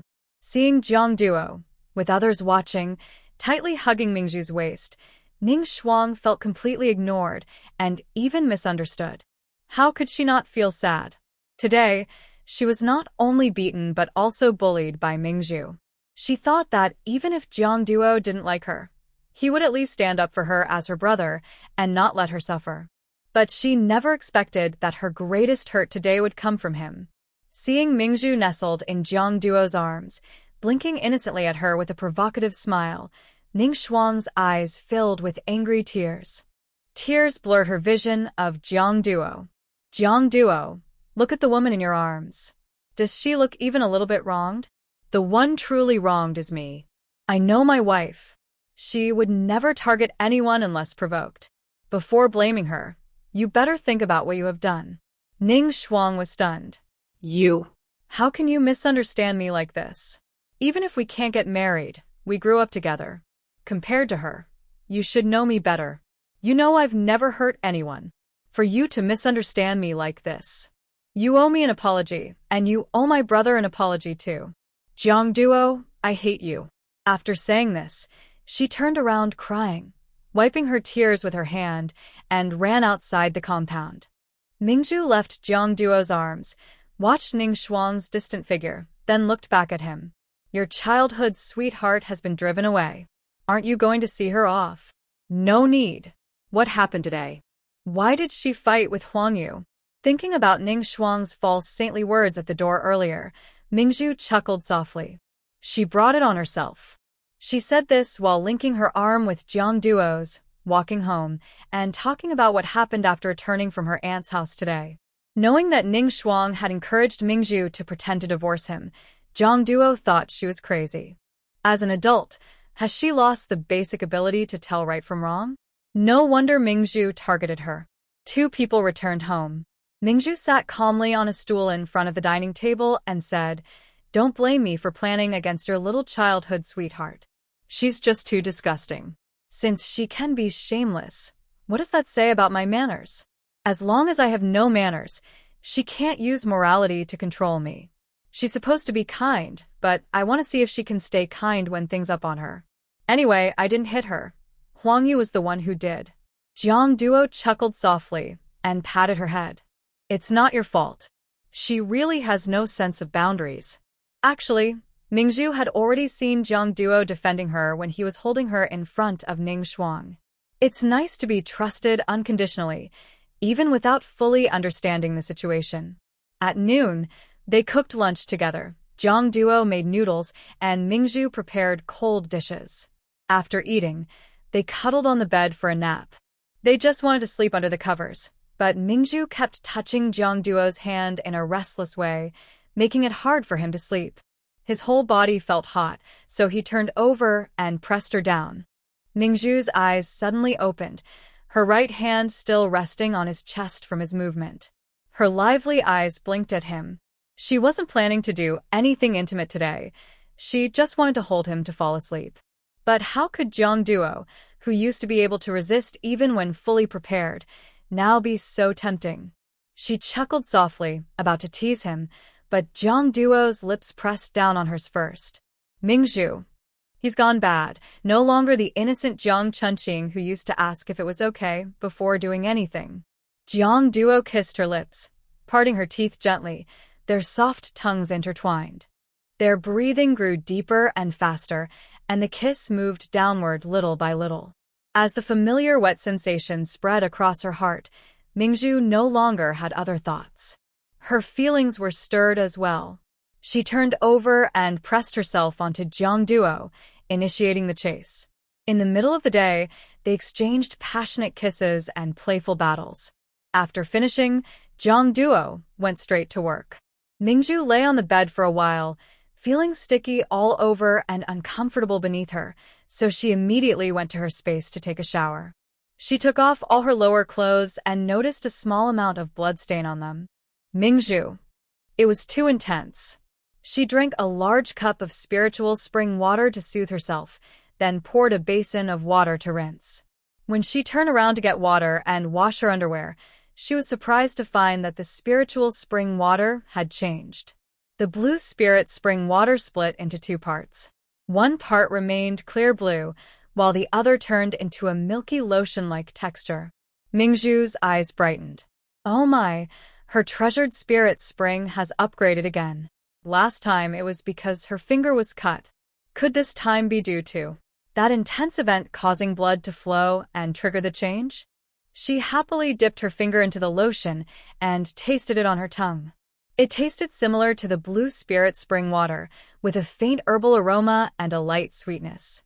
The blue spirit spring water is better for skincare, but what about this? She casually applied some on the back of her hand. Her already good skin immediately gained a healthy glow. This upgrade is really perfect for making skincare products. Moreover, with a slight addition of ingredients, it could become makeup, like a lip gloss. This space is truly a hard-working little moneymaker. Even if she doesn't want to get rich, it keeps pushing her to improve. Without hesitation, she poured a cup of the lotion out of the space. If she wants to sell it, she must first test its effects on different skin types. She divided the cream into 3 parts, diluted each one, and went to knock on Wang Sueju's door. Wang Sueju wasn't home, so she took it to her aunt's house instead. Su Guimei and Song Ko had already returned and were helping her shave the rabbit's fur. Seeing Mingzhu arrive, everyone had smiles on their faces. Mingzhu said, "Quick, everyone, stop what you're doing. Wash your hands and come help me. Try my new skincare lotion." The three women, curious, washed their hands and gathered around. Mingju tested the lotion by diluting it 10, 20, and 30 times with plain water on 3 different spots on their bodies. The results showed that, although the lotion's flow increased with more dilution, the appearance and feel on the skin remained the same regardless of dilution level. This means she only needs a small cup of the original lotion to produce countless cups of water-based skincare. Once policies change in the future, she could become a huge boss in the skincare industry in no time. Wow, she's going to get rich. Packaging and dividing products in this era are difficult. The snow cream is stored in bags and metal boxes. Using bags requires special equipment, which is hard for her to operate herself. As for metal boxes, they seem unsuitable because her lotion, after dilution, behaves like water-based skincare and metal containers can't hold it. After thinking it over, she decided to add some ingredients to solidify the product. Her name is Shang Sonka, and she went with herself to a beekeeper's house in the countryside near the mountains. Sonka is well known for selling tofu around the area, and within a few kilometers, there's no place she isn't familiar with. She took the lead, enthusiastically bargaining with the beekeeper, and bought dozens of pounds of discarded honeycombs that had already been honey extracted. At her aunt's house, Mingju started to squeeze out the remaining honey from some of the honeycombs. She squeezed back and forth and ended up with 2 large bowls of honey. Then she threw the honeycombs into the big pot where Sonka was making tofu, added some water, and boiled them. After melting, she filtered the mixture through a cloth. Once the honeycomb water cooled, a layer of yellow solidified material formed on top, which was beeswax. The first batch of melted beeswax contained impurities, so she boiled it again, filtered out the residue, and waited for it to cool. After finishing this, she was washing the pot when Jiang Diao's voice came from outside the courtyard door. "What are you busy with?" Hearing the voice, Mingju turned around, smiling happily, and poured out the water from the pot. "You're off work." "Yeah, I came over to find you since you weren't home." "Are you going back now?" "Sure," Mingju replied. Her aunt and Su Guimei went to pick mulberry leaves. She then called out to Sonka, who was cooking inside. "Xiao Ko, your sister-in-law is here to pick me up.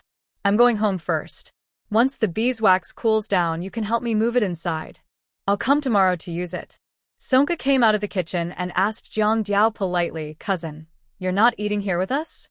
"No, we're going home for a romantic candlelight dinner." "Sonka, what kind of dinner? Why does her sister always say such strange words?"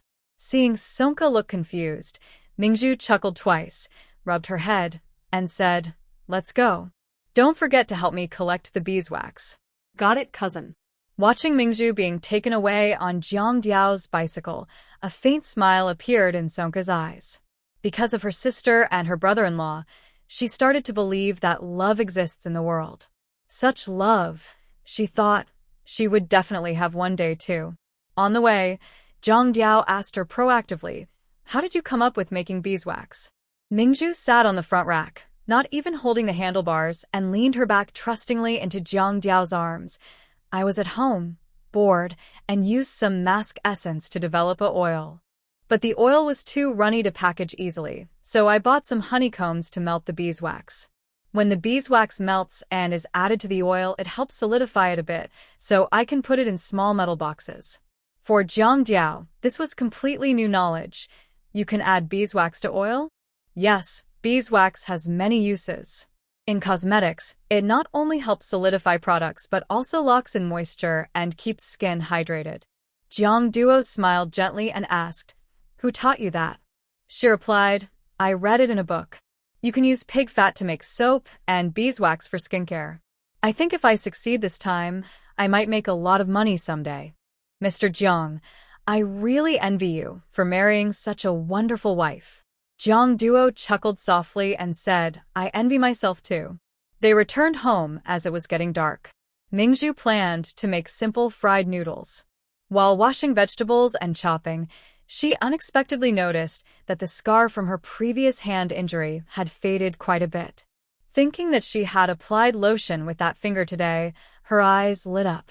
Could this new spiritual spring really help remove scars? That would be a big selling point. She decided to test it thoroughly in the coming days. Because of the new spiritual spring, Mingzhu was excited all night, planning her future grand plans in her mind. Jiangduo sensed she hadn't slept but didn't tease her. Instead, he turned around and held her in his arms. Mingzhu looked up and asked, "You haven't slept?" "Why not?" Jiangduo was silent. His wife smelled so good that he was warm and couldn't sleep. Seeing his silence, Mingzhu thought of something. She squinted her eyes and gently poked his chest with her finger. "I say, husband, are you thinking about something inappropriate again?" Jiangduo looked a bit embarrassed because he was indeed thinking about something, so he didn't respond. Mingzhu chuckled softly, "Really thinking? Oh, my Jiangduo, who seems so pure, has turned into a fallen fairy, starting to experience worldly pleasures. Look at how you pretended before. How come now?" Before she finished, Jiangduo couldn't bear to listen and simply lowered his head to seal her words with a kiss. If he was going to indulge a little, he didn't want to hold back anymore because his wife was too tempting. After some intimacy, the bed creaked. Mingzhu wrapped her arms around his neck, her lips close to his ear, and her soft breath sounded, "Be gentle. I bled earlier at noon."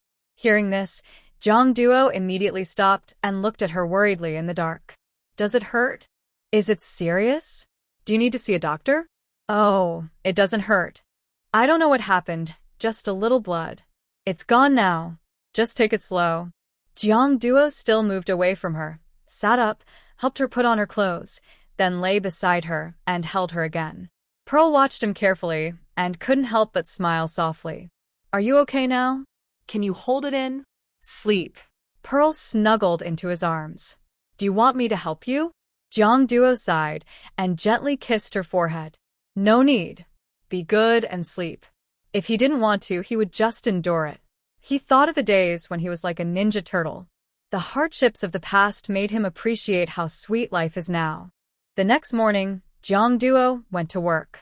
Pearl couldn't wait and went straight to her aunt's house. Last night, she tried a few more times. The scar on her finger had visibly faded. She needed to test her improved formula again to see if it could achieve the same effect. At her aunt's house, she asked Song Ke for some beeswax. After filtering the beeswax twice, it became very clean. She took a little and melted it in a small pot inside the house, then added lotion. Once cooled, the liquid lotion turned into a soft paste. She was very happy with this state. She divided the product into 2 small ceramic jars, one kept at her aunt's house, where 4 women lived. They all had scars from past hardships. She told Song Ke to help them test it out, applying thickly and thinly, and record how many times it took to remove the scars. Song Ke promised to keep good records. Pearl was confident in her cousin's work. She took another jar and went home. Her rough husband also had many scars, so he would be a good test subject. As she rode her bike to the entrance of her residential area, she saw her mother-in-law, Fang Shuyu, walking confidently toward her house. She stopped her bike. Was she here to settle scores? Pearl saw a little soldier delivering something to the community and was about to go back. She asked him to help tell Jiangduo that her mother had arrived. After the little soldier left, she rode her bike home. As she approached her door, Fang Shuyu saw her return and looked angrier than a blackened pot. Pearl greeted her with a smile. "Auntie is here again. Who are you here to see today?" Seeing Pearl's cheerful face, Fang Shuyu was furious. "Open the door and come inside." Pearl smiled softly. "I forgot my keys. If you're here to see me, just say it here. I won't be ashamed." "How dare you call me ashamed?" Fang Shuyu was almost furious. "What did you do to Xiao Shuang yesterday? How could you encourage others to hit her? You know, her parents never laid a finger on her, but you actually. You're so mean." Mingzhu sneered coldly. "She encouraged me to divorce Jiangdo. I didn't hit her, so that's already good. Her parents spoil her, but I'm not her parents. Why should I spoil her?" Fang Shuyu gritted his teeth. "How are you so capable?" Mingzhu shrugged, looking calm. "I'm not really capable. I just can't stand anyone ruining my marriage." "Auntie, you don't have to be so angry. If someone asked you to divorce your loved one and help others, would you do it? She's a doctor. She wasn't thinking that far, just trying to help her patients. Mingzhu laughed sarcastically. Even a passing dog would laugh at that. She cares about her patients, but why sacrifice my happiness? She clearly wants to encourage me to divorce Jiangdo and take her own position. You really think everyone is stupid and can't see her plans? She deserves to be beaten. I think she should be beaten harder. You. Fang Shiyu, with her status and environment, everyone around her was polite and respectful. She had never seen someone as rebellious as Mingzhu. Just looking at her made her head hurt. You're so unreasonable. I tell you, Mingzhu, you must apologize to Xiao Shuang, or this matter can't be just ignored. Apologize? That's impossible. She's kind-hearted and only cares about her patients. Her patients are mentally unstable, but she knows that. If her patients hit her a few times, she just takes it. Why should she feel wronged or cause trouble? You're trying to make me furious. Just then, Fang Shiyu saw Jiangdo rushing over from afar. When Jiangdo approached, she pointed at him and sternly shouted, Jiangdo, this woman is lawless. You must divorce her. Submit the application today. Jiangdo looked at her calmly, then went to Mingzhu and asked softly, Are you okay? Fang Shiyu. Her son's girlfriend was angry, so what could be wrong? This boy was acting high and mighty. Mingzhu pouted. Annie told me to apologize to Ning Shuang. No way. Jiangdo glanced at his mother and unlocked the door with a key, patting Mingzhu on the shoulder. Go home. I'll send her away. Mingzhu nodded and pushed her wheelchair into the house. Fang Shiyu watched her son completely ignore her words and was furious. She turned around quickly to pull him back. She had said she wanted to give Ning Shuang an explanation, and this couldn't be just ignored. But as she suddenly turned, she felt dizzy and nauseous. She staggered backward, leaned against the wall to steady herself, then turned to. Mingzhu stopped and looked over, seeing that she really was vomiting, not pretending. She supported the woman's car and moved closer with Jiangduo. Jiangduo quickly helped her, preventing her from falling into the and frowned. Mom, what's wrong? Mingzhu also came over and reached out to check her pulse. Although Fang Shiyu felt dizzy and uncomfortable, she was still conscious. She shook off Mingzhu's hand, looking unhappy. I don't need you to take care of me. She looked at Jiangduo, her eyes involuntarily rolling, feeling even more sick. Xiao Duo, I feel faint and unwell. As she spoke, she turned to the side and started vomiting again. But her stomach was already emptied, and there was nothing left to. Jiangduo looked at Mingzhu and asked seriously, Zhu, do you think you can tell what's wrong? She didn't want to be touched and couldn't diagnose from a distance, so she said, Let's go to the hospital first. Jiangduo nodded. Then you help me ride the bike to the camp entrance to borrow a vehicle. Okay. Mingzhu rode off on the bike. Jiangduo carried Fang Shiyu and headed outside. When they reached the intersection, the camp's vehicle arrived. Mingzhu got out, opened the door, and asked Jiangduo, Do you want to come with us? Yes, get in the car. You sit in the front passenger seat. Mingzhu nodded. After the car started, Mingzhu looked back at the pale Fang Shiyu and asked, Annie, have you vomited like this recently? Fang Shiyu refused to answer.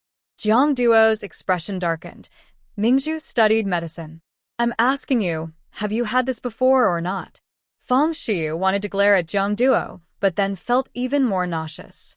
She quickly closed her eyes, pressed her forehead, and annoyed, replied no. Mingzhu turned slightly and helped check her pulse, then withdrew her hand and said nothing more. The group arrived at the hospital and immediately took her to emergency. Coincidentally, the doctor on duty was Ho Xiaoqing. Seeing that the patient was her eldest aunt, she quickly approached and asked, What happened?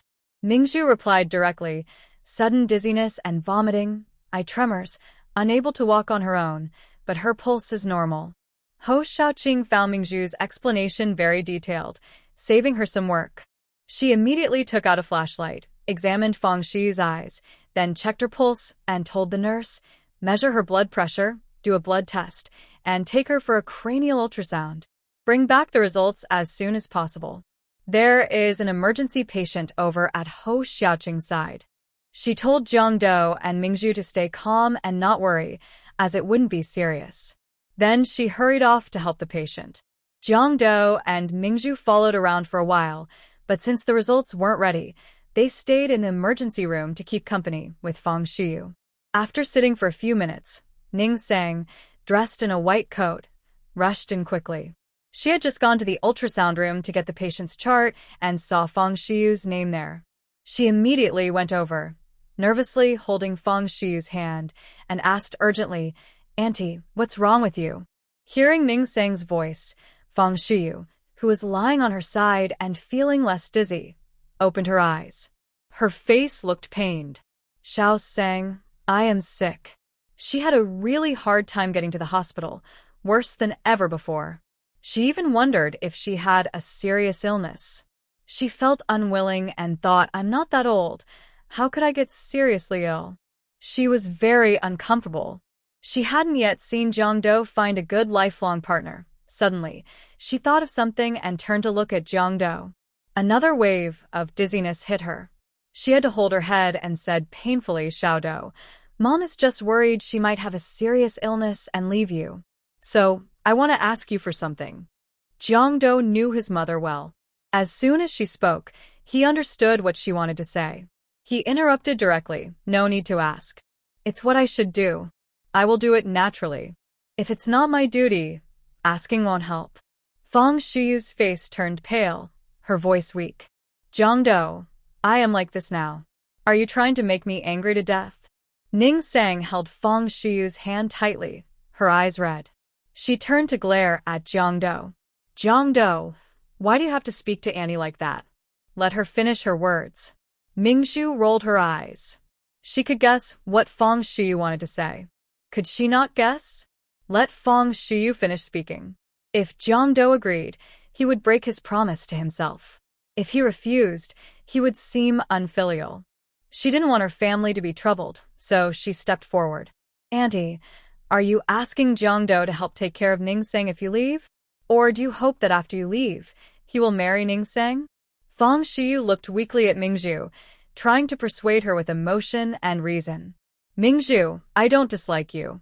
But you and Jiang Do are really not from the same world. I hope that after I leave, Jiang Do can marry Ning Sang. But don't worry, our Jiang family won't mistreat you. I will. Will make it up to me?" Mingzhu sneered lightly. "How do you want to compensate me? Give me money to dismiss me? Or arrange a job to ignore me? Whatever you need." "Funny, I don't need anything. I can earn my own money and don't need your charity. Since Jiang Do married me, he has to stay with me until old age. If he dares to abandon me halfway, I won't have a good life. Do you think I will let him get away with it? Anyway, I am no longer a good person in front of Fang Shiyu. Being a villain or an even worse villain doesn't matter." She turned around, facing away from the two women, looked at Jiang Do, first giving him a teasing wink, then crossed her arms with a proud look and said, "Jiang Do, listen carefully. If you dare to divorce me, I will make trouble at your workplace every day, making it impossible for you to work. In the future, whoever you marry, I will hold up signs outside their workplace, letting everyone see how shameless this woman is for stealing someone else's husband, struck by lightning. Mingzhu's people, even if they are ruined and thrown away, won't be picked up by others." As she spoke, Mingzhu thought to herself that the domineering CEO novels really didn't deceive her. When they say such lines, it feels so refreshing. Jiang Do forced a smile and calmly said, "I won't divorce." The two women behind her were so angry they almost exploded, especially Fang Shiyu. "You still want to cling to my son?" Who's clinging to him? "I married him, with a marriage certificate. I am a pure girl, with a clean body given to him. Why should he divorce me?" And you? Mingzhu looked up at Ning Shuang. "You're just a woman who can't live without my man, huh? Such a grown-up. How shameless can you be?" Ning Shuang bit her lip, her eyes red and swollen, looking aggrieved. "You." Fang Shiyu was so angry she punched the bed hard, then raised her hand to cover her head and cried out in pain. Ning Shuang didn't bother to be angry. She bent down and nervously held her again, tears falling brightly. "Auntie? Don't be angry. Don't get upset. I'm fine, really." Fang Shiyu's face twisted in pain, unable to speak. Seeing the situation, Ning Shuang looked back at the two of them, her eyes bloodshot. "Jiangdo, what's wrong with you? Didn't you see Auntie is uncomfortable? How can you let Mingzhu say such things to upset her? If something really happens to Annie, won't you regret it?" Jiangdo spoke calmly. "If she's uncomfortable, she should rest. There's no point in saying pointless things. Who would be angry with her?" Just as he finished speaking, Ho Xiaoqing entered with several test results. Ning Shuang calmed her anger and quickly moved closer. "Auntie, what was the result? What exactly is wrong with Aunt?" Ho Xiaoqing was looking at the test results while saying brain ultrasound and blood tests show no problems. Her blood pressure is a bit high, but these numbers shouldn't cause such severe dizziness and vomiting. Mingzhu also stood nearby and glanced at the blood test sheet. She had already looked at it during the ultrasound when the doctor was doing the scan. Although the ultrasound images were a bit blurry, she examined them carefully. There was no sign of brain disease or tumor. She had a rough idea of the diagnosis at that moment, but she still needed to check the blood work. Now, it seemed her guess was correct. Auntie Fang's dizziness was caused by a condition called benign paroxysmal positional vertigo, triggered by her recent emotional upset and sudden head movements, which caused ear stones to dislodge. Ning Xuan quickly finished reading the report and frowned. "What if we can't find the problem? Auntie, it's so hard for her. Should we transfer her to a better hospital for more detailed tests?" Ho Xiaoqing's face darkened. "How can there be a better hospital than ours in Nanshi?" Realizing she had spoken wrongly, Ning Xuan quickly explained, "Annie, I didn't mean it that way. I just care too much." Ho Xiaoqing went to the bedside and checked Fang Shi's pupils again. As Mingzhu had said, her eyes showed nystagmus, and her eyeballs couldn't move on their own. Ning Shuang followed and spoke humbly, "Auntie, could it be a neurological problem? Or maybe blood vessel issues? The chances of cardiovascular problems are low. Her blood tests and heart ultrasound are normal. We can't rule out neurological diseases yet, but..." She paused. She had seen similar cases before, but they often couldn't find a clear cause. Ning Shuang decided on her own, "Then I'll ask the neurology department to come and examine her." Mingzhu listened nearby. Knowing that the neurologist wouldn't find anything either, she took the initiative to speak to Ho Xiaoqing. "Annie, could it be a small malfunction in the brain's balance system?" Ho Xiaoqing looked up at Mingzhu. "The balance system?" Mingzhu nodded. Just as she was about to say more, Ning Shuang already looked annoyed. "Miss Ming, Auntie is a professional chief physician. I am also a doctor. You don't need to give her advice. At times like this, don't interfere. You're not a doctor." Mingzhu was speechless. She knew she could treat this herself. In the emergency room, she had performed countless ear stone repositioning procedures. It was a simple treatment. In this era, hospitals still lack the ability to diagnose this condition. Since in China, research on ear stone issues only began in the 1990s. Therefore, even if she knew the cause of the illness, she couldn't directly say it. If Fang Shiyu had a good relationship with her, she might pretend to be okay, distract others, and give her a chance to recover, but Fang Shiyu doesn't get along with her. She has already driven everyone away, and her lack of cooperation is useless. Jiang Do doesn't like hearing others criticize Mingzhu. The confidence in Mingzhu's eyes just now clearly shows she understands the cause of her illness, but he immediately retorted, "You're not the only doctor here. Zhuzhu has also studied medicine, and her skills are just as good as anyone else's." Ning Shuang didn't expect Jiang Do to still support Mingzhu at such a moment. She felt angry inside, but tried to hide her displeasure. "Fine, since she's so capable, then let her cure Auntie's illness." Mingzhu scoffed, "Fine, I'll come if I wanna. Everyone go out. I'll treat her. I don't need you." Mingzhu was about to speak, but was interrupted firmly by Fang Shiyu. She was already suffering so much, yet the cause of her illness couldn't be found. She was feeling very upset. She thought that if it was a serious illness, she could use this chance to tell Jiangdo her wishes. But unexpectedly, the young girl just refused to speak, clearly intending to cling to Jiangdo for life. Jiangdo is a good kid. He should return to the broader world, do bigger things, rather than be confined by a small place and live a hidden life forever. Mingzhu has delayed Jiangdo's future, and she truly can't bring herself to like her. Leave now. I don't want to see you anymore. Mingzhu raised her eyebrows slightly, but there was no need. Although this illness is painful, it's not deadly. She insisted on seeking trouble, but she couldn't keep begging for treatment. Hou Xiaoqing saw Fang Shi's tone was harsh and patted Mingzhu's hand to comfort her. Zhu, leave this to Auntie. You go to Auntie's office and wait. I have good tea in my cabinet. You can brew some yourself. Xiao Duo, you're not a doctor, so staying here won't help. You should go too. Jiangdo nodded. Auntie, thank you. Keep me updated on any situation. After saying that, he took Mingzhu and left. Once they were gone, Fang Shi covered her head in frustration and looked angrily at Hou Xiaoqing. Why did you let Xiao Duo go out? I am feeling sick. Xiao Duo is not a doctor and cannot help with your pain. Why is he here? Having me and Xiao Shuang with you is enough.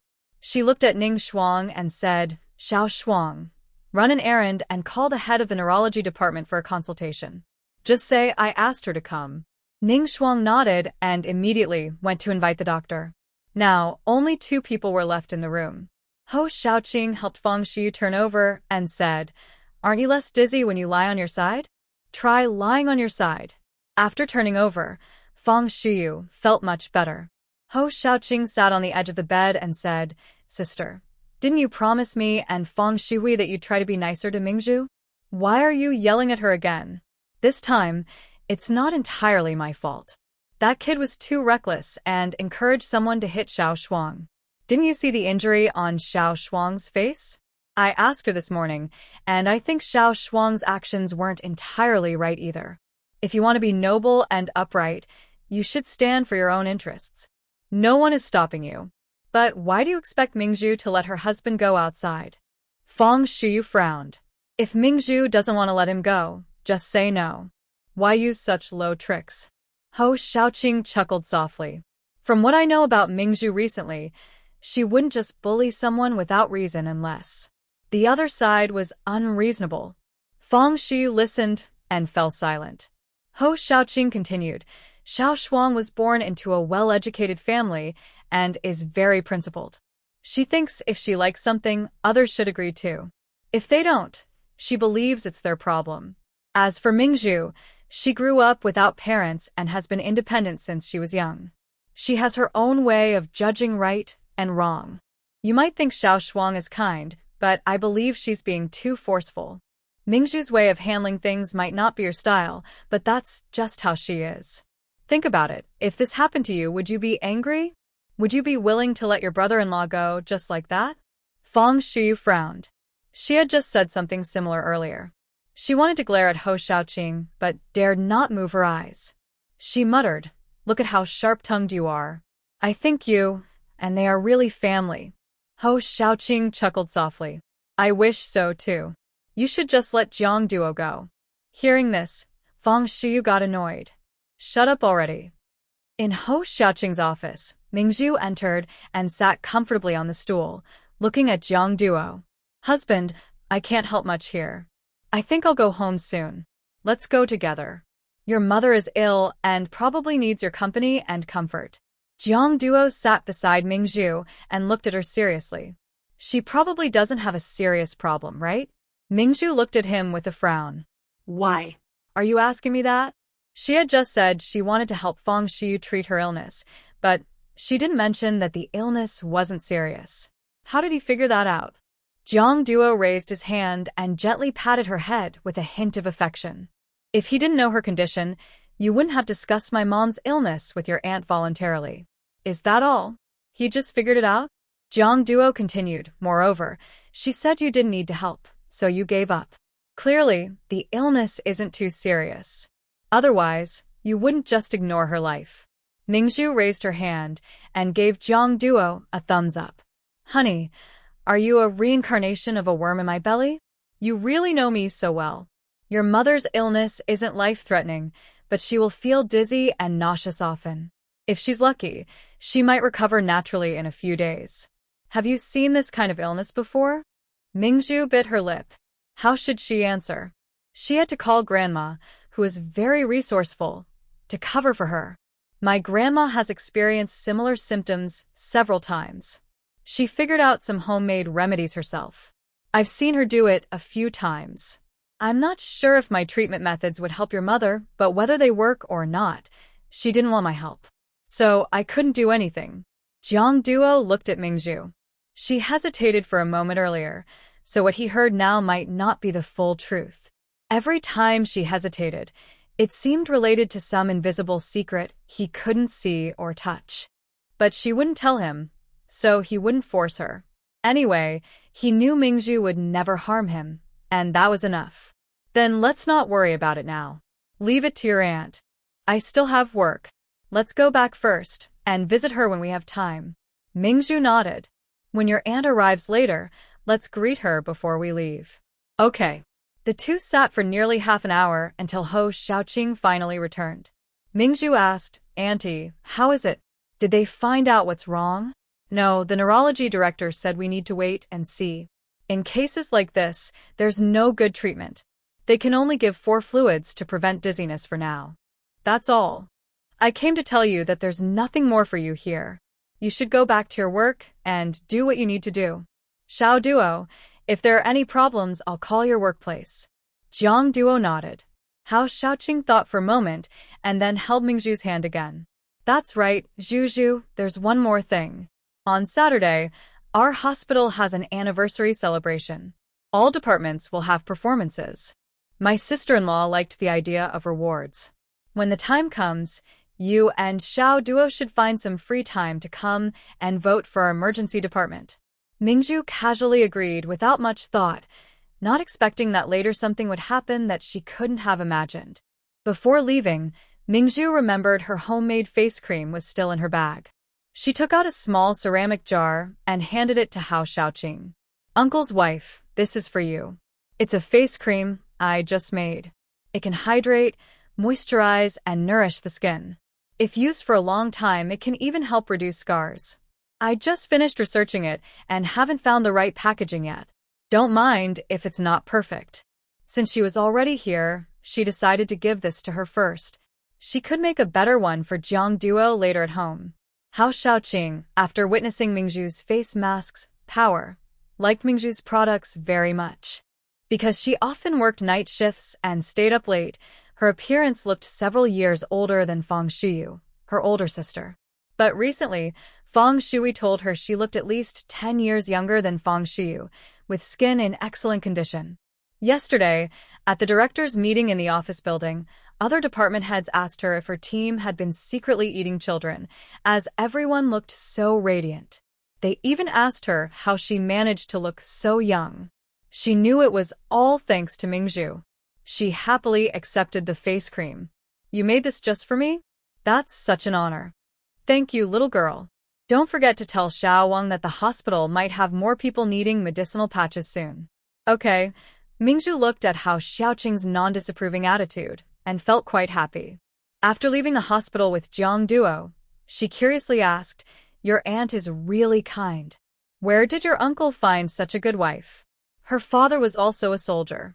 My uncle performed well in the army, and her father introduced her to him, Jiang Chuanqing explained.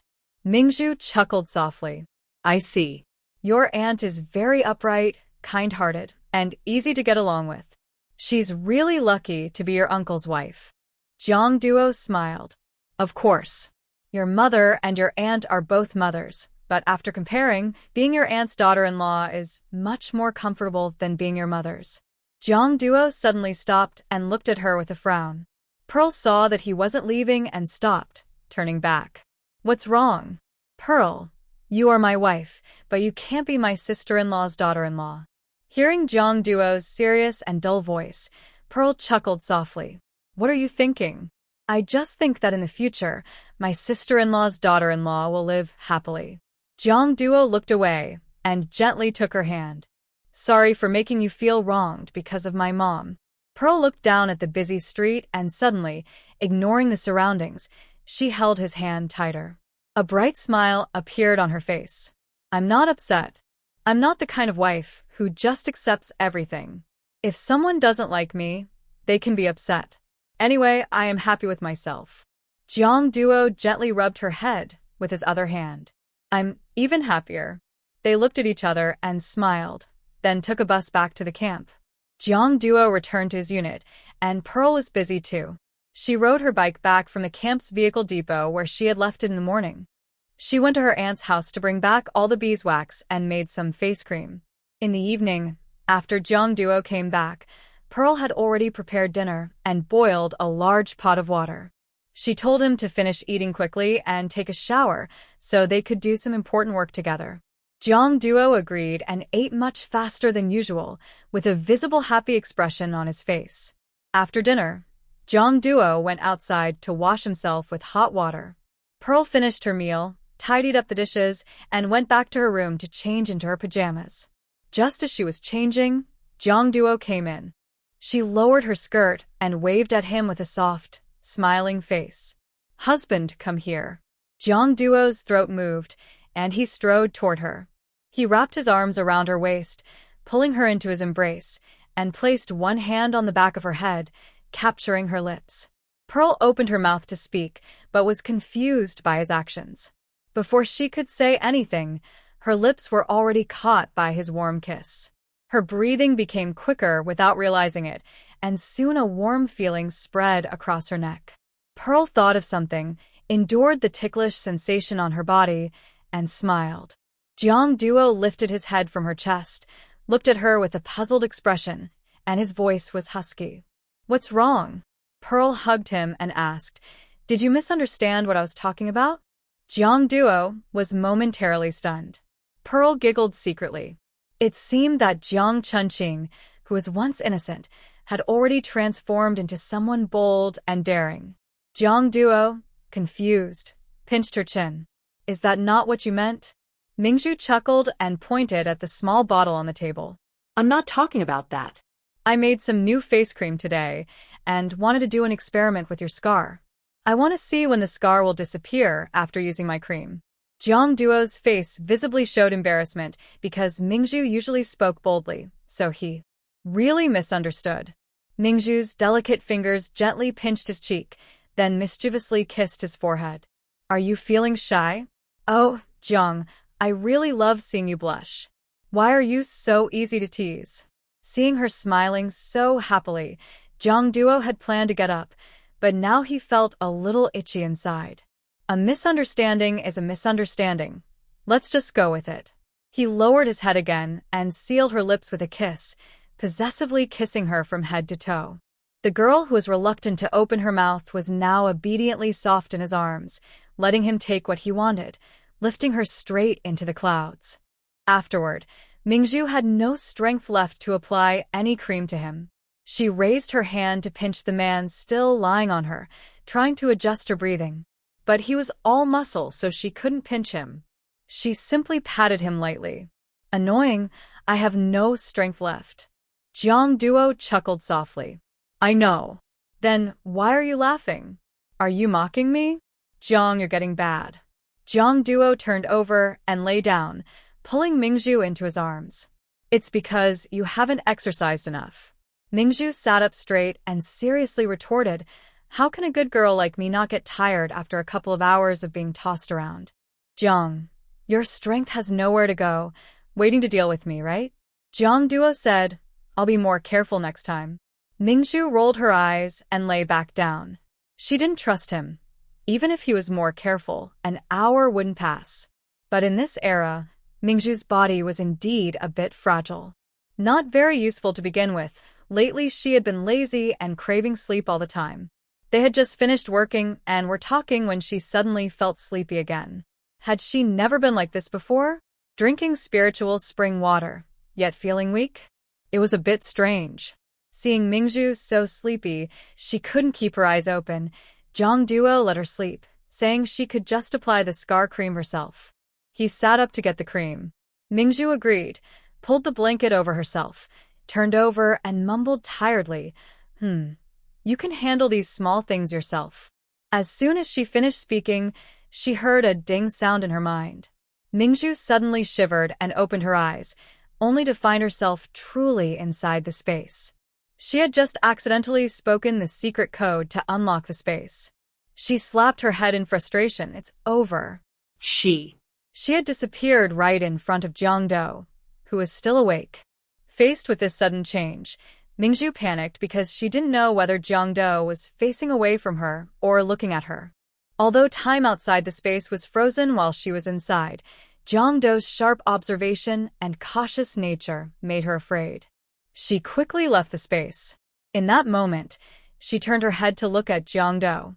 She saw him, who had just been reaching for the cream with his back to her, also quickly turning to look at her. Their eyes met. Despite feeling nervous, Mingju pretended to be calm and raised an eyebrow, asking, "What's wrong?" Jiangdo looked calm on the outside, but was momentarily confused inside. Just now, there was a strange, brief moment when he inexplicably felt that Mingju seemed to have disappeared. But when he turned his head, he saw her lying there, looking at him with bright, shining eyes. Was he imagining things? He sat back calmly, holding the cream, and gently patted her head. "It's nothing, just tired, right? Why are your eyes so wide suddenly?" "I just suddenly remembered. I haven't told you how to use this," she said, sitting up and taking the cream bottle. She dipped her finger into it and gently applied it to the deep, hard scar on Jiangdo's chest, rubbing in small circles. Jiangdo stared intently at Mingju, his gaze fixed. The uneasy feeling he had been suppressing suddenly seemed to grow stronger, pounding in his heart. He had experienced this feeling before. During hot summer nights, he often fell asleep beside Mingju, but at some point in the quiet night, he would suddenly feel that she had disappeared. When he looked around, she was still sleeping peacefully beside him, carrying a sweet scent that disturbed his mind. He used to think he was just dreaming or imagining things. But just now, he was usually an atheist and didn't believe in anything supernatural, but now he inexplicably felt afraid that Mingju might vanish again. Seeing Jiangdo's gaze, Mingju tried to stay calm. She looked up at him with a gentle smile and asked, "Why are you staring at me like that? Could it be that after being touched by your young wife, you lost your self-control?" She smiled gently, her eyes curved. "You have to endure it too. I really have no strength left." Jiang Duo listened to the familiar teasing tone, feeling a bit more at ease, but he couldn't help asking, "Zhu, since you don't like Wang Ju anymore, you won't leave me in this life, right?" Mingju felt a twinge in her heart and looked up at him. Did he just sense it? She didn't want to cause Jiang Duo anxiety, but if he found out she wasn't from this era and that she had come here without reason, possibly being taken back to her original time at any moment, he would have to be on alert from now on. She didn't want Jiang Duo to be too tense. She leaned forward slightly, close to him, and smiled softly. "Earlier, you told me that the only way you might leave me is through sacrifice. Though that sounds harsh, I understand it's a promise. So now, I want to give you a promise too." She raised her hand, hugged Jiang Duo's neck, and looked at him with determination in her eyes. "Jiang Duo, there are only two ways I might leave you in this life. One is if you don't want me anymore, and the other is if I leave this world. I promise, as long as heaven doesn't take me away, I will always stay by your side and never leave." Jiang Duo's heart felt steady. He tightly embraced Mingju in his arms. "I will never not want you. Don't worry about whether I'll take you back or not. As long as I know you won't leave me, that's enough." Mingju snuggled in his arms, smiling up at him. "Are you feeling at ease now? Are you afraid I'll run away?" "No. Even if you run to the ends of the earth, I will find you again." Mingju felt a pang in her heart, but what if the world she was heading to was one he would have to wait until he was over 70 to reach? She also raised her hand and hugged him tightly. "Face cream can wait until tomorrow. I'm sleepy. Hold me to sleep." "Okay." That night, the two slept together in a warm embrace. Jiang Duo held Mingju all night without letting go, so much so that when Mingju woke up in the morning, drool had dripped onto Jiang's arm. The moment Mingju saw this, She was embarrassed and quickly wiped his arm with her pajamas. Oh my gosh, it's so gross.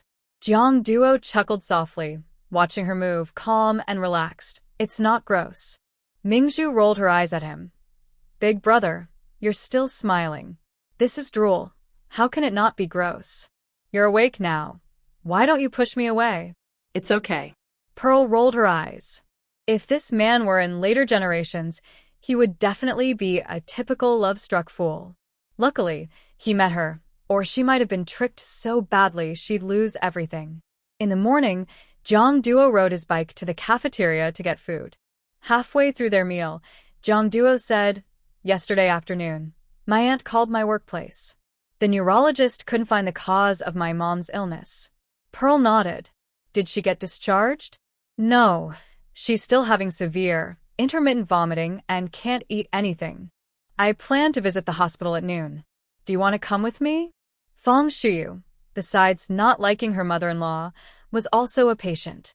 Honestly, as a highly regarded emergency doctor in later years, she found it strange to see patients ignoring their health. But Fong Shuyu was stubborn. If she didn't help herself, she wouldn't beg others to treat her. After all, Pearl wasn't a doctor now. If she didn't treat her, it was only fair. So, to avoid making the young doctor in later years feel uncomfortable, it was better if she didn't go. She didn't go, but she couldn't stop Jeong Duo from showing filial piety.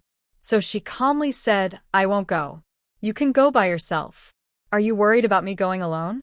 Worried you'll be persuaded by your mom and Ning Shuang to abandon me? I'm not afraid. Do you want to know why?" Before Jeong Duo could answer, Pearl's eyes curved into a mischievous smile. "Because I've discovered a secret about Comrade Jeong." Jeong Duo was a bit puzzled. What secret? How did he not know? Pearl put down her chopsticks, turned to hug him with a smile, and said, "I found out that, compared to my liking you, Jeong Duo, it seems you like me even more, right?" Jeong Duo always appeared emotionless to others, but she had seen all his feelings: happiness, anger, sadness, joy, and even moments when he stared at her with worry. He gave her more than just special attention. He protected, favored, and trusted her unconditionally. If these didn't count as liking, then what did? Jeong Duo's heart moved slightly. He relaxed his expression and gently put an arm around her shoulder, softly stroking her hair. He nodded with a warm smile. Yes. Pearl was speechless. What is it? Tell me everything, so I can be happy. Jeong Duo affectionately kissed her forehead and said firmly, "Pearl, I like you very, very much. More than you like me, I liked you first." Pearl happily sat in place, stomping her foot, and tightened her arms around his neck, then kissed him briefly. His honest confession made her smile all day. "So, since you like me so much, I have nothing to worry about." "I'm not worried at all." Jeong Duo chuckled softly. Pearl was happy, and he felt happy too. Pearl let go of his neck, picked up her chopsticks, and asked while eating, "I'm curious, if your mom was seriously ill this time, I'm not cursing her, just using an example. If she was very sick and she asked you to divorce me and marry Ning Shuang so she could rest in peace, what would you do?" "I wouldn't divorce her just because she asked. Everyone leaves this world eventually. When her time comes, whether I divorce or not, I can't stop it. But she would say you're unfilial. I've done my best to care for her and fulfill my duties. I have no regrets. I am her son and you are my wife. Each has their own responsibilities. I won't mix things up. I really want future generations of overly dependent sons to see what the real answer should be." Jeong Duo's personality was truly wonderful. In TV dramas and novels, he might not be the main hero, only a gentle second male lead, but in his own story, he was the most outstanding man in the world. No one could compare. Pearl felt very happy and cheerfully said, "All right, since my brother likes me so much, I have some free time this morning. I'll help you make her some soup. If she doesn't accept you, you don't need to do all this. I'll just buy her something from over there." Pearl pouted. "I'm not doing it for her. I'm doing it for you. When she gets better, you won't have to visit the hospital so often. I'm not afraid of you being taken away, but I do feel uncomfortable seeing Ning Shuang always vying for your attention." Besides, I don't just cook for your mom. I also cook for Annie and cousin Mingling. The better I perform and the more generous I am, the more your family will think your mom is just being unreasonable. When everyone stands with me, what can your mom do to me? She winked playfully at him. Your little wife is quite clever. Won't do useless things without a reason. Hearing this, Jong Duo couldn't help but smile softly. She really was, openly showing her schemes, honest and straightforward. After Jong Duo went to work, Pearl rode her bike to her aunt's place to buy a chicken for soup.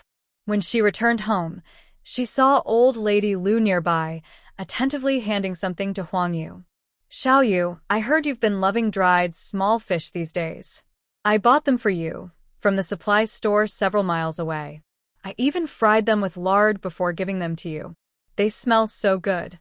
Here, take them. Huang Yu saw Mingzhu passing by and looked back to watch the fun. She impatiently knocked the basket from Grandma Lu's hands to the ground and scolded stubbornly. Aren't you tired of bothering me? I told you I don't want your dirty stuff. Take it away. Grandma Lu wasn't angry. She squatted down and started picking up the fish. It's not dirty. I cleaned it. If you don't want to eat, the kids will have to. Mingzhu got off her bicycle at the door and saw the scattered small fish. The smell of fish made her think of the stench, and she instinctively covered her mouth and gagged.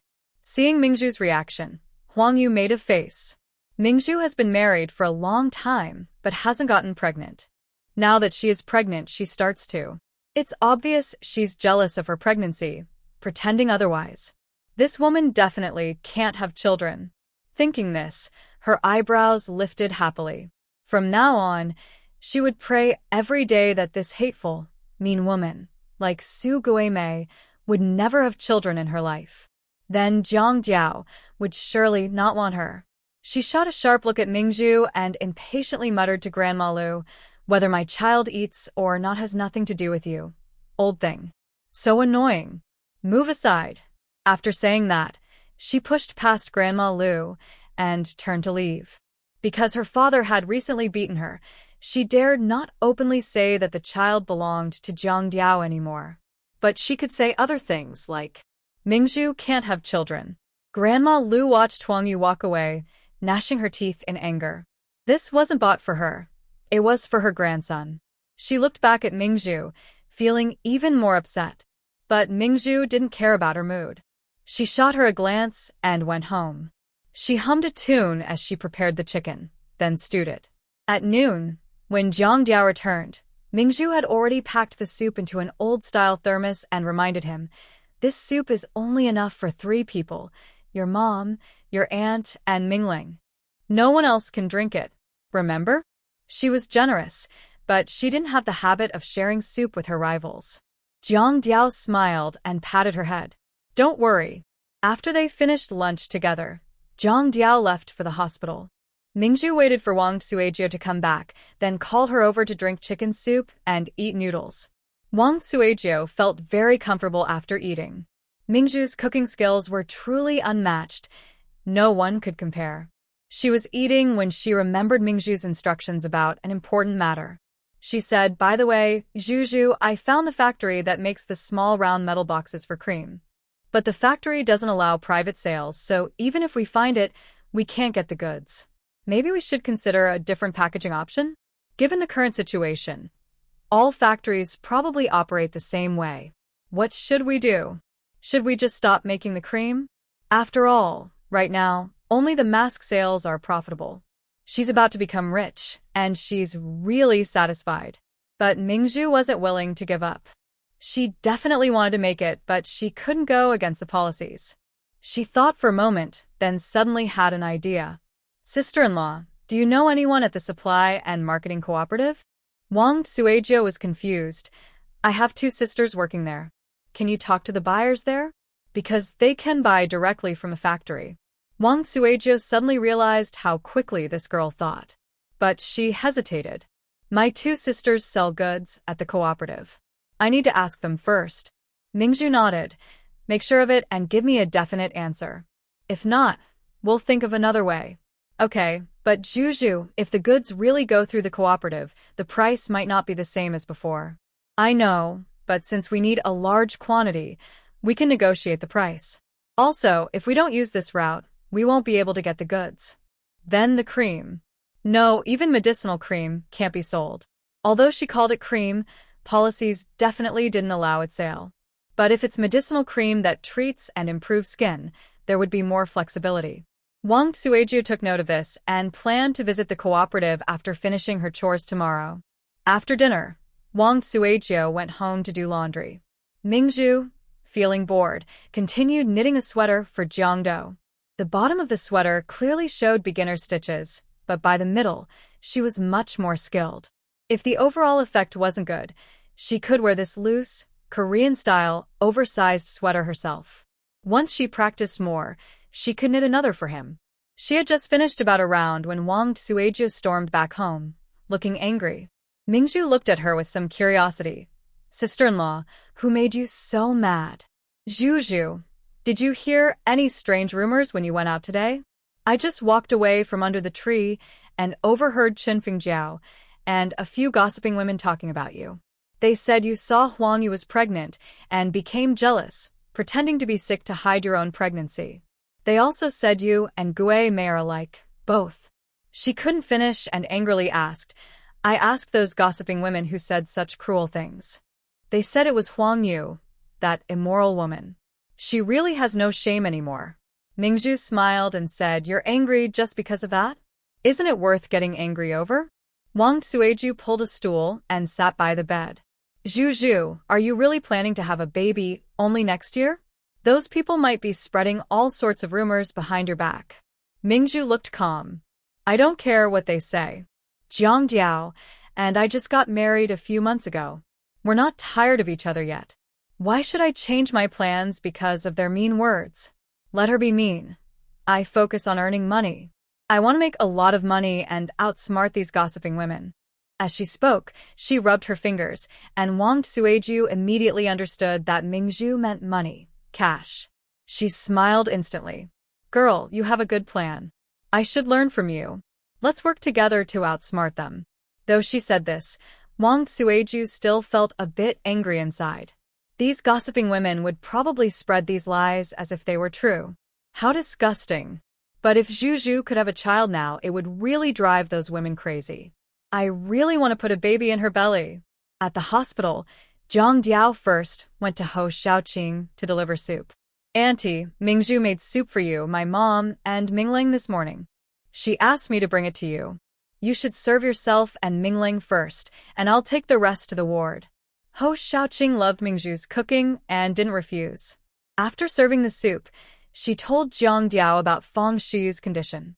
She can only lie on her right side now. Any other position makes her dizzy and uncomfortable. She hasn't eaten anything these days, just receiving nutritional fluids. Jiang Diao nodded. They went to the ward, where Fang Shuyu and Ning Shuang were. When they saw Jiang Diao, Fang Shuyu instinctively looked behind her. Seeing Mingzhu didn't come in, her eyes brightened a little. Ning Shuang greeted Ho Xiaoqing and then looked at Jiang Diao, feeling happy because Mingzhu wasn't there. Jiang Diao, you're here. Jiang Diao nodded coldly. Seeing Jiang Diao silent, Ho Xiaoqing said to Fang Shuyu, Zhu asked Jiang Diao to bring you chicken soup. Ho Xiaoqing frowned. She's doing it on purpose, right? Knowing I get sick and when I eat certain things just to upset me? Jiang Duo heard this and felt a bit upset. Then don't eat anymore, just continue with the 4-drip. He picked up his lunchbox and turned around. Ning Shuang was about to follow, but Ho Xiaoqing was faster. She took the lunchbox from Jiang Duo's hand and walked to the bedside. Sister, this is the effort the little girl spent all morning making. I think she's much more thoughtful than you. You've already looked down on her so much, but she still doesn't hold a grudge and continues to cook soup with you. If it were me, I wouldn't bother with you. Hearing Ho Xiaoqing's words, a faint smile appeared at the corner of Jiang Duo's lips. That little girl really knows how to win people's hearts. His aunt was already leaning toward her. Seeing the smile on Jiang Duo's face, Ning Shuang felt a surge of anger. Ho Xiaoqing patted Jiang Duo's arm and teased, I've been in Fang's family for half my life, and just now realized you can smile. But I was praising Mingzhu. Why are you so happy about that? Jiang Duo remained calm. She is my wife. Praising her is like praising myself. Thank you, Aunt. Ho Xiaoqing smiled, but the two women opposite looked unhappy. Ning Shuang bent down and gently said to Fang Shiyu, "Auntie, let me help you sit up and drink some soup." Fang Shiyu's face was cold as she was about to say something, but Ho Xiaoqing rolled her eyes and said, "Sister, your son rarely comes to see you. Don't be so sentimental." This half-warning, half-reminder made Fang Shiyu calm down a bit. Ning Shuang helped Fang Shiyu sit up. Because the position was awkward, Fang Shiyu suddenly grimaced and started feeling nauseous again. She waved her hand and vomited a few times. "No, I feel sick. I can't eat." "Xiao Shuang, you eat instead." Jiang Duo immediately refused. No. Both women looked at him at the same time. Jiang Duo didn't feel embarrassed. His wife ordered him, so he couldn't give her soup to Ning Shuang. He said calmly, "Auntie, you drink."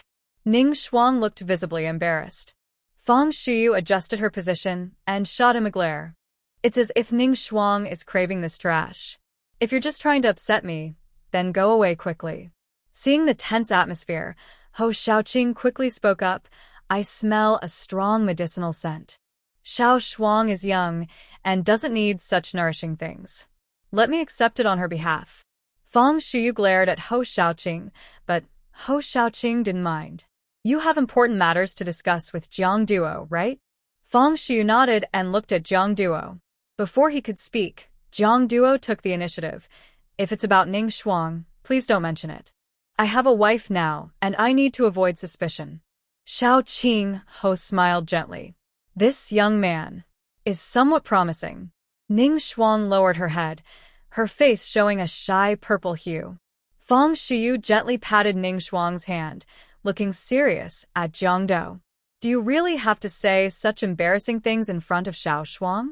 I just want to talk to you about your transfer back to Beijing." These words made Jiang Duo's face look even more serious. "You really know how to make people unhappy. Is it me making you upset?